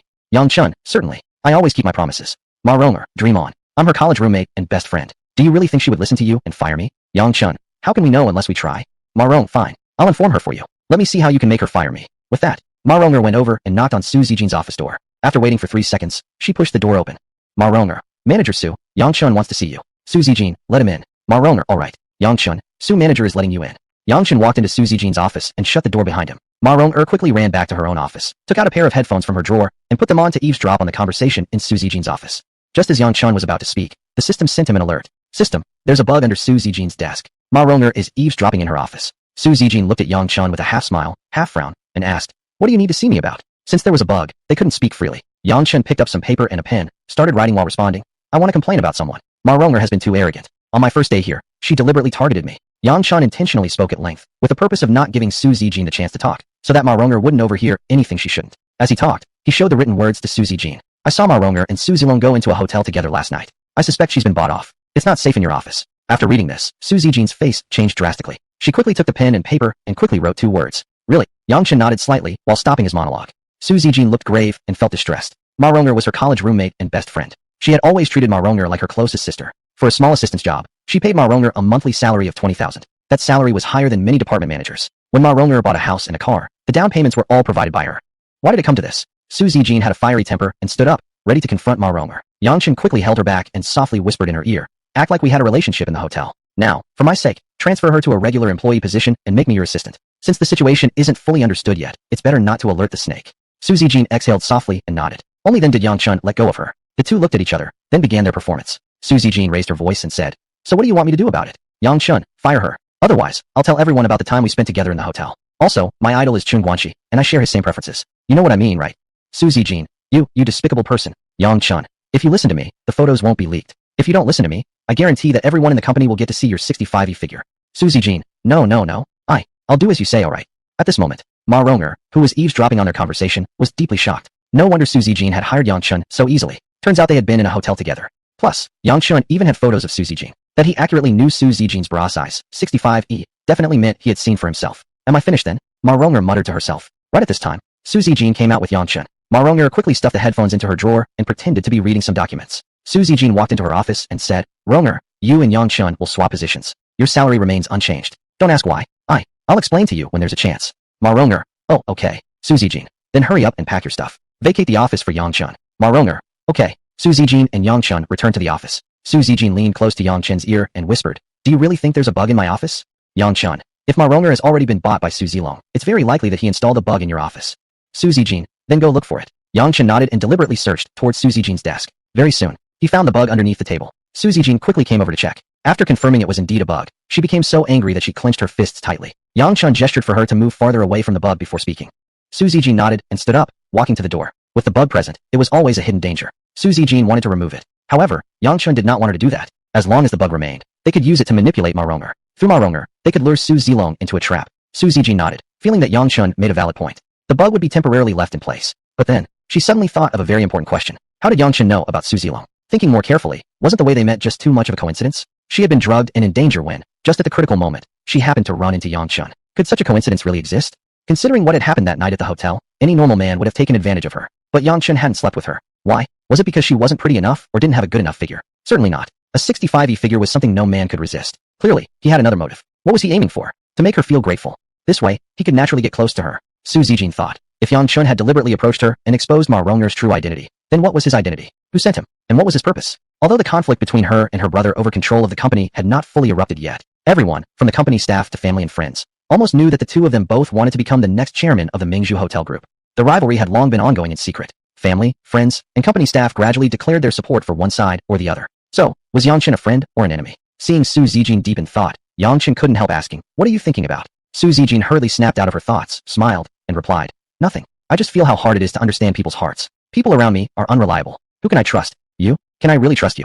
Chapter 64. Goodbye, Su Zilong. Su Zijin was a rather straightforward person. If she suspected Yang Chun, she would ask directly. Before Yang Chun could reply, Su Zilong arrived. As soon as Su Zilong saw Yang Chun, he became immediately furious. "Su Zilong, what are you doing here?" Yang Chun, "Master Su, what a coincidence to meet again." Su Zilong, "You've got some nerve coming to my family's company." Yang Chun, "It's not that I'm brave, it's just that you're too weak. I'm standing right here. What can you do about it?" Su Zilong, "You." Su Zilong wanted to throw a punch, but he knew he was no match for Yang Chun. Yang Chun had already taken down over a dozen security guards at Mingzhu Hotel. How could he, a privileged young master, stand a chance against Yang Chun? He turned to Su Zijin instead and asked, "Little sister, what's your relationship with him?" Seeing the tension between the two, Su Zijin asked, "What's going on between you two?" Su Zilong, "We're mortal enemies." Yang Chun, F***CK, "I only took down a few of your security guards. That makes us mortal enemies now? Then what about you stealing my brother's girlfriend? How do you explain that? Should I also treat you as my mortal enemy?"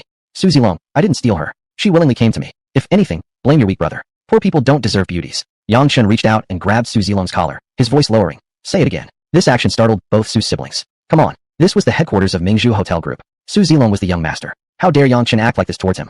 Was the Su family's power declining, or was this guy simply too reckless? Su Zilong struggled hard, but couldn't break free. He angrily threatened, "Don't ask for trouble. This is my territory. Maybe you can take on 10 at once, but I don't believe you can fight 100 by yourself." Actually, he didn't dare to really call for help because he felt Su Zijin would protect Yang Chun at all costs due to the photos and videos. It was not yet the time to openly confront Su Zijin head-on. "Yang Chun, I don't need to fight 100. I just need to beat you." Su Zilong had no retort. Without hesitation, Su Zijin grabbed Yang Chun's wrist. Then she laid her head on Yang Chun's shoulder, softly whispering, "Darling, he's my brother. For my sake, can you please let go? Could my position in your heart possibly be lower than that greedy gold digger's? Besides, you weren't even involved with that woman. What do you think?"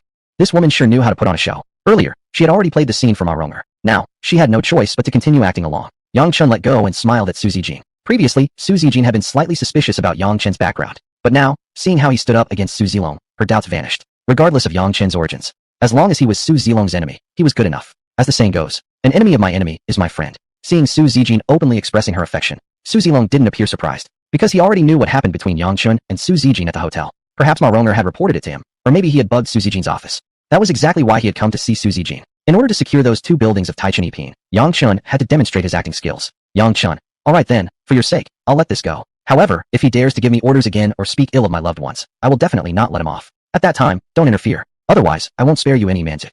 Su Zijin deliberately pretended to be frightened and quickly replied, "Okay, I understand." In his heart, Su Zilong thought, "Looks like this guy truly took photos and videos of Su Zijin, otherwise he wouldn't dare act so arrogantly. Damn it. All because of Lu Shan and those useless men. Just when success seemed within reach, this guy stole the prize." F***CK. Su Zilong had personally witnessed how powerful Yang Chun was. Such a person absolutely could not be left for Su Zijin. He should either be used by him, or kept away from Mingzhu Hotel Group. Su Zijin, "Brother, why did you come looking for me?" Su Zilong, "In a few days is Grandma's 72nd birthday. I came to discuss what gift we should prepare." Inside both the group and the family, there had long been rumors circulating that during the celebration of the matriarch's 72nd birthday, Su Qingyan would announce who would be succeeding as chairman of Mingzhu Group. Normally speaking, it should be Su Zilong and Su Zijin who had the best chances. After all, they were Su Qingyan's biological children. However, Su Qingyan also had a younger brother, Su Qingping, and a younger sister, Su Qingjing. From a legal perspective, their children also had the opportunity to inherit control of Mingzhu Group. The most important point was that the old patriarch had clearly stated in his will before his death that Su Qingyan must treat everyone equally when selecting a successor. He shouldn't give only Su Zilong and Su Zijin chances. His nephews and nieces should also have opportunities. Therefore, even if Su Qingyan wanted to just make a show of it, he still had to put on a convincing performance before announcing the heir to the chairman position. Hence, Su Qingyan, Su Qingping, and Su Qingjing would certainly bring their children to show off at the matriarch's birthday banquet. If the matriarch felt pleased, she might lean toward whoever performed best. Of course, anyone with common sense could tell that the successor to the chairman of Mingzhu Group would only come from between Su Zilong and Su Zijin, and most likely it would be Su Zilong. Still, even if there was just a 1 in 10,000 chance, who would willingly give up? If you admit defeat immediately, you end up with absolutely nothing. But if you fight for it, there might be a chance. Even if you can't become chairman, getting some vice chairman or similar position would still be acceptable. Su Qingyan had already given clear orders to both Su Zilong and Su Zijin. At the matriarch's 72nd birthday banquet, the two of them must not only perform well, but must also be flawless. This way, Su Qingyan could smoothly and reasonably narrow the selection of the chairman's successor down to only Su Zilong and Su Zijin. Thus, the gift for the matriarch must not only be valuable, but also novel and unique. Otherwise, how could it steal the spotlight among the many other gifts presented? On the surface, Su Zilong had come to discuss with his sister what kind of gift to choose. In reality, however, he came to gather information, to find out what gift his sister was planning to give. Then, he would simply present an even more expensive one. Actually, Su Zilong's real competitors weren't his cousins, they were his own sister. And he knew this very clearly. How could Su Zijin not understand her brother's intentions? Therefore, she had no intention of telling him the truth. Su Zijin, "I'm preparing a jade and diamond necklace worth around 10 million for Grandma. Do you think that's enough?" Su Zilong, "It's hard to say. I think this matter still needs more careful consideration. I'll go back first. You're busy. Let me think about it, and then we can discuss again. Su Zijin nodded. Su Zilong shot a glare at Yang Chun, then turned and left. Just then, Ma Rong'er came to report. She had already finished cleaning the office, and Yang Chun could now use it. Su Zijin nodded, then led Yang Chun and Ma Rong'er to the office of the HR department. Su Zijin clapped her hands twice. Everyone stopped working and turned to look. Su Zijin, I have 2 announcements. First, Ma Rong'er is no longer my assistant. Starting now, she will be a regular employee in the HR department. Second, Yang Chun will now be my new assistant. Alright, everyone, please continue working. Everyone's expressions were shocked. What method did this young man use? Actually managing to bring down Ma Rong'er. He's a ruthless one. Someone who says something and actually follows through. Yang Chun entered the assistant's office and thoroughly searched every inch. Only after confirming there were no eavesdropping devices did he feel relieved. Su Zijin, you still haven't answered my question yet. Yang Chun, what question? Su Zijin, can I trust you? Chapter 65. Random mission, gets Su Zijin to initiate a kiss. Su Zijin was worried that Yang Chun had ulterior motives for getting close to her. Yet, she was indeed interested in this man. So, she felt conflicted inside. Yang Chun's answers were always so unique. Yang Chun, that depends on whether you're willing to believe me or not. If you choose to believe me, then I'm worthy of your trust. If not, then I'm not worth it. Su Zijin frowned and complained. You're such an asshole. I asked you a question, yet you threw it back at me. Yang Chun, we've only known each other for 2 days. Don't you think it's ridiculous to talk about trust already? Can you really trust someone you've just met 2 days ago? I can't. Su Zijin, then what is your purpose for getting close to me? To get revenge on Su Zilong? Of course, his purpose was to protect her, complete the system mission, and claim the reward of 2 buildings at Times Mansion. Clearly, Yang Chun couldn't be that honest. Yang Chun, I have no hidden motive at all. It's just that I wanted to find a decent job. I used to make a living by setting up street stalls, but that's not sustainable, right? Su Zijin, so you're not getting close to me for revenge against Su Zilong? Yang Chun, I didn't even know Su Zilong was the young master of Mingzhu Hotel before this. Su Zijin fell silent for a moment, whether Yang Chun was telling the truth or not. For now, Su Zijin would treat Yang Chun as one of her own, because the 2 of them shared a common enemy, Su Zilong. As the saying goes, the enemy of my enemy is my friend. Su Zijin, I'm a sentimental person, and I like to follow my instincts when making decisions. I hope you won't disappoint me. Otherwise, I'll hate you for the rest of my life. Get ready, we're going out later. Yang Chun, don't we need to work today? Su Zijin, I'm the manager. I generally have no work to do and don't need to come in. You, as my assistant, should follow me around every moment. Makes sense, right? Yang Chun gave Su Zijin a big thumb up. It was absolutely reasonable. Couldn't be more reasonable. Su Zijin giggled and went back to her office to grab her bag. Yang Chun let out a light sigh. At that moment, the system issued a notification. System, congratulations, Master, for completing the temporary mission, replacing Ma Rong'er and becoming Su Zijin's assistant. As a reward for this mission, Master has gained the stock god skill. Instantly, Yang Chun felt a surge of heat in his mind and suddenly had a comprehensive understanding of stocks. The stock god skill was easy to understand. Yang Chun could always pick the stocks that would rise. With this skill, Yang Chun could literally withdraw money from the stock market anytime he wanted. Then, it was 10 o'clock in the morning. The system issued another notification. System has completed the automatic sign-in. Because Master still has unfinished daily tasks, no new daily tasks can be obtained. Please keep working and complete the current daily task as soon as possible, Master. To protect Su Zijin, it was necessary to turn Su Zilong into an ordinary person as soon as possible. Yang Chun needed to complete this mission quickly. He must think hard and, if necessary, resort to unconventional methods. The system issued another notification. System has issued a temporary mission. There is no cash or material reward. This is a random mission with 3 total tasks. Master may randomly choose 1 or more tasks. Upon completing each task, you will immediately receive the corresponding reward. Would Master like to view the tasks? This task was different from the previous multiple choice missions. With the multiple choice missions, if you selected more than 1 task, you had to complete all of them to receive the rewards. If you completed only part of them, you wouldn't get any reward at all. But this random mission was different. Even if you selected multiple missions, it was fine. Completing 1 gives you 1 reward.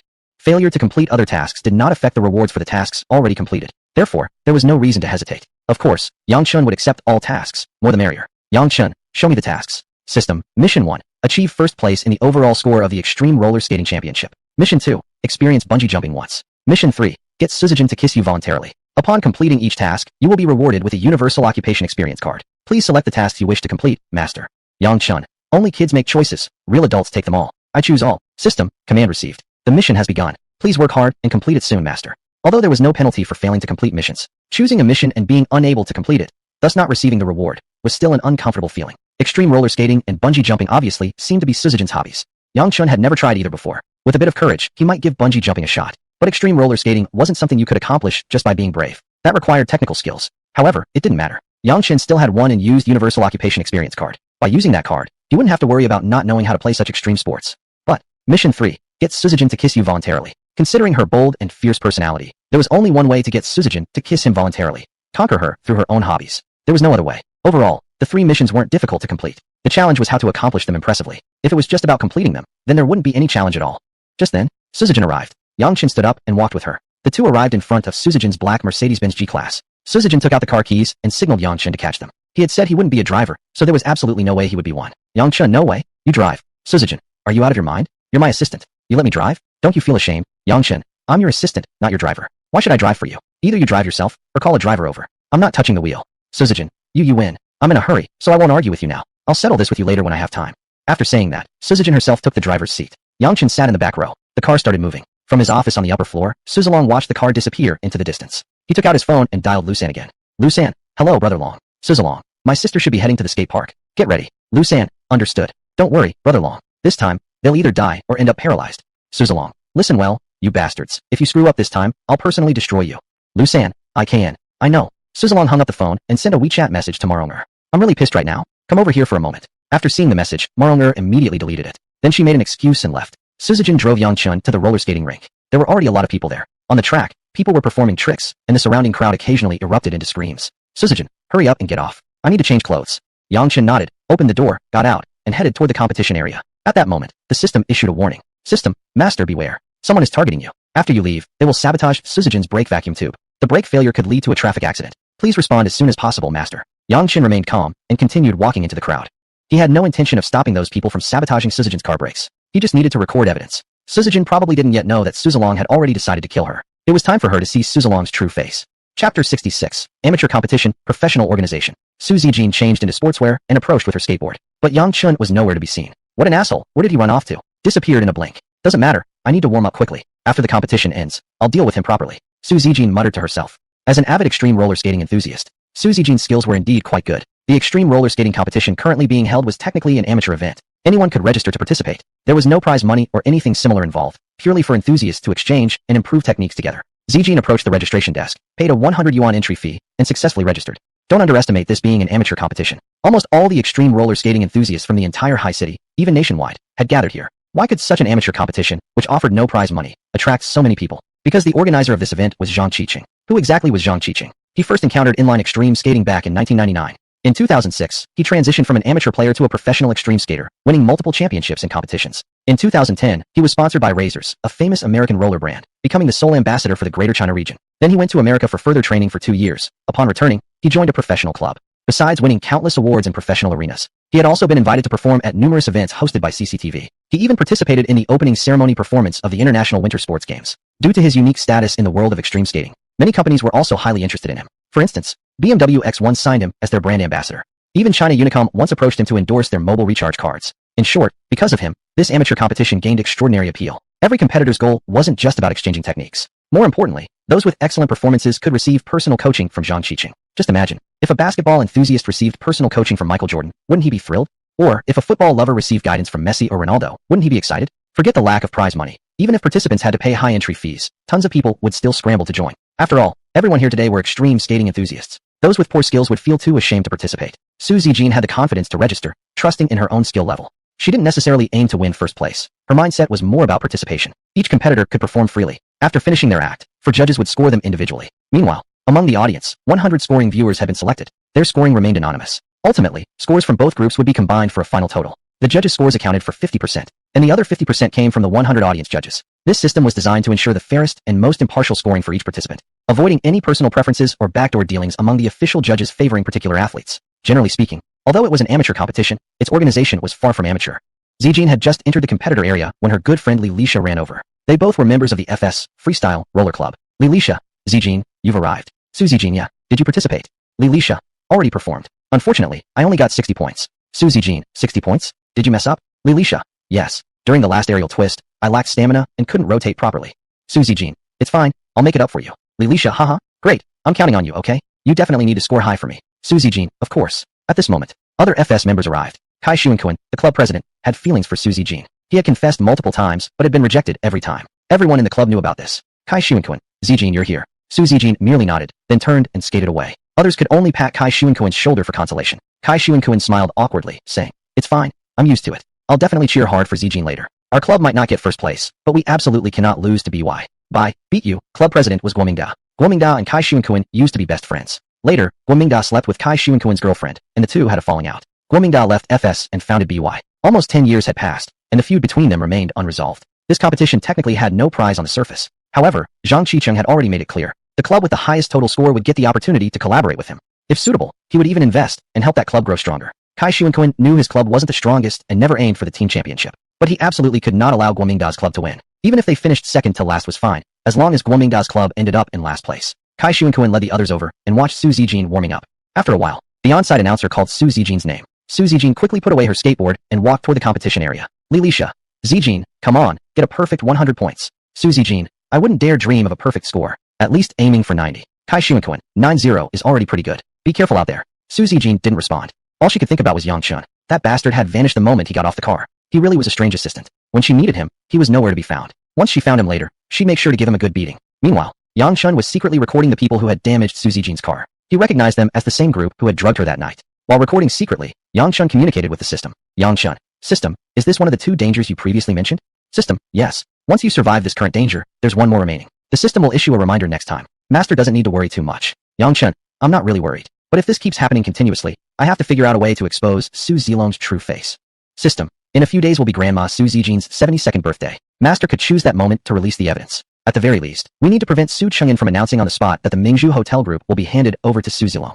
Yang Chun, but there's insufficient evidence. I still need to capture footage of these people meeting Su Zilong. Also, I need to obtain proof of Su Zilong and Ma Ronger sharing a hotel room. How far along is Ma Ronger's pregnancy? Can we do a DNA test already?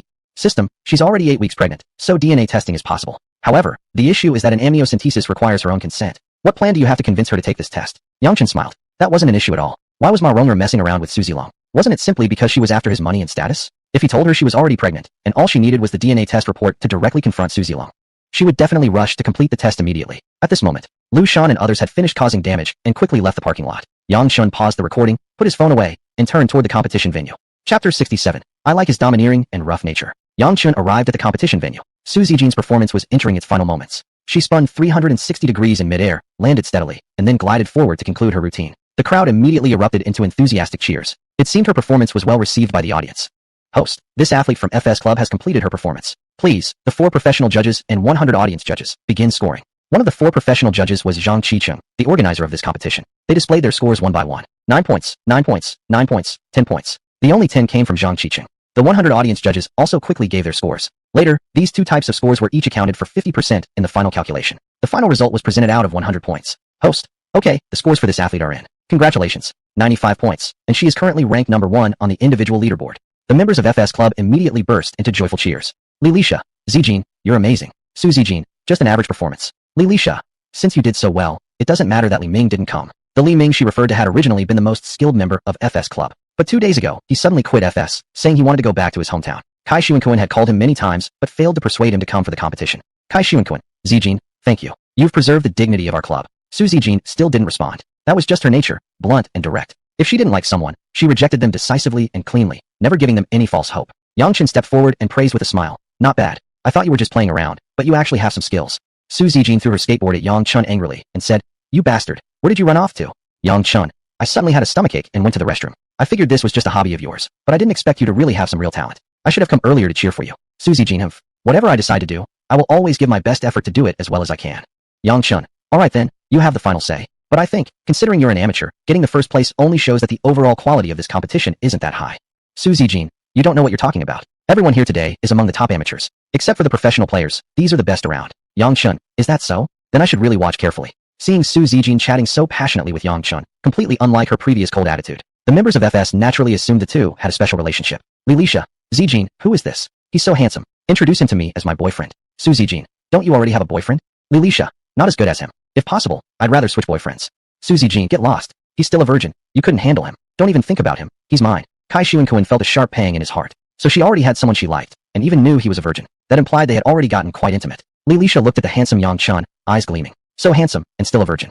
Wouldn't it be a shame not to take his first time? Could she still call herself a king of the sea? Lilisha, Zijin, just give me a straightforward answer. Is he your boyfriend? If he is, I won't make any move. If not, you know me. Su Zijin glanced at Yang Chun, and then firmly replied, Of course he is. If he weren't my boyfriend, why would I bring him here?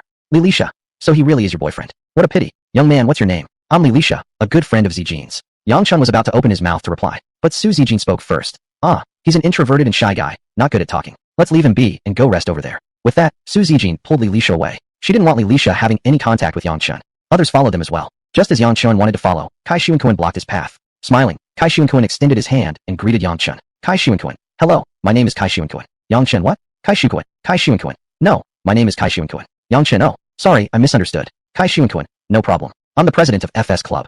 Yang Chun, oh, nice to meet you, president. Kai Shuan glanced towards Su Zijin and whispered, Let me tell you the truth. I like Su Zijin, but but she's never given me a chance. Brother, can you tell me how you managed to win her over? I just want to understand where I went wrong. Yang Chun, she chased me. After saying that, Yang Chun walked towards Su Zijin and the others. Kai Shuenkuen stood frozen. It seemed he truly wasn't Su Zijin's type. If Su Zijin likes someone, she will go after him herself. Kai Shuenkuen took a deep breath to calm himself and walked over to join the group. Still, he couldn't help feeling puzzled in his heart. What exactly did Su Zijin see in Yang Chun? Was it just about looks? She wasn't that shallow, was she?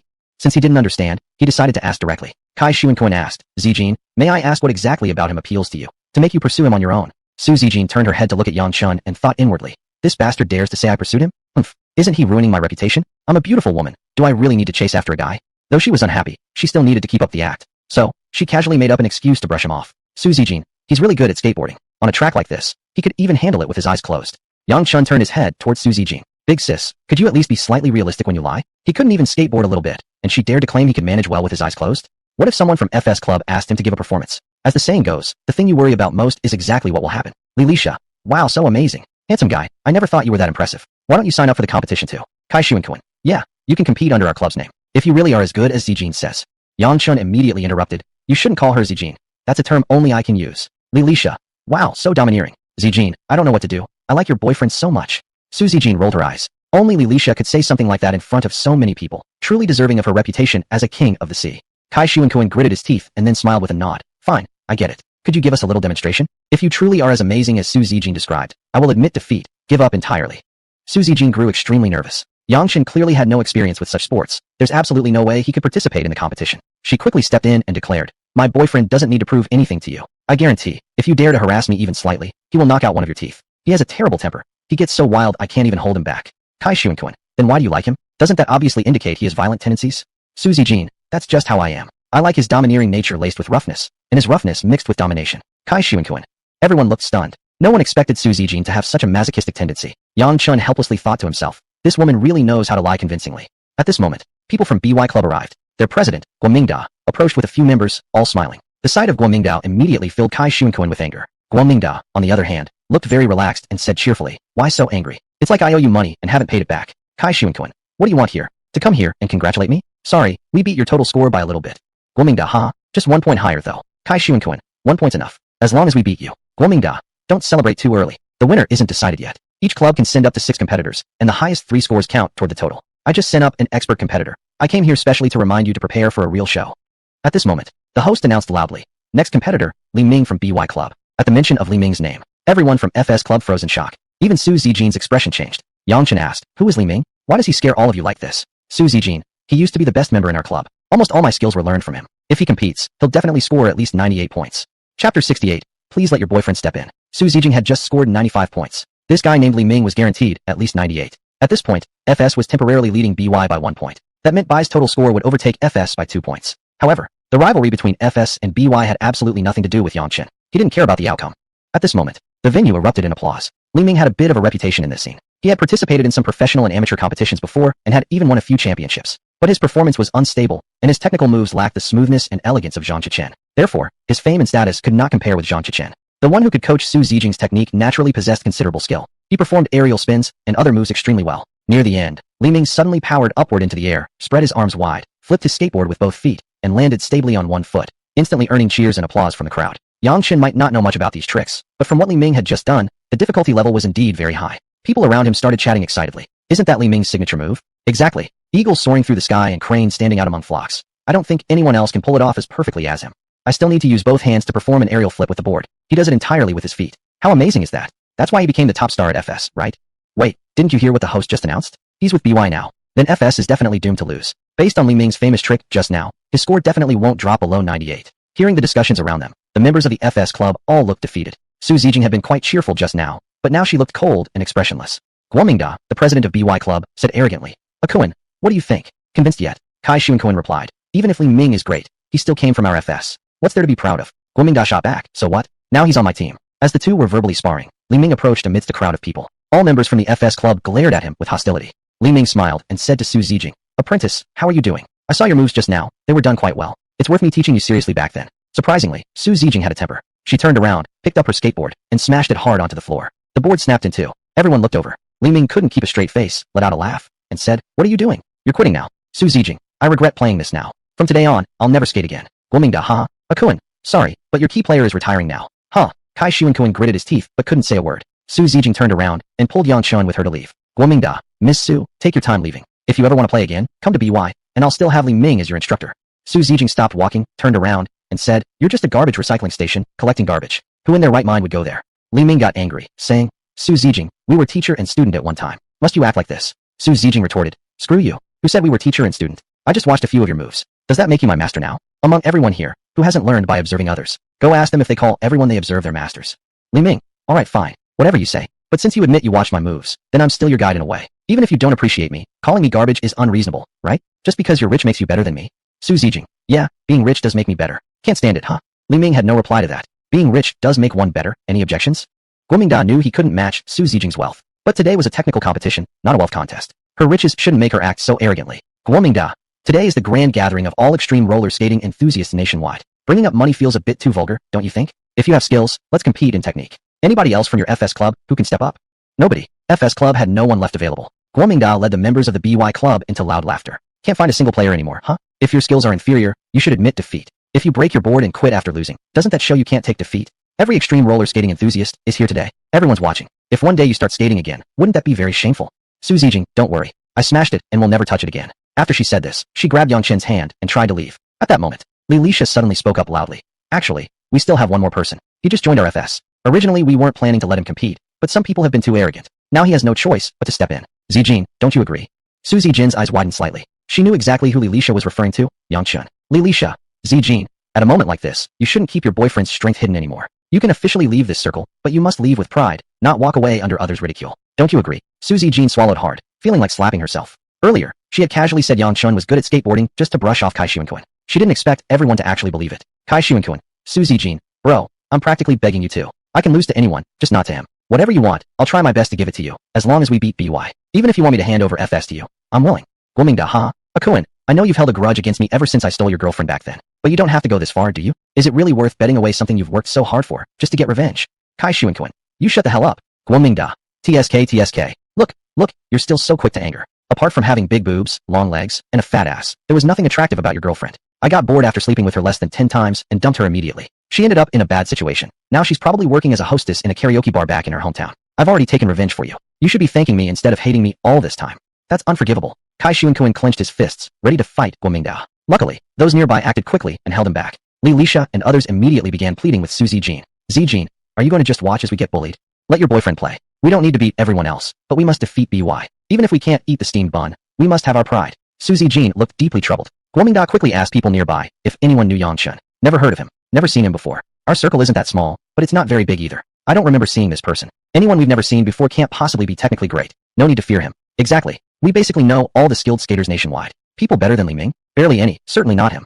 Guomingda nodded, now feeling at ease. Facing the pleas from Li Lisha and others, Su Zijin no longer wished to keep hiding the truth. Better to let them know now than to raise their hopes only to disappoint them later. Su Zijin, actually, I lied earlier. My boyfriend. He doesn't know how to skate at all. Huh. The place immediately erupted in thunderous laughter. Especially members of the BY club, who were practically rolling on the floor with exaggerated laughter. You're kidding me? He doesn't know how to skate? Then why show off like that? Are you guys from FS all experts in skating with your mouths? If your skills are bad, do you think you can scare people with just words? Huh. Guomingda signaled for the BY club members to calm down. Then he fake sympathetically said, everyone, don't laugh at him like that. Looks like this guy might be a first-timer here. You being so unwelcoming might scare him. He might have been interested in skating originally, but now, after your mockery, he suddenly loses all interest. Are you trying to prevent ourselves from gaining a strong competitor? As soon as he said that, everyone laughed even harder.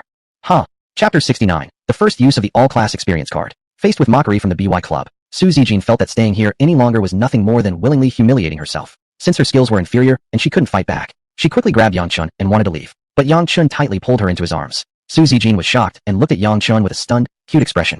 Their eyes met, and the atmosphere became a bit romantic. Oops, this must be what it feels like to have a crush, Su Zijin thought inwardly. Oops, her 65E body size is kinda uncomfortable, Yang Chun thought. Yang Chun quickly loosened his hug. Su Zijin hastily stood straight, feeling her face warming up. Su Zijin, what are you doing? Yang Chun, how can we just walk away after being bullied like that? Su Zijin, what can we do? Our skills aren't good enough. We deserve to be bullied. Yang Chun, look, there's a couple kissing over there. Su Zijin, along with everyone nearby, turned to look. Indeed, there was a couple kissing passionately in the distance. Su Zijin shot Yang Chun an annoyed look. What an asshole. At a time like this, his attention was still on nonsense like that. Su Zijin, what are you doing? You want to kiss too? Then why don't you go ask them if they'd let you have a taste? Yang Chun, I have a girlfriend. Why would I ask others? If I want to kiss someone, I'd ask you instead, right? Even though Su Zijin was straightforward and tough, She found it a bit hard to resist Yang Chun when he teased her like this. Suzy Jean, I'm not in the mood. I don't want to kiss. Yang Chun, what if I can get you in the mood? Then would you want to? People around them started to feel overwhelmed. Damn it, I can't take it anymore. If you two want to feed each other lovebirds, go do it at home. Bro, that's going too far. This is an aggressive rollerblading competition arena, not your dating spot. Yang Chun, this is an extreme sport? I thought extreme sports meant doing whatever you like with your eyes closed. How can this be considered extreme? If you really think this is extreme, I can easily beat all of you with no effort. Everyone present looked shocked. Then, they burst into laughter. Damn, who are you even? Who the hell knows him? Don't know him. Do you guys recognize him? Not at all. Ha, Guomingda. Bro, showing off isn't supposed to be forced like this. Amateur players from across the country are gathered here. Anyone with a little skill will definitely be recognized by someone. Are you from Haicheng? Yang Chun. Yes, a genuine native of Haicheng. Guomingda, ha ha ha. Then it's even funnier. Looking across the entire Haicheng city, there are fewer than 4 people whose skills can rival Li Ming's. Out of those 4, 3 of them are sitting on the judge's bench, and the 4th one has retired and gone overseas for study. You still want to beat us? How dare you say something like that? Yang Chun. According to your logic, because people haven't seen Ma Gu and Xiao Ma Gu earn money, does that mean they mustn't be as rich as you? Who told you that masters must show off themselves publicly? Today, it's only because I saw my girlfriend getting bullied that I was willing to damage your self-confidence. Everyone burst into laughter again. After all, none of them believed that Yang Chun was actually a skateboarding master. Li Ming, don't talk big without action. Show us your moves and broaden our horizons. Yeah, want me to help you register for the competition? I can cover the registration fee for you. Fear he's only a king of mouth. Ha! Suzy Jean gazed lovingly at Yang Chun with her eyes sparkling. She believed Yang Chun wouldn't recklessly brag like this at such a time. If he dared claim to defeat everyone present, he must be extremely confident. Suzy Jean, Lisa, register my boyfriend for the competition. Lisa, sure. Lisa happily rushed off to register Yang Chun. Blushing slightly, Suzy Jean softly said, once you score the highest, we can also kiss each other like them. Yang Chun merely wanted her to kiss him voluntarily once. He didn't expect mutual passion.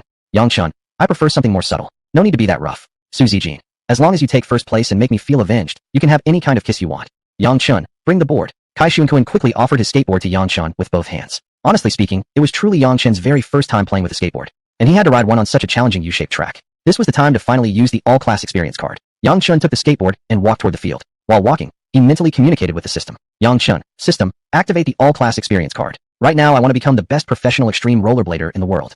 System has received the command. Master wants to experience being a professional extreme skater. Consuming 1 all-class experience card. Applying now.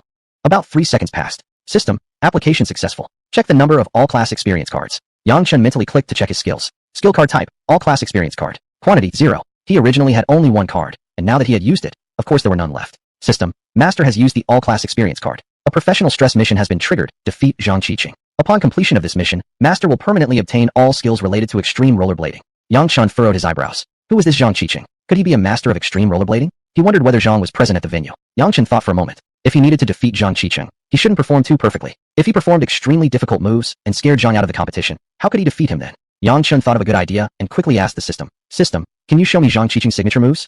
System, yes. The system is omnipotent. Master may issue any command directly, no need to ask. Yang Chun, fine. I'll use Zhang Qiqing's moves now, but not too perfectly, just leave a little flaw. System, understood. Master just needs to follow your instincts. What you display will be Zhang Qiqing's techniques. Just then, Yang Chun reached the track. He casually placed the skateboard down. Since his attention had been focused on the system conversation, he didn't notice the situation in front of him. The skateboard started sliding down the U-shaped track. Immediately, the whole audience burst into laughter. He can't even place the board steadily. This is it. Everyone please be considerate. He just wants to show off in front of his girlfriend. None of us expected they'd really let him come up here. Now it's awkward. He embarrassed himself in front of so many people. Will Suzy Jean even keep him after this? Suzy Jean, your boyfriend is useless. How could you choose such a talentless guy who only knows how to show off? Ha! Suzy Jean firmly believed Yang Chun wouldn't simply brag like that without reason. If he said he could do it, then he definitely could. So she loudly replied, I like his showing off. Got a problem with that? Open your eyes wide and watch carefully. Everyone already knew about Suzy Jean's background. They could make jokes, but no one truly dared to provoke her. Lisa, however, was extremely proactive. She ran to pick up the skateboard and handed it back to Yang Chun. Yang Chun, thanks. Lisa, you're welcome. As long as you win first place, I promise I won't bother you again. But if you don't take first place, I'll bother you every single day. What the heck? What kind of people did Suzy Jean know? Each one more tough than the last. This kind of encouragement was damn unique. Yang Chun smiled and nodded. Lisa quickly ran back down. Yang Chun inhaled deeply, then sprinted toward the track with full momentum. Alright then, let the show begin. Chapter 70, just fooling around. Yang Chun's starting move amazed the entire audience. Watching him sprint forward, throw his skateboard, then jump onto it as the difference in height of the ramp sent him soaring. He forcefully stepped down and glided into the air. Wow! The whole audience gasped. Wow! Yang Chun's second move again drew a collective gasp from the crowd.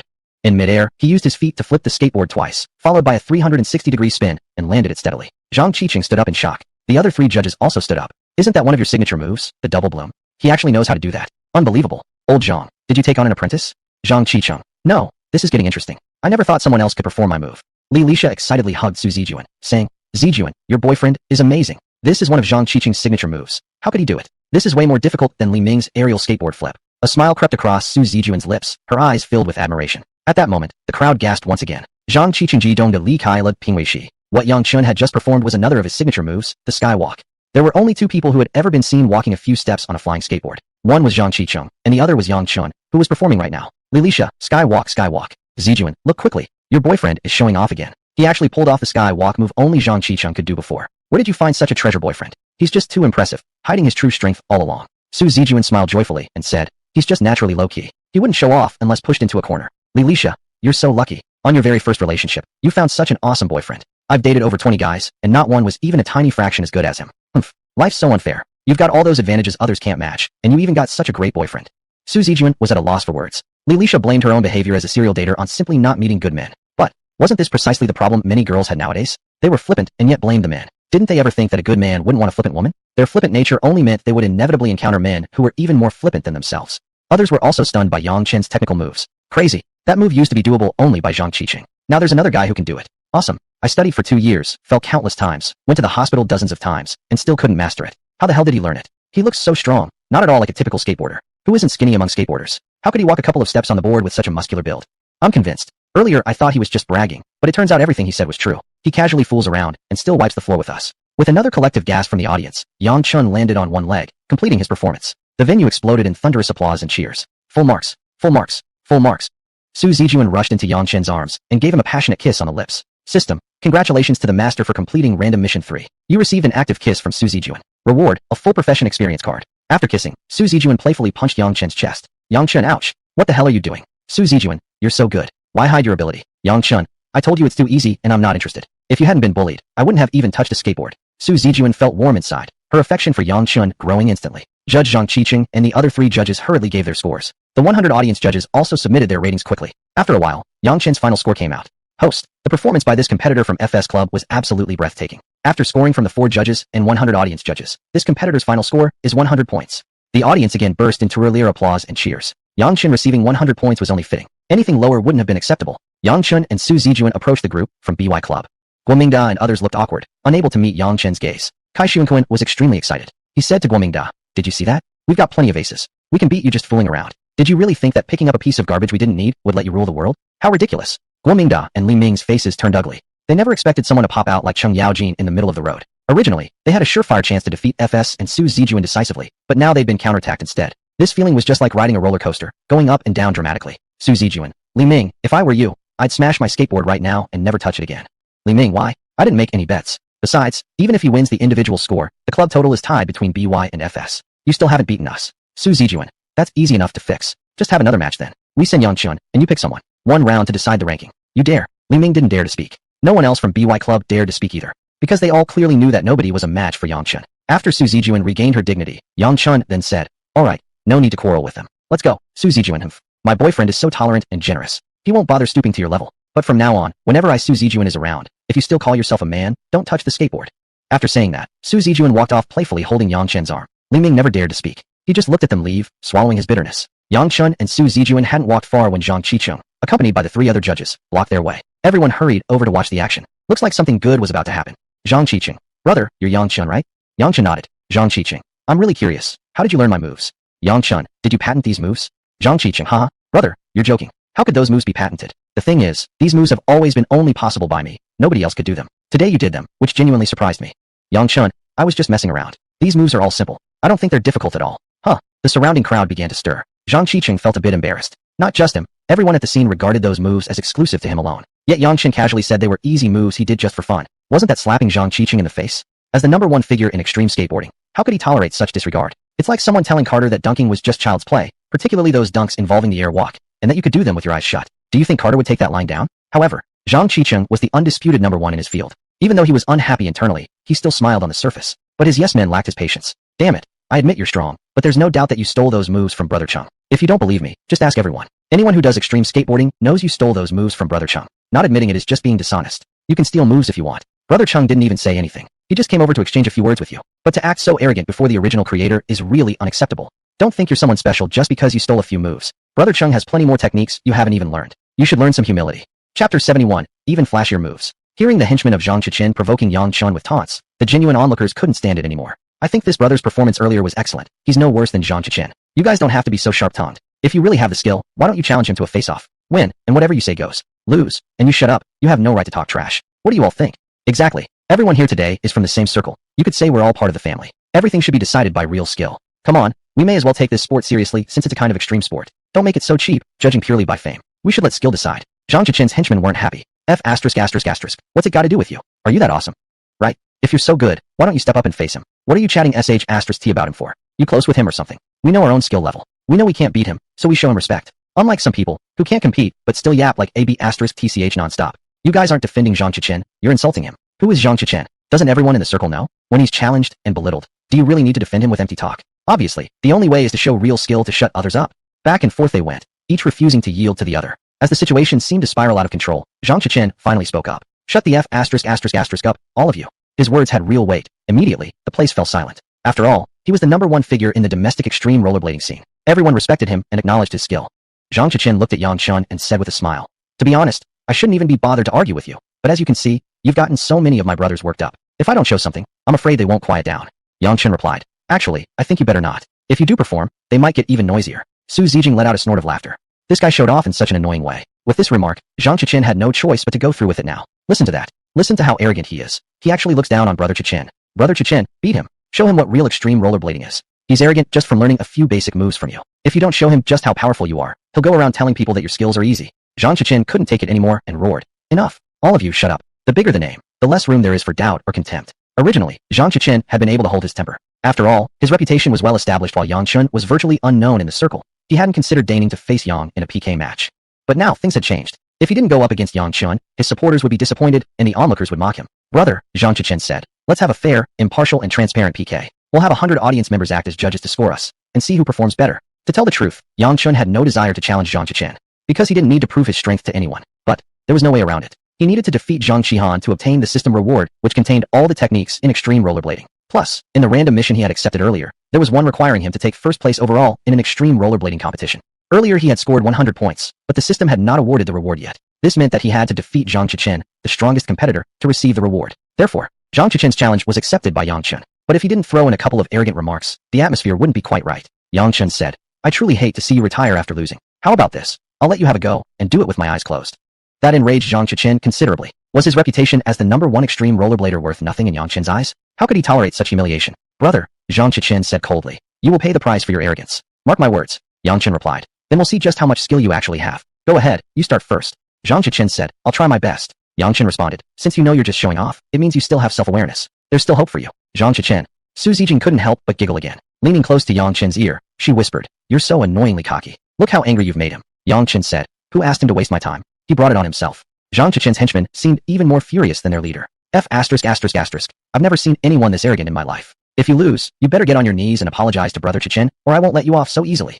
I've been with Brother Chung for 10 years, and I've never seen anyone dare to talk to him like this. Just wait. When you lose, you'll see how good it feels. Brother Chung, just do your normal routine and you'll win. Get him. You're a big guy and you don't care, but us brothers do care. Who dares to insult you is insulting all of us, and we won't let him off easy. Yang Chun, do you all ride skateboards with your mouths? You're all kings of the smack talk. Zhang Qichen, if you want to play, hurry up. I don't have much time. I can't waste it on such a low-level game. Zhang Qichen, good kid. You just wait. After saying that, Zhang Qichen grabbed his skateboard and walked toward the course. His lackeys rushed over to cheer him on. "Come on, Brother Chung. Go, go." Zhang Qichen closed his eyes, took a deep breath, and began his performance. Unlike Yang Chun, he wouldn't be using moves like air walk anymore. He wanted to show off. He wanted to prove to Yang Chun how amazing he was. Su Zijing whispered, "Do you really have confidence? He's truly amazing." Yang Chun, I already told you, this kind of childish game, I can perform beautifully with my eyes closed. Su Zijing, you're just bluffing again. Yang Chun, what I'm saying is the truth. There's nothing I can do if you don't believe me. Su Zijing, if you really can beat him with your eyes closed, I'll give you a chance to date me. How about that? Yang Chun, can I switch the reward? Su Zijing slapped Yang Chun and shot him a glare. Just then, the onlookers all gasped loudly. Beautiful. Zhang Qichen had just performed a new move, a 360-degree tuck knee aerial. That was a diving move, yet he had pulled it off on extreme rollerblades. It showed exactly how impressive he was. Lilisha, no way, no way. That move is terrifying. I think he's already won. Su Zijing, what's so special about a single impressive move? As soon as she spoke, Zhang Qichen performed another figure skating move.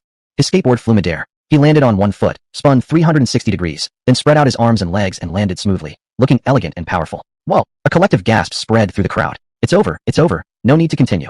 What the hell? What's there to continue? It's just like when Carter did his legendary dunk during an air walk, isn't it? The result is obvious. We don't need to keep going. I honestly can't believe such a stunning move could be pulled off in extreme rollerblading. I'm absolutely amazed, totally amazed. Truthfully, I really can't imagine how dazzling a move that Yang. What's his name again? Oh well, whatever. I really can't picture any move he could use to beat Zhang Qichen. Just a moment ago, I was rooting for him and even defended him, trying to stop Zhang Qichen's group from bullying him. Now I see why Zhang Qichen is called the top player in the circle. His skill is truly real. Kid, you're definitely gonna lose. You won't be allowed to walk out without kneeling down and apologizing to Brother Chung. We're all adults. You must pay the price for your words.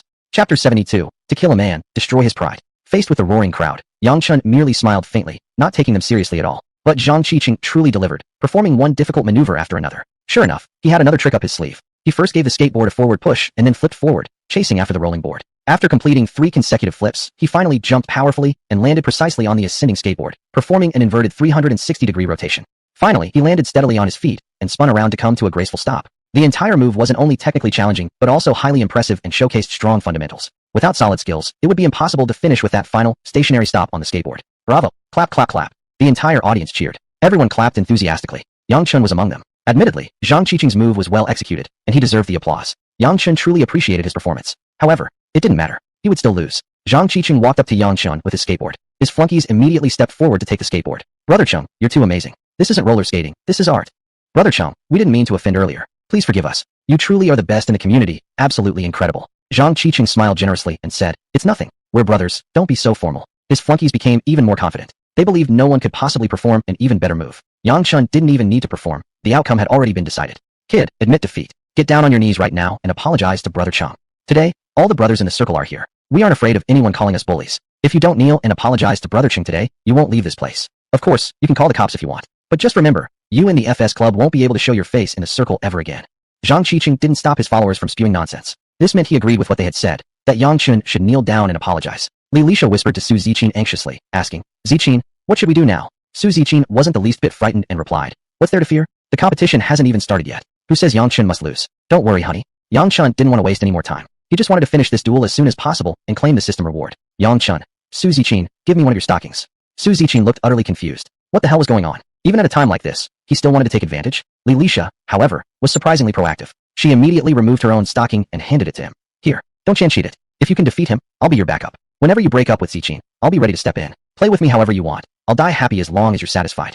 Ugh. The crowd watching the spectacle couldn't help but make a disapproving sound. Su Ziqin was furious. As they say, guard your house, lock your doors, and watch out for your best friend. She dared to act like this right in front of her face. If Su Ziqin didn't assert herself now, no one would know who the actual leading lady was. Yang Chen never intended to accept Li Lisha's stocking.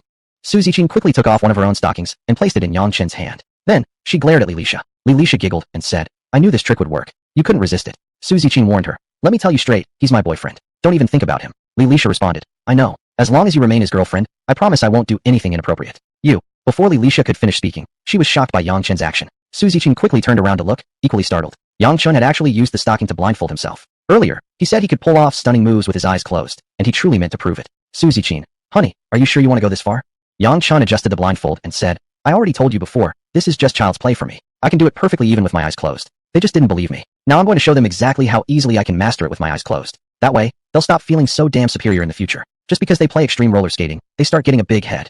This truly was soul-killing humiliation. It was no longer enough for Yang Chun to simply defeat Zhang Qicheng. He wanted to humiliate him in the most degrading way possible. This wasn't just humiliating Zhang Qicheng. It was humiliating the entire extreme roller skating community. All those flashy moves they were proud of and boasted endlessly about were nothing more than children's games in Yang Chen's eyes. Disgrace. Utter humiliation. KO. I can't take it anymore. Yang Chen, is it? Listen up, if you lose, I'm gonna beat the hell out of you. You just keep showing off. Let's see how long you can keep it up. When you break your legs later, don't drag us into paying your medical bills. KO, I've been doing extreme roller skating for over a decade, and today's the first time I've met someone this arrogant and full of himself. Fine, I'll see what heaven-shaking, ghost-crying moves you can make. If you can't pull it off, you ain't leaving this place today. Calling the cops won't help either. I've already said it, and I stand by it. Zhang Qicheng. Brother, I won't deny that you may have some talent. But young man, you should keep a low profile. You've stirred up people's anger with all this arrogance. Have you even thought about the consequences? Yang Chen, stay low when you're young. Then when should you show off? When you're too old and physically worn out to play. Get ready, little brothers. Bring the board. Kai Xuankun immediately handed the skateboard to Yang Chen with both hands. He added earnestly, brother, good luck. If you beat Zhang Qicheng, the FS Club is yours. I'll give it to you for free. Yang Chen smiled faintly but didn't respond. What interest did he have in a roller skating club? What use did he have for such a thing? Yang Chen slowly walked toward the course. Li Lisha wanted to go help him, but Su Ziqin held her back. Li Lisha, he can't see. What if he falls? Su Ziqin, if you go up to help him, his style and coolness will drop by half. He wants to kill with humiliation and crush their pride, so let him play to his heart's content. Li Lisha, fine. At last, Yang Chen reached the edge of the track and began adjusting his breathing to prepare. The extreme roller skating enthusiasts all showed contemptuous smiles. KO, Let's see how he breaks his bones. Wearing a blindfold too. I've never seen such a pretentious guy. Show off artist. When you break your legs later, I'll sing and dance in front of you to celebrate. Yang Chun placed the skateboard on the ground and gave it a hard push downward, causing it to swiftly slide forward. Seeing this starting move, everyone began to laugh. Was this ordinary action seriously supposed to be a challenge against Zhang Qiqing's high-difficulty moves? Dream on. But soon, everyone's smile froze. Yang Chun suddenly powered up and, together with the skateboard, soared into the air. Then he actually began spinning midair. Earlier, Zhang Qiqing had just flipped his body 360 degrees in the air. Yang Chun rotated 4 full circles before landing. After landing, his right foot pressed on the skateboard again, and he jumped upward, performing a ballet move in midair, spinning 3 more circles before landing once again. Everyone watching was absolutely stunned. What the hell kind of move was that? Was this even something a human could do? Was he not subject to Newton's law, but rather controlled by Newton's older and tougher brother? Chapter 73. Equal division is an insult to the sport. When others performed impressive moves, the whole arena erupted in cheers. But when Yang Chun made an impressive move, the entire venue fell silent. It wasn't because Yang Chun's move wasn't good enough. It was because his performance wasn't merely impressive, it was shocking. The moment everyone saw it, they were too stunned to speak or find the right words to express their amazement. So, they could only remain silent. Zhang Qiqing was shocked, his eyes wide open. In his heart, he thought, his control over his body and the skateboard has reached a level of perfect unity between man and board. I really can't compare. Just now, Zhang Qiqing had performed a tumbling move to chase the skateboard. All the moves he knew, Yang Chun certainly knew too. Moreover, Yang Chun could even improve on those moves. Just then, Yang Chun forcefully kicked the skateboard forward and then kept his hands behind his back, chasing after the skateboard with a series of consecutive backflips. The most critical element in this move was speed, particularly in executing the backflips. If even slightly too slow, the skateboard would already be airborne, making it extremely difficult to land on it again.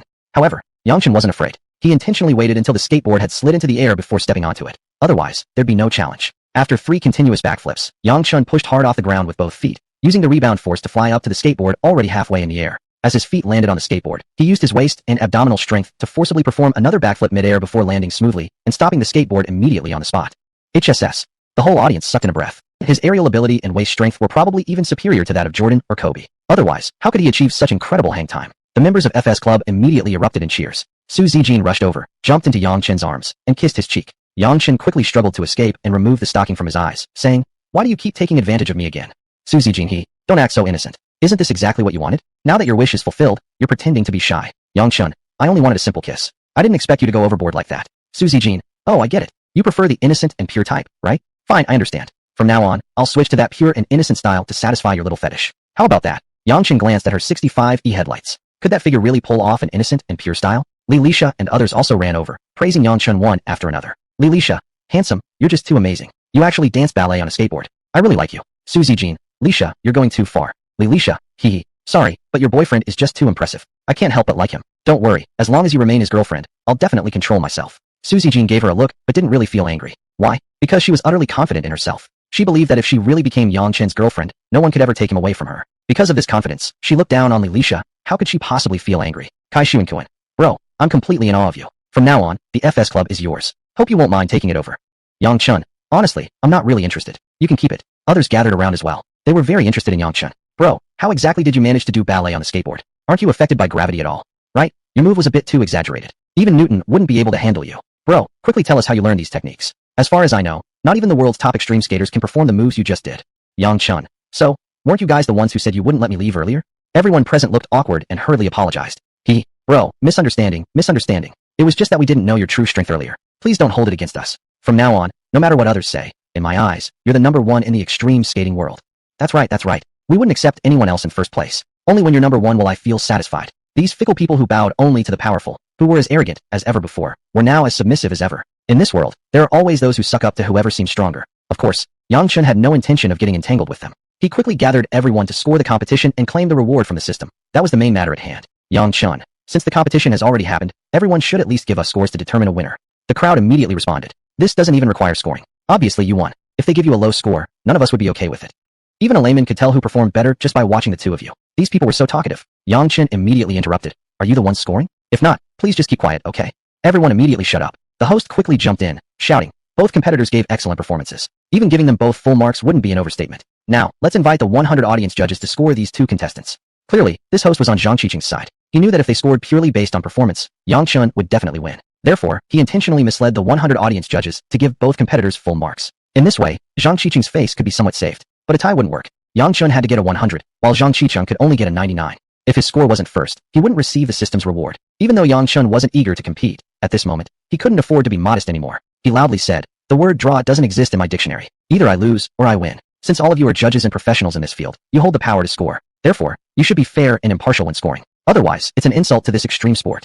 The spectators who were just watching enthusiastically supported Yang Chun. Host, stop trying to manipulate things. Do you think we're all blind? Who performed better? Can't we see it ourselves? I think this brother Yang's performance wasn't just good, it was absolutely shocking. Before watching his performance, I never even imagined that extreme skating could be done this way. If the 100 judges give a tie, it's an insult to the sport. That's right. If both performances were truly equal, a tie wouldn't matter. But clearly brother Yang performed better. Giving a draw at this point is simply unjustifiable. Don't openly cheat just because it's Zhang Qiqing. If you do that, we won't attend such competitions in the future. That's right. Don't treat us like fools. The 100 audience judges immediately began whispering among themselves. At this moment, Zhang Qiqing approached Yang Chun. He had just snapped out of his shock. Honestly speaking, he knew he was inferior. He would definitely lose this round. But he had his reputation to maintain. He couldn't afford to lose. Being considered the top person in the scene, to lose to an ordinary guy? That would sound terrible. Plus, there were several endorsement contracts on his body that were granted specifically because of his reputation as the top figure in the industry. If he lost to Yang Chun, BMW and others would definitely terminate his endorsement contracts. For him, that would truly mean losing both fame and fortune. Zhang Qiqing whispered, "Brother, let's be friends. Let's call this round a tie, and from now on, half of everything I have will be yours."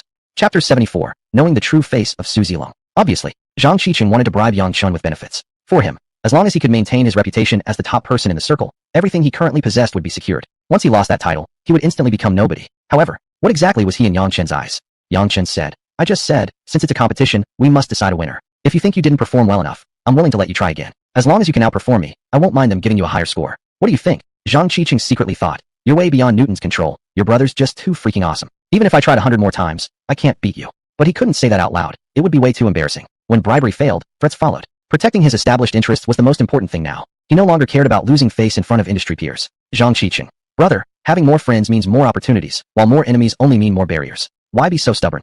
Yang Chun. I'm not afraid of having another enemy. Life without rivals. What's the point of living? They stared at each other, eyes radiating fierce, killing intent. Zhang Qiqing's minions were panicking. Normally, they enjoyed a comfortable life tagging along behind Zhang Qiqing. If he lost everything, they wouldn't live so comfortably anymore. Their livelihoods were at stake, and they needed to act decisively.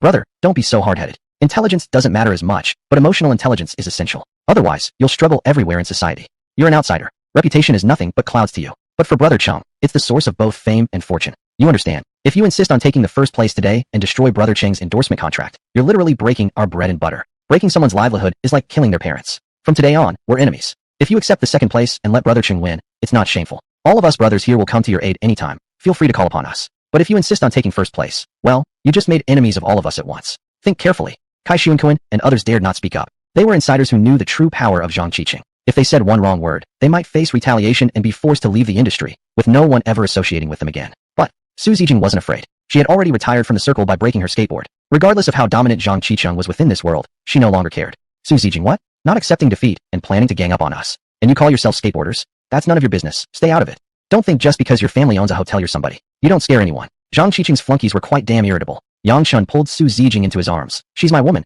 so show some damn respect. Zhang Qiqing, I'm taking first place. If you have a problem with it, come find me anytime. Su Zilong's face suddenly flushed red. She felt overwhelming happiness. At that moment, Yang Chun seemed incredibly masculine. Could this be what it felt like to like someone? Yang Chun shouted loudly. Host, are the scores out yet?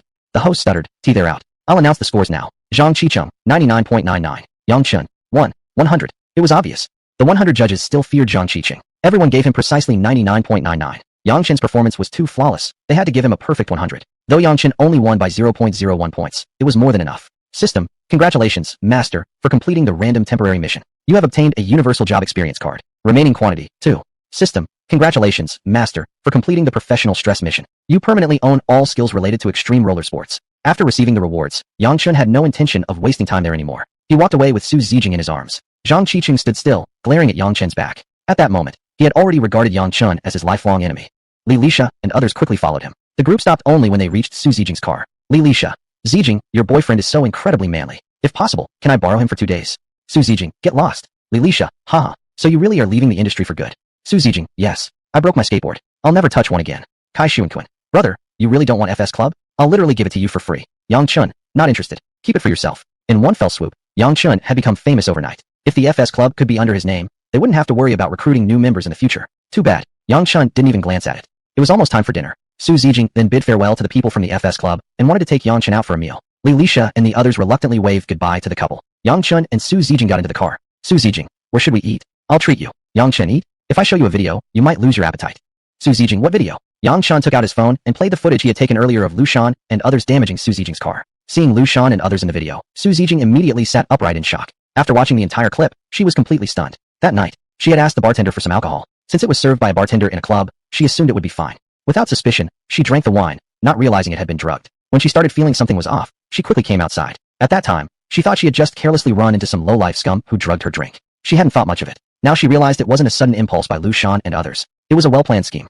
When the drugging failed, they turned to destroying her car. They truly wanted her dead. Yang Chun. As soon as I got out of the car, I saw them lurking behind, so I hid in the crowd to secretly record what they were doing. I never expected they'd have such a cruel heart, wanting to kill you outright. Su Zijing. So that's why? I was wondering why you disappeared the moment you stepped out. So who do you think these people are? Yang Chun. The people who fought me that night were exactly them. They even carried knives. Normally, nobody brings knives when going clubbing. Obviously, they came for you. They drugged you first. If that failed, they would force you with knives. I just happened to save you by accident, and they still weren't satisfied. Now they deliberately came to destroy your car. Clearly, they want you dead.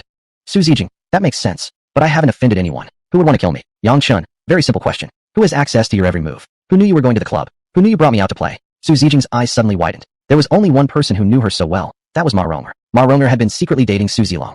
And Su Zilong was fighting her for control of the family business. The only possible answer. Su Zilong wanted her dead. Realizing this, Su Zijing let out a long sigh and leaned back against the seat. Su Zijing murmured, I only wanted a fair competition with him for control of the group. I've never wanted to harm him. Yet he wants me dead. Even though we share the same father but different mothers, is there really no bond between us at all? Chapter 75. Encounter with Wang Erlong again. Su Zijing was deeply upset for a while. Then, she wiped her tears and her eyes turned resolute. Since Su Zilong no longer valued their sibling bond, she had no reason to hold back either. Isn't this just about who is more cunning and ruthless? He could do it. She could too. Su Zijing, thank you. Otherwise, I might have really died this time. Yang Chun, it's fine. As your assistant, it's my job to protect you. Call the 4S shop and have them tow the car away. Let's take a taxi back. Su Zijing nodded, picked up her phone, and called the 4S shop, asking them to come and tow the car for repairs. After that, the two got off the car and walked to the main road to hail a taxi. Driver, where to, folks?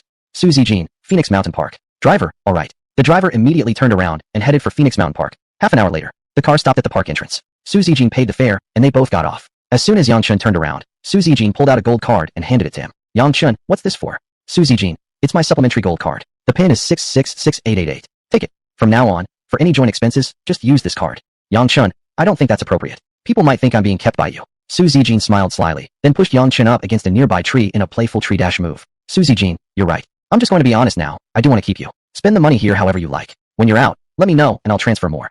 Passers-by burst into laughter. They'd seen men cornering women, but never a woman cornering a man like that. Well, no, actually, a woman tree dashing a man. Right now, Yang Chun was beginning to regret accepting this mission. He didn't have any particular feelings for Su Zijing, but what he feared most was that, eventually, Su Zijing might develop feelings for him. Men and women always complicated things. It had become messy and hard to untangle, something very troublesome. So, Yang Chun's common sense told him that if he didn't want to be in a disadvantageous position later on, he shouldn't accept the card. Yang Chun shoved the card into Su Zijing's hand and said, if it's business, we'll get it reimbursed by the company. If it's personal, we'll split the cost. I'm still a guy after all. I haven't sunk to the point of living off women.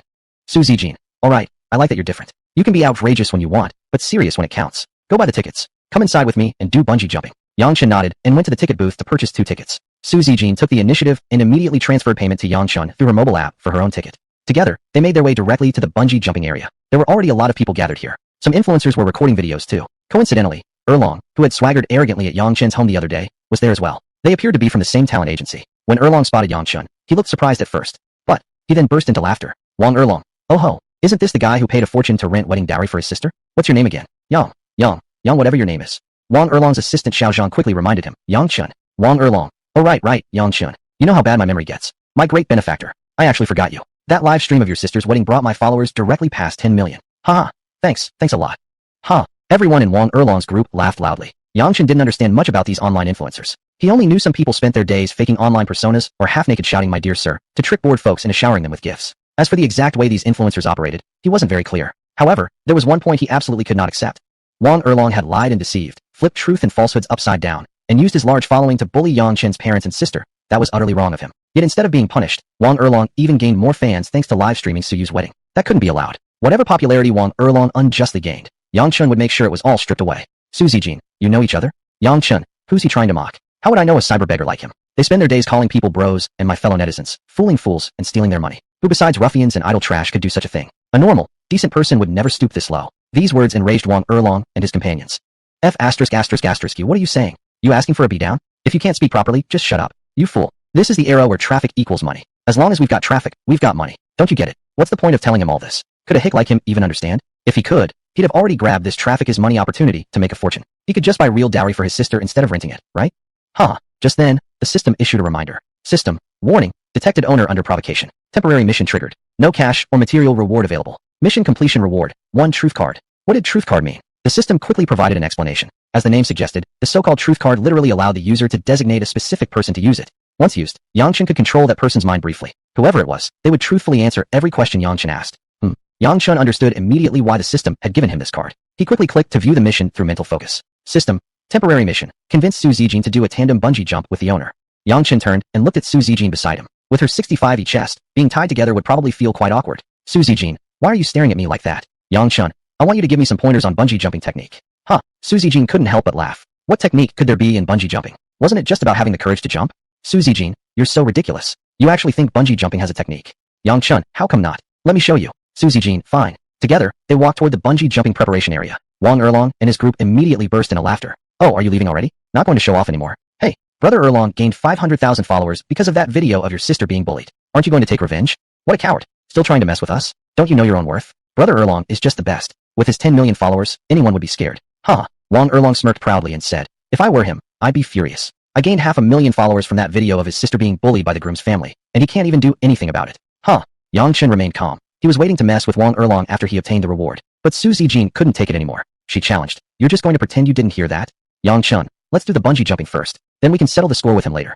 Chapter 76, Truth Card. Yongchen also desperately wanted to deal with Wang Erlong. Therefore, he had no intention of wasting time exchanging words with those people. Complete the system task first, get the reward, and then deal with him properly. Yongchen bought a ticket and walked into the preparation area. While there were still people waiting to jump, the staff began explaining the safety instructions to Yongchen. They also asked whether he had acrophobia, heart disease, or other conditions. Yongchen said, I've already signed the waiver. Don't worry about it. I'm in great health. I wouldn't be foolish enough to come here to risk my life. The staff laughed out loud. Once they confirmed everything was fine, there was no need to worry anymore. They quickly began fastening the ropes on Yongchen.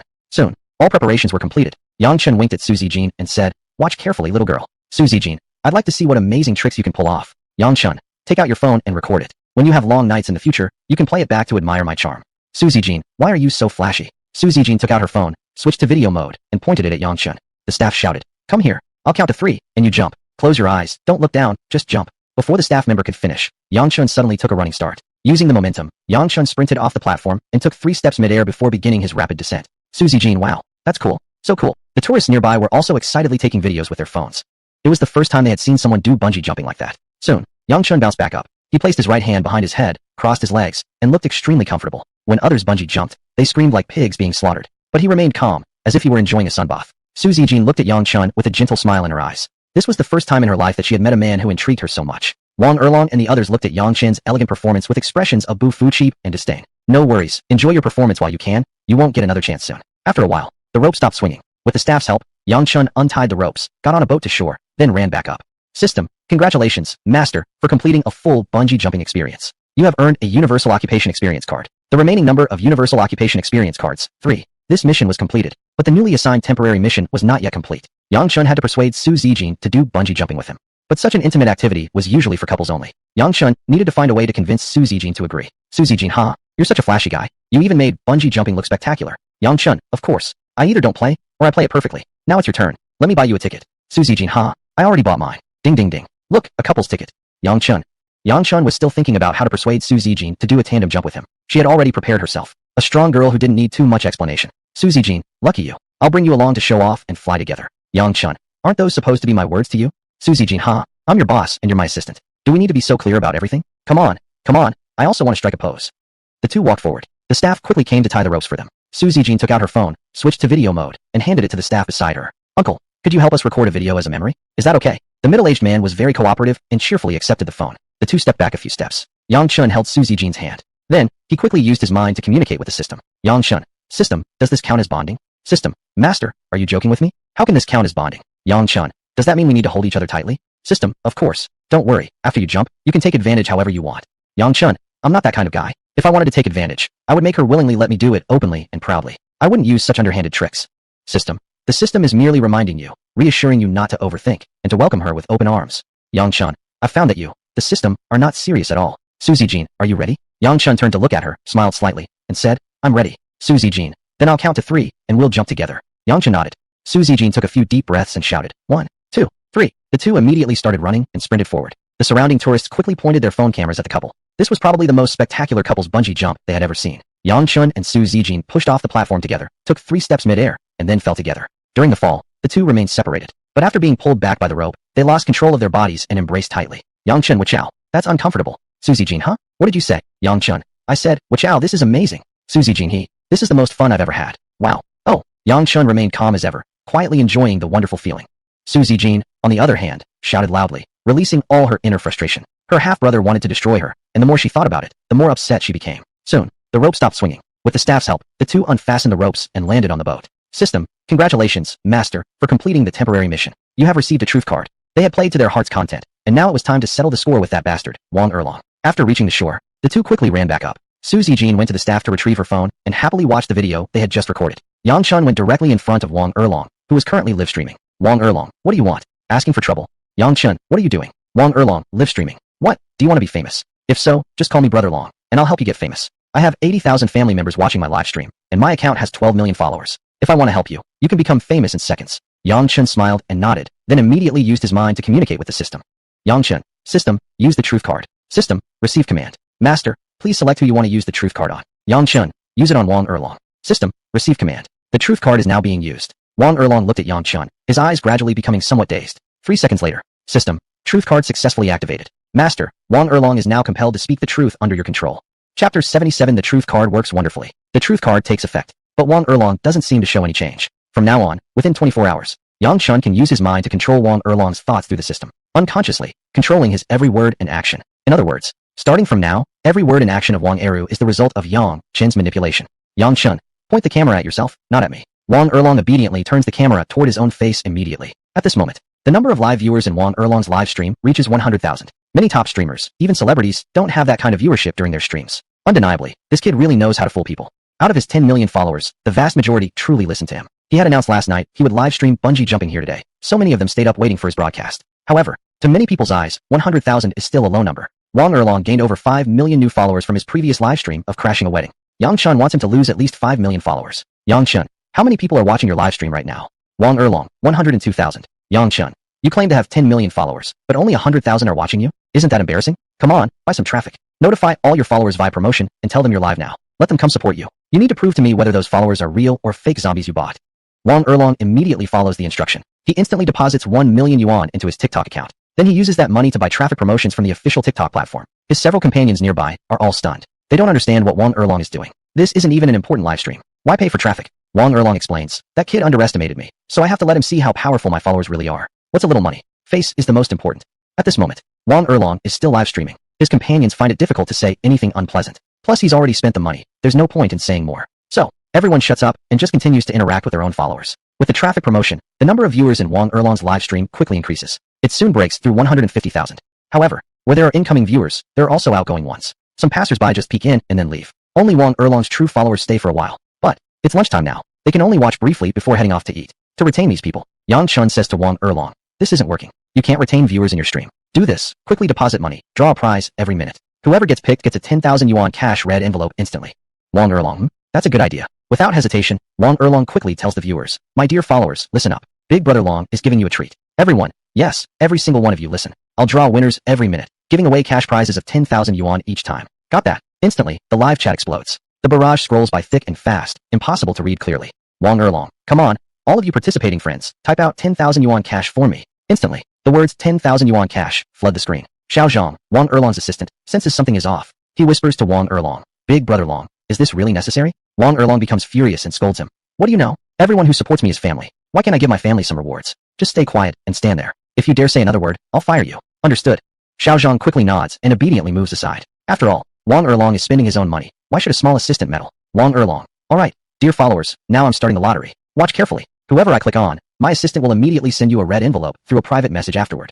Then Wang Erlong starts randomly clicking on the barrage. Whoever sends a barrage gets picked, and whoever gets clicked wins 10,000 yuan in prize money. Soon, the number of people watching the live stream surpasses 500,000, drawing winners every minute, giving away cash prizes. This is literally throwing money around. Who wouldn't want free money? No one leaves after entering. Everyone wants to try their luck. Su Zijing is somewhat taken aback. She whispers to Yang Chun, is this guy out of his mind? You say a few words, and he actually starts throwing real money around trying to prove he has a lot of followers. Is he brain dead? But Wang Erlong isn't brain dead. It's the effect of the truth card taking hold. Yang Chun can control Wang Erlong's thinking ability. This is still just an appetizer. There will be even more Jingtai performance coming up later. Yang Chun, chill. Watch the show quietly. Su Zijing nods and doesn't say anything else. Half an hour has passed. Wang Erlong has already sent out 2 million yuan in red envelopes. The 1 million yuan promotion budget has also been used up. Right now, the number of live viewers in his stream reaches 2 million. Yang Chen still isn't satisfied. He says to Wang Erlong, keep topping up and buying traffic promotion. Let TikTok send text messages to all your followers, telling them you're doing a lucky draw. You claim to have 10 million followers, at least half of them should come, right? Wang Erlong. Makes sense, makes sense. After speaking, Wang Erlong immediately goes to buy more promotions. Assistant Xiao Zhang is already worn out handing out red envelopes. At this rate, they would definitely go bankrupt. Xiao Zhang quickly waves to the several other hosts nearby, signaling them to come over. Those hosts quickly gather around. Once they understand the situation, they immediately try to stop Wang Erlong. Brotherly, Liang Erlong, are you out of your mind? To prove you have a lot of followers, you're spending so much money. Have you gone nuts? Brother Shang, Liang, hurry and stop. If you keep this up, you'll undo all your hard work from recent years. Brother Zong, Liang Erlong, stop immediately. Let's go have lunch. Wang Erlong, are you kidding? Do you know who the fuck I am? I'm Wang Erlong. I absolutely cannot tolerate anyone doubting me. Even if it costs all my fortune today, I will prove to him exactly how many followers I have. These words sound exactly like something an idiot would say. However, brothers like Zong still think Wang Erlong is indeed capable of such stupidity. Take the night before the day before yesterday as an example. The agency arranged a PK session between Wang Erlong and Sister Huizi, Alung from another agency. They agreed to compete and grab more followers in the process. According to the original plan, Wang Erlong was supposed to tragically lose in the end. But what happened? In the final moments, Wang Erlong couldn't bear hearing people in the stream saying his 10 million followers were fake, or that a big man like him couldn't beat a woman. He actually paid 50,000 yuan out of his own pocket to buy virtual gifts, defeating Sister Huizi purely through money. This incident truly pissed off both teams. Sister Huizi's team even publicly declared they would absolutely not collaborate with Wang Erlong or any artist from his agency in any form in the future. Because of this incident, Zhang Huang, the boss of Qixiang Entertainment, the agency Wang Erlong belongs to, scolded Wang Erlong fiercely. But Wang Erlong wasn't scared of the boss. He slammed the table and shouted, "If you dare say another word, I will take my account and switch agencies." Zhang Huang immediately backed down. A top streamer with over 10 million followers switching agencies would be a major loss for Qixiang Entertainment. Eventually, the matter was simply dropped. Therefore, brothers like Zone were convinced Wang Erlong really was capable of spending recklessly to show off. However, everything has its limits, right? Spending over 4 million yuan just to prove he has a large following. What kind of idiot does that make him? Brother Zone, Erlong, stop acting crazy. If you keep going like this, we're calling the boss. Wang Erlong, fuck. Trying to scare me? Call that grandson Zhang Huang right now. Do you think I'm afraid of him? If he dares raise his voice at me even once, I will immediately switch agencies and leave. Brothers like Zone immediately fall silent. 2 nights ago, Wang Erlong had already defied the boss. They had no doubt about his boldness. Wang Erlong, all of you motherfuckers just stand there and don't move. If anyone dares to budge even an inch, I will immediately expose all your dirty secrets to the 4 million viewers in my stream. Chapter 78. These are just preludes. Zong Gu and others immediately showed fear on their faces. Wang Erlong was a streamer from the same company as them. They often hung out together, plotting how to scam money from their fans. In fact, Wang Erlong knew all their secrets. Things like sleeping with fans, cheating, and more. If Wang Erlong let slip everything without restraint, they would all be finished. Zong Gu, Erlong, don't mess around. We're just giving you advice, not saying anything serious. Shun Gu, yeah, we're only looking out for you. We don't want you spending all your savings on trivial matters. Li Gu, Erlong, don't be impulsive. We've got nothing to fear, but don't provoke others. While they were spouting nonsense, Yang Chen walked aside and sat down on the steps. Su Zijin followed and said, "Stretch out your legs." Yang Chen, why? Su Zijin, just stretch them out. Don't ask questions. Yang Chen extended both legs. Su Zijin sat straight down on them. But she sat near Yang Chen's ankles, not on his thighs. Su Zijin, these steps are so dirty from people stepping on them all the time. I'm just borrowing your legs for a seat. Yang Chen, then why don't you sit on my thighs? Have you ever seen anyone sit on someone's ankle? Su Zijin gave Yang Chen a flirtatious glance. I wouldn't mind sitting on your thighs, but I'm afraid you won't be able to handle it, little brother. Indeed, it would be too much to handle. With a 65E frame, no decent man could possibly handle that. Ankle seating it is. Su Zijin, do you think Wang Erlong has some kind of underdeveloped cerebellum? Why can he be this stupid? Yang Chen, I have to scold you a bit. You can't discriminate against people with lower intelligence. Su Zijin, I don't mean to discriminate. It's just his behavior that's totally beyond comprehension. Exactly why it's incomprehensible. Yang Chen had intentionally made Wang Erlong look like a total failure. Back then, this kid, boasting 5 million followers as an internet celebrity, had relentlessly attacked Yang Chen's family. Yang Chen still remembered clearly how his parents and older sister had cried under the pressure of public opinion and verbal abuse. Later, it turned out the groom's family was behind it all. Yet, instead of being punished, Wang Erlong's follower count even shot up to over 10 million. That was simply unacceptable for Yang Chen. It was like a murderer who killed someone, didn't go to jail, and instead got a cash reward of 5 million. How could the victims' families possibly accept that reality? Yang Chen wanted Wang Erlong to act like a complete idiot, offend all his colleagues, and burn through all his savings. Fame, profit, social connections, everything. He had to lose it all. That was the punishment he deserved. Yang Chen, don't speak, just enjoy the show. Su Zijin nodded, resting her chin in her hand, quietly watching the spectacle. Yang Chen continued using his mind to control Wang Erlong's words and actions. After exchanging a few heated words with Zong Gu and others, Wang Erlong could no longer contain his temper. Wang Erlong roared, "Damn it! You forced me to do this! Zong Gu, you always call the fans stupid bastards behind their backs, yet you eat instant noodles while they send you money to build your villa. Don't you remember that?" Zong Ji's face turned completely green, and he hastily shouted, "Wang Erlong, I'm warning you, don't spout nonsense. Wong Erlong nonsense? Come, let me play a video clip for everyone to see. So saying, he pulled out another mobile phone and began showing the live stream viewers a video. The video showed a closed internal meeting at Chixiang Entertainment Company. Zong Gu clearly said all the things Wong Erlong had just repeated. All current fans are stupid bastards. They eat instant noodles and still send us gifts to earn money. My villa was built entirely from gift money. So our current work focus should be turning fans into money, rather than blindly chasing more fans.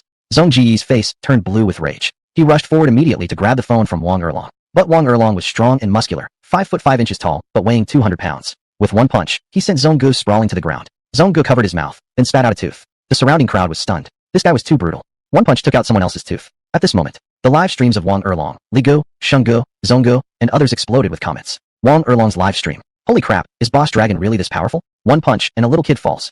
Goodness, Zong Ji's skinny frame just crumbled under Boss Dragon. Boss Dragon is amazing. He knocked that bastard Zong Gu flat with one punch. Boss Dragon, punch him again. Damn, I actually sent him gifts before, and he dared call me a stupid bastard. F******.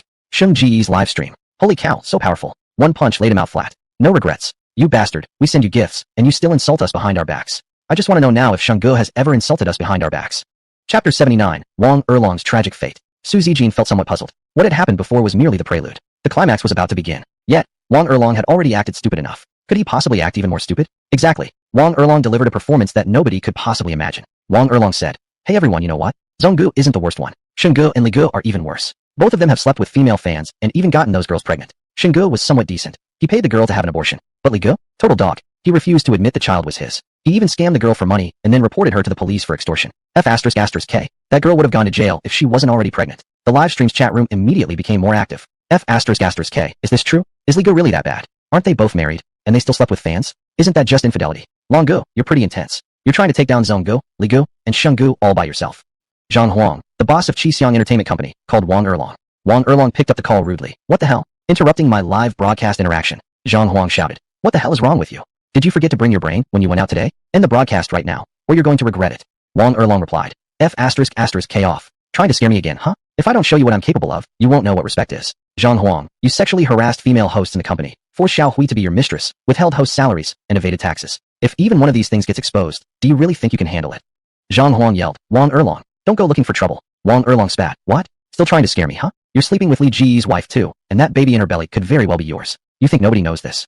Zhang Huang, Wong Erlong. You. Zhang Huang quickly hung up the phone without hesitation. If this continued, who knew what else this bastard Wong Erlong might say? Li Gu immediately called Zhang Huang afterward. Li Gu asked, was what Wong Erlong said just now true? Zhang Huang snapped. Are you going crazy with him now too?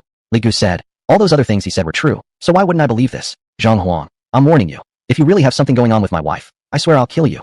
After hanging up the phone, Li Gu rushed back home immediately. He needed to take his wife to the hospital for a DNA test. If the child wasn't his, he needed to plan accordingly. Meanwhile, Wong Erlong was still interacting with his fans. Chat messages. Long Gu, you're amazing. You really dare to say anything. Aren't you afraid they'll retaliate? Long Gu, keep dishing out even juicier stuff. King dying laughing. If Li Ji's wife's kid isn't his, he'll end up raising someone else's child. Huh. Long Gu is basically committing suicide. If Chixiang Entertainment really is evading taxes, they'll definitely be shut down. Wong Erlong retaliate? Dare they retaliate against me? I know all the dirty things they've done. If they really piss me off, I'll just walk straight into the police station and report them. You guys want to hear even juicier stuff, right? Then, the chat screen instantly turned to a flood of yes. Wong Erlong. How about I leak something about myself next? The 6 million viewers in the stream grew even more excited. They've seen people expose others before, but never seen anyone expose themselves. Seriously, Wong Erlong's IQ was truly questionable. Chat messages. Long Gu, go ahead and leak your stuff. Make it juicy. Don't bother if it's boring. Li Gu and the rest have issues. You're all from the same den of thieves. So you're probably dirty too, right? Long Gu, tell us your story. Wong Erlong. Since you all really want to know more about me, I'll just tell you. I'm a straightforward guy. I speak the truth, no hiding anything. Truth is, I once had an affair with Zong Ji's wife. When Zong Gu went out for business events, I went to his house to take care of his wife. Let me tell you secretly, Zong Ji's wife has a small black mole the size of a bean on her left butt. Huh. The chat screen completely changed, overwhelmed with F******K. Wong Erlong continued. Zong Gu usually calls you all idiots behind your backs. You know what I call you? Huh. I also call you all idiots. The chat messages suddenly disappeared. But within seconds, they poured in, filled entirely with curses directed at Wong Erlong. F*****Ku. You're the idiot. Your whole family are idiots. Their heads are filled with straw, you know. Are you asking for it today? F****K. So you really want to expose yourself, huh? sh**t. When you were begging for gifts earlier, you acted like our grandson. And now you're secretly calling us idiots behind our backs? sh**t. Unfollow. Gave him money, and still got insulted. I can't take this s**t anymore. Wong Erlong. sh**t. You guys scared me. Those who unfollowed aren't true fans anyway, and I don't give a damn. I believe my real Dragon Army family won't unfollow. Even if I call you bastards, you'll still rush to send me gifts. Right. Something about that line felt particularly condescending. How low could those fans possibly be? still sending him gifts even after being insulted. Chat messages. F***K sending gifts. Go home and find your mom to send them. This guy's IQ is below 0. Seriously, I'm unfollowing right now, and I'll never support any online celebrity again. They pretend to be all friendly on the surface, but secretly insult us. **T. Send money just to get insulted? How low can I be? F***K. If I ever support an online celebrity again, I swear I'm not my dad's real son.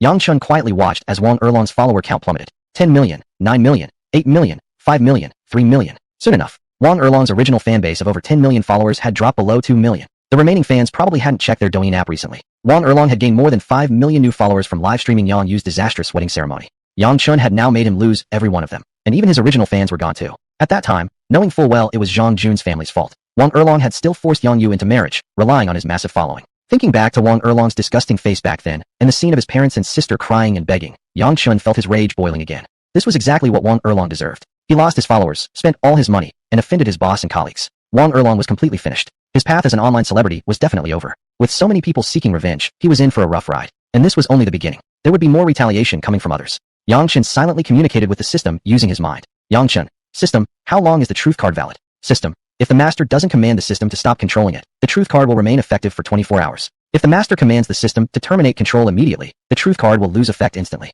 Like the full-time experience card, it's one-time use, but more will appear later. The master doesn't need to worry about running out of skill cards.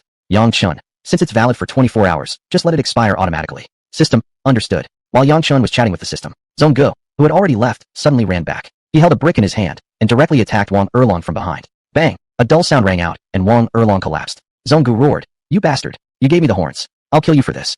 Chapter 80, Eating Spicy Hot Pot. Wang Erlong got hit on the back of his head with a brick, and blood immediately spurted out. However, he didn't collapse. Instead, he stood right up and started fighting with Brother Zhong. The two grappled furiously, and even with several people trying to pull them apart, no one could separate them. Staff from the bungee jumping area quickly rushed over and forcibly separated the two. Brother Zhong ended up with a face covered in blood. Soon, millions of people would know that his wife had cheated on him with Wang Erlong. How could he possibly bear such an unspeakable humiliation? Held back by 4 people, he still struggled to get to Wang Erlong. Wang Erlong took off his shirt and pressed it against the back of his head as he cursed. "Wang Zhong, you're nothing but a loser. Do you even know what your wife meant when she said short twice, long once? It means your thing is short, the time you last is short, and the time between is long. No wonder she cheated on you. If she didn't sleep with me, she'd be sleeping with someone else eventually. Better to keep it in the family than let a stranger get the benefit." Brother Zhong shouted, "Let go of me. If you don't let go, I'll kill whoever holds me back. Today, only one of us is leaving this place alive." Enraged beyond reason, he bit anyone who tried to hold him back. The bungee jumping staff could do nothing else but release him. Brother Zhong charged forward again, determined to fight Wang Erlong to the death. At that moment, the police arrived. They forcibly separated the two and hurriedly took them down for medical treatment. Yang Chun smiled and said to Su Zijing, "Aren't you going to get up? You've become fond of sitting there." Su Zijing hurriedly stood and replied with a grin, "Sorry, I was too mesmerized watching the show. Hey, do you know what was going on with Wang Erlong? At first he was trash-talking you like normal. Then suddenly he became a completely different person, lost his IQ and EQ. Now he's just a fool." Of course, it was because the truth card took effect. Yang Chun had controlled his words and actions through the system. But of course, Yang Chun couldn't possibly say that. Even if he did, Su Zijing wouldn't believe it anyway. "Yang Chun seems perfectly normal to me. Wang Erlong clearly looks like the kind of guy who enjoys showing off. If someone flatters him, makes him feel on top of the world, then doing something so foolish makes perfect sense." Su Zijing, "That's true. I've seen someone who ate instant noodles for half a year just to afford a fruity smartphone. You can't understand their behavior with normal thinking." Yang Chun, exactly. Enough said, I'm starving. Let's go eat. Su Zijing nodded. They both went down from Fengwang Mountain. After exiting the park, Su Zijing asked, "What are we going to eat?" Yang Chun glanced to his right and said, "Let me treat you to some spicy hot pot. I know a place nearby with the best spicy hot pot."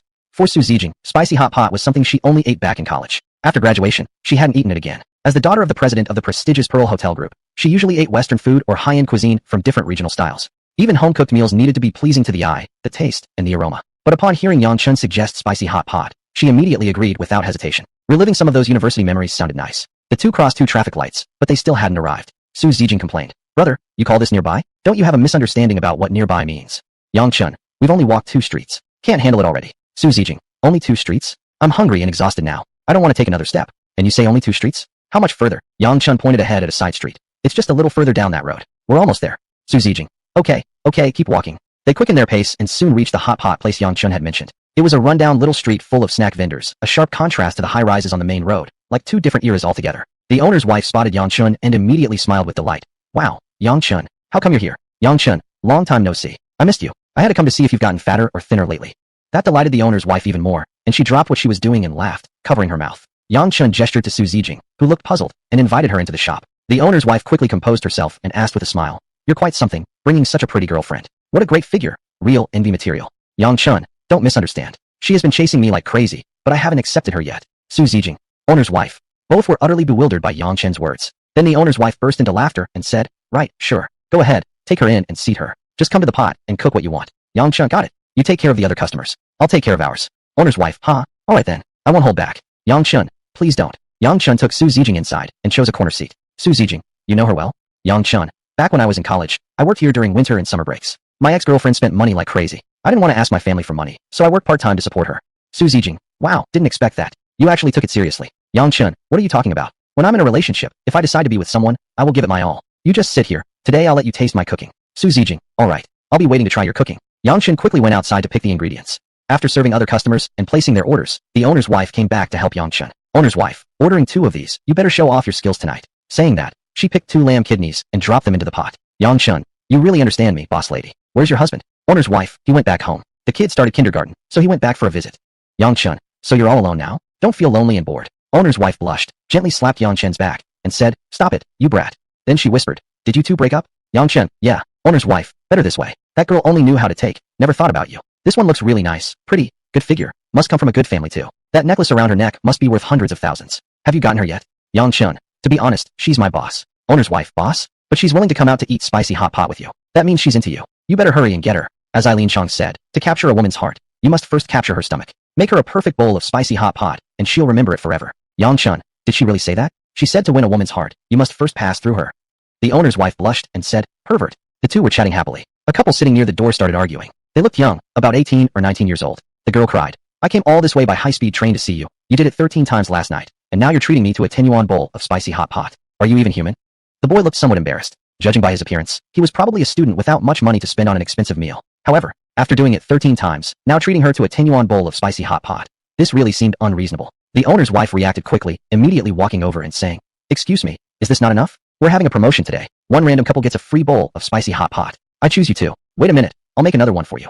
The boy quickly thanked the owner's wife with a happy face, but the girl only kept her head down, crying. Maybe now she already regretted coming to meet him in person. Yang Chen picked his ingredients and went to cook them himself. The secret to a good spicy hot pot is the sauce. As long as the sauce is perfect, the food becomes delicious. Back when Yang Chen worked here part-time, he had long mastered the recipe. Soon, he cooked a big bowl and brought it to Su Zijing. Su Zijing, didn't expect you to be into this kind of stuff. Yang Chen, what kind of stuff? What do you mean? Su Zijing, you know, seducing married women. Watching you flirt with her. If you tell me you didn't sleep with her, I absolutely won't believe you. Chapter 81 Reward. The Mysterious Power Dragon King Hall. Back when Yang Chen worked part-time here, he indeed had a good relationship with the female boss. At that time, the female boss and her husband were going through a divorce. Yang Chen had tried to mediate, got them both drunk one night, and threw them onto the same bed. The next morning, the couple reconciled. Not long after that, the female boss got pregnant. From that day on, the couple had been especially grateful to Yang Chen. Later, when the fruit brand launched a new mobile phone, Li Xinyu had asked Yang Chen to buy one for her. But Yang Chen couldn't afford such a large sum of money. The female boss had lent him 5,000 yuan to tide him over. It wasn't until almost graduation that Yang Chen finally repaid the money. During that time, the female boss had never pressured him to repay. Therefore, Yang Chen was also very grateful toward her. The 2 were around the same age, so they often cracked jokes with each other, even some dirty jokes. But Yang Chen was a man of principles. He wouldn't actually seduce a married woman who already had a child. Su Zijing clearly had misunderstood him. However, Yang Chen didn't feel the need to explain too much to her. Their relationship was nothing more than a performance. Therefore, Yang Chen went along with Su Zijing's words and said, young married women are nice. They know so much. Su Zijing glared at him and spat. Despicable. Yang Chen, taste this special spicy hot pot I made just for you. I guarantee you'll never forget this meal for the rest of your life. Su Zijing, I'm too angry to eat. Yang Chen, why are you angry? Su Zijing, you know why. As the 2 were chatting, a young couple sitting near the door suddenly began arguing loudly. The girl was extremely emotional. She shouted at the boy, you're just trying to sleep with me for free. You don't truly love me. The boy looked anxious and helpless as he replied, I'm still a student now, and my living expenses are limited. How do you expect me to express my love? Do you really believe that spending a lot of money is the only way to show you I love you? Girl, I didn't say you need to spend a lot, but you can't just treat me to a 10 yuan spicy hot pot either. If you really loved me, you'd spend every penny on your allowance to take me somewhere delicious. Boy, then how am I supposed to survive the rest of the month? By drinking Northwest Wind. Girl, you just don't love me. If you truly did, you'd find a way. I understand, don't I? You think since it was my first time with you, I can't possibly leave you anymore, so you can just look down on me, right? Boy, that's not what I meant. If you think you're not satisfied being with me, then let's just break up. We won't contact each other ever again. The girl's tears fell uncontrollably, and she turned around and ran out. The female boss hurriedly urged the boy to chase after her. What if she did something drastic? He'd be held responsible. Scared out of his wits, the boy immediately ran after her. Su Zijing, all men are bastards. Yang Chen, mutual consent can't be blamed solely on men. Su Zijing, isn't it true? After getting the girl's body, they start not to care anymore. Yang Chen, that's not fair. Each person has their own limits. He can only afford a 10 yuan spicy hot pot for you now, yet you insist on demanding him to express love with 10,000 yuan. So let me ask you, do you love him? If you truly loved him, how could you force him to do something beyond his capabilities? Seeing Yang Chen getting emotional, Suzy Jean quickly stopped arguing. She was a clever woman, and she knew that if she continued arguing now, the only result would be Yang Chun getting up and leaving. It wasn't worth causing disharmony between them over a small matter. The reason Yang Chun was agitated was because seeing that boy reminded him of his younger self. Once upon a time, Li Xinyu had also pressured him the same way, forcing him to express love through money. But at that time, caught up in passionate love, he had been just like most men, stupid, doing everything he could to satisfy her. And what was the result? Women's desires were never satisfied. Today, if you satisfy 100 yuan expense, tomorrow she would ask for 10,000. Refusing to spend 10,000 yuan meant you didn't love her. But she never considered the man who unconditionally gave everything to her. How much could he really afford? Feeling a bit down, Yang Chun bit into a big piece of lamb kidney. Suzy Jean, what are you even eating? Yang Chun, lamb kidney. Suzy Jean, why are you eating that? Yang Chun, eat what benefits you. When I marry a wife in the future, I'll definitely have use for it. Suzy Jean let out a little laugh, then quickly tasted the spicy hot pot. Numbing with spiciness with numbing. Strong garlic aroma. This is really good. Suzy Jean praised. Yang Chun, just average performance, not even worth praise. Suzy Jean of, one compliment, and you're flying already. Let me discuss something with you. Yang Chun, yeah, what is it? Suzy Jean, tomorrow, if you have time, accompany me to go skydiving, wingsuit flying, deep-sea diving, and desert traveling. How about that? This woman's mind was just not normal.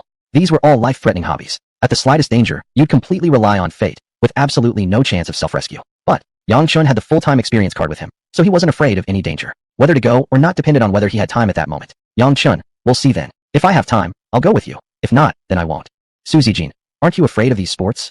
Yang Chun, you a woman, aren't afraid, so why should I, a real man, be scared? Suzy Jean, I just love brave men like you. Someone jumped off the building. Someone jumped off the building. Someone shouted with his head tilted back near the entrance. Everyone in the store rushed out to see what was going on. Yang Chun and Suzy Jean remained calm and continued eating their spicy hot pot. At that moment, the female boss shouted anxiously outside. Call the police quickly. Call the police. Yang Chun, come out quickly.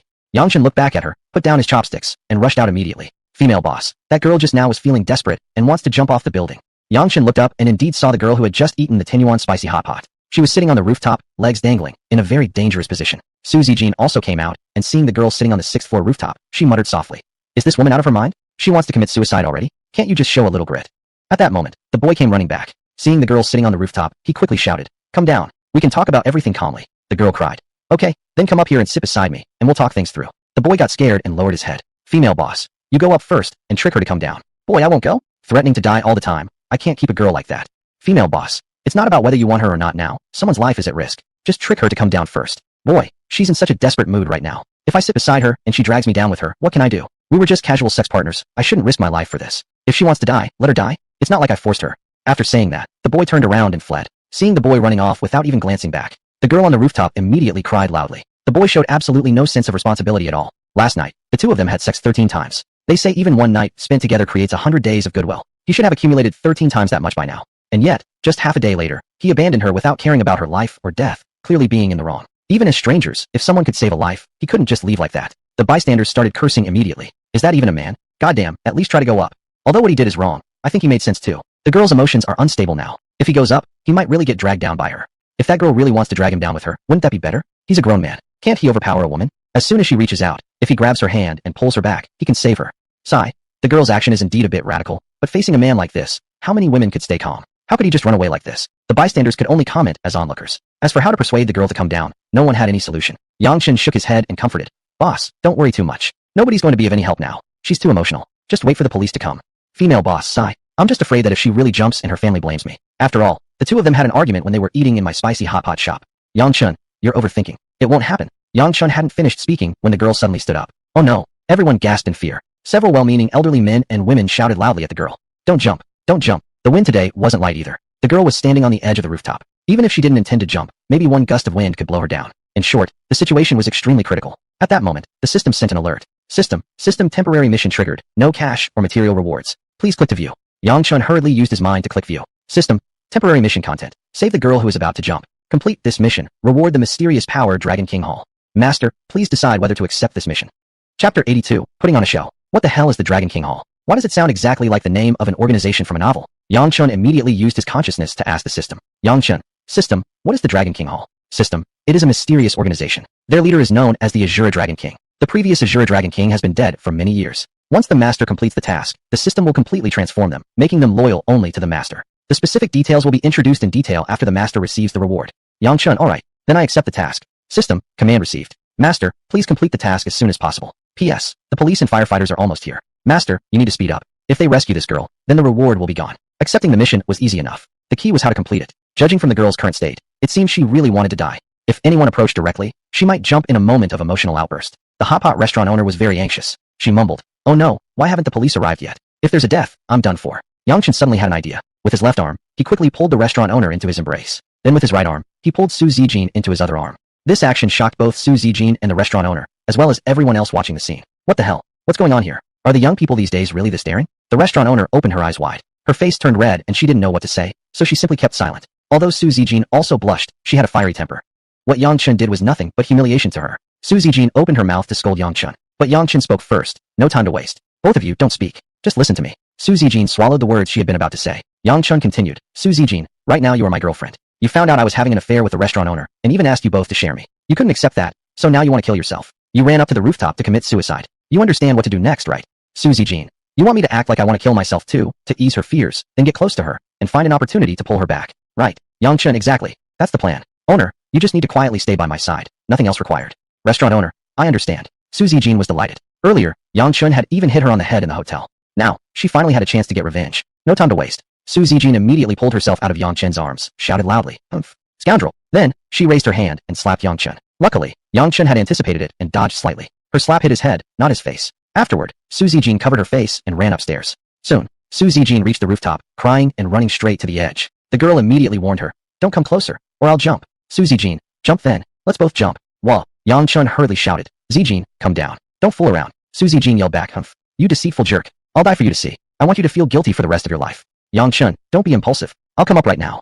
Su Zijin, "Don't come up. If you do, I'll jump immediately." As she spoke, she stepped forward, only standing on the edge with her left foot, while her right foot dangled off the side. People downstairs shrieked in fear. Yongchen's heart also skipped a beat. What an insane woman. This was only supposed to be an act. There was no need to perform so realistically. Yongchen shouted back, "Don't be impulsive. Don't be impulsive. I won't come up. Just take a few steps back." Su Zijin sat down on the ground, covering her face and sobbing. The girl beside her asked, "What happened to you two? Just now he seemed to be hugging both you and the hot pot owner. What's going on?" Su Zijin, "You saw it too, didn't you? He was making eyes at the owner. I asked him what kind of relationship he has with that bitch, and he said they were casual partners. Just now, he actually hugged both of us and wanted us to serve him together and live together in the future. What else could I do? I loved him so much, yet he treated me like this. I don't think I have any reason to live anymore." Well, the girl felt Su Zijin was pitiful, more pitiful than herself. In comparison, her own misfortune suddenly didn't seem like such a big deal. She approached Su Zijin and handed her a piece of tissue paper, comforting her, "Don't cry. Men are all despicable. I'm not any better off either. You saw it yourself. He ran away out of fear. Heh, my first love just disappeared like this. I gave him my virginity, but all I received in return was him running away like a coward. Su Zijin, we're both unfortunate souls." Sigh, girl, who says otherwise? Su Zijin, look, that sly temptress is clinging to him again. I really want to beat that pair of adulterers to death." The girl looked down. Yongchen was whispering something into the restaurant owner's ear while holding her close. "Girl, what a despicable guy. You're up here ready to die for him, and down there he's whispering sweet nothings to another woman. Sister, he's not worth it." Su Zijin, "But what can I do? Do you expect me to agree to his perverted request of 2 women sharing 1 man? Girl, that's absolutely unacceptable. How can we let such a scoundrel have his way? But it's definitely not worth dying over either. Look at him. He clearly doesn't care a bit about your life or death. If that's the case, then we should drag them both down with us." Su Zijin thought for a moment, then nodded and said, "You're right. Sister, help me. Since both of us want to die, you help me grab that bitch, and I'll grab the scoundrel, and we'll all die together. On the road to the underworld, we can at least have someone to accompany us. Girl, I suddenly don't want to die anymore. Look at your tragedy, yet the scoundrel doesn't even feel a bit of pain. If I were to die like this, that scoundrel wouldn't even notice, let alone feel any sorrow. Here, I'll help you grab the vixen, and you can perish together with the scoundrel." Su Zijin, "Sister, one must finish what one starts. We promised to die, how can we quit halfway?" Below, people were puzzled watching the two chatting happily on the rooftop. What are they talking about up there? They're probably discussing which pose would make them look more graceful when they fall to their deaths. Girls, they all love beauty after all. Come on, they're already going to die, and they still care about that? The heart of a woman is like a needle in the ocean. How could anyone ever guess? The people below continued chatting. Meanwhile, Su Zijin and the girls stepped back from the rooftop's edge. 2 minutes later, the two walked downstairs. Yongchen hadn't even had time to feel relieved. Suddenly, the girl rushed forward, grabbed the restaurant owner, and shouted, "Sister, I've caught the vixen for you. Hurry and perish together with the scoundrel." Su Zijin, "Well, sister, I suddenly don't want to die anymore either." Realizing she had been deceived, the girl quickly let go of the restaurant owner, angrily shouting, "You tricked me." She turned around and wanted to run up the stairs again. The restaurant owner hurriedly grabbed and hugged her, pleading, "Please, little sister, don't be impulsive. Let's talk calmly." The reward was about to be his. Yongchen couldn't afford to let it slip away now. Without hesitation, Yongchen rushed forward and slapped the girl across the face, yelling, "Can you stop acting crazy for once? Do you think if you die, he'll even know? Will he grieve for you? No. He'll just be happy whispering sweet words to other women like I was just now. Understand?" Chapter 83 The Dual Dragons of the Dragon King Palace. Yongchen's slap effectively snapped the girl out of her daze. Of course, the slap itself wasn't the key point. It was the words Yongchen had spoken. If she were to die now, that man wouldn't even see her, wouldn't even care, and would only whisper sweet words to other women. Truthfully, she hadn't really wanted to die when she was on the rooftop. She just felt deceived and couldn't bear the embarrassment, which made her want to go back up again. Now, Yang Chen slapped her, effectively snapping her out of her suicidal thoughts completely. The owner of the shop and the group of women immediately started comforting and persuading her one after another. Dear girl, three-legged toads are hard to find, but two-legged men are everywhere. Why would you die for a single man? Yang Chen immediately corrected. Normal men all have 3 legs. If you find a two-legged one, you must never take him. Everyone burst into laughter immediately. Each of them was tickled pink, their cheeks flushed red. Su Zijin rolled her eyes and quickly dragged Yang Chen away. Out of humanitarian concern, they had done their best. If that girl still wanted to commit suicide, then it was her own fault. At this moment, the police and the fire department arrived. If they had come a bit faster, Yang Chen might have lost his reward. It was almost 4 in the afternoon now. It was time for them to return to the company. Yang Chen was heading toward a taxi when Su Zijin received a call from the Mercedes-Benz dealership. Her car had been repaired and was ready to be picked up now. Su Zijin said, "Take a taxi to the Mercedes-Benz dealership. My car is fixed." Yang Chen nodded and raised his hand to hail a taxi. The two got in and headed straight to the Mercedes-Benz dealership. The repair technician greeted her first with, "Miss Su, your car's brake hose was deliberately cut. Please pay attention to your safety." Su Zijin, "Thank you for reminding me. Can I drive it away now?" Technician, "Yes, you can." Su Zijin nodded and signaled for Yang Chen to get into the car before heading back to the company. They had played enough. Now it was time to think about how to deal with Su Zilong. Traditionally, family assets are passed down to sons, not daughters. Almost everyone in the Su family supported Su Zilong as the next chairman. Su Zijin's biggest hope lay in gaining the support of the shareholders and management of the Pearl Hotel Group.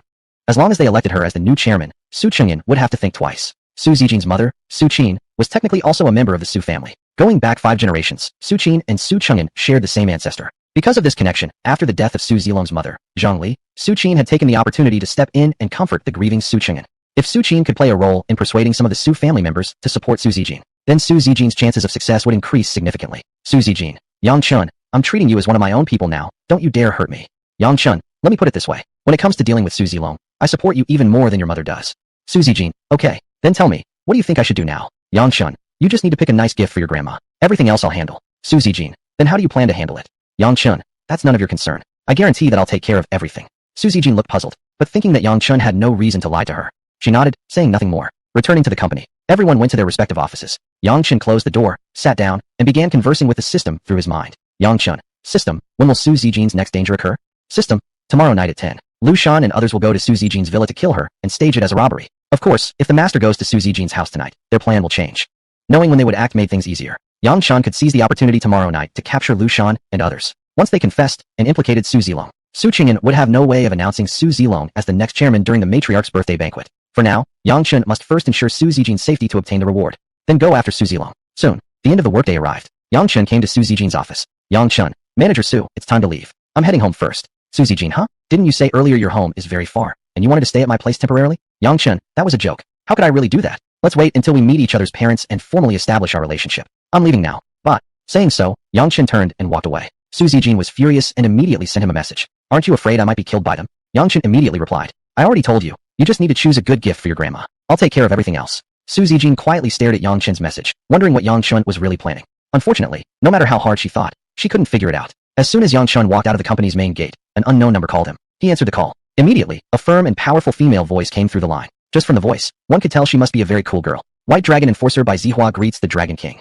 Yang Chen glanced around to confirm no one was approaching before replying. I want to see everyone. By Zihua. Then your subordinate will add you on WeChat and show you through video." Yang Chen, "Fine. My WeChat ID is this phone number." By Zihua. "Okay. Your subordinate will add you immediately." The call ended. Soon, Yang Chen received a WeChat friend request. He opened it and saw the system prompt. White Dragon Enforcer by Zihua requests to add you as a friend. Yang Chen clicked to accept, and the two became WeChat friends. By Zihua's profile picture was very unique. A fierce white dragon with its claws and fangs bared. Moments later, By Zihua sent a video call request. Yang Chen clicked to accept, and the video call connected. A pretty yet coldly handsome face appeared on the screen. This was none other than By Zihua, the White Dragon Enforcer. By Zihua, your subordinate greets the master. Yang Chen, let me see everyone. By Zihua, as you wish. By Zihua adjusted the camera, and instantly 2 groups of people appeared on the screen, clad in black and white respectively. Then, the lens focused on a woman wearing a black trench coat. Yang Chen rubbed his eyes, thinking he had seen wrong. This girl looked exactly the same as By Zihua. The only difference was one wore a white coat, and the other a black one. By Zihua, master, this is the Black Dragon Enforcer, Mu Zihan. Mu Zihan, your subordinate, Black Dragon Enforcer Mu Zihan, greets the master. Yang Chen, hello. You two look exactly alike. Are you twin sisters? By Zihua, master is perceptive. We indeed are twin sisters. I am the elder sister, following our father's surname. Zihan is the younger sister, following our mother's surname. That indeed seemed fair. Eldest child took the father's surname. The second child took the mother's surname. Then, the lens shifted toward the group wearing white trench coats. By Zihua, master, these are your subordinates' followers. 27 in total. They handle the visible affairs. Then, the camera panned toward the group dressed in black. By Zihua, master, these are the Black Dragon Enforcer's followers. Also 27. They handle the covert tasks. Yang Chen. So your subordinates only follow your commands, and the Black Dragon enforcers only follow hers? By Zihua. More accurately, everyone in the Dragon King Palace obeys your commands, master. I can only command the White Dragon followers, and the Black Dragon enforcer can only command her own. Yang Chen understood exactly what that meant, though he didn't yet know what special abilities they possessed. Just from their appearances, they all must be extremely capable. After all, the aura they emitted was incredibly strong, one not found in ordinary people. By Zihua. Master, do you have any orders for us now? Yang Chen, I do have something for you to do. I'll send the details on WeChat later. Just follow the instructions. By Zihua. Understood. Yang Chen, good. We'll end this call now. By Zihua. Farewell, master. The call ended. Yang Chen carefully typed out his plan and sent it to Bai Zihua to execute. What he had told Su Zijin, that he would take care of everything, was now beginning to take shape. Chapter 84, Buying Jadeite. 10 p.m. Crazy bar. Su Zilong was flirting with a girl. The girl playfully pulled out 2 of his hairs. Then, she excused herself and left. 11 p.m. Ma Rong'er returns home after dinner with friends. Because she had drunk a bit too much, she collapsed on the bed and fell asleep. At this moment, 2 people dressed in black trench coats walked out of the wardrobe, used ether to knock her unconscious, and took her away. 1 a.m. In an operating room at Longwang Hospital, doctors and nurses were busy. On the hospital bed before them lay the unconscious Ma Rong'er. 3 days later would be the 72nd birthday of Su Zijing's grandmother, He Chunhua. Time was tight, but Su Zijing had not yet decided what gift to give. As soon as Yang Chen arrived at the office, Su Zijing called him away. It had only been 2 days since Yang Chen started working there, and in total, he had spent less than an hour at the company. This job was interesting. They got into the car, and Su Zijing drove away from the company. Yang Chen, boss, where are we going today? Su Zijing, I want to buy grandma a rather special gift. Give me some suggestions. Yang Chen, what is she like? Su Zijing, she loves collecting jadeite and already has many jadeite products at home. But because of that, I shouldn't get her jadeite anymore. She already has plenty of it. No matter how nice the jadeite is that I give her, she won't feel particularly satisfied. If I can think of a really special gift, she will surely love it. Previously, Yang Chen's grandparents also held large birthday parties. However, since they came from an ordinary family, they didn't need any gifts. Just having everyone together was enough. Therefore, Yang Chen couldn't give Su Zijing a suggestion that would fit perfectly. However, he thought that if Su Zijing couldn't think of what to give, getting jadeite would be the safest option. Even if the dowager might not be very satisfied, at least she wouldn't be unhappy. After all, what he gave her was her favorite jadeite. If Su Zijing acted smart and chose what he thought was a great gift, but the dowager disliked it, not only would the gift be wasted, but it would also cost Su Zijing points. After hearing Yang Chen's thoughts, Su Zijing nodded in agreement. Su Zijing, alright, then we'll get jadeite. Let me take you somewhere. After passing several traffic lights and turning onto several streets, Su Zijing parked the car in front of a 6-story building. Yang Chen got out and looked up. Above the main entrance was an inscription that read, Mingque Fang, in Chinese characters. After parking, Su Zijing walked to Yang Chen's side. Yang Chen. At first glance, this name looks like that of an ancient brothel. What? Did you bring me here to meet some girls? Su Zijing rolled his eyes and said, Brother, what are you thinking? This is a company specializing in jadeite sales. Come on, let's go in and ask if they have something particularly good. We must buy it even if it costs extra. Yang Chen. Oh, it's a place that sells jadeite. My mistake. Su Zijing rolled his eyes at Yang Chen again and quickly walked in. As soon as they entered, a girl dressed in a cheongsam approached them. Hello, gentlemen. I'm Su Huali, your product selection consultant. Please feel free to tell me what you need. Su Zijing. I'd like to see your best jadeite here. Su Huali had already quickly sized up Yang Chen and Su Zijing. Yang Chen looked very ordinary and didn't seem like a rich person. But Su Zijing was wearing expensive branded clothes, clearly rich. Su Zijing wanted to see their best jadeite, so she must fulfill this request. With a smile, Su Huali replied, No problem. I will now show you our store's prize collection. The store's prize jadeite? Yang Chen became somewhat interested. Although he didn't understand jadeite, something called the store's prize collection must appear quite extraordinary. Thinking it was at least a chance to broaden his horizons, he followed along to take a look. Su Huali led Yang Chen and Su Zijing to the 5th floor. As soon as they exited the elevator, someone came forward to check whether the two carried any contraband. After passing the inspection, Su Huali led them to the entrance. Su Huali. Gentlemen, the rule here is, to view the store's prize collection, we must first verify your financial status. Once we confirm your purchasing ability, I can then take you inside to see it. Su Zijing. So troublesome. How do we verify funds? Su Huali, this way. You may swipe a card here for 1 yuan, and wait for a text message from the bank. We will check the balance. As long as the balance exceeds 10 million yuan, I will immediately take you both inside to view our prize collection. 10 million yuan was no small sum. Su Zijing could only take out all his bank cards to try swiping them one by one. He hoped that the total balance in these cards could amount to at least 10 million yuan to qualify for entry. Soon, the bank sent text messages one after another. There were a total of 6 cards, but their combined balance was only about 5.8 million yuan, clearly insufficient to qualify for entry. Su Zijing, can I at least take a look first? If I like it, I'll go get the money and buy it right away. Su Huali, this. Miss, I'm sorry, I can't make that decision. Let me go consult the manager and see what he says. Is that okay? Su Zijing, fine. Go ahead. Su Huali. Okay, please wait here a moment. I'll be right back. Su Huali quickly ran toward the stairs to go up to the 6th floor. Just then, the manager was coming down with a guest. Su Huali. Manager, there are 2 guests who want to see our prize collection Bihai Taodian, but she currently only has 5.8 million yuan available. Do you think we can let them have a look? Manager, which ones? Su Huali. Right at the entrance. The manager and others quickly came down. Su Zijing and Yang Chen heard Su Huali's voice and turned toward the stairway. Su Zijing's expression immediately changed. Yang Chen revealed a faint smile on his lips, because they both saw Su Zilong. Su Zilong was following behind the manager and also saw the two of them. The manager quickened his pace to stand in front of Yang Chen and Su Zijing. He first gave Yang Chen a close look, his face flashing with shock. In fact, his knees slightly bent as if to kneel, but he managed to hold himself back. The surprise vanished in an instant. Then he quickly glanced at Su Zijing and smiled. asking, "You two would like to see our store's prize collection?" Su Zijing nodded. At that moment, Su Zilong stepped forward with a smile, saying, "Little sister, you're here too." The manager's face revealed astonishment, asking, "Master Su, is this your sister?" Su Zilong, "Yes. This is my sister Su Zijing. The ordinary-looking guy next to her is her assistant." Manager, "Oh, huh. You're too kind. Since she's Master Su's sister, there's no need for financial verification anymore. Please come in together." Su Zilong, "No, that won't do." The manager's smile froze immediately on his face. Letting the siblings enter together, what was the problem? Manager, "What do you mean, Master Su?" Su Zilong, "My sister has always been independent. She definitely doesn't want to go in under my protection. You can ask if you don't believe." The manager looked at Su Zijing, but his peripheral gaze was sizing up Yang Chun. Su Zijing, "That's correct. I've always been independent and wouldn't go in under my brother's protection. I'll go raise the funds now. You two go in first." After saying this, Su Zijing turned and walked away. Yang Chun immediately grabbed her, pulling her into his arms. Su Zijing looked shocked at first, then her face turned red as she lowered her head, without speaking. Yang Chun smiled and gently tapped the tip of her nose, saying, "If you want to see it, I'll bring you in to see it. Manager, please swipe the card for verification."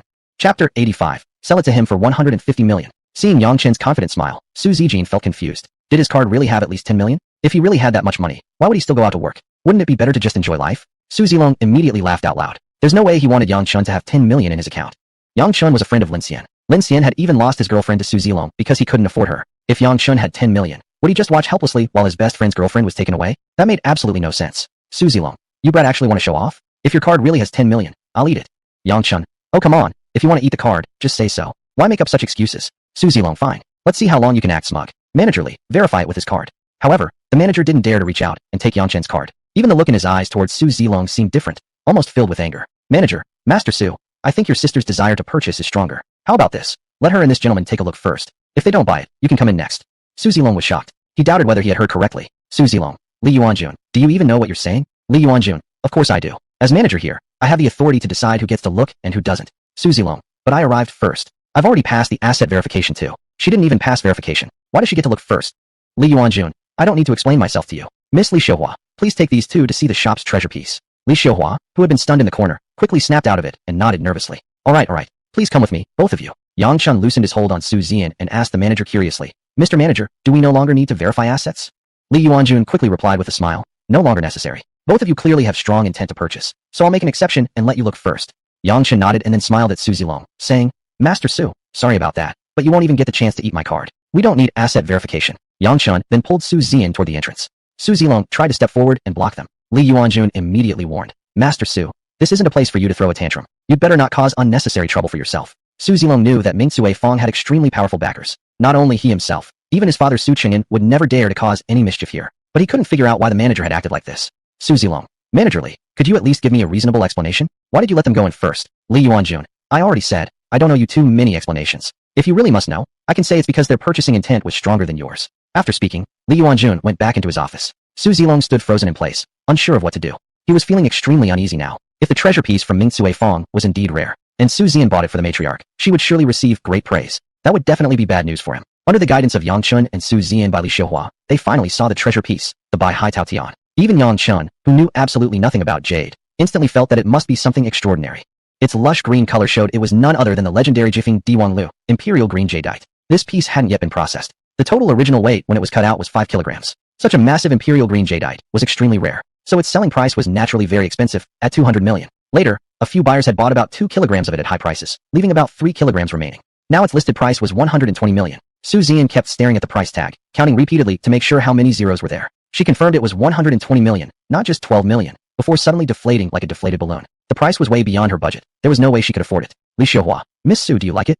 Su Zian, I do like it, but the price is too high. Li Xiuhua, no problem. You can also choose to buy 1 kilogram. That would cost about 40 million. Su Zian shook her head again. 40 million was still too expensive. She couldn't afford it. Li Xiuhua, then there's not much we can do. This piece has always been too expensive to sell. Later, the manager decided to sell in parts. However, you must at least purchase at least 1 kilogram. Su Zian, okay, thank you. I'll take a look at other items then. Yang Chun, let's go. Yang Chun could probably come up with 40 million, but he was only pretending to be Su Zian's lover, not her real one. He had no reason to spend 40 million to impress her. The two walked outside together. Su Zilong saw that the two came out with empty hands and noticed Su Zian's gloomy expression, instantly feeling much more at ease. Su Zilong, huh? Too expensive? Can't afford it. Neither Yang Chun nor Su Zian responded to him. At that moment, manager Li Yuanjun arrived again. Smiling, he asked, how did you two like it? Su Zian felt too embarrassed to speak. Yang Chun replied quite straightforwardly, too expensive. Can't afford it. Li Yuanjun, if you like it, you could buy just 1 kilogram. Yang Chun, still too expensive. Li Yuanjun, in that case, sir, please come to my office for a private chat. I can show you some other jade pieces. Yang Chun, it's not me who wants to buy, it's her. Let her come along too. Li Yuanjun. No, no, no. I only wish to speak with you. Yang Chen nodded slightly and followed Li Yuanjun away. The two walked into Li Yuanjun's office. As soon as Li Yuanjun shut the door, he immediately dropped to one knee and knelt on the ground. Yang Chen was shocked and quickly asked, Manager Li, what are you doing? Li Yuanjun. Your humble servant, Li Yuanjun from the White Dragon Guard, pays homage to the Dragon King. Yang Chen, you're one of the White Dragon Guard? Li Yuanjun. Yes. Here's my identification plaque. Please accept it, Dragon King. Saying that, Li Yuanjun retrieved a jade plaque from his waist, about the size of a newborn baby's palm. There was a white dragon engraved on the plaque, beneath which were the words, Li Yuanjun. This white dragon looked exactly like the WeChat profile picture of Bai Zihua, the White Dragon Guard leader, so there should be no doubt about its authenticity. Now Yang Chen understood. Earlier, Li Yuanjun had suddenly changed his mind and allowed him and Su Ziyan to see the jade without asset verification, because he had recognized Yang Chen's identity. Li Yuanjun, your humble servant saw the Dragon King's noble appearance in a video last night and recognized you instantly. But since I didn't know the relationship between the Dragon King and Su Ziyan, I chose not to reveal it. Yang Chen, you did the right thing. After all, the Dragon King's hall is a secret force. It's better that outsiders don't know about it. Li Yuanjun, understood. Please, Dragon King, instruct me. How should I handle that jade piece? Yang Chen, is Ming Sui Fong your Dragon King's property? Li Yuanjun, yes, it is. Ownership of Ming Sui Fong meant it was Yang Chen's property now. That jade was worth 120 million. There was no reason to give it to Su Ziyan for free, but selling it to Su Zilong would be acceptable. Yang Chen, sell it to Su Zilong for 150 million. Tell him we went back with Su Ziyan to raise the funds, and tempt him into buying it. Li Yuanjun, understood. However, from what your humble servant knows, Su Zilong and Su Ziyan are currently competing for control of the Pearl Hotel. Clearly, Su Ziyan is a friend of the Dragon King, but Su Zilong is not. If Su Zilong purchases this jade, he will gain an even greater advantage. Yang Chen, if I dare to sell it to him, then I have complete confidence that this jade will become useless in his hands. Li Yuanjun, understood. Your humble servant will carry it out immediately. However, Su Ziyan still needed to prepare a gift for her grandmother. If the best jade went to Su Zilong, what else could be suitable for her grandmother? Seeing Yang Chen seemed troubled for a moment, Li Yuanjun quickly asked, pardon my boldness. Is the Dragon King worried about finding a gift for Su Ziyan? Yang Chen nodded slightly. Li Yuanjun, your humble servant has a good suggestion, which guarantees that Su Ziyan's grandmother will love it. Moreover, it will help Su Ziyan gain an advantage in her struggle against Su Zilong. Would the Dragon King care to hear it? Chapter 86, luring Su Zilong into the trap. Since Li Yuanjun had a good plan, Yang Chen was naturally willing to pause for a moment. Even if it might not work, it was still worth considering. Yang Chen, let's hear what you have to say. Li Yuanjun nodded and began explaining his suggestion. The Mingzhu Hotel Group wasn't satisfied with operating locally and had always wanted to expand outward. Mingzhu was a 4-star hotel, so the cost of opening a new branch was enormous. Therefore, over the past couple of years, Mingzhu Hotel had been actively seeking capital support. However, the process of securing investment had been far from smooth. Mingzhu Hotel ranked slightly below 5-star hotels in terms of class. Yet, its prices were practically the same. This meant high-end customers would directly choose 5-star hotels instead of Mingzhu. Meanwhile, budget-conscious customers couldn't afford a hotel room, costing nearly 1,000 yuan per night. Thus, in recent years, Mingzhu Hotel's profits had been continuously decreasing. All the investors wanted to make a fortune quickly, so nobody was willing to invest in Mingzhu Hotel. The Dragon Hall controlled an investment company named Tenglong Investment. Yang Chen could invest in Mingzhu Hotel through Tenglong Investment. This credit would go to Su Zijing. Presenting such a cooperation agreement at her grandmother's birthday banquet would undoubtedly be a major contribution. The entire Su family and the Mingzhu Hotel Group would look at her differently. Tenglong Investment could even subtly imply to the Mingzhu Hotel Group that it favored Su Zijing as the successor to the chairman's position. Better yet, it could be made explicit that the condition for Tenglong's investment was Su Zijing becoming the new chairman. After hearing Li Yuanjuan's suggestion, Yang Chen found it quite reasonable. Yang Chen, okay, proceed accordingly. Notify Bai Zihua to arrange it as soon as possible. Li Yuanjun, understood, master. Yang Chen, good. I'm leaving now. Act according to plan. Li Yuanjun, understood. I'll see the Dragon King off respectfully. Yang Chen nodded and then walked out. Su Zijing and Su Zilong stood back to back, ignoring each other. At this point, both of them had completely abandoned any pretense or decorum. In their eyes, whoever could secure this piece of jade and please the elder madam would be assured the chairman position. Seeing Yang Chen approaching, Su Zijing quickly pressed the elevator button and headed downstairs. As soon as the two entered the elevator, Li Yuanjun immediately came to find Su Zilong. Su Zilong had already made up his mind. He had to see the jade piece for himself and find out what shade of green it really was. If it proved to be indeed extremely rare, he would definitely buy it. Su Zilong, Mr. Li, what were you two talking about? Li Yuanjun, that's a secret between us and our customer. I can't tell Master Su. Su Zilong, then can I go inside and have a look now? Li Yuanjun, no. They've already decided to buy it and have gone back to raise the money. I can't let you see it anymore. Just as Yang Chen had anticipated. Upon hearing this, Su Zilong panicked and immediately asked, how much? I can pay more. Li Yuanjun remained silent. Su Zilong continued, whether you sell it to them or to me, it's still selling. Why not get a bit more? Don't you agree? Li Yuanjun, that makes sense, but I've already promised to wait for them. If I sell it to you now, how should I explain this to them? Su Zilong, given Mingsue Workshop's strength, do you really need to explain to them? Li Yuanjun suddenly realized and chuckled. You do have a point. Then if you're really willing to pay more, I'll sell it to you. Su Zilong, huh? Don't worry, I'll definitely pay more than they do. Take me in now to take a look. Nodding, Li Yuanjun personally led Su Zilong inside to see the shop's treasure. Since his grandmother especially loved jade, Su Zilong had some knowledge of it. At first glance, he recognized this imperial green jade was of exceptional quality, truly a top-grade gem. However, upon seeing its price tag, 120 million yuan, he was instantly stunned. This damn thing is too expensive. Li Yuanjun, Master Su, what do you think? Su Zilong, it's definitely top quality. But isn't the price a bit too steep? Li Yuanjun, even a small piece of imperial green jade is priceless. How much more for a large specimen like this? A certain premium is to be expected. If you're not interested, that's fine. Master Su's girlfriend's boyfriend has already discussed with me. They definitely will buy it. Your grandmother will surely love this piece of jade. Originally, you held the upper hand as her grandson. However, if your sister gives this to her grandmother instead, the situation will reverse completely. Even if your sister doesn't gain the upper hand, she'll at least stand as equal to you. What do you think? Su Zilong nodded, acknowledging the truth in what Li Yuanjun said. At that moment, Yang Chun called Li Yuanjun, deliberately showing it to Su Zilong. Li Yuanjun said, he's calling now. You better decide quickly. After saying this, Li Yuanjun answered the call. Yang Chun, wait, Li Jingli, nakwa fitsoy ni ker chanwan yao gay woman the dujug, jiduibuno maigri sudulong.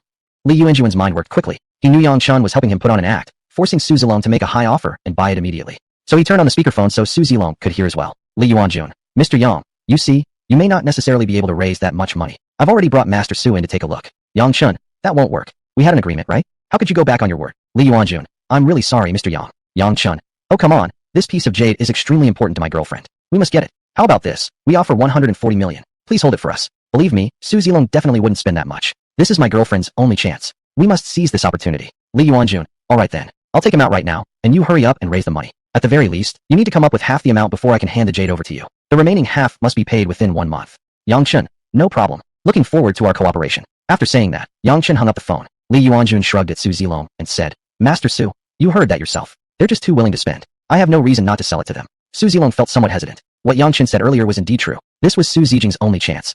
If she could win her grandmother's favor with this jade piece, combined with the efforts of her stepmother Su Qin, Su Zijing might soon take the upper hand, even possibly securing the position of chairman. Originally, Su Zilong had no reason to fear Su Zijing. From ancient times to the present, whether in the east or west, family assets were traditionally passed down to male heirs, not females. But his stepmother was particularly capable and had been building alliances everywhere. If he didn't hurry, he could very likely lose this competition. Li Yuanjun, Master Su, if I may speak frankly, you originally had a huge opportunity. You just needed the right moment, and your father would surely have announced you as the successor. Now, if you spend this amount of money, you're giving your father a direct reason to declare your victory. Once you take over the position of chairman, you'll gain 100 million. And when your grandmother eventually passes away, all her jade collections will be yours. Whatever you spend on it now, you might get back many times over in the future. You should view this as an investment opportunity, not merely consider immediate gains and losses. Su Zilong suddenly saw the light. This logic indeed made perfect sense. No matter how much he paid for the jade now, it would all eventually be his. Su Zilong, I'm buying it. It's 140 million, right? I'll take it. Li Yuanjun, no. It's 150 million. Su Zilong, what? You just raised the price on the spot. Li Yuanjun, if your sister offers 140 million, and you also offer 140 million, why should I sell it to you? You definitely need to add a bit more. Since it will eventually be yours, does an extra 10 million really matter? Su Zilong, that's true. Then 150 million it is. I'll take it. Meanwhile, Yang Chun and Su Zijing were returning to the company. At that moment, Li Yuanjun sent a text message to Yang Chun, reporting to the Dragon King, Su Zilong has fallen for the trap. A faint smile appeared at the corner of Yang Chun's lips. As long as Su Zilong had taken the bait, that 150 million yuan would be completely wasted. Chapter 87 Dress appropriately. An issue had been lingering in Su Ziyun's mind. Why had Li Yuanjun suddenly changed his mind and allowed her and Yang Chun to view the shop's treasure without verifying their funds? Gee, a sharp screech of brakes echoed. Su Ziyun slammed on the brakes. Yang Chun was lucky he had his seatbelt on. Otherwise, he would have hit the windshield. Yang Chun, what's going on? Su Ziyun turned around and asked seriously. Just who exactly are you? Yang Chun, a villager from Yangjiakan, your assistant. Su Ziyun, you must be hiding something else. Why did that manager let us in to see the jade without verification? Yang Chun, because of you, of course. You really can't figure it out. Su Ziyun, me? Why me? Yang Chun, everyone knows you and your brother are fighting for the chairman's succession, right? Su Ziyun nodded. That was no secret. But why did that make it about her? Yang Chun explained. He knows you and Su Zilong are competing for the inheritance, both wanting to impress at Grandma's birthday banquet. He also knows Grandma loves jade, so he's certain both of you want that piece of jade. That's why he allowed us in without checking funds. Once you two start competing, he can sell it at a premium. Su Ziyun nodded. Yang Chun's reasoning made perfect sense. Unfortunately, she didn't have that kind of money and stood no chance of competing. Back at the company, Su Ziyun sat in her office feeling gloomy. If Su Zilong bought that piece of jade, she wouldn't need to go looking for any expensive gift. No other gift could possibly delight Grandma more than that jade. So Su Ziyun's mood had turned sour. Near the end of work, her father, Su Chungin, and her brother, Su Zilong, arrived. Su Zilong wore a smile full of false concern. Little sister, are you not feeling well? You look a bit off. Su Ziyun shook her head. I'm fine. Dad, why are you here? Su Chungin, we're having dinner with a client tonight. Come with us. Su Ziyun, me? I'm just the HR manager. I don't need to attend such banquets. Su Chungin, I'm taking you to broaden your horizons. We're leaving at 7. Su Ziyun didn't think much of it, and simply nodded in agreement. After Su Chungin nodded and left, once he was out of sight, Su Zilong finally dropped his pretense. Su Zilong, I've bought the jade. It cost me 150 million, but I think it's a great deal. As long as I give this jade to Grandma, Dad can officially name me as his successor. Nothing you or Mom do will change that now. Su Ziyun, are you done? If so, get out. Su Zilong, huh? You're getting mad. Honestly, if I were you, going through all this trouble, only to be outplayed so effortlessly by me, I'd be angry too. Huh? Su Zilong left, cackling arrogantly. Su Ziyun clenched her fists, furious. There was no turning back now. She needed to inform her mother as soon as possible. She hoped her mother could come up with a solution. Time for work to end. Yang Chen stopped by Suzy Yun's office briefly to say goodbye before heading home. Arriving at the village entrance, Yang Chen noticed the villagers shouting and making demands near his family's courtyard. He hurried over to see what happened. It turned out the demolition team was negotiating compensation for relocation with the villagers. The villagers wanted either a 60 square meter apartment per person or 200,000 yuan. That way, every family would receive at least 2 apartments or enough money to buy a legal commercial property. But Heising Group was only offering 30 square meters or 80,000 yuan per person. The gap in demands meant disputes were inevitable. Yang Chen thought such negotiations shouldn't be handled all at once with everyone present.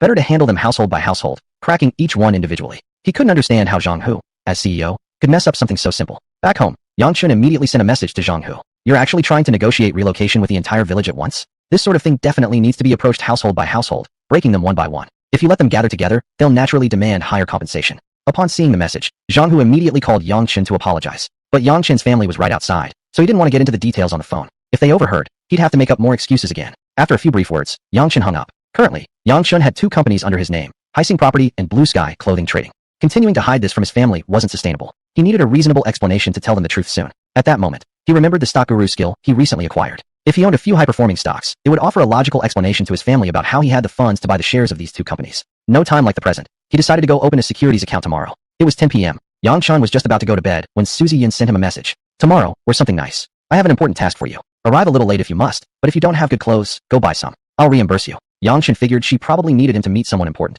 so he didn't ask too many questions, just replied with a simple okay. But truthfully, the clothes he wore to work were already his best. If even those weren't good enough, then he'd have to go shopping tomorrow. At 9:30 a.m. the next morning, Yang Chen walked into GF Mall. Truth be told, Yang Chen didn't have much of a concept of what good clothes really meant. What exactly qualified as good? Was it about looks, price, or maybe fabric quality? Just then, Suzy Yin sent him another message. Buy branded clothes. Dior, Armani, D&G, Gucci. Don't buy random brands. So apparently, good clothes meant well-known brands. That simplified things. Just follow the list and shop accordingly. Following the mall directory signs, Yang Chen headed straight to Armani. Yang Chen had never been to a brand like this before, and he was a bit worried that the staff might be snobbish like they often were in novels. They might look down on him because of his cheap outfit, thinking he couldn't afford anything and then belittle him. To prevent that from happening, as soon as he walked in, Yang Chen immediately called over a salesperson to help him try on clothes, not giving them a chance to judge or make remarks. Surely, if he asked directly for service, they wouldn't dare ignore him. But apparently, he thought too much. All 8 salespeople in the store seemed indifferent. And that's why people say art imitates life. Such scenes were common in novels and TV dramas. Like in real estate offices, luxury stores, or high-end car showrooms, the sales staff looked down on customers dressed plainly, assuming they couldn't afford anything, and therefore didn't bother serving them. Then, in the end, the customer would show his cards, buy several apartments at once, and those same salespeople would regret their attitude bitterly. Before this, Yang Chen would only smile at such plots when watching dramas. He thought in real life, there wouldn't really be such foolish salespeople. But now he realized, such people actually existed, and in large numbers. Like now, there were 8 of them in one store. The salespeople judged customers by appearance, and if they seemed to lack purchasing power, they weren't worth the time. Although Yang Chen tried his best to prevent this from happening, the inevitable still happened. In the end, the store manager, typing on the computer, replied coldly, "You can look around yourself. If you find something you like, we'll get the clothes for you to try on." Yang Chen was really angry. He came happily to buy clothes early in the morning, but their attitude had completely ruined his mood. He secretly thought, "You ruined my mood. I should make sure the rest of your day is just as miserable." Then he raised his voice and said, "My home just got demolished. I'm here to buy something nice for a blind date. My budget is 100,000 yuan, but I don't know how much your clothes cost. I don't know which one to pick." Demolition, 100,000 yuan. At once, all 8 salespeople lifted their heads and stared. Those 2 words struck like a thunderclap to their brains. In a moment, all 8 rushed forward, each grabbing an outfit and racing toward Yang Chen. Chapter 88. All in my bowl. Handsome guy, try this set. It really shows off your figure. Handsome guy, try mine. This set is very youthful and energetic. Boss, you should really try mine. It's stylish yet vibrant, and vibrant yet stylish. 8 shop assistants rushed forward to recommend clothes to Yang Chen, each hoping to land this big client. Looking at the eager expressions on the faces of the 8 staff members, Yang Chen couldn't help but laugh. Earlier, they had all ignored him completely. But after hearing demolition compensation and 10 million, they had all rushed to serve him. If it had been someone else, they would have already bought something by now. But Yang Chen was different. He had just been neglected by these people. There was no way he was buying clothes here. Why should he give them money after being looked down upon? Yang Chen said, "You're all so enthusiastic. It's making me a bit shy. But who should I choose to help me today?" The 8 staff glanced at each other, and no one felt comfortable speaking up. Finally, the store manager said, "You're the customer, so of course the decision is yours." Yang Chen, "Okay, let me check how much is left in my account and see how many sets I can afford." With that, he took out his phone and opened the message from the bank. The staff immediately crowded over to peek at the screen. When they saw the long number indicating Yang Chen's bank balance, their eyes instantly widened in shock. "My God, it's so long. Is that a 10-digit number? My God, 10 digits, that much money. Isn't that 8 digits? Mommy, 8 digits means over 8 million. Demolition households are indeed amazing, just casually sitting on so much cash." The staff's inner thoughts were chaotic. Though their thoughts slightly differed, their conclusion was essentially the same. Yang Chen was a wealthy man. Yang Chen locked his phone and placed it back into his pocket. The staff all smiled at him immediately. Yang Chen said, "I've heard that the clothes here are expensive. I wonder if 8 million is enough." "More than enough. With 8 million, you could even buy this entire store." Yang Chun, that's good then. I can buy a few more pieces. Handsome guy, why are you shopping alone? Why didn't your girlfriend come with you? Yang Chun, no girlfriend. Most girls these days are very materialistic. They don't want to associate with me just because I dress a bit outdated. I'm looking for a girl who's down to earth, not materialistic. Someone who can take care of my family's assets.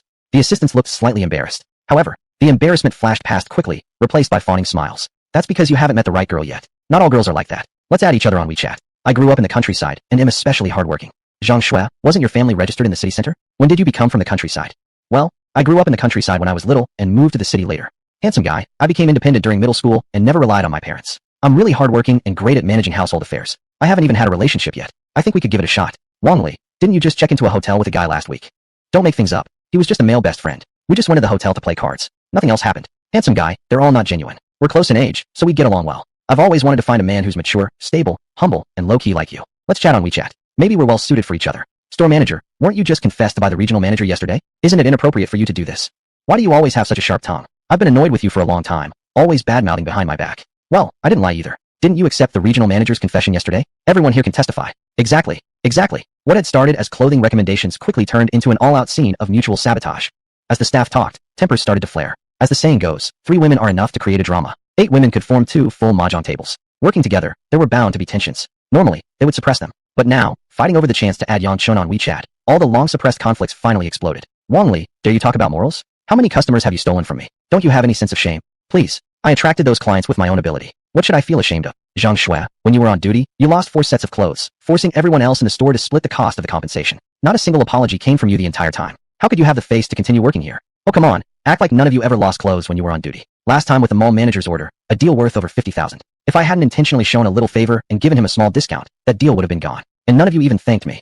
Watching the staff argue and blame each other, Yang Chun felt much better. Let them keep arguing for a while. He should hurry to other stores to buy clothes. Because of the loud noise from their fight, staff members from the neighboring Kuki and Christian Dior stores rushed over to check out the commotion. As Yang Chun was about to walk out, he was blocked by staff from both stores. What's going on? Why are they fighting? Who knows? Hey, handsome, what's going on? Why are they arguing like this? Yang Chun. Oh, I wanted to buy some clothes, and they were all rushing to recommend stuff. Then they started fighting. The staff from Kuki and Dior were instantly shocked. They quickly looked Yang Chun up and down. He didn't look like a rich guy at all. Why would Armani staff fight over serving him? Looking at the brand letters on the Dior staff member's uniform, Yang Chun asked, what brand are you? Dior? Oh right, Dior.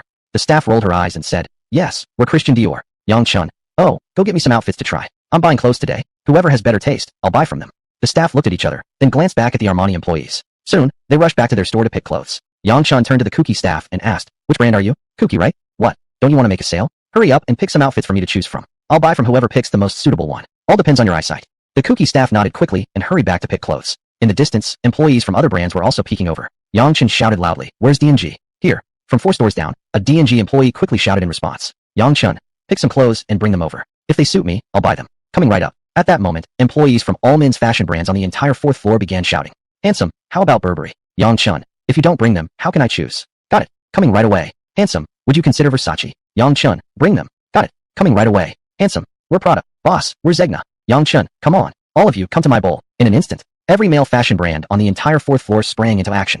Each employee was choosing outfits based on their own judgment of what suited Yang Chun. Then, they hurriedly grabbed the clothes and ran toward Yang Chun. Chapter 89, Follow Through. Handsome guy, we're from Burberry. The outfit I've picked out for you will look absolutely great on you. Handsome guy, we're from Prada. The outfit I've chosen for you will definitely look the best. Boss, we're from Fendi. This is our newest design, worldwide limited edition. Only people who are good looking and in shape can pull it off. Boss, how about trying our D&G? You'll surely be satisfied with it. Employees from nearly every men's fashion brand on the 4th floor had arrived. Some didn't even know exactly what was going on. They just followed the other brand representatives, who were selecting clothes and rushing over to Yang Chun. Yang Chun raised his voice and said, I really appreciate everyone's enthusiasm and service. However, please form a line and come one by one. My budget is 10,000 yuan. If the outfit you pick fits me well, I promise I will buy it. Upon hearing that his budget was 10,000 yuan, the salesgirls grew instantly excited. They all hoped to secure Yang Chun's 10,000 yuan budget for themselves. Seeing everyone else already lining up outside, ready to present clothes for Yang Chun to try on, the Armani staff finally realized they had made a major mistake. The store manager quickly led a few employees outside to push away the salesgirls from other brands.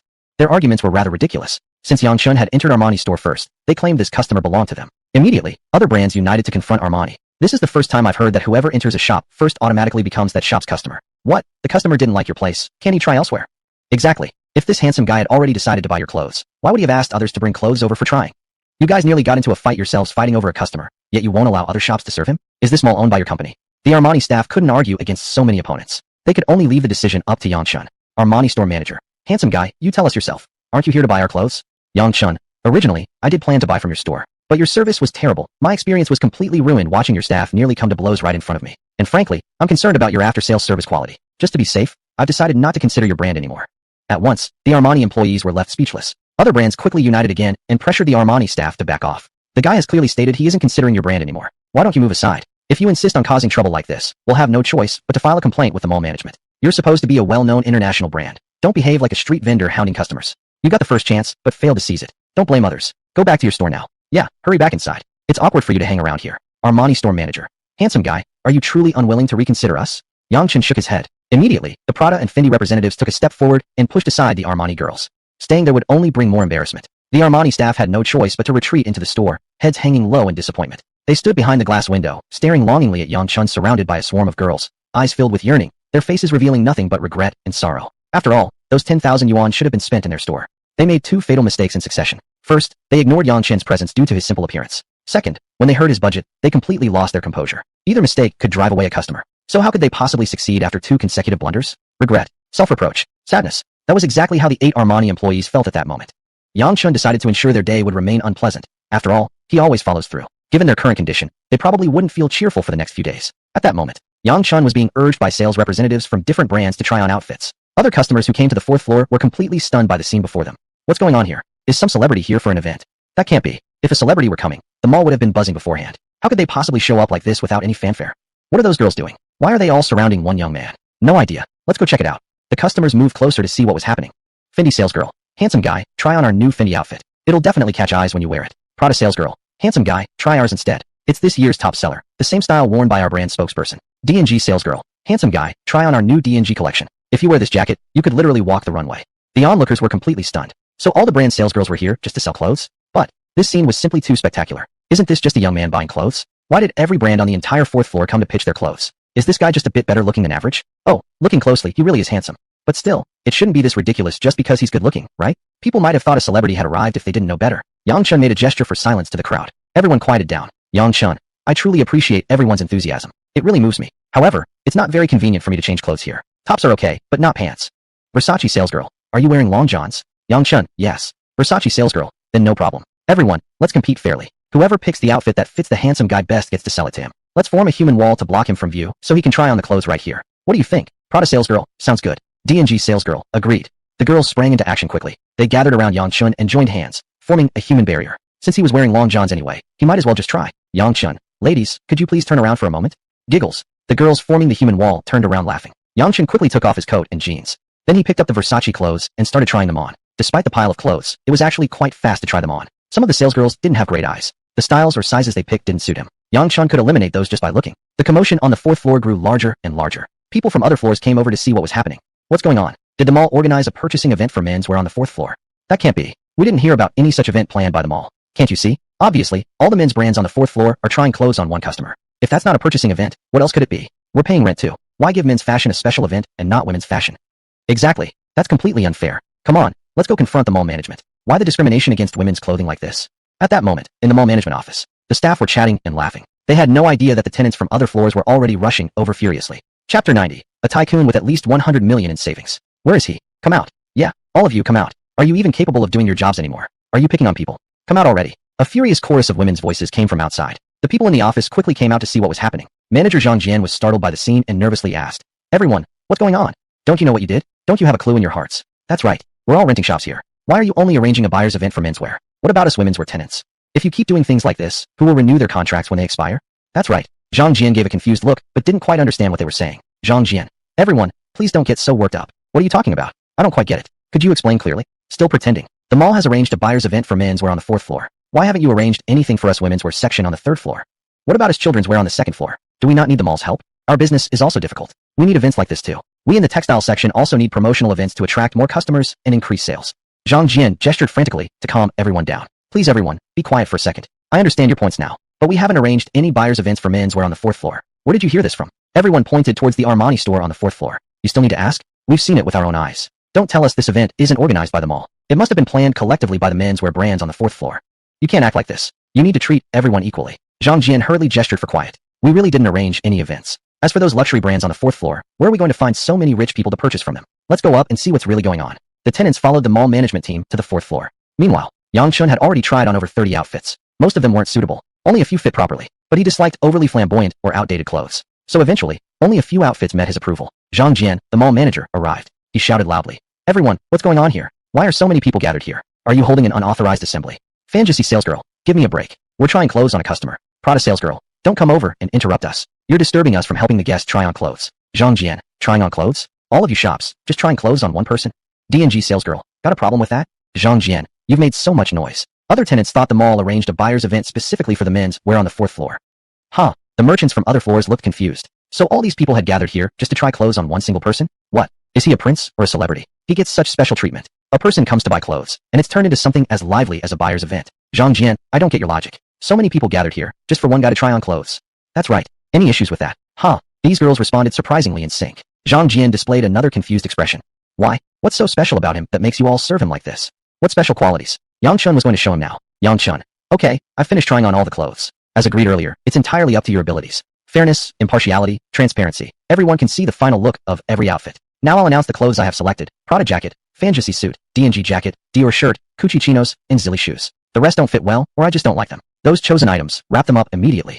The sales associates who had their outfits selected were ecstatic. They had all chosen autumn's new arrivals. All high-priced items. Each item could earn them hundreds in commission. They hurriedly took the clothes back to their stores, carefully packing them up. Then they printed out the receipts and came to Yang Chun with the POS machines. Yang Chun took out his credit card ready to pay. Fantasy salesgirl. Wow, handsome guy, you actually have this card. This is a black card from the bank, usually only available to people with over 100 million in deposits. Dior salesgirl. Exactly. I once met a customer from the capital who used the same card. Our manager said that holding such a card means you have at least 100 million deposited in the bank. Prada salesgirl. That's not all. Our boss's friend also has this card. It said that the cardholder must have at least 100 million in deposits. And the overdraft limit of this card is based on the deposit amount. Whatever you deposit, that's the credit limit you get. After listening to the introductions from several experienced salesgirls, the girls started looking at Yang Chen differently. The already handsome Yang Chen now seemed even more charming. The merchants from other floors also began gossiping. Wow, a rich guy with at least 100 million in savings. No wonder everyone is fighting to serve him. Oh my god, how many zeros does 100 million even have? I can't even count that high. Rich people are just different. He's buying clothes, but it turned into something like a buyer's event, even livelier than a real buyer's event. Wonder if he's into cross-dressing. Maybe he needs women's clothes too. Zhang Jian finally understood Yang Chen's charm now. A guy with at least 100 million in savings. How could he not be charming? A person with a minimum of 100 million in savings, whose actual wealth might even be in the billions. So young, yet already worth so much money. How did he manage that? Gucci salesgirl. Handsome, we didn't expect you to be a rich second-generation heir. D&G salesgirl. Handsome, who's your dad? Yang Chen packed his clothes and said, I'm not a rich second generation. At most, I'm just self-made wealthy. Everyone, I have things to do. Excuse me. After saying that, Yang Chen quickly squeezed through the crowd and left. Everyone stared at him, and the more they looked, the more handsome he seemed. Perhaps that's the power of money. Amazing. A big shot with at least 100 million in savings. Buying clothes even turns into a buyer's event. Which family's young master is he? I've never seen him before. You said it like you personally know all the rich people in High City. You know what? I feel like I've seen him somewhere before. Oh, come on. You say you've seen someone just because they're rich, using that as an excuse to chat them up. They wouldn't even want to talk to you. Huh. Looking at the smiling salesgirls from the brands that made sales, the 8 employees from the Armani store felt even more bitter. They even wanted to slap themselves. They had carelessly let go of a client worth at least 100 million in savings. If only they had kept him around, he would definitely come here to buy clothes in the future, spending money without blinking an eye. What a regret. Why didn't they rush to greet him the moment he walked in? From now on, they needed to be more cautious. In the future, no matter how ordinary or unimpressive someone's clothes and appearance were, they couldn't judge by appearances. Maybe they could be like that handsome young man just now, a low-key big shot. After leaving the mall, Yang Chen quickly took a taxi to the company. He didn't know what Su Zijin wanted him to dress up so nicely for. Chapter 91, Long Way Investment. Very quickly, Yang Chen took a taxi to the company. He put all his clothes into the office and immediately went to find Su Zijin. Knock knock knock. Yang Chen knocked on the door a few times and said, Manager Su, it's me. Su Zijin, come in. Yang Chen pushed the door open and entered. Su Zijin was standing by the window, gazing into the distance. As soon as Yang Chen entered, she turned around. She looked great today too. A professional short skirt outfit paired with black stockings showed off her figure and exuded elegance. After carefully observing him, Su Zijin praised, not bad. Once you dress up a little, your whole look improves significantly. Yang Chen, Manager Su looks beautiful today as well. So, am I supposed to accompany you to the blind date today? Su Zijin, you actually got it right. Yang Chen, whoa really? I was just kidding. You're really going on a blind date. Su Zijin, would I joke about something like this? That was true, but Yang Chen couldn't help feeling puzzled. She could go on blind dates if she wanted to. After all, the two of them were just pretending to be a couple and didn't interfere with each other. But why did she want him to dress up nicely and tag along? Surely not so he could go and compete with the blind date suitor over who looked better? The bug hadn't been removed yet, so the show must go on. Yang Chen, hey, what do you mean? We're in a relationship now, and you're going on a blind date. What does that make me then? You dressing me up this nicely can't possibly be to compare who's more handsome with him. Su Zijin immediately burst into laughter, praising him. That's why I say you're clever. That's exactly what I was thinking. You'll come with me, and as long as you perform well enough, he won't dare to bother me anymore. Right, Yang Chen, from your tone, it seems like you don't want to go at all. Then why not refuse outright? The smile vanished instantly from Su Zijin's face. After a moment of silence, she explained her predicament. The Mingzhu Hotel Group had been pursuing expansion for a long time, but with limited capital, they had been unable to take action. 2 years ago, Su Qingyan disregarded objections from the shareholders and stubbornly opened a Mingzhu hotel in the capital. The result? Business was terrible. Most of the area was occupied by powerful and influential people. Even regular white-collar workers in that city earned tens of thousands per month. Thus, the wealthy stayed in 5-star hotels. Farmers and laborers went to small hostels. A 4-star hotel like Mingzhu Hotel was simply awkward. It was neither high-end nor affordable. The rent and labor costs were high. They had already poured 300 million into it, yet business remained stagnant. Closing it would be throwing the invested money down the drain. Leaving it open meant continuing to pour funds into it. Currently, not only was the group short of funds for expansion, but even maintaining the existing outlets had become financially difficult. To solve this issue, the Mingzhu Hotel Group had no choice but to seek investments everywhere. They finally found a firm willing to invest, Longway Investment. But their young master, Guosong, had set one condition: Su Zijin must become his girlfriend. Only if this condition was met would they proceed with the investment. Last night, when Su Chengyan and Su Zilong took Su Zijin out to dinner, they were actually introducing her to Guosong. Guosong made it very clear to Su Chengyan that if Su Zijin agreed to be his girlfriend, he would persuade his father to invest in the Mingzhu Hotel Group. On the way back home, Su Chengyan urged Su Zijin to prioritize the big picture and humor Guosong for now. Once the funds from Longway were in, Su Zijin could stop pretending. To persuade Su Zijin, Su Chengyan even used the matter of selecting the successor to chairman to convince her. If Su Zijin successfully secured the investment for the Mingzhu Hotel Group, her chances of winning would greatly increase. Su Zijin fully understood the situation of the company. Indeed, they were encountering financial difficulties, but according to her personality, she would never compromise herself by becoming Guosong's girlfriend. Yang Chen nodded appreciatively, admiring her character. But then, Yang Chen became puzzled. If that's the case, taking him along would surely only ruin everything. Would Guosong still invest in the Mingzhu Hotel Group if he saw that Su Zijin was already with Yang Chen? Absolutely impossible. Su Zijin naturally understood that. But if she didn't allow Yang Chen to completely outshine Guosong, Guosong wouldn't give up. If Guosong wouldn't give up, he would definitely continue luring Su Chengyan and Su Zilong to persuade Su Zijin repeatedly. If this continued, and every day she was bombarded with family pressure, wouldn't she soon become mad? Yang Chen finally understood. Su Zijin had no intention of accepting Longway's investment at all. She had brought Yang Chen today for only one reason: to thoroughly outshine Guosong. Once Guosong realized he was no match, he would give up and no longer use the funding as a means to pressure Su Chengyan into forcing Su Zijin to accept him. Though this idea seemed a bit childish, as long as Su Zijin believed it would work, they'd give it a try.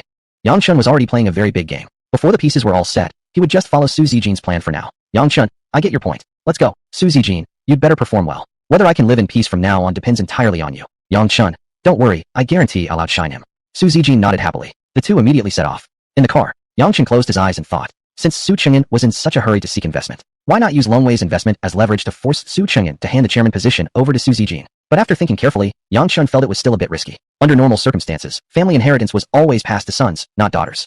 The idea of fair competition Su Chengyan had publicly announced was just for show. In his heart, there was only one candidate, their son Su Zilong. Therefore, unless forced to the edge, he would definitely not give up on his idea of having Su Zilong succeed him. If so, then they needed to play even harder. If Su Zilong were to end up in jail, Su Chengyan would have no other choice.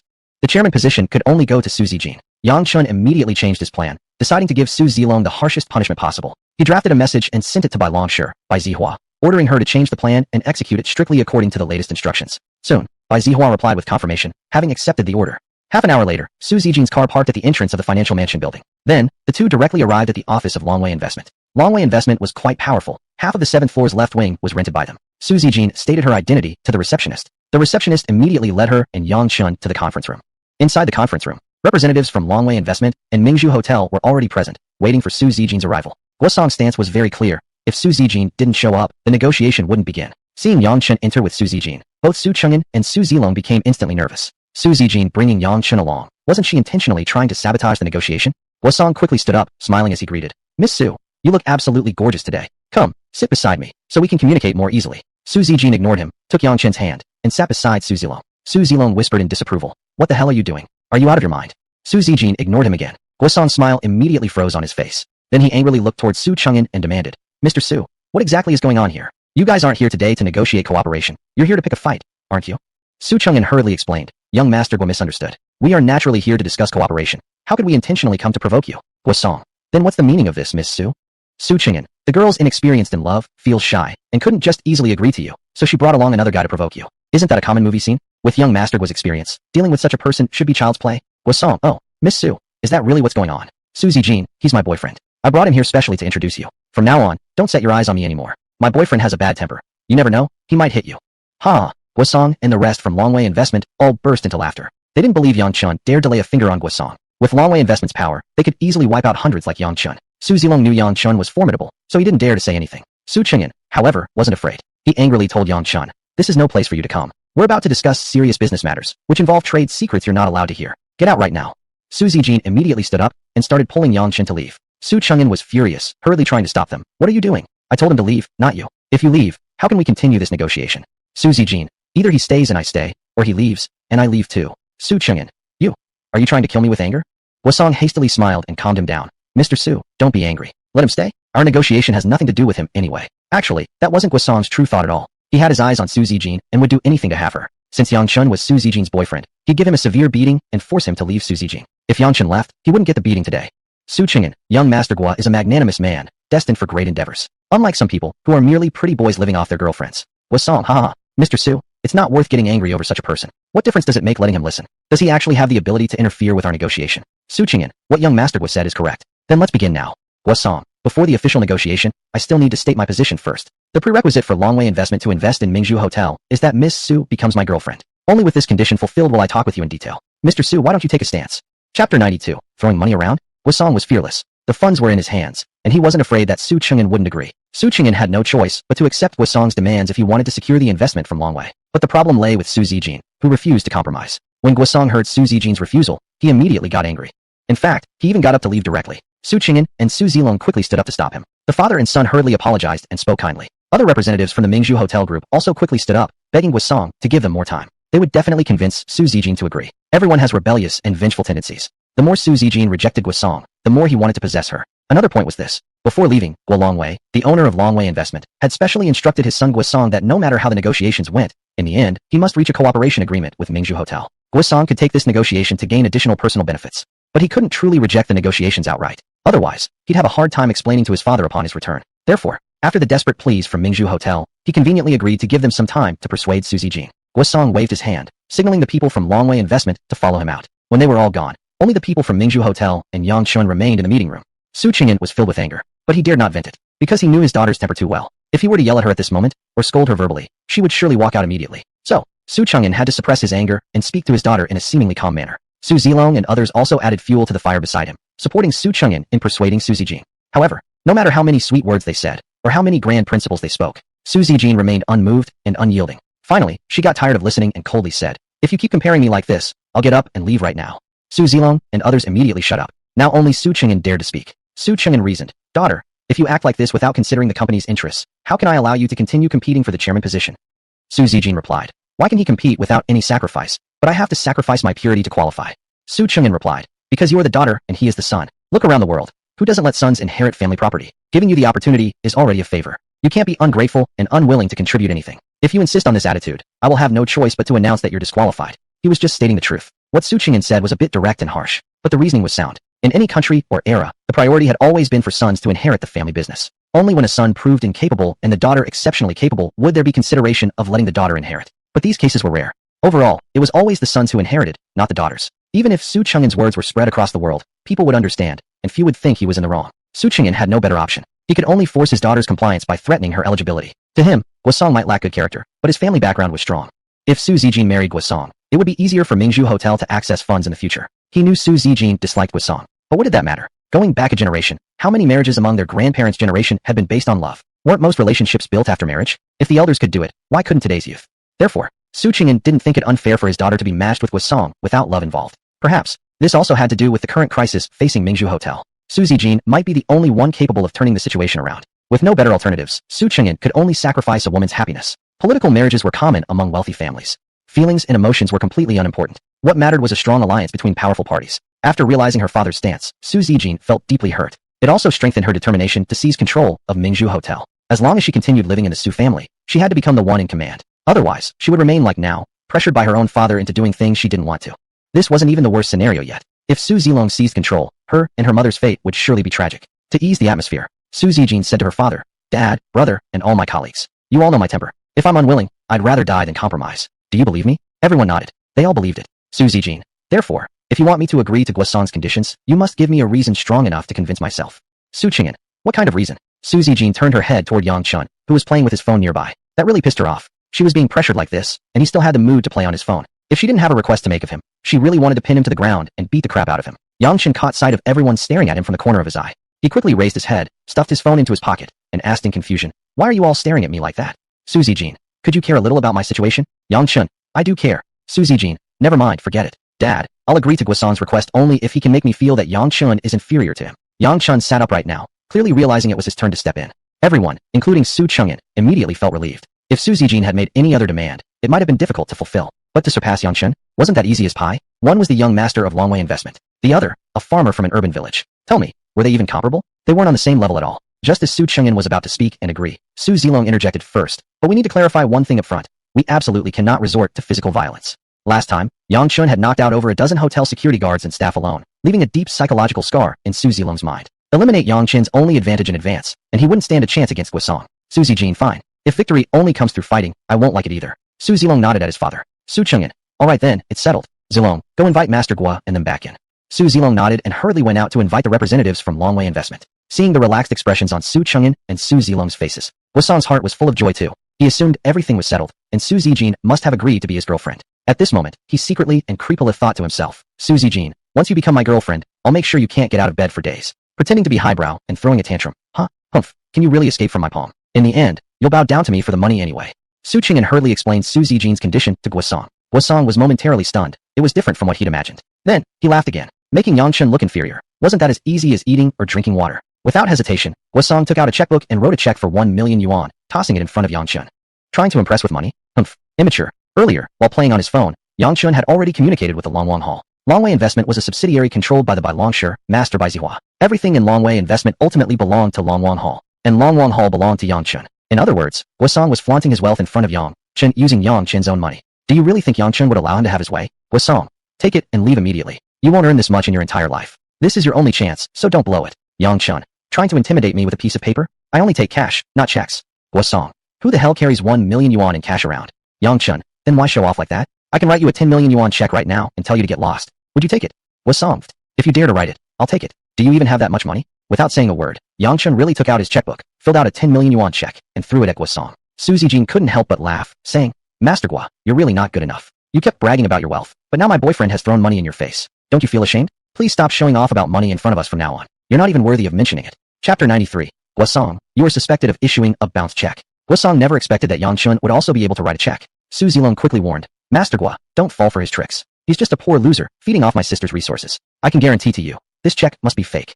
Guasong immediately burst into laughter. He picked up the check and waved his secretary over. Guasong, call the police immediately and report that someone here is issuing fraudulent checks. Then take this check to the bank and withdraw the money. Have the bank issue a certificate confirming it's a bounced check. Secretary, yes sir. The secretary took the check and was about to rush out. Yang Chun immediately shouted, stop.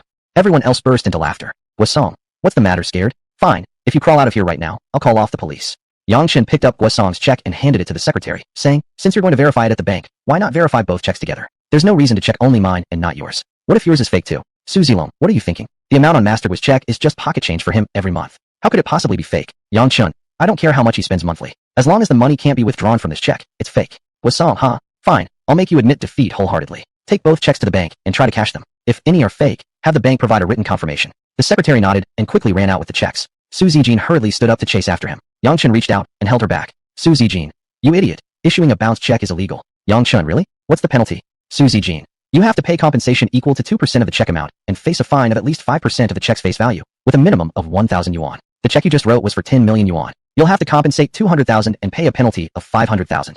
Yang Chun, oh, only 700,000 in total. Not much at all. If the money really can't be withdrawn and the police come to arrest me, you just pay the fine on my behalf, and everything will be okay. Su Zijin, helpless, speechless. How could he say something like that? Su Zijin originally intended to bring Yang Chun here to show Guasong up. Now, he had simply blown up on his own. Guasong, huh? I thought you brought him here to impress me. I was expecting your boyfriend to be extraordinary, but he's just a clueless, pretentious fool. Don't worry, I won't ask you for those 200,000 in compensation. Huh? Everyone laughed again. Su Zijin didn't even spare Guasong a glance. She turned her head to glare at Yang Chun furiously and sat back down. By her nature, she should have left. But Guasong's secretary had already called the police. What would happen to Yang Chun if she left? Therefore, she could only sit and wait. When the police arrived, she'd try her best to explain. If the police still insisted on punishing him, then she would only have to now choose 700,000 to cover the penalty. Yang Chun didn't want to explain. Words would be pale and powerless. The real show is just beginning. Su Chungin thought this was a great opportunity. Su Zijin clearly had become displeased with Yang Chun. This might be the right time to persuade her to break up with Yang Chun and be with Guasong instead. Su Chungin, Zijin, you see now the difference wealth and status makes? Master Gua casually throws out a 1 million yuan check, yet he can only rely on deception. The worst part is, he's trying to deceive us to our faces. Everyone can tell that it won't work. But he still went ahead and did it anyway. Tell me, isn't he worse than a fool? Poverty may not last a lifetime, but low intelligence really is a lifelong problem. If not for yourself, you should consider the next generation. Isn't that right? Su Zijin, I can afford to support him. After saying that, she turned her head away, refusing to face her father. Guosong smiled and advised, Mr. Su, don't be in a rush. Soon we'll see the performance. Let's patiently wait and enjoy it all. Su Qing'an, huh? Very true. Yang Chen looked indifferent, crossed his legs, and continued playing with his phone. Su Zijin couldn't help but be at a loss. How could he stay so calm? How could he still be this composed at such a moment? Guosong secretly thought, little guy, just keep pretending. Once the police arrive, I'll make sure they arrest you. About half an hour later, 4 police officers arrived, but Guosong's secretary still hadn't returned. Everyone else quickly stood up, except Yang Chen, who remained seated, continuing to play with his phone. Guosong immediately pointed at Yang Chen and said to the police, officers, he issued a fake check. Arrest him now. Su Zijin hurriedly explained. Officer, this is all a misunderstanding. He did this to help me, showing off in front of them by writing a fake check. He didn't have malicious intent or the intention to defraud anyone of their money. Please, officer, give him some leeway. Police officer, the law is the law. If someone breaks it, they must bear legal responsibility. There's no such thing as having no malicious intent, so no need to take responsibility. Guosong, exactly. What the officer said is correct. Law enforcement must be strict. Absolutely no leniency. Su Zilong was both angry and afraid of Yang Chen. Such a great opportunity for revenge. He would never let it slip away. Su Zilong. Officer, someone like him, who deliberately breaks the law just to show off, must be dealt with seriously. Otherwise, where does the dignity of the law stand? Su Qing'an, right? If we don't take this seriously, who will obey the law in the future? What do you all think? People from Mingzhu Hotel and Longwei Investment quickly voiced their agreement. Absolutely, breaking the law deserves arrest. If the law gives him a break, how can those who were locked up accept that? He must be severely punished. Fine him heavily. The police officer nodded approvingly and said, seeing all of you like this makes me feel at ease. It shows you understand and respect the law, unlike him. Guosong. Of course we're different from him. We are all law-abiding citizens who never engage in illegal or criminal acts. Su Zilong. Alright, enough talk. Let's arrest him already. Punish him according to the rules. Su Zijin wanted to try again. After all, there was a 500,000 yuan fine and 200,000 in compensation. It would be best if he didn't get punished at all. Su Zijin. Officer, really, he had no ill intentions. You. The officer immediately cut her off. Breaking the law is breaking the law. There's no such thing as good or bad intent. Don't try to obstruct our enforcement, or we'll take you with us too.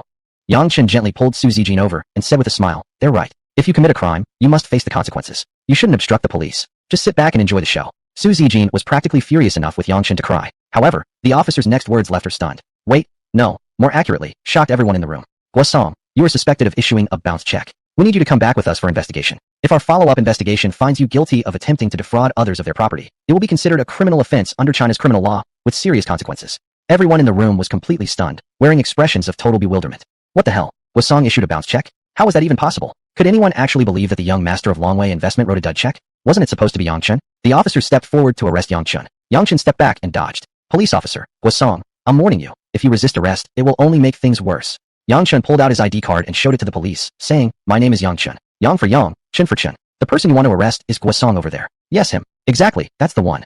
Chapter 94. Has Guo Longwei lost his mind? All the police officers were confused. Which one of them was actually Guosong? They looked at Guosong, puzzled. If this guy really was Guosong, was he mentally challenged? He had issued a dud check himself, yet still dared to push the police to arrest someone so brazenly. The police officer asked, you're the real Guosong? Guosong swallowed hard and replied, yes, I'm Guosong. Didn't you get it wrong? How could I possibly issue a dud check? My father is Guo Longwei, and Longwei Investment is our family's company. It was him, Yang Chen, who issued the bad check, not me. Got it. The police officer pulled out 2 checks from the evidence bag and asked, these 2 checks, one was issued by Guosong, the other by Yang Chen. Come here and identify the one you each issued. Yang Chen and Guosong stepped forward and each pointed to the check they had written. The officer nodded and said, that settles it. The 10 million yuan check issued by Yang Chen can be cashed, but the 1 million yuan check from Guosong cannot. Guosong exclaimed, what? How is that possible? Su Chengyan and others were all stunned. That Guosong issued a dud check alone was enough to shock them. But that Yang Chen's 10 million yuan check could be cashed shocked them even more. Everyone turned to look at Yang Chen. Who would have thought this kid was a low-key rich second generation? Su Zijing's mouth slightly dropped, her eyes blinking in confusion as she asked, where did you get all this money? Yang Chen replied, my family received compensation from relocation and demolition.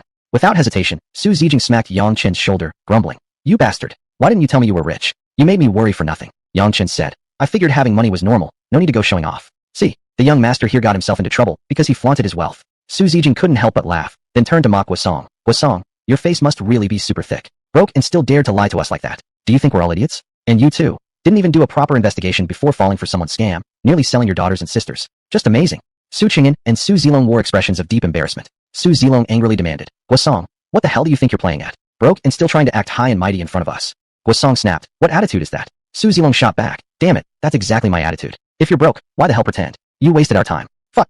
Jesus Christ. This was the real Su Zilong for you. When he needed someone, he'd been like a servant begging. Now knowing Guosong had no money, his attitude flipped entirely. Guosong couldn't bear this humiliation. Pointing at Su Zilong, he roared, just you wait. Then he immediately called the bank's customer service. The call was quickly connected. Guosong barked, cut the crap. Why can't my check be cashed?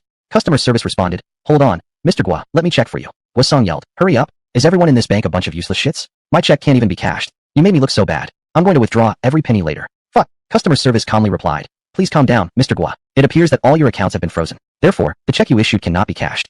Guasong was stunned. How could his accounts get frozen all of a sudden? Why are they frozen? He demanded. Customer service explained. All your cards are supplementary to your father's. Since his primary accounts have been frozen, your accounts are now effectively unusable. Why would his dad's accounts get frozen? Guasong quickly hung up and immediately called his father.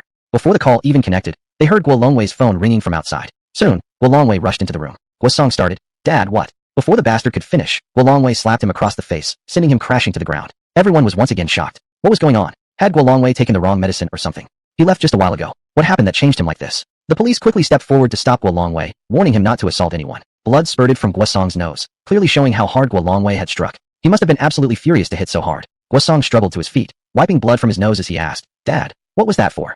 Guo Longwei roared, Monster! Apologize to Miss Su immediately. If you ever dare think about her again, see if I won't kill you myself. Shock. Confusion. Except for Yang Chun, everyone else was completely baffled. Guo Longwei made his own son apologize to Su Zijing. Even if Guasong's behavior was a bit questionable, as a father, this was going too far. With tears in his eyes, Guasong asked confusedly, why? Guo Longwei stepped forward and slapped him again, yelling, when I tell you to apologize, just do it. What's with all the nonsense? Police officer, Mr. Gua, please control your emotions. If you continue like this, we'll have to take you in for questioning. Guo Longwei, I'm disciplining my son. What does this have to do with you people? Police officer, you can discipline your son, but you can't physically assault him. If you use violence, we must intervene. Guo Longwei didn't want to argue with the police. He still had important matters to settle. He pointed at Guasong, cursing, did I not make myself clear when I told you to apologize? Apologize now. Seeing how furious his father was, Guasong didn't dare delay any further. He quickly walked towards Su Zijing and bowed in apology. Miss Su, I'm deeply sorry. I sincerely apologize for my impoliteness. I promise I'll never have a single inappropriate thought about you again. I hope you can accept my apology and forgive me. Su Zijing, I'll accept your apology, but I won't forgive you. Mr. Gua, I'd like to ask, does Longwei Investment still have funds to invest in us now? Guo Longwei. To answer Miss Su, no. None left. Su Zijing helplessly glanced at her father and brother, then grinned sarcastically. Su Qingyan and Su Zilong looked deeply embarrassed. Su Zijing turned to the police officer and said, Officer, can Yang Chen's check be returned to us now? The police officer nodded and returned the check to Yang Chen. Yang Chen, thank you. Guasong issued a bad check. You must handle this according to the law. Police officer, that's certain. Yang Chen, if a dud check is used to defraud others of their property, wouldn't that be a criminal offense? Involving both fines and jail time, correct? Police officer, exactly. Yang Chen. Guasong not only used a worthless check to cheat the Pearl Hotel out of equity, but also tried to fraudulently win Miss Su's affections. Doesn't that count as financial fraud? Police officer, absolutely counts. Yang Chen, great. We will follow this case closely. Believe in the law. It will deliver the fairest judgment. Actually, Yang Chen was just reminding the police to act according to the law. The police officer nodded. Yang Chen, young Master Gua, just wait with your ass clean for prison. There's no money here. No point wasting time. Let's go. Su Zijing nodded happily and grabbed Yang Chen's arm to leave. Suddenly, Guo Longwei knelt with a loud thump before Su Zijing. Kneel down, you beast. Guo Longwei roared. The beast he referred to was clearly Guasong. Guasong was stunned by his father's action. Then he came to his senses and quickly knelt down. Guo Longwei. Miss Su, my son had eyes but failed to recognize a mountain, provoking you. This is his mistake. I failed as a father. It's my fault too. I will now formally apologize to Miss Su along with my son. Whatever punishment my son deserves, I promise to ensure the police enforce the law accordingly, as long as you aren't angry anymore. Then, Guo Longwei really did kowtow to Su Zijing. Everyone was stunned. All faces filled with confusion. Why was Guo Longwei acting so respectfully towards Su Zijing? He bowed to Su Zijing not to plead for his son, but hoping to calm her anger. Moreover, he promised to push the police to legally punish his own son. What was going on here? Even aside from everyone else, Su Zijing herself was baffled. Inside her mind, Su Zijing thought, wait, since when did I become so important? Has Guo Longwei completely lost his mind? Chapter 95, The Mysterious Man. Su Zijing looked at Yang Chen in confusion and whispered, what's going on? Did you arrange this? Yang Chen couldn't possibly admit it, because once he did, Guo Longwei would be able to trace everything back and deduce his true identity. After all, the Shinzhou Hall was a mysterious force. What is mystery? It could mean appearing and disappearing without a trace, with an unpredictable and secretive presence. It could also mean something that cannot be exposed to the light, hence its mystery. Therefore, it was better to keep a low profile. Yang Chen, don't be silly. I don't have that kind of ability. The family just received a little compensation money from relocation. Su Zijing turned to Su Chengyan and asked, Dad, do we have any powerful relatives? Su Chengyan furrowed his brows, thought for a long while, and replied, no, I don't think we have any powerful relatives. Su Zilong, however, was panicking. If it wasn't someone from the Su family, then it must be someone secretly helping Su Zijing. Someone capable of forcing Guo Longwei to kneel and apologize, definitely no ordinary person. Su Zilong decided he must find this person out. Either he would try to win him over, or find a way to eliminate him. Leaving such a powerful person to aid Su Zijing would make his chances of winning nearly impossible. Su Zilong quickly asked, Guo Longwei, what exactly happened? Who froze your accounts and forced you to apologize to my sister? Guo Longwei, I don't know. Miss Su, may I ask if you're still angry? Su Zijing was indeed still somewhat angry, but right now, she was too preoccupied thinking about who had helped her to even care about being angry. Su Zijing, okay, both of you get up, and what you just said must be fulfilled. If Guasong doesn't get the punishment he deserves, I won't let you off the hook. Guo Longwei, understood. I will personally send him to court for trial. Su Zijing nodded and pulled Yang Chen away. The more she thought about it, the stranger it seemed. Who exactly was helping her from the shadows? At that moment, her mother, Su Qin, called. Su Zijing updated Su Qin on the situation. Su Qin laughed happily and said, "Didn't expect him to be so capable. I had just asked him for help, and he immediately handled Guo Longwei." Su Zijing, "Oh? So you hired someone to help me?" I thought to myself that our family didn't have any powerful relatives. Yang Chen frowned. Damn, was someone going to steal credit? Su Qin, I know your temper. You would never back down. If you ruined the investment cooperation, you would basically lose your chance to compete. So I paid a large sum to hire someone to force Wei Song to stop bothering you. Didn't expect him to act so ruthlessly, directly freezing Longwei's accounts. Looks like my money was well spent, and he really came through. Su Zijing, haha, you should have seen it. Guo Longwei was so scared, he actually knelt in front of me. The mother and daughter were chatting happily. Yang Chen intentionally slowed his steps. He needed Bai Zihua to investigate who exactly had accepted Su Qin's money. He had just taken out his phone when the Su father and son stormed out, furious. Shortly after, the police came out, taking Guo Song with them. Meanwhile, Guo Longwei was in his office, making a phone call. "Hello, Masterly, I've done exactly as you instructed. Please, show me some mercy. Everything you have now belongs to us, Longshan Group. You may use the funds from Longwei investment to maintain a normal life, but not misuse company money. Your son buying cars, houses, taking young models on yachting trips, giving them luxury items. None of that was your own money, was it? How can I possibly show you mercy? Masterly, I truly know I was wrong. I failed to discipline my son properly. I deeply apologize. My son has already been taken by the police, and I won't plead a single word for him. He deserves whatever punishment he receives. But please give me one more chance, don't remove me. After 12 tonight, come here to report your work. Only if you can clearly explain all the accounts from the past years will I consider giving you a chance." Okay, I'll prepare the documents right away. We'll meet tonight. Afterward, at the headquarters of the Longwan Hall, Bai Zihua's phone rang. She answered it, and the same voice she had just heard speaking with Guo Longwei came through. Reporting to Lady Bai, Longsher, everything was done exactly as you ordered. Guo Longwei will come tonight for a report, and his son has already been taken away by the police. Bai Zihua nodded in satisfaction and said, "Good. You didn't reveal anything to him." "Masterly, rest assured, lady. No information was revealed to him. He only knows of Longshan Group, not of the Longwan Hall." Bai Zihua, excellent. I'll put in a few good words for you in front of our master. Masterly, thank you for your guidance, lady. There's no need to say nice things. Just relay one sentence for me. Please tell the Dragon King, my life belongs to him. Just that one sentence is enough. This old man was indeed a sharp mind. 1,000 words cannot express loyalty as effectively as that one sentence. Bai Zihua, I understand. After hanging up the phone, Bai Zihua quickly called Yang Chen. Yang Chen walked to a secluded spot and answered the call. Bai Zihua, Master, Guo Longwei will report to Li Hai tonight, and afterwards he'll be removed from his position and investigated. Yang Chen, merits are merits, faults are faults. He must receive both the rewards he deserves and the punishment he deserves. Let everyone know, I am a person who clearly distinguishes between rewards and punishments. Even if you have merits, if you commit a mistake, you will still be punished. There is no concept of offsetting merits and faults in my eyes. Bai Zihua, understood. I will make sure everyone receives your orders clearly. Yang Chen, good. Find out who Su Qin has met with recently. At that moment, Su Zijing's voice came from nearby. Yang Chen, let's go. Yang Chen hung up and walked over. Judging from Su Zijing's expression, she seemed extremely happy. They got into the car. After leaving the parking lot of the financial mansion, Yang Chen asked, "Who did your mom find to help you?" "He's quite impressive." Su Zijing, Mom won't tell me. She said it's a secret weapon, ready to surprise Su Zilong at the critical moment. Yang Chen nodded with a smile. It didn't matter if she wouldn't say. Once Bai Zihua completed her investigation, Yang Chen would still find out who this person was. Tomorrow was Su Zijing's grandmother's birthday. Su Zijing still hadn't purchased a present. Yang Chen reminded her, "Have you bought your grandma a gift yet?" Su Zijing, "Not yet. We'll go buy one now." Yang Chen, "What expensive item are you planning to get this time?" Su Zijing, "No need. Something simple will do. My mom has already prepared a super gift that's better than any other. Even the emerald Su Zilong holds isn't worth mentioning in comparison." Yang Chen, "That impressive. What kind of super gift could possibly be so amazing?" Su Zijing, "You'll find out tomorrow. We'll just buy a simple bracelet." Yang Chen nodded, saying nothing further. Looking at how confident Su Zijing was, the great gift her mother had prepared must be related to that mysterious man. Moreover, Yang Chen suspected that, if he guessed correctly, the so-called super gift must refer to the investment for the Pearl Hotel. At this point, only securing an investment could truly count as the best birthday present. That explained why Su Zijing said it was better than even the top-grade Imperial Green Jade that Su Zilong possessed. A faint smile surfaced on Yang Chen's lips. He really was curious about this mysterious individual. Chapter 96, The Little Princess of Hao Family. Not long after, Su Zijing parked the car and took Yang Chen to the Cartier store. The two walked in. The staff were all surrounding a girl, trying to promote items. Seeing new customers entering, a more introverted-looking shop assistant came over. Why do we say she is introverted? Because she crossed her hands in front of her stomach and only showed a slight smile. Other shop assistants all smiled with visible teeth. Shop assistant, hello, may I help you? Su Zijing, we'll look around first. We'll call you if we need something. Shop assistant, okay. Su Zijing took a quick look around but didn't find anything satisfying. Although it was just a gift to be bought casually, it was, after all, a birthday gift for her grandma. It had to be somewhat decent. At this moment, Su Zijing passed by the girl surrounded by shop assistants and noticed a very beautiful platinum jade and diamond necklace hanging around her neck. So she walked up to Yang Chen and whispered, "That necklace she's wearing looks nice. If she doesn't buy it later, we'll buy it." Yang Chen, fine. The more introverted shop assistant, seeing that Su Zijing and Yang Chen were just standing still, came over again. Shop assistant, have you seen anything you like? Su Zijing, being a very straightforward person, never beat around the bush. She directly said that she had her eye on the necklace the girl was wearing. If the girl didn't buy it, she would. Normally, this should have been a completely ordinary and normal sentence. But after hearing this, the girl became unhappy. "So, you're going to such lengths to get me to buy this necklace? You even hired two shills to perform a little drama." Obviously, this girl was too suspicious and misunderstood Su Zijing's intention. The store manager quickly explained, "Miss Zhang, you're mistaken. We didn't hire any shills. We don't even know these two people. Other shop assistants immediately chimed in.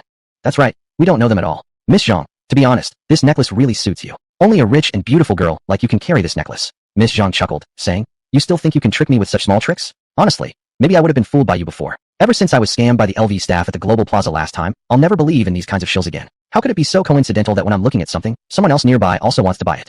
The staff at Cartier were helpless. Heaven knows they really didn't hire any shills. These two were just ordinary customers, definitely not shills. Without hesitation, the store manager immediately asked Su Zijing, excuse me, could you please choose something else? This necklace is reserved for Miss Zhang. Sorry, but Su Zijing, with her temper, wouldn't let it go so easily. She immediately replied firmly, as long as she hasn't paid yet, it's not hers. I still have the chance to buy it. Isn't that right?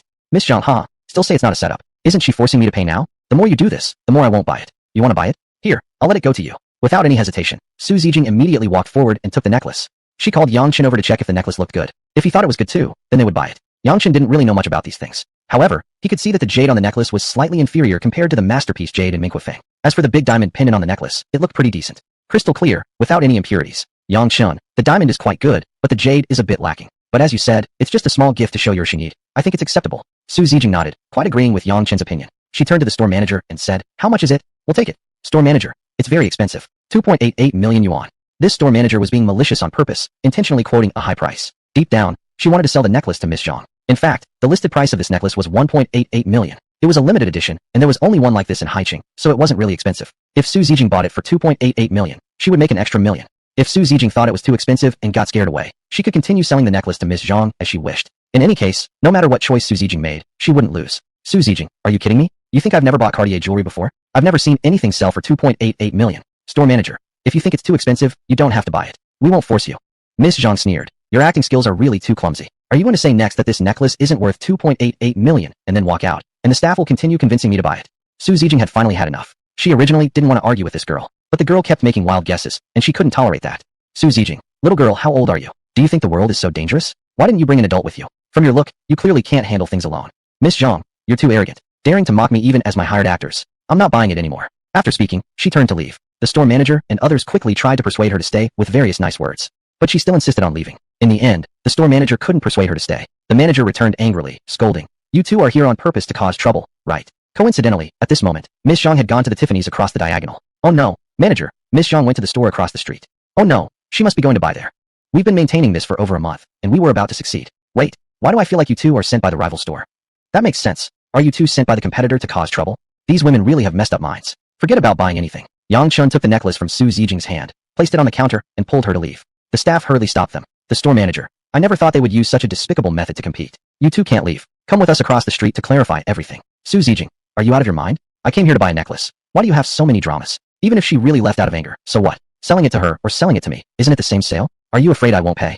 Store manager, that's not the same. Do you know who she is? Su Zijing, I don't. So who is she? Store manager, she's Zhang Yihan, and her father is Zhang Haodian. Understand now. Su Zijing was greatly shocked. She didn't expect that girl to be the little princess of Haodian furniture. Upon hearing the name, Haodian, Yang Chen also frowned. Previously, he had customized luxurious dowry for his older sister, including bed cabinets from Haodian Furniture Company.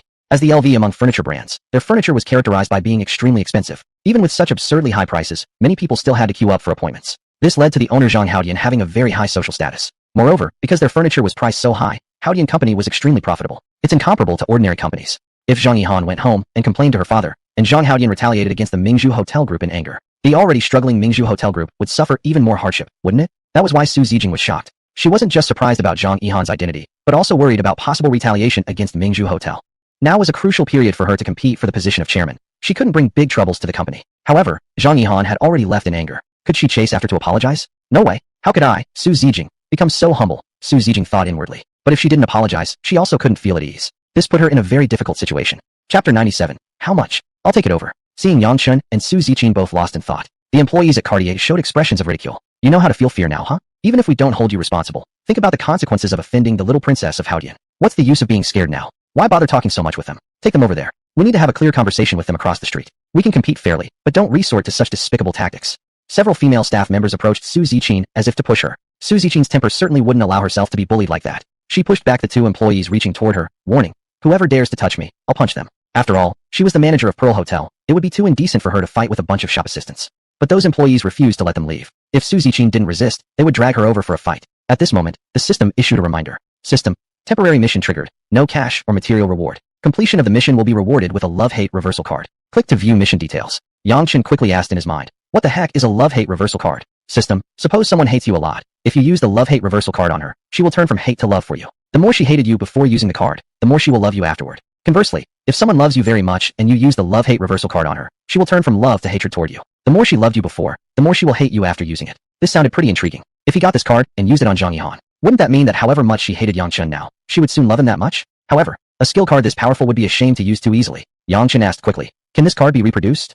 System, future temporary missions will generate randomly. Therefore, Master needn't be stingy. Just use it when you want. Yang Chen, then is there a time limit?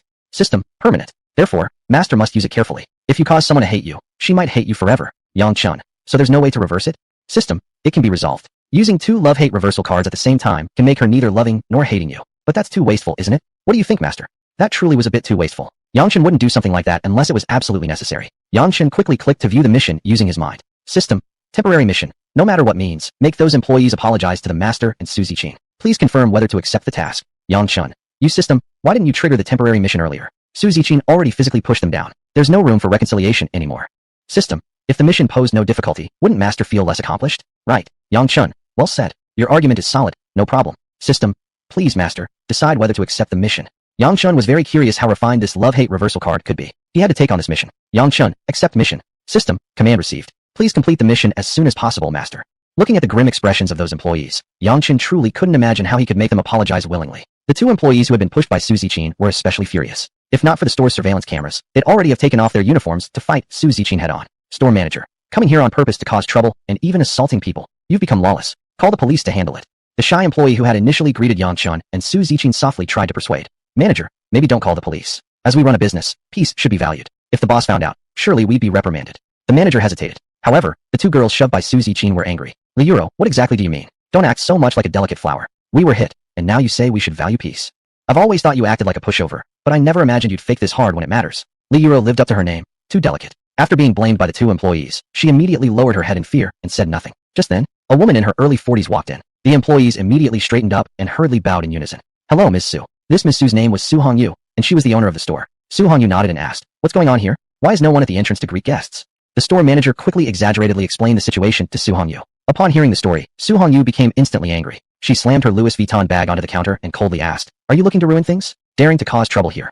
Yang Chen, how much for your store? I'll buy it over. Shock. Confusion. If someone had recorded Yong Yu's and the employees' expressions with a camera, it would absolutely qualify as a textbook for film school. Because their expressions changed in unison, shifting instantly from anger to shock, then to confusion. These transitions were seamless and fluid. Even the most brilliant actresses couldn't act that naturally. But still, shock is shock. They weren't stupid enough to be intimidated just by Yang Chen's single sentence. Yong Yu, little brother, you're kidding with me, right? Although you're wearing Fendi, dear, this store of mine isn't cheap. Yang Chen, name a price. I was planning to invest in something anyway. This statement wasn't fake at all. Money was just a number in the account as long as it remained in his hands, completely meaningless. It became money only when spent or invested. Su Ziqing quickly urged, don't fool around. You don't even know how to manage. You're wasting money. Yang Chen, it's fine. I don't know how to manage, but there are people here who can do it, right? The store manager immediately smiled happily. She believed Yang Chen was talking about her. Yong Yu, little brother, didn't realize you're actually a rich second generation. Are you sure you really want to buy it? Yang Chen, yes. Yong Yu, 10 million for the whole store, including all the employees. The store area was around 200 square meters. Rings, necklaces, watches, and so on almost covered all of Cartier's products. Yong Yu's opening price of 10 million was definitely expensive, though not excessively so. Without hesitation, Yang Chen pulled out a checkbook and signed a 10 million yuan check. After taking the check, Yong Yu immediately broke into a happy smile. Yong Yu, handsome, you're straightforward enough. This store now belongs to you. Come here tomorrow at 9:30 a.m. and we'll go through the transfer procedures. Yang Chen, without delay, Yong Yu grabbed her Louis Vuitton bag and ran off laughing. Yang Chen turned to the employees. Except for the manager and Li Yuro, the others looked quite grim. Earlier, they had all spoken rudely towards Su Ziqing. Now that Yang Chen had bought the store, he might retaliate against them. Boss lady, we're sorry. It was our mistake just now. Please forgive us. You are big-hearted. Boss lady, sorry. Both of you are so handsome and beautiful. You must also have kind hearts and won't hold grudges against us. Right. Boss lady, it was our mistake earlier. As the manager, I failed to discipline them properly. It's my fault, and I should be punished. System, congratulations, Master, for completing the temporary mission. You have received a love-hate reversal card. Current number of this skill card, 1. Su Ziqing's eyes sparkled uncertainly, slightly flushed.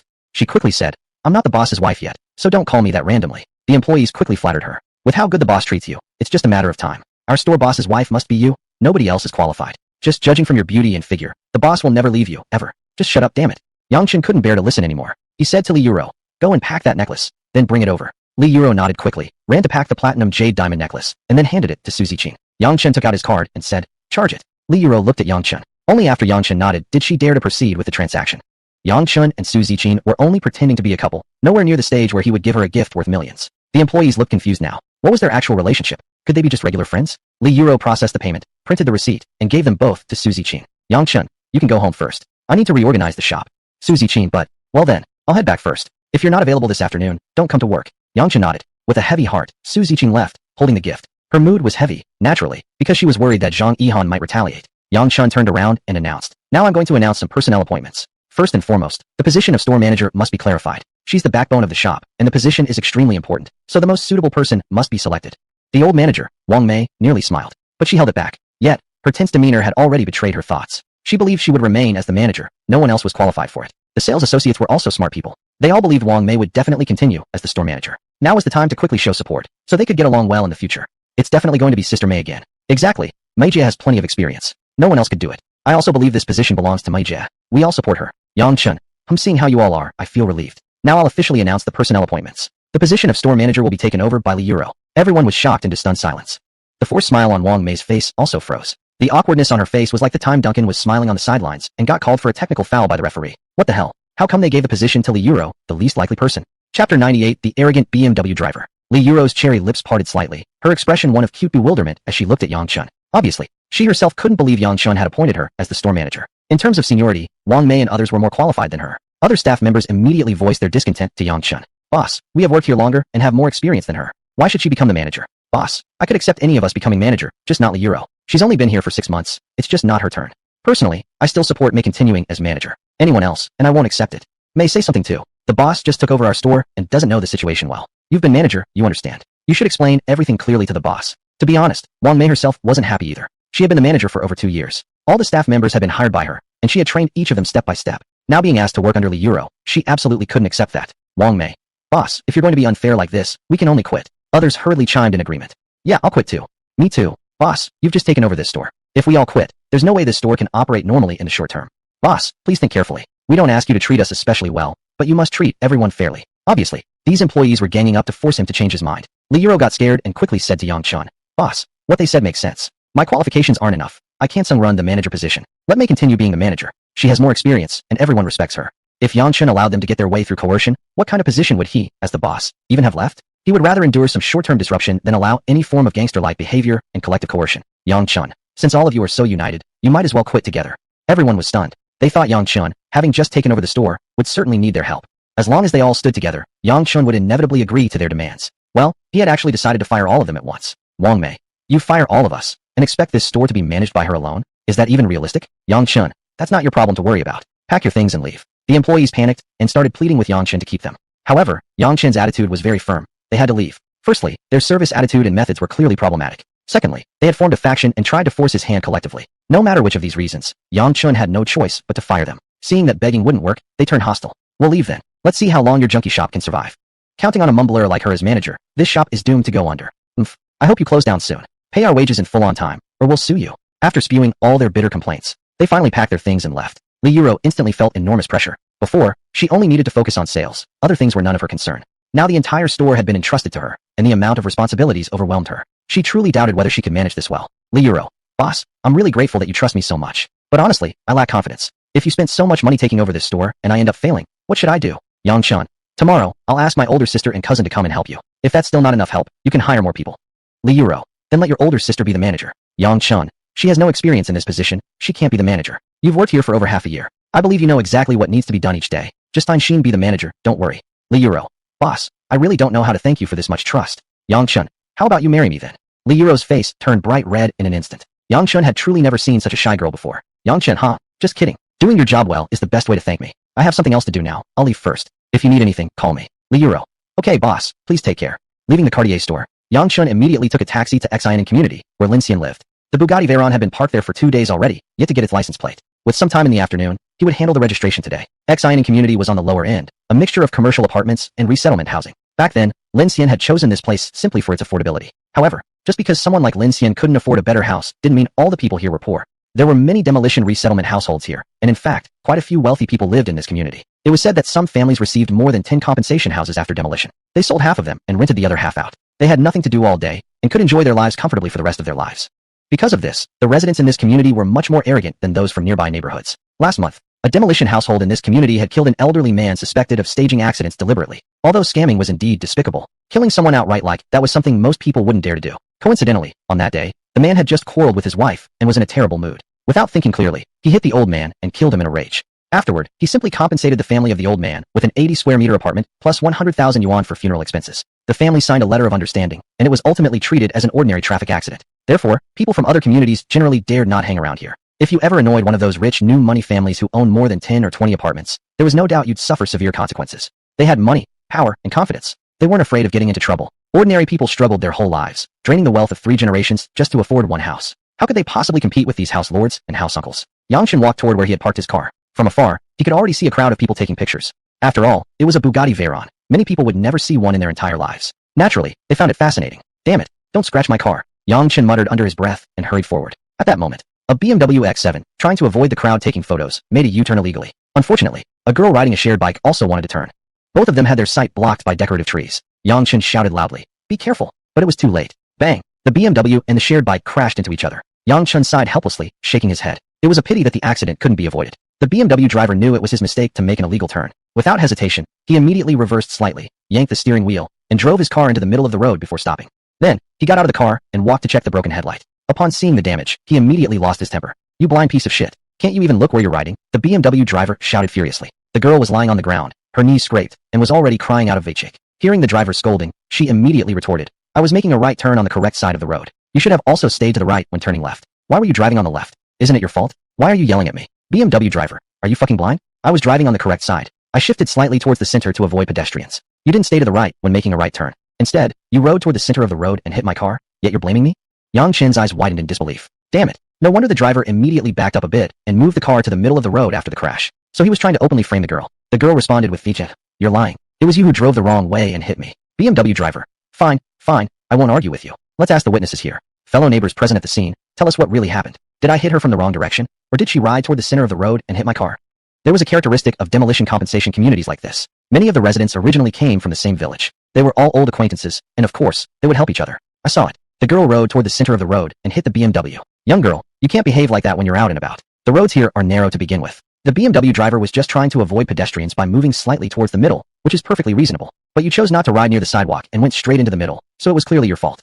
This girl doesn't seem very old. I think she should just pay for the broken headlight. As for the painting damage and other stuff, the driver can handle it himself. Unbelievable. They were clearly conspiring together to blame this poor girl. However, upon reflection, it was understandable. After all, they were from the same village originally, so naturally, they would help each other. The girl replied worship ly. That's not how it happened. You're lying. He really hit me. I'm the real victim. BMW driver. Shut up, you scammer. Last month an old man staged an accident outside the community gate, and I lost my temper and ran him over, killing him. Now another one comes along who doesn't value his life. Alright, you dare to challenge me, huh? Go ahead, don't move, and let's see if I dare to kill you. Anyway, I own more than enough houses to cover any compensation. So this was the guy who had killed the elderly man last month. Since the law failed to punish him, he became even more arrogant, treating human life as nothing. In broad daylight, he still dared to be this outrageous. It truly enraged both heaven and earth. But, Yang Chen thought for a moment. This really had nothing to do with him. Better not meddle in other people's affairs.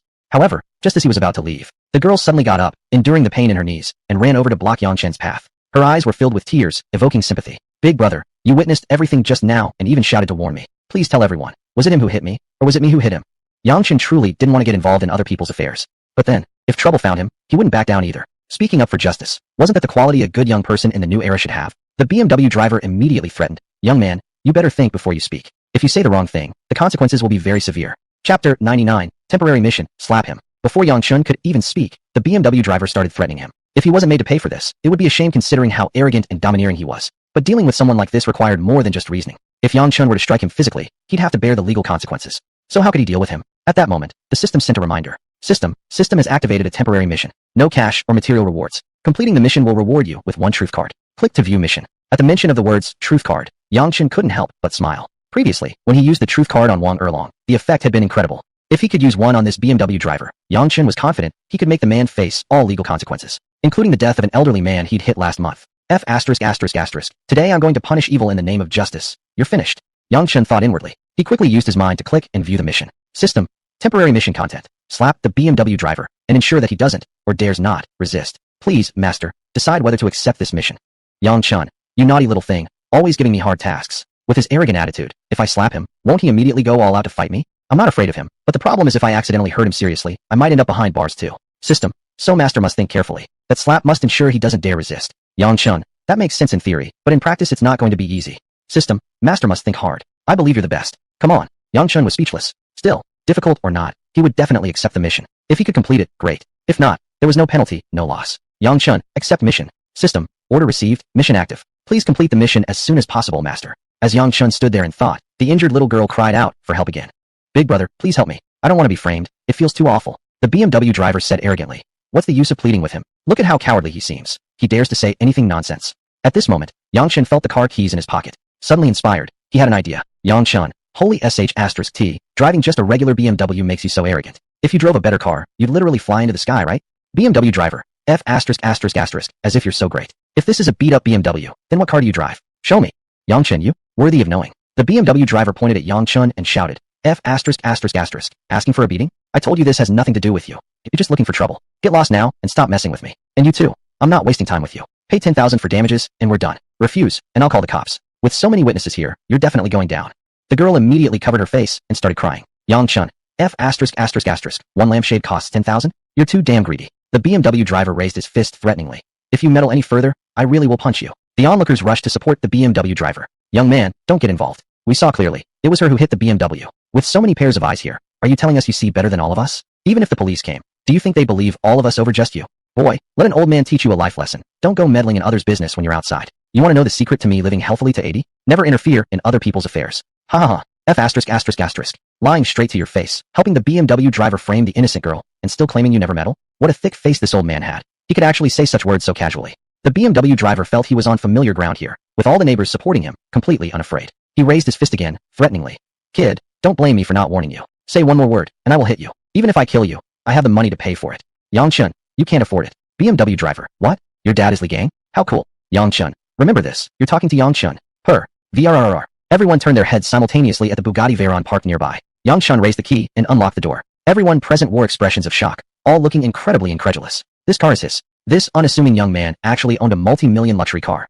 Oh my god, when did someone so rich appear inside Xianan residential community? Everyone on the scene stood motionless, like dozens of stone statues frozen in place. The arrogant BMW driver stared at Yang Chun in disbelief, his throat moving as if trying to say something, but no words came out. Clearly, this revelation had shocked him badly. Just moments ago, he had threatened to beat up a man who drove a Bugatti Veyron. What was he thinking? Did he feel too happy with his life and want to ruin it? The injured little girl also stared at Yang Chun with wide-eyed amazement. Never did she expect she'd have the chance to get this close to such an ultra-wealthy individual. Could this be what they called fate? It must be said, girls do tend to overthink. They all secretly wish for a Cinderella and Prince kind of destiny. Huh. A crisp, loud slap broke the silence. An immediate red handprint appeared on the BMW driver's face. Yang Chun then grabbed him by the collar and said, remember my name now? My name is Yang Chun. Yang as in poplar tree, Chun as in star. If you still dare to challenge me, go ahead and smash my car. You said she broke your headlight? Fine, I'll give you one. Go ahead and smash it. With that, Yang Chun roughly dragged the BMW driver toward the Bugatti Veyron. There was no use reasoning with a person like this. Only being even more ruthless could make him fear you. The softer you were, the more arrogant this kind of person would become. The bystanders, the neighbors, all fell silent, not a single one daring to make a sound. That car, the one they'd admired for 2 days straight, belonged to this young man. Now, each and every one of them was frightened. The BMW driver looked at the brand new Bugatti Veyron and immediately caved in. He quickly spoke to Yang Chun. Brother, it's a misunderstanding. I won't make her pay for it anymore. You two can just go. For him to say that meant he had no more will to resist. Yang Chun's temporary mission was complete. System, congratulations, master, for completing the temporary mission. Reward, 1 truth card. Remaining quantity of this type of skill card, 1. A faint smile appeared at the corner of Yang Chun's lips. This was just the beginning. How could he leave now? To the eyes of others, he had already won. The BMW driver had backed down, afraid to even ask for compensation. But for Yang Chun, this was nothing more than the prologue. The real main event was yet to come. Chapter 100, self-revealing a big secret. The injured girl walked over and sincerely bowed to Yang Chun in gratitude. If it weren't for him stepping in, she would have been wrongfully accused today. Yang Chun politely nodded back with a smile and said, this matter no longer has anything to do with you. You should go now. Girl, aren't you leaving? Yang Chun, I'm not leaving yet. I have a habit of figuring things out when I don't understand them. Right now, I have 2 questions I don't understand. I can't leave yet. Girl, huh? What questions? Yang Chun turned toward the crowd and loudly asked. My first question is for all of you. I'd like to know whether the BMW was driving the wrong way and hit the bicycle, or whether the bicycle rode into the middle of the road and hit the BMW. Come on, everyone, speak up. After all, they were all former demolition residents. Although they were afraid of Yang Chun's potentially powerful status, they weren't terrified enough to stay completely silent. Bro, he already admitted it was a misunderstanding. Why are you being so serious about this? Exactly. This doesn't even concern you. Isn't this good enough? We're just here watching the show. Why are you picking on us? Yang Chun, when you were falsely accusing this young girl earlier, why didn't you say anything about not being too serious? So many of you ganging up on a single girl. You actually dare to say you're only watching? You clearly helped him frame her and wanted to cheat the girl out of money. Oh come on, young man, talking like this isn't right. We didn't mean to harm her at all. That's right. We were just going along with what he said. Besides, when two cars collide, it could be said the BMW hit the bicycle, or the bicycle hit the BMW. There are no surveillance cameras here. How can anyone be sure? Precisely. Without evidence, of course the majority's account becomes the truth. So many people all got it wrong, but only you saw it right? Do you really think the police will believe you? What they said was clearly nothing more than blatant nonsense. No problem. Yang Chun had plenty of ways to shut these people up. The BMW driver immediately tried to take advantage of the chaos to get back into his car and flee. Yang Chun shouted, "Did I say you could leave? Why don't you try taking a step forward? I've already noted down your license plate number."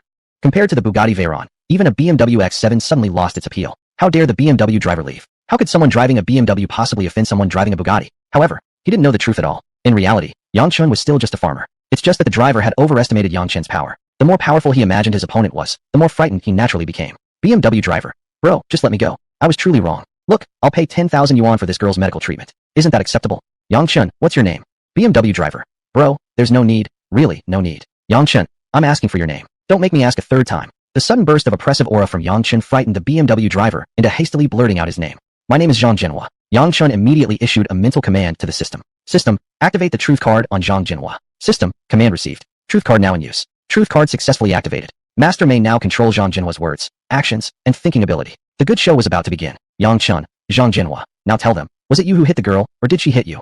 Zhang Jinhua. Actually, I was driving too fast the wrong way on the road and veered left, hitting the girl who was turning right. Later, I reversed the car and parked it in the middle of the road. It was entirely my fault. The girl is innocent. She is the victim. Everyone in the crowd was stunned. What the hell? Had this guy lost his mind? He confessed the whole truth so straightforwardly? Yang Chun. So what do you think about the way these neighbors acted? Zhang Jinhua. Of course it's wrong. They're all bastards without conscience. How could so many people gang up and bully one young girl? That's not something any normal human would do.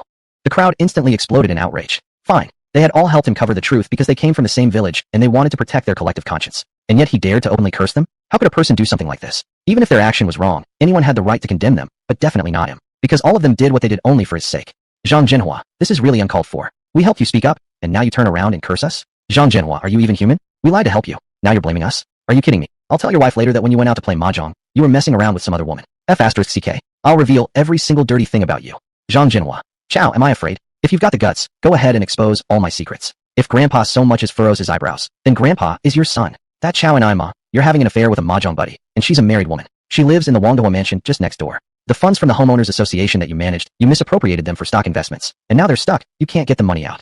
The school cafeteria you contracted out serves rotten vegetables and stinky meat to the kids. Looks like these people actually knew quite a bit about Zhang Jinhua. They listed a dozen of his secrets in one breath. But all these were matters of conduct and financial issues. At most, it meant paying some money as penalty. It was obvious that Zhang Jinhua had money and didn't fear spending it.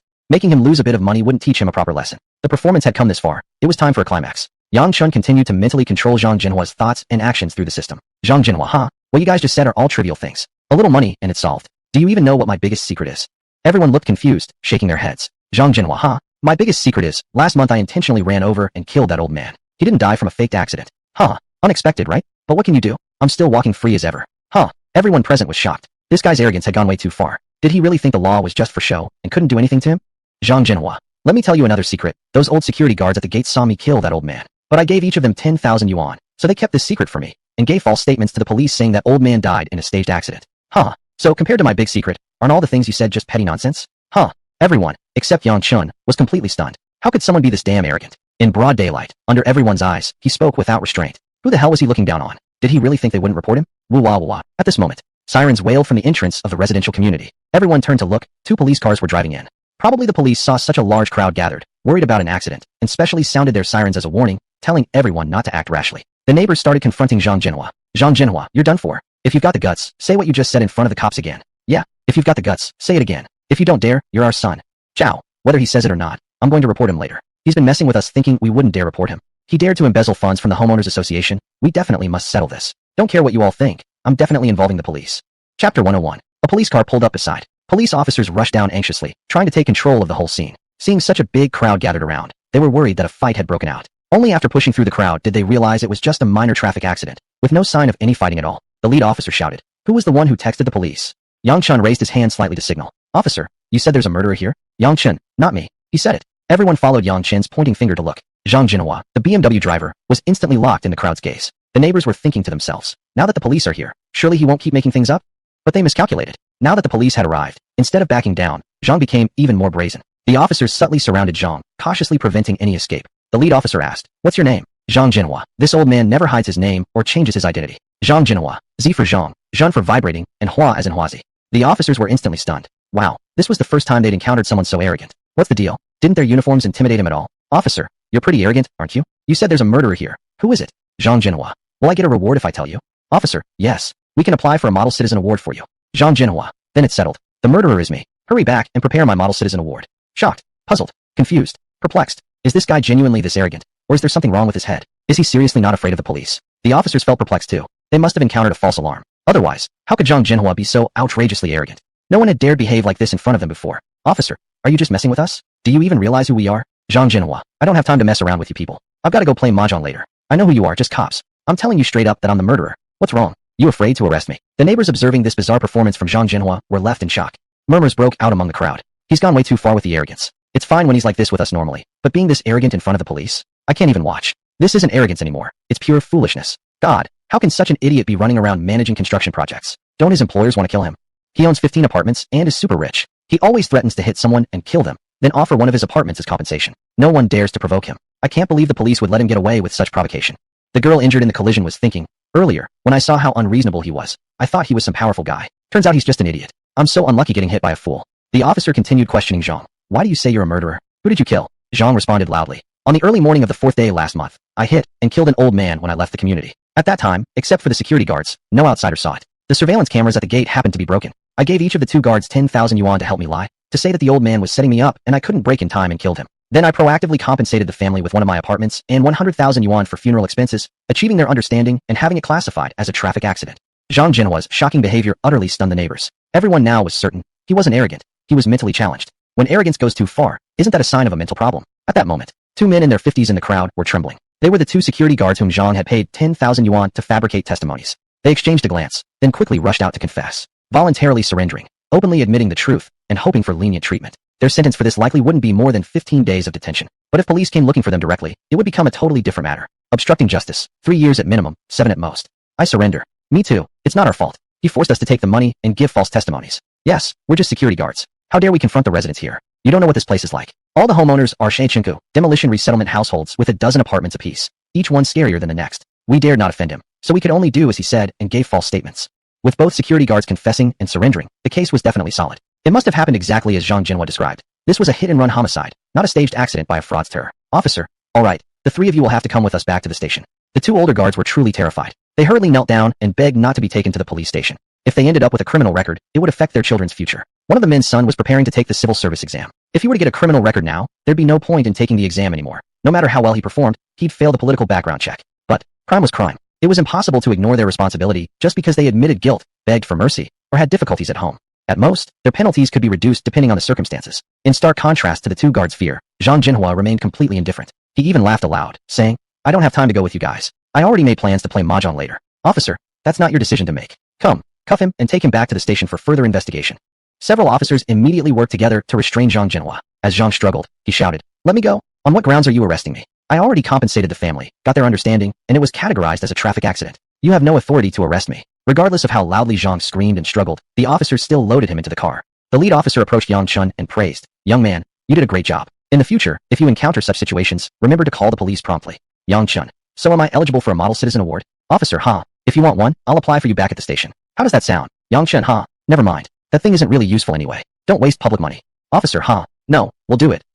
Once we get it ready, I'll personally deliver it to you. We still need to rush back and interrogate the suspects. We're off. Yang Chun nodded. The officers quickly boarded their car and hurried back to process the case. Zhang Jinhua's truth-telling card would only lose effect after 24 hours. Within that time, the police would surely extract every detail about the incident.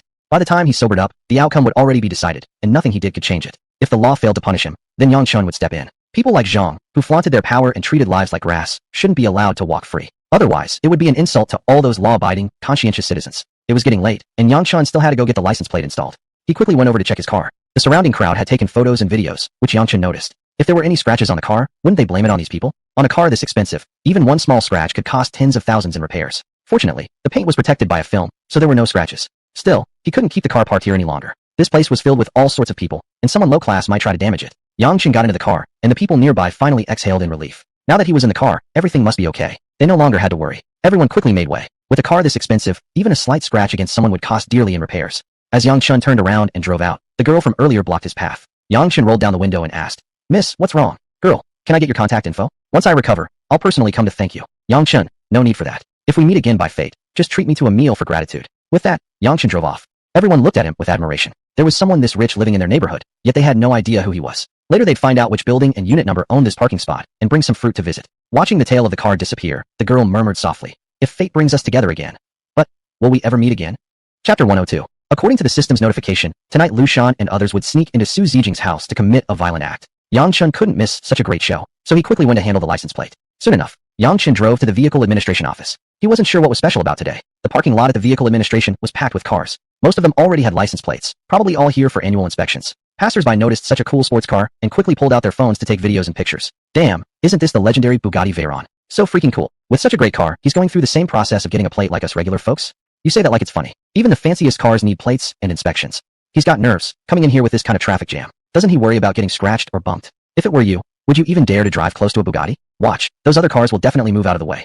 There was no space left inside the office compound to park, so Yang Chen had to look for a spot outside. But just as Yang Chen was about to turn onto the roadside, a Chevrolet in front of him grabbed the spot first. What's the essence of good driving? Seizing every opportunity, never yield when you can cut in. Otherwise, in traffic like this, you might be stuck until tomorrow morning. Yang Chen quickly moved forward a bit. Just then, a Toyota in front also started pulling to the roadside. When there's an opening ahead, of course you have to grab it. Yang Chen barely moved forward when the Honda in front quickly edged to the side, making room for Yang Chen's Bugatti Veyron to go first. Following that, the BMW, Mercedes-Benz, Buick, over a dozen cars actively pulled aside, letting Yang Chen's Bugatti Veyron pass. Those taking videos laughed. Holy cow, haha, this is too funny. Those drivers must be shaking right now. Awesome, that's the power of a supercar. Not a single car dared block its way the entire way here. If it were you, would you dare block it? One bump might cost more than your car is worth. If it were me, I'd definitely stop or move out of the way quickly, just let it pass. I want to see it go by.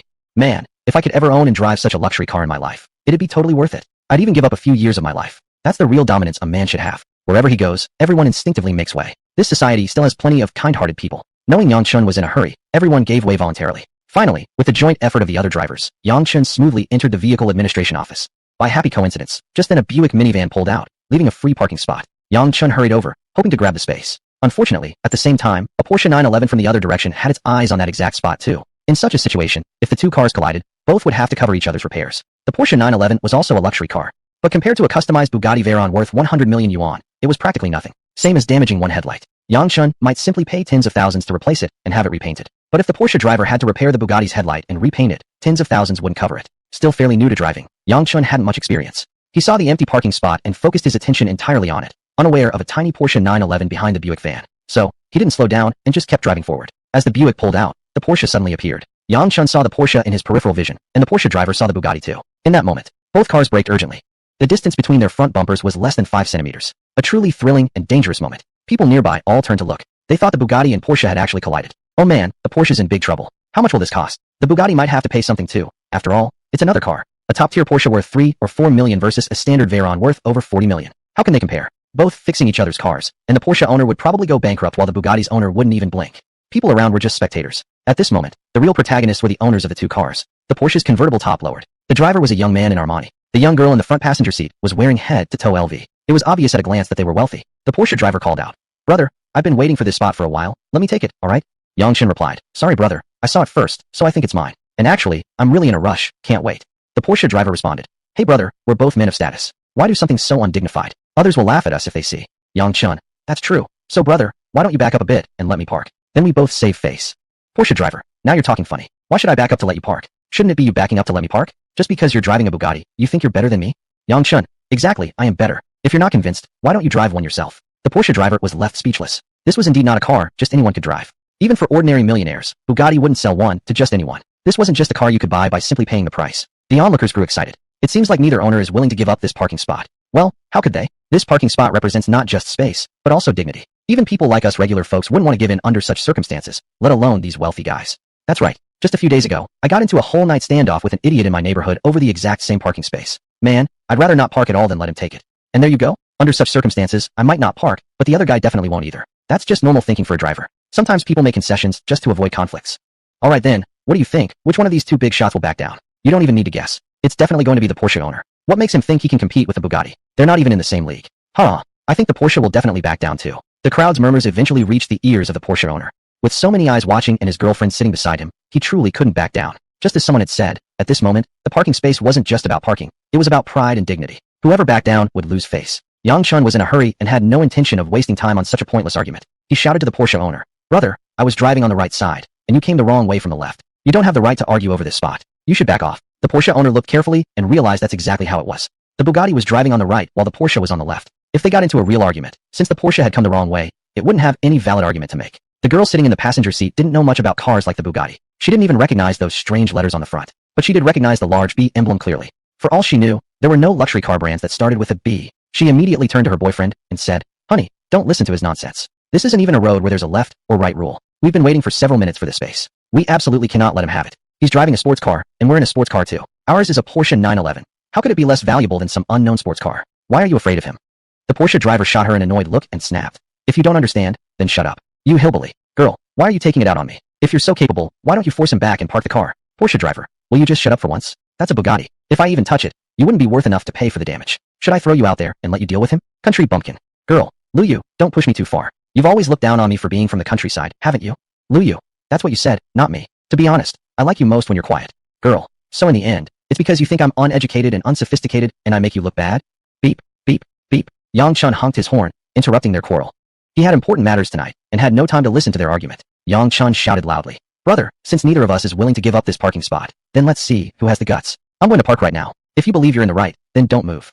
With that, Yang Chun revved his engine. The Porsche driver quickly turned on his engine as well. Vroom, vroom, steady. The two supercars roared at each other. The onlookers were now on the edge of their seats. Damn, I feel kinda excited all of a sudden. Shit, I feel the same way. Do you think they'll crash into each other? Let them crash. I want to see how two luxury cars hitting each other would look. Damn, this is exciting. Just don't keep roaring in place. Go for it. Chapter 103. The Bugatti and the Porsche roared at each other, neither willing to give way. At this moment, the system issued a notification. System activated a temporary mission, no cash or material reward. Completing the mission will reward you with the exclusive license plate number HA.YC888. Click to view the task. The HA license plate meant unrestricted access throughout High City.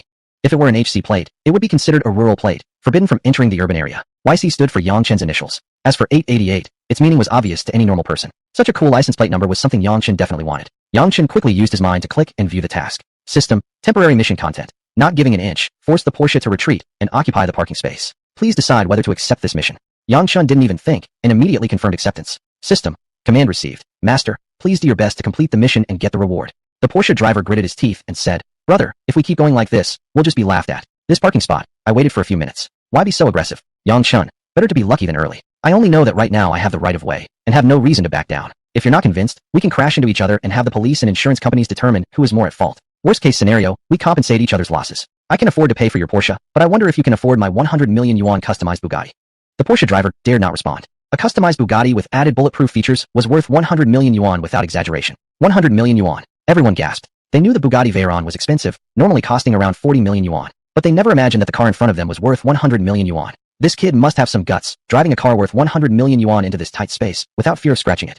For us, this is a luxury car, but for others, it's just a regular vehicle. Do you usually avoid driving because of traffic jams? That's true, but 100 million yuan seems excessive. Could he be making it up? Actually, come to think of it, I remember something. A few days ago I saw a post from the Bentley dealership manager's social media feed. One of them mentioned that someone spent 100 million yuan to customize a Bugatti. Could this be that very car? Really? Let me see the post. Alright, I'll find it for you to confirm. I won't be wrong. Soon, the middle-aged man found the Bentley dealership manager's social media post and located the particular update. Comparing the picture in the post to Yang Chen's car, they were identical. The Bentley dealership manager had even responded to numerous comments in the comments section. For example, why would a Bugatti be sold at a Bentley dealership? It was because Bugatti had no dealerships in China. Both Bugatti and Bentley belonged to the premium automobile brands under the Volkswagen Group. If one wanted to purchase a Bugatti, it could only be done through pre-order at a Bentley dealership, with the dealership contacting the headquarters, which would then contact the customer to discuss details. Another example. Why was this car so expensive, costing a staggering 100 million yuan? It was because this was a customized vehicle, fully bulletproof, and able to withstand impacts from small-caliber rocket-propelled grenades, among other features. Seeing this social media update, the onlookers immediately changed their opinions. "Mr. Porsche, you should just move aside. This is a car you cannot afford to touch. It really costs 100 million yuan. Seriously, we're not lying. This is from the Bentley dealership manager's post. The photo is exactly the same as this car. 100 million yuan could buy 40 of your Porsches. You can't challenge him. Just give in. After all, you don't have the right of way, and now you've encountered a legendary car. You can only back down. Truthfully, when you drive a Porsche, we wouldn't dare mess with you. But when the other party drives a Bugatti worth 100 million, even then, you still can't match up. Just admit defeat. Damn, I never imagined that one day a Porsche 911 could be treated like trash. TV dramas wouldn't dare write a plot like this." Hearing the Jinsoul from the crowd, the Porsche driver backed down. One car worth 100 million, enough to buy 40 of his Porsches. How could he possibly compete? Initially, he wanted to go head-to-head with Yang Chun, but now, he was genuinely afraid. At this time, a vehicle administration office staff member ran over. After understanding the situation, he quickly persuaded the Porsche driver to reverse. He gave 2 reasons. First, the Bugatti approached from the right, therefore had the right of way. The Porsche had come from the wrong direction, clearly violating the rules. Even if this were the road within the vehicle administration compound, the principle of driving on the right still applied. Otherwise, if everyone drove randomly, wouldn't it cause chaos? Second, who was wealthy enough to drive a Bugatti? Even a billionaire wouldn't be able to afford such a car. The identity of the Bugatti driver was absolutely not simple. He must be the child of a wealthy and powerful family. In fact, he could even be the young master of some low-profile influential clan. The Porsche 911 was a luxury car, but it could occasionally be seen on the road. But how often did one get to see a Bugatti? A Bugatti customized for 100 million yuan was something unheard of, let alone seeing it in person. Who hadn't seen it for the first time today? Such a super-rich second-generation young master was definitely not someone ordinary could mess with. Yang Chun was speechless. This officer was too much of a braggart. He was just an ordinary farmer. Where was he some ultra-rich second-generation prince? This was pure nonsense. But the Porsche driver believed it. If the Porsche truly collided with that Bugatti, it wouldn't just be a matter of paying money. It could even lead to a confrontation between 2 families. The other party's family must be incredibly powerful, easily capable of wiping out his family. The more the Porsche driver thought, the more frightened he became. Sigh. Well then, was it really worth fighting over just one parking space? He would just give in and hand it over. Under the eyes of the public, the Porsche reversed and made enough space for the Bugatti to park. Yang Chen gave a slight nod to the Porsche driver, preserving a bit of face for him. Then, Yang Chen slowly parked the car under everyone's gaze. The Porsche owner felt like everyone around was laughing at him, feeling deeply humiliated, and drove away in anger. No matter how hard he thought about it, he never expected that even driving a Porsche 911, he could still be bullied. In fact, it wasn't really Yang Chen bullying him. According to traffic rules, Yang Chen was driving on the right side, while the Porsche driver was on the left. He should have given way to Yang Chen. This had nothing to do with what car Yang Chen was driving. However, if Yang Chen were driving a garbage truck, the Porsche owner could have proudly held his ground with the pride of a luxury car. Unfortunately, he had run into a Bugatti. The Porsche could only move aside. System, congratulations, master, for completing the temporary task. Reward, exclusive license plate HA.YC888. Quickly claim your exclusive license plate. With limited time, Yang Chun quickly took the documents and got off the car to go handle the license plate procedures. Once the procedures were completed, Yang Chun arrived at the license plate selection hall.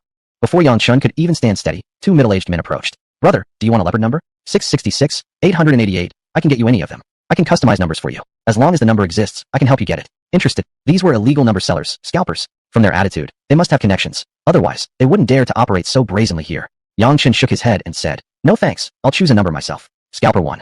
Brother, by yourself you can't possibly get a good number. Spend a little money, I guarantee you a good one. Isn't that better? Yang Chun, I think I can get a good number myself. Scalper 2. Impossible. I just checked. Most of the available numbers contain 4 or 2. You take such numbers? So unpleasant to hear. You seem well dressed, your financial ability is not bad. You should pick a number matching your status. Yang Chun, I think I'm lucky today. I'm sure I can get a good number. Maybe even 888. The 2 scalpers laughed immediately. Both insisted confidently that was impossible. If Yang Chun really could get a number like 888, they would quit this business. Scalper number 1 whispered, we can do this openly here in the hall. Don't you understand yet? We have inside contacts. Not to brag, with one word from me, 50 out of your chosen numbers will be either 4 or 2. Believe me or not.